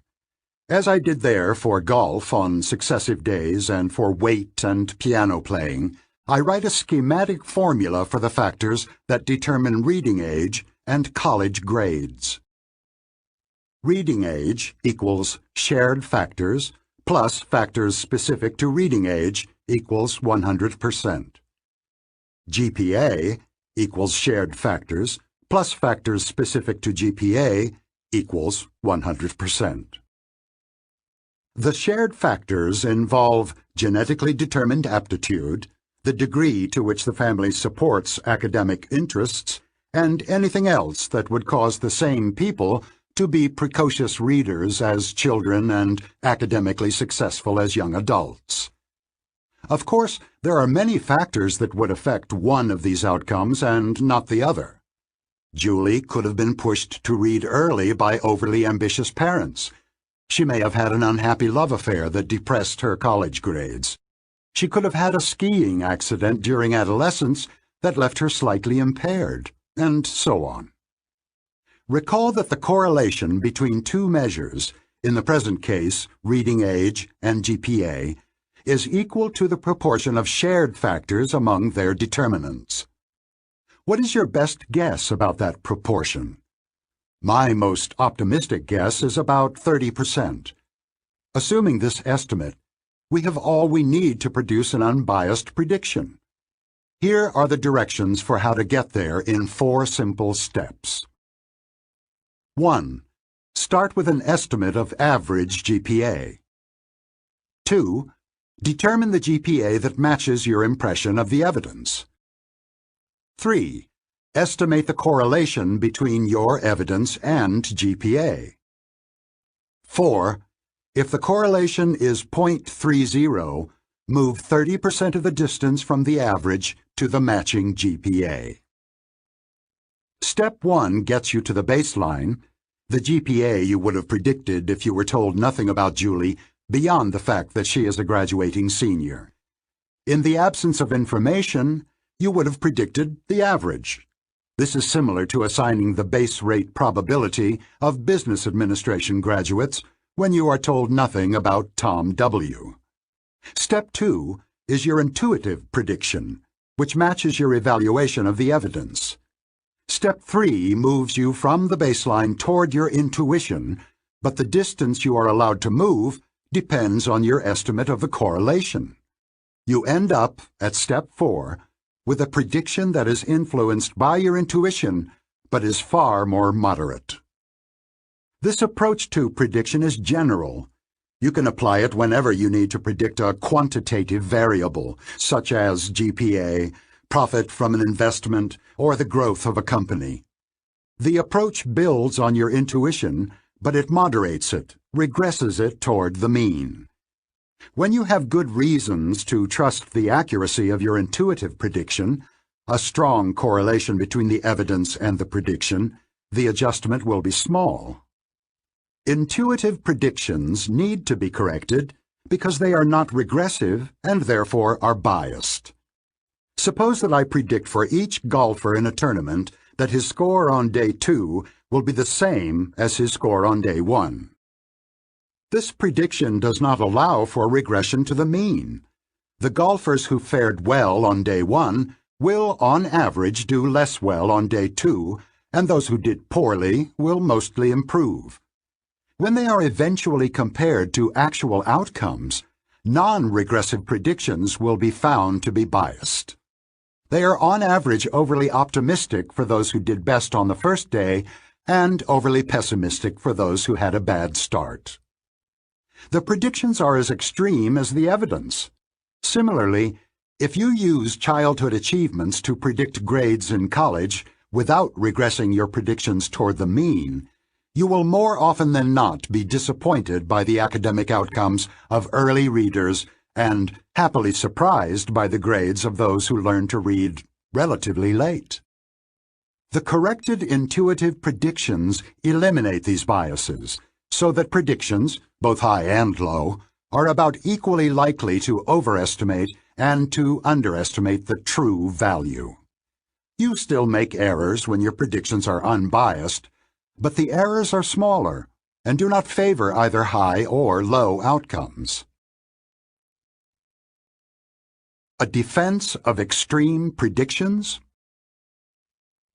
I introduced Tom W. earlier to illustrate predictions of discrete outcomes such as field of specialization or success in an examination, which are expressed by assigning a probability to a specified event, or in that case by ranking outcomes from the most to the least probable.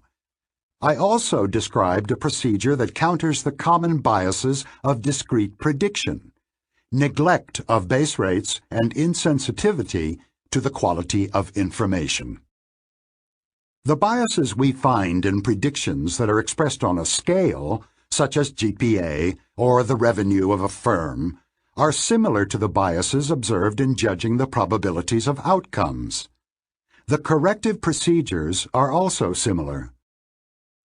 Both contain a baseline prediction, which you would make if you knew nothing about the case at hand. In the categorical case, it was the base rate. In the numerical case, it is the average outcome in the relevant category. Both contain an intuitive prediction, which expresses the number that comes to your mind, whether it is a probability or a GPA. In both cases, you aim for a prediction that is intermediate between the baseline and your intuitive response.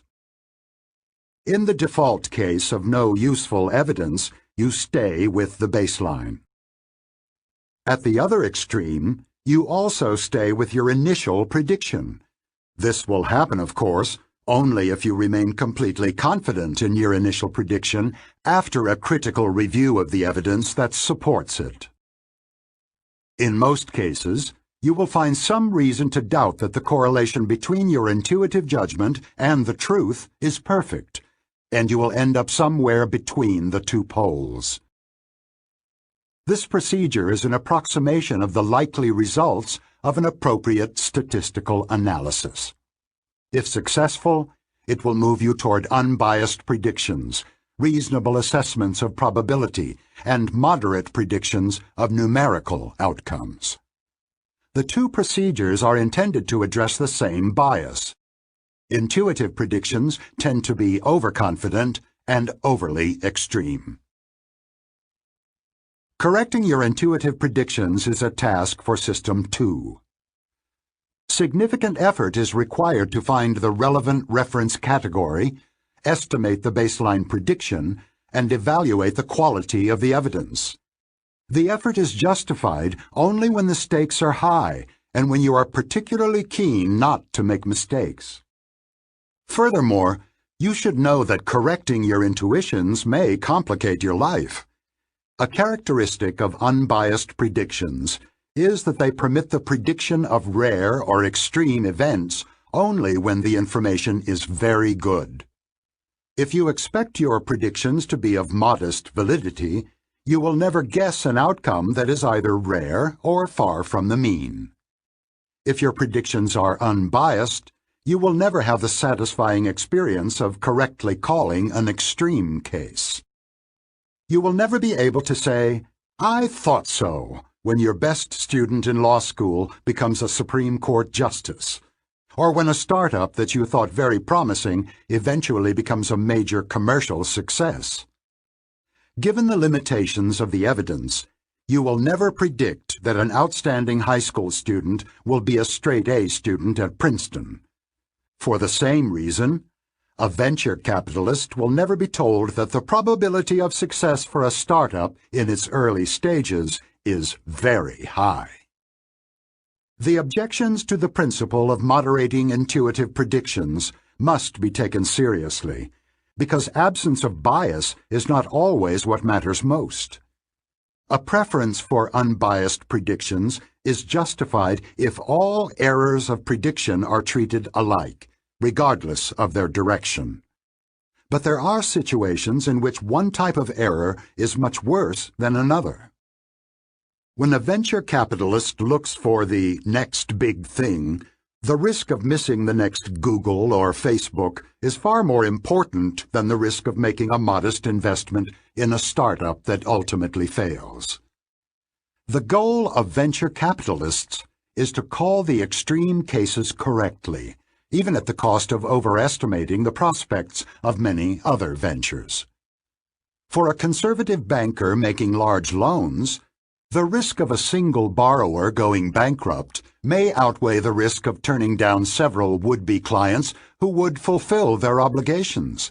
In such cases, the use of extreme language, very good prospect, serious risk of default, may have some justification for the comfort it provides, even if the information on which these judgments are based is only of modest validity. For a rational person, predictions that are unbiased and moderate should not present a problem. After all, the rational venture capitalist knows that even the most promising startups have only a moderate chance of success. She views her job as picking the most promising bets from the bets that are available and does not feel the need to delude herself about the prospects of a startup in which she plans to invest. Similarly, rational individuals predicting the revenue of a firm will not be bound to a single number. They should consider the range of uncertainty around the most likely outcome. A rational person will invest a large sum in an enterprise that is most likely to fail if the rewards of success are large enough, without deluding herself about the chances of success. However, we are not all rational, and some of us may need the security of distorted estimates to avoid paralysis. If you choose to delude yourself by accepting extreme predictions, however, you will do well to remain aware of your self-indulgence. Perhaps the most valuable contribution of the corrective procedures I propose is that they will require you to think about how much you know. I will use an example that is familiar in the academic world, but the analogies to other spheres of life are immediate. A department is about to hire a young professor and wants to choose the one whose prospects for scientific productivity are the best. The search committee has narrowed down the choice to 2 candidates. Kim recently completed her graduate work. Her recommendations are spectacular, and she gave a brilliant talk and impressed everyone in her interviews. She has no substantial track record of scientific productivity. Jane has held a postdoctoral position for the last 3 years. She has been very productive and her research record is excellent, but her talk and interviews were less sparkling than Kim's. The intuitive choice favors Kim, because she left a stronger impression, and what you see is all there is. But it is also the case that there is much less information about Kim than about Jane. We are back to the law of small numbers. In effect, you have a smaller sample of information from Kim than from Jane, and extreme outcomes are much more likely to be observed in small samples. There is much more luck in the outcomes of small samples, and you should therefore regress your prediction more deeply toward the mean in your prediction of Kim's future performance. When you allow for the fact that Kim is likely to regress more than Jane, you might end up selecting Jane although you were less impressed by her. In the context of academic choices, I would vote for Jane, but it would be a struggle to overcome my intuitive impression that Kim is more promising. Following our intuitions is more natural, and somehow more pleasant than acting against them. You can readily imagine similar problems in different contexts, such as a venture capitalist choosing between investments in 2 startups that operate in different markets. One startup has a product for which demand can be estimated with fair precision. The other candidate is more exciting and intuitively promising, but its prospects are less certain. Whether the best guess about the prospects of the second startup is still superior when the uncertainty is factored in is a question that deserves careful consideration. A 2-systems view of regression. Extreme predictions and a willingness to predict rare events from weak evidence are both manifestations of System 1. It is natural for the associative machinery to match the extremeness of predictions to the perceived extremeness of evidence on which it is based. This is how substitution works. And it is natural for System 1 to generate overconfident judgments, because confidence, as we have seen, is determined by the coherence of the best story you can tell from the evidence at hand. Be warned. Your intuitions will deliver predictions that are too extreme, and you will be inclined to put far too much faith in them. Regression is also a problem for System 2. The very idea of regression to the mean is alien and difficult to communicate and comprehend. Galton had a hard time before he understood it. Many statistics teachers dread the class in which the topic comes up, and their students often end up with only a vague understanding of this crucial concept. This is a case where System 2 requires special training. Matching predictions to the evidence is not only something we do intuitively, it also seems a reasonable thing to do. We will not learn to understand regression from experience. Even when a regression is identified, As we saw in the story of the flight instructors, it will be given a causal interpretation that is almost always wrong. Speaking of intuitive predictions. That startup achieved an outstanding proof of concept, but we shouldn't expect them to do as well in the future. They are still a long way from the market, and there is a lot of room for regression. Our intuitive prediction is very favorable, but it is probably too high. Let's take into account the strength of our evidence and regress the prediction toward the mean. The investment may be a good idea, even if the best guess is that it will fail. Let's not say we really believe it is the next Google. I read one review of that brand and it was excellent. Still, that could have been a fluke. Let's consider only the brands that have a large number of reviews and pick the one that looks best. Part 3. Overconfidence. Chapter 19. The Illusion of Understanding. The trader, philosopher, statistician Nassim Taleb could also be considered a psychologist. In The Black Swan, Taleb introduced the notion of a narrative fallacy to describe how flawed stories of the past shape our views of the world and our expectations for the future.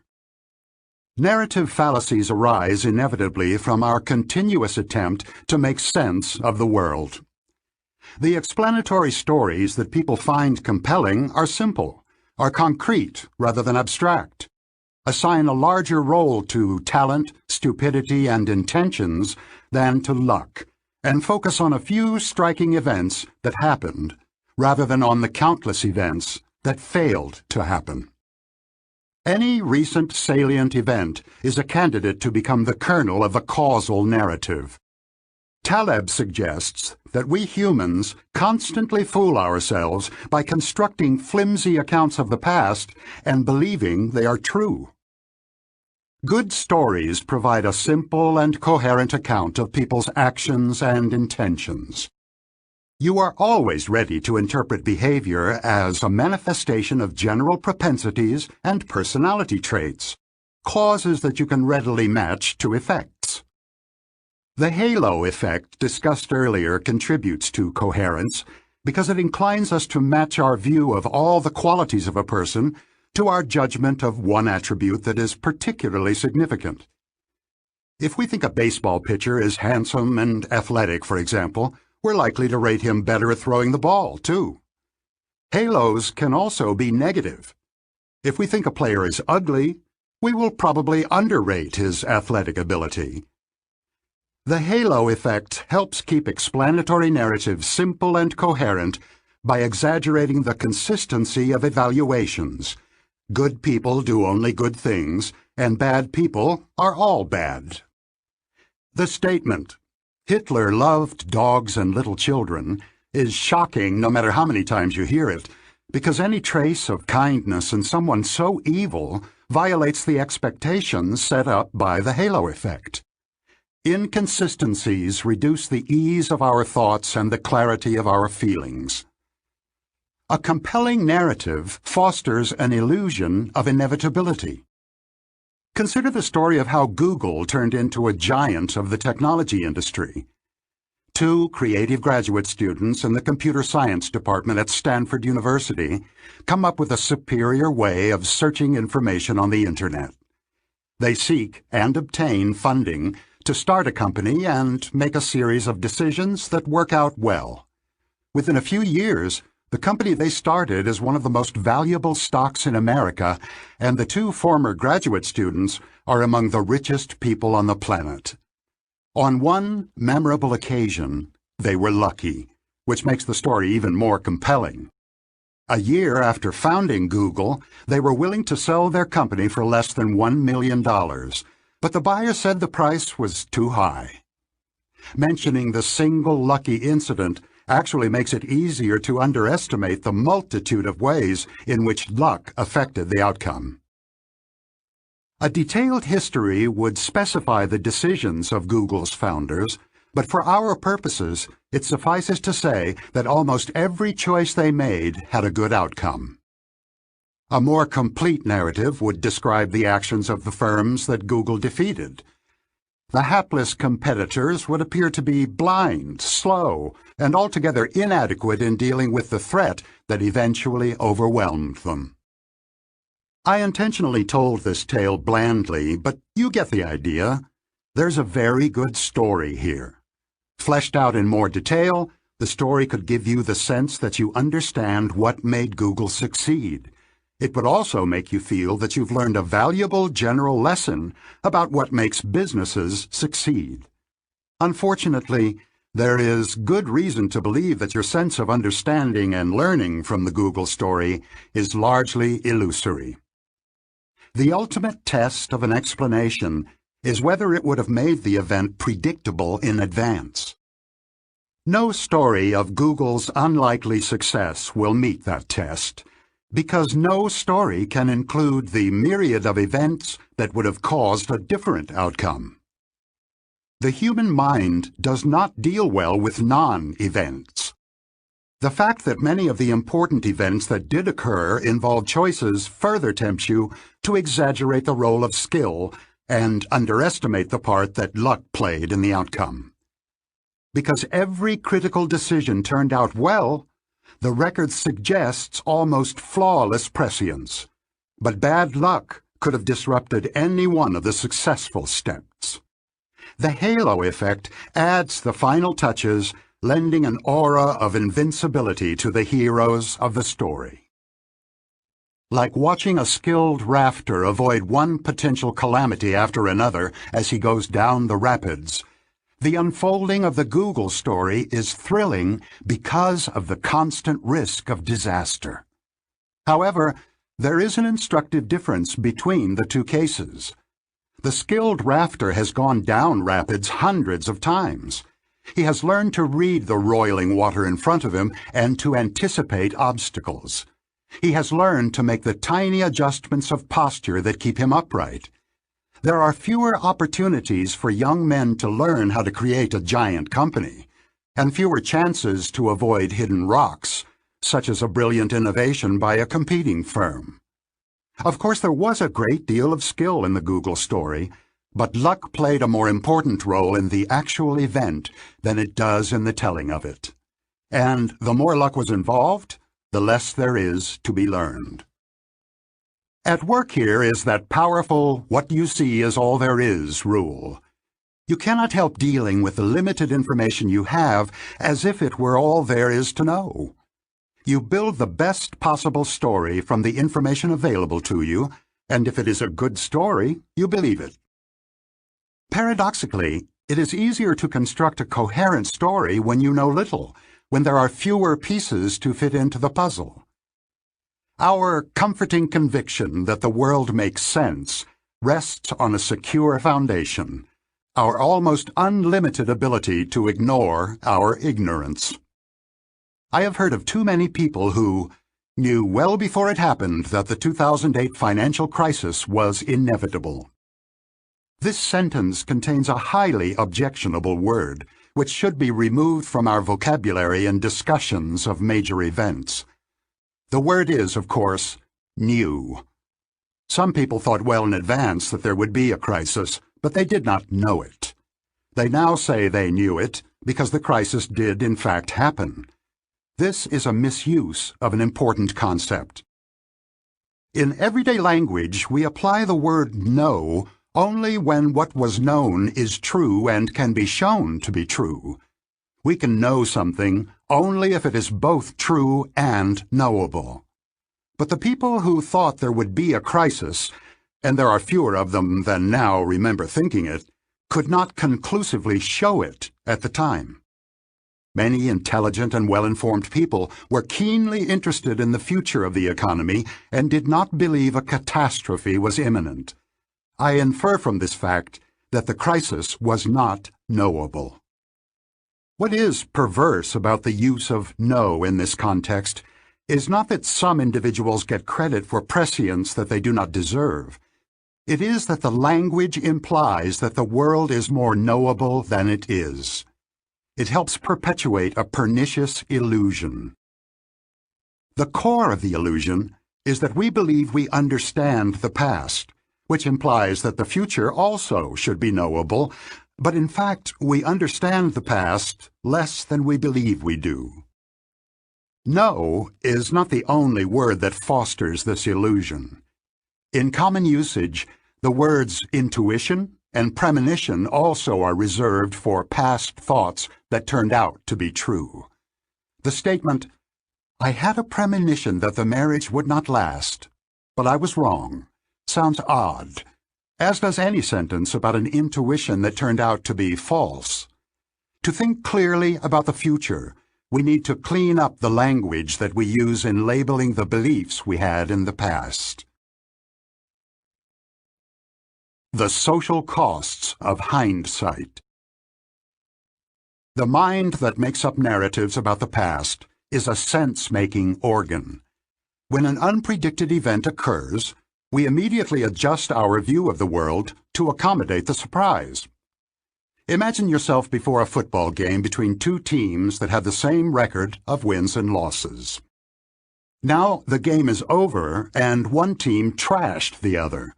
In your revised model of the world, the winning team is much stronger than the loser, and your view of the past as well as of the future has been altered by that new perception. Learning from surprises is a reasonable thing to do, but it can have some dangerous consequences. A general limitation of the human mind is its imperfect ability to reconstruct past states of knowledge or beliefs that have changed. Once you adopt a new view of the world, or of any part of it, you immediately lose much of your ability to recall what you used to believe before your mind changed. Many psychologists have studied what happens when people change their minds. Choose a topic on which minds are not completely made up, say the death penalty. The experimenter carefully measures people's attitudes. Next, the participants see or hear a persuasive pro or con message. Then the experimenter measures people's attitudes again. They usually are closer to the persuasive message they were exposed to. Finally, the participants report the opinion they held beforehand. This task turns out to be surprisingly difficult. Asked to reconstruct their former beliefs, people retrieve their current ones instead, an instance of substitution, and many cannot believe that they ever felt differently. Your inability to reconstruct past beliefs will inevitably cause you to underestimate the extent to which you were surprised by past events. Baruch Fischoff first demonstrated this "I knew it all along" effect, or hindsight bias, when he was a student in Jerusalem. Together with Ruth Beth, another of our students, Fischoff conducted a survey before President Richard Nixon visited China and Russia in 1972. The respondents assigned probabilities to 15 possible outcomes of Nixon's diplomatic initiatives. Would Mao Zedong agree to meet with Nixon? Might the United States grant diplomatic recognition to China? After decades of enmity, could the United States and the Soviet Union agree on anything significant? After Nixon's return from his travels, Fischoff and Beth asked the same people to recall the probability that they had originally assigned to each of the 15 possible outcomes. The results were clear.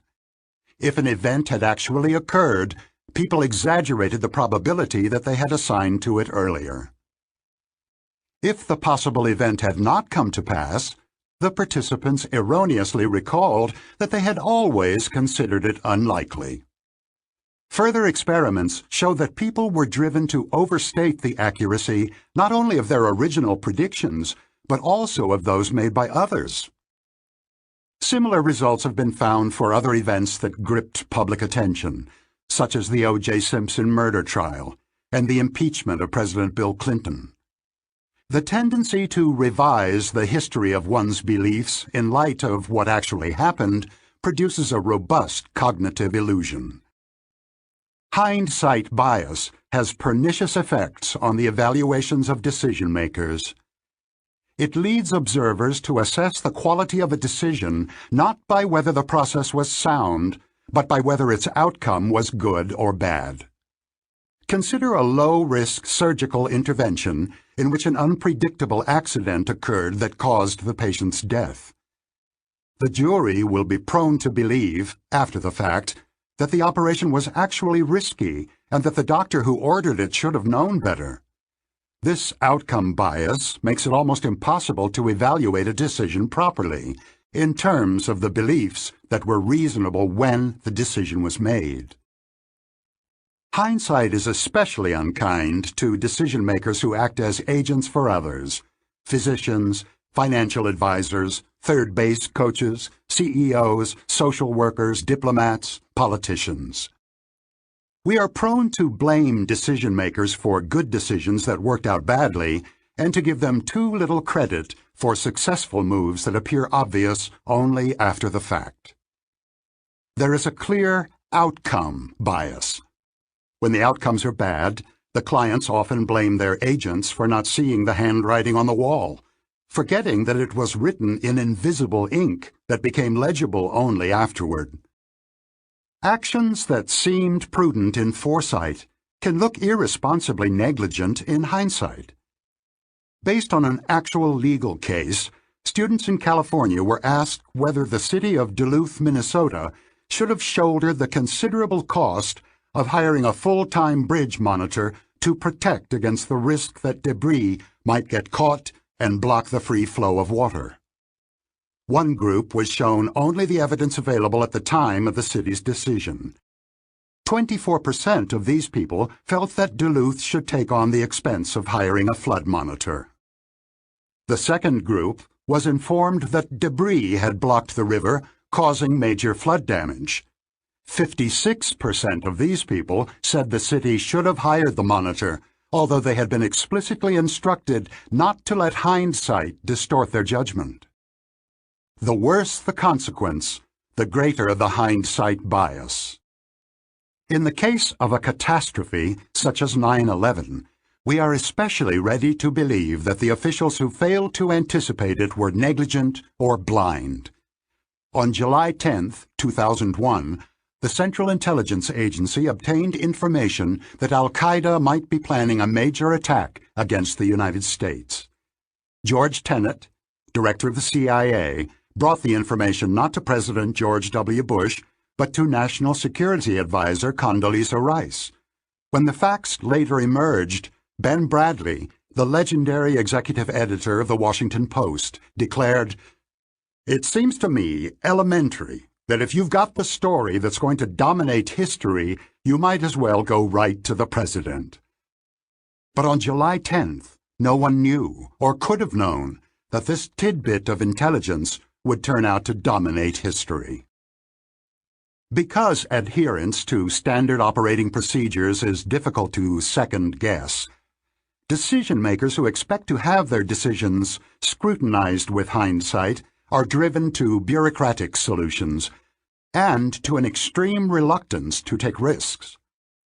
As malpractice litigation became more common, physicians changed their procedures in multiple ways, ordered more tests, referred more cases to specialists, applied conventional treatments even when they were unlikely to help.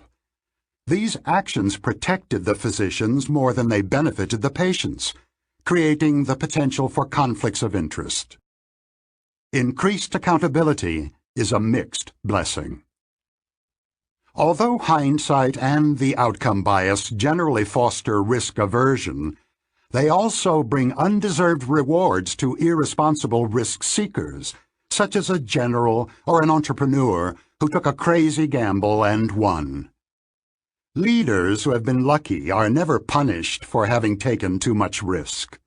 Instead, they are believed to have had the flair and foresight to anticipate success, and the sensible people who doubted them are seen in hindsight as mediocre, timid, and weak. A few lucky gambles can crown a reckless leader with a halo of prescience and boldness. Recipes for Success. The sense-making machinery of System 1 makes us see the world as more tidy, simple, predictable, and coherent than it really is. The illusion that one has understood the past feeds the further illusion that one can predict and control the future. These illusions are comforting. They reduce the anxiety that we would experience if we allowed ourselves to fully acknowledge the uncertainties of existence. We all have a need for the reassuring message that actions have appropriate consequences, and that success will reward wisdom and courage. Many business books are tailor-made to satisfy this need. Do leaders and management practices influence the outcomes of firms in the market? Of course they do, and the effects have been confirmed by systematic research that objectively assessed the characteristics of CEOs and their decisions and related them to subsequent outcomes of the firm. In one study, the CEOs were characterized by the strategy of the companies they had led before their current appointment, as well as by management rules and procedures adopted after their appointment. CEOs do influence performance, but the effects are much smaller than a reading of the business press suggests. Researchers measure the strength of relationships by a correlation coefficient, which varies between 0 and 1. The coefficient was defined earlier in relation to regression to the mean by the extent to which two measures are determined by shared factors. A very generous estimation of the correlation between the success of the firm and the quality of its CEO might be as high as 0.30, indicating 30% overlap. To appreciate the significance of this number, consider the following question. Suppose you consider many pairs of firms. Two firms in each pair are generally similar, but the CEO of one of them is better than the other. How often will you find that the firm with the stronger CEO is the more successful of the two? In a well-ordered and predictable world, the correlation would be perfect, 1, and the stronger CEO would be found to lead the more successful firm in 100% of the pairs. If the relative success of similar firms was determined entirely by factors that the CEO does not control, call them luck if you wish, you would find the more successful firm led by the weaker CEO 50% of the time. A correlation of 0.30 implies that you would find the stronger CEO leading the stronger firm in about 60% of the pairs, an improvement of a mere 10 percentage points over random guessing. Hardly grist for the hero worship of CEOs we so often witness. If you expected this value to be higher, and most of us do, then you should take that as an indication that you are prone to overestimate the predictability of the world you live in. Make no mistake, improving the odds of success from 1 to 1 to 3 to 2 is a very significant advantage, both at the racetrack and in business. From the perspective of most business writers, however, a CEO who has so little control over performance would not be particularly impressive even if her firm did well. It is difficult to imagine people lining up at airport bookstores to buy a book that enthusiastically describes the practices of business leaders who, on average, do somewhat better than chance. Consumers have a hunger for a clear message about the determinants of success and failure in business, and they need stories that offer a sense of understanding, however illusory.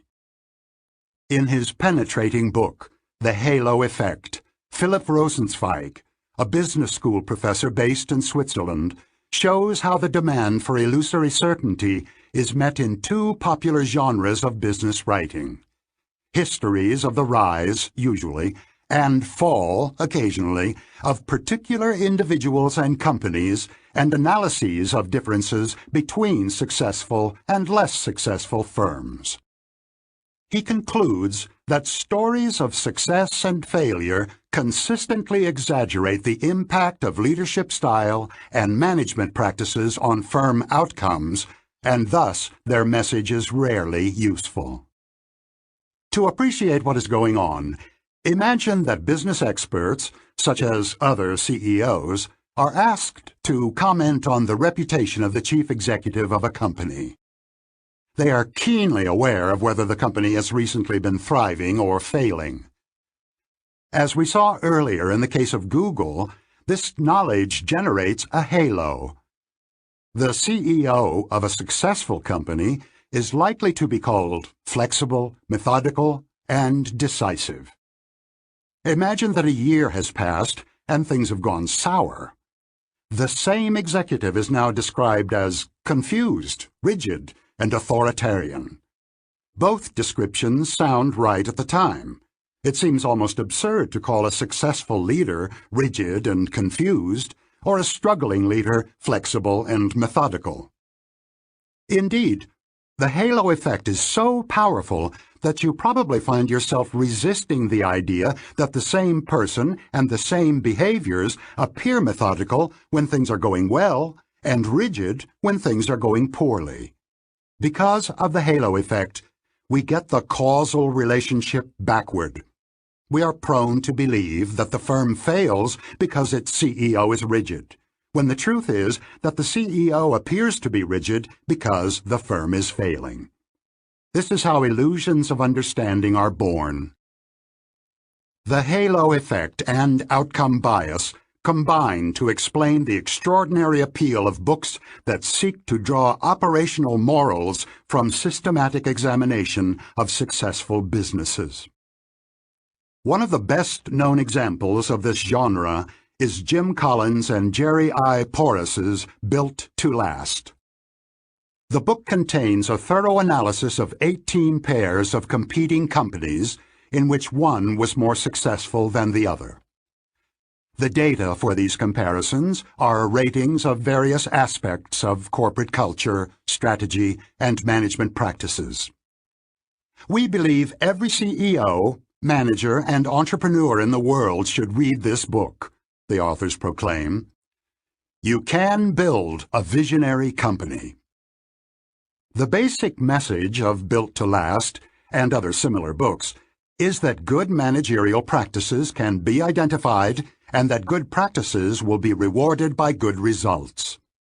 Both messages are overstated. The comparison of firms that have been more or less successful is to a significant extent a comparison between firms that have been more or less lucky. Knowing the importance of luck, you should be particularly suspicious when highly consistent patterns emerge from the comparison of successful and less successful firms. In the presence of randomness, regular patterns can only be mirages. Because luck plays a large role, the quality of leadership and management practices cannot be inferred reliably from observations of success. And even if you had perfect foreknowledge that a CEO has brilliant vision and extraordinary competence, you still would be unable to predict how the company will perform with much better accuracy than the flip of a coin. On average, the gap in corporate profitability and stock returns between the outstanding firms and the less successful firms studied and Built to Last shrank to almost nothing in the period following the study. The average profitability of the companies identified in the famous In Search of Excellence dropped sharply as well within a short time. A study of Fortune's most admired companies finds that over a 20-year period, the firms with the worst ratings went on to earn much higher stock returns than the most admired firms. You are probably tempted to think of causal explanations for these observations. Perhaps the successful firms became complacent. The less successful firms tried harder. But this is the wrong way to think about what happened. The average gap must shrink, because the original gap was due in good part to luck, which contributed both to the success of the top firms and to the lagging performance of the rest. We have already encountered this statistical fact of life, regression to the mean. Stories of how businesses rise and fall strike a chord with readers by offering what the human mind needs, a simple message of triumph and failure that identifies clear causes and ignores the determinative power of luck and the inevitability of regression. These stories induce and maintain an illusion of understanding, imparting lessons of little enduring value to readers who are all too eager to believe them. Speaking of hindsight. The mistake appears obvious, but it is just hindsight. You could not have known in advance. He's learning too much from this success story, which is too tidy. He has fallen for a narrative fallacy. She has no evidence for saying that the firm is badly managed. All she knows is that its stock has gone down. This is an outcome bias, part hindsight and part halo effect. Let's not fall for the outcome bias. This was a stupid decision, even though it worked out well.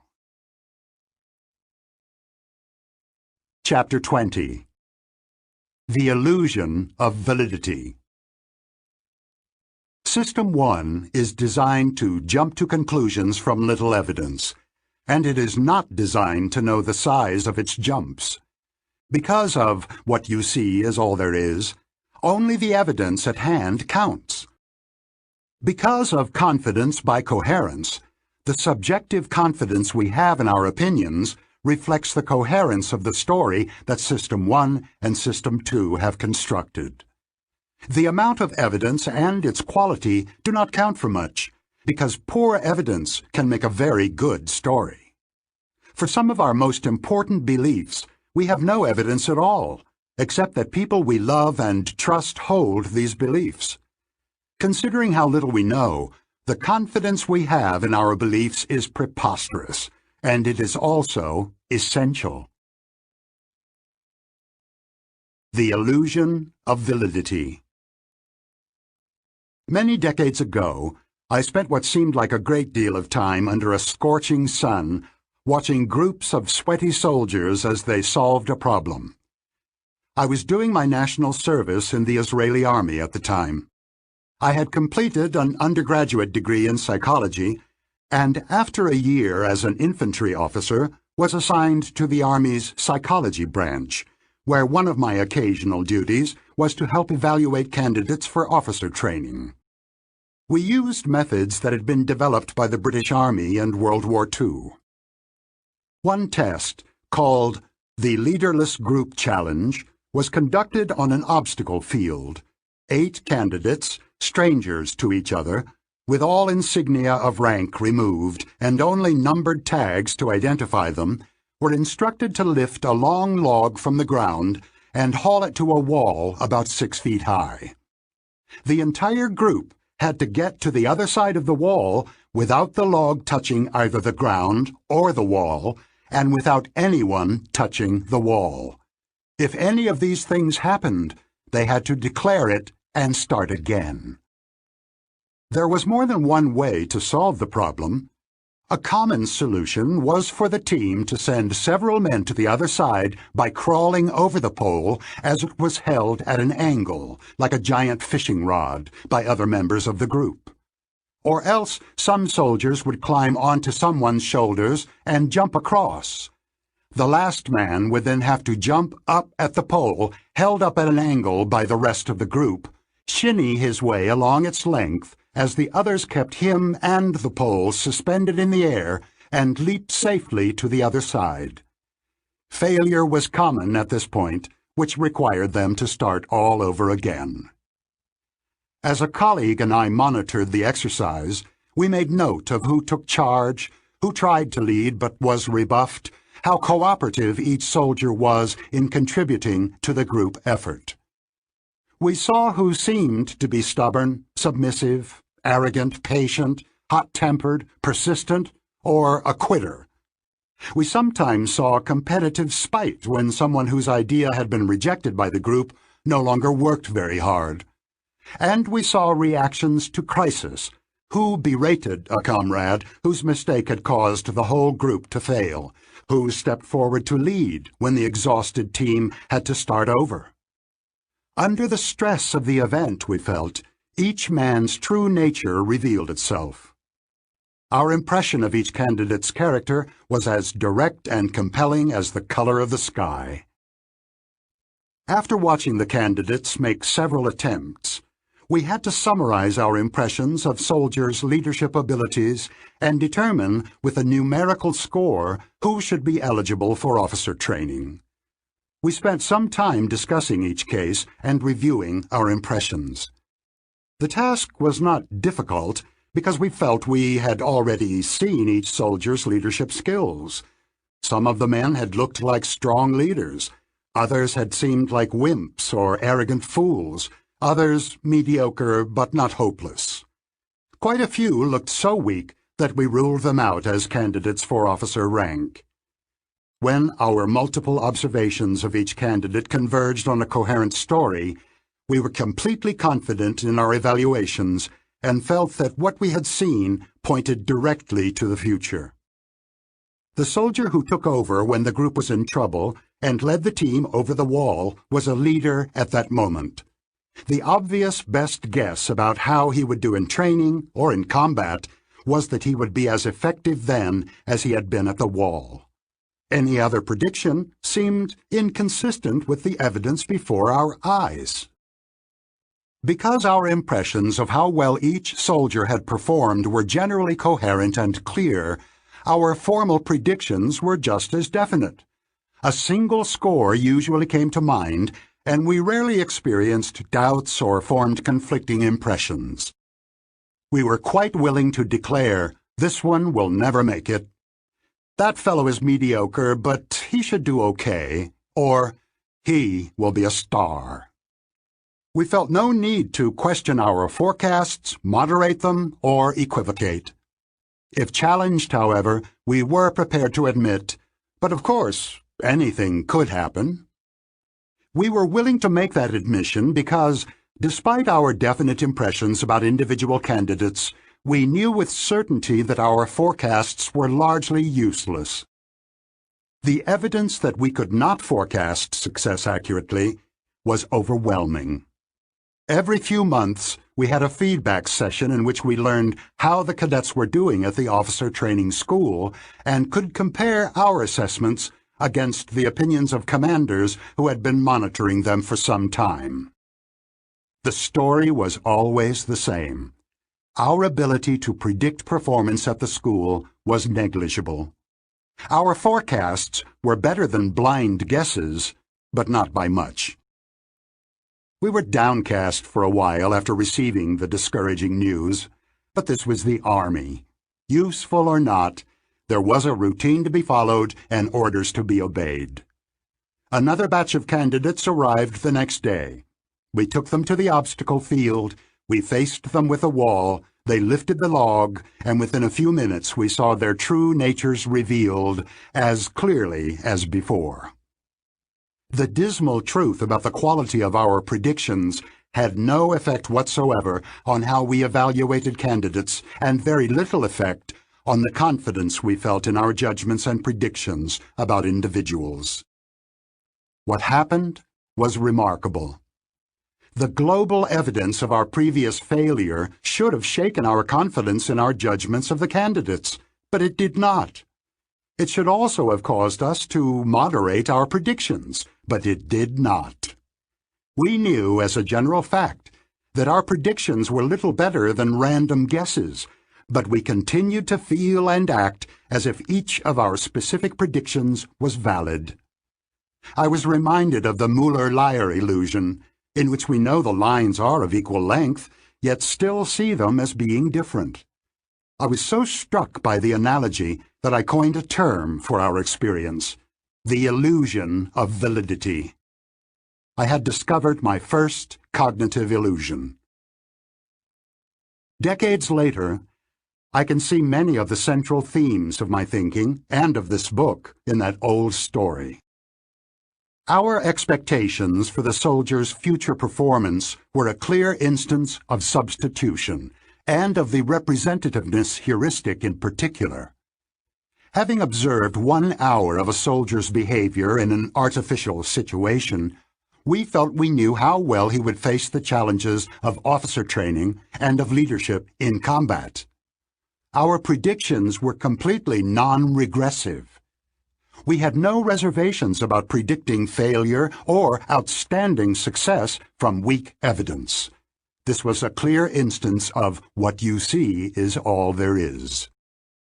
We had compelling impressions of the behavior we observed, and no good way to represent our ignorance of the factors that would eventually determine how well the candidate would perform as an officer.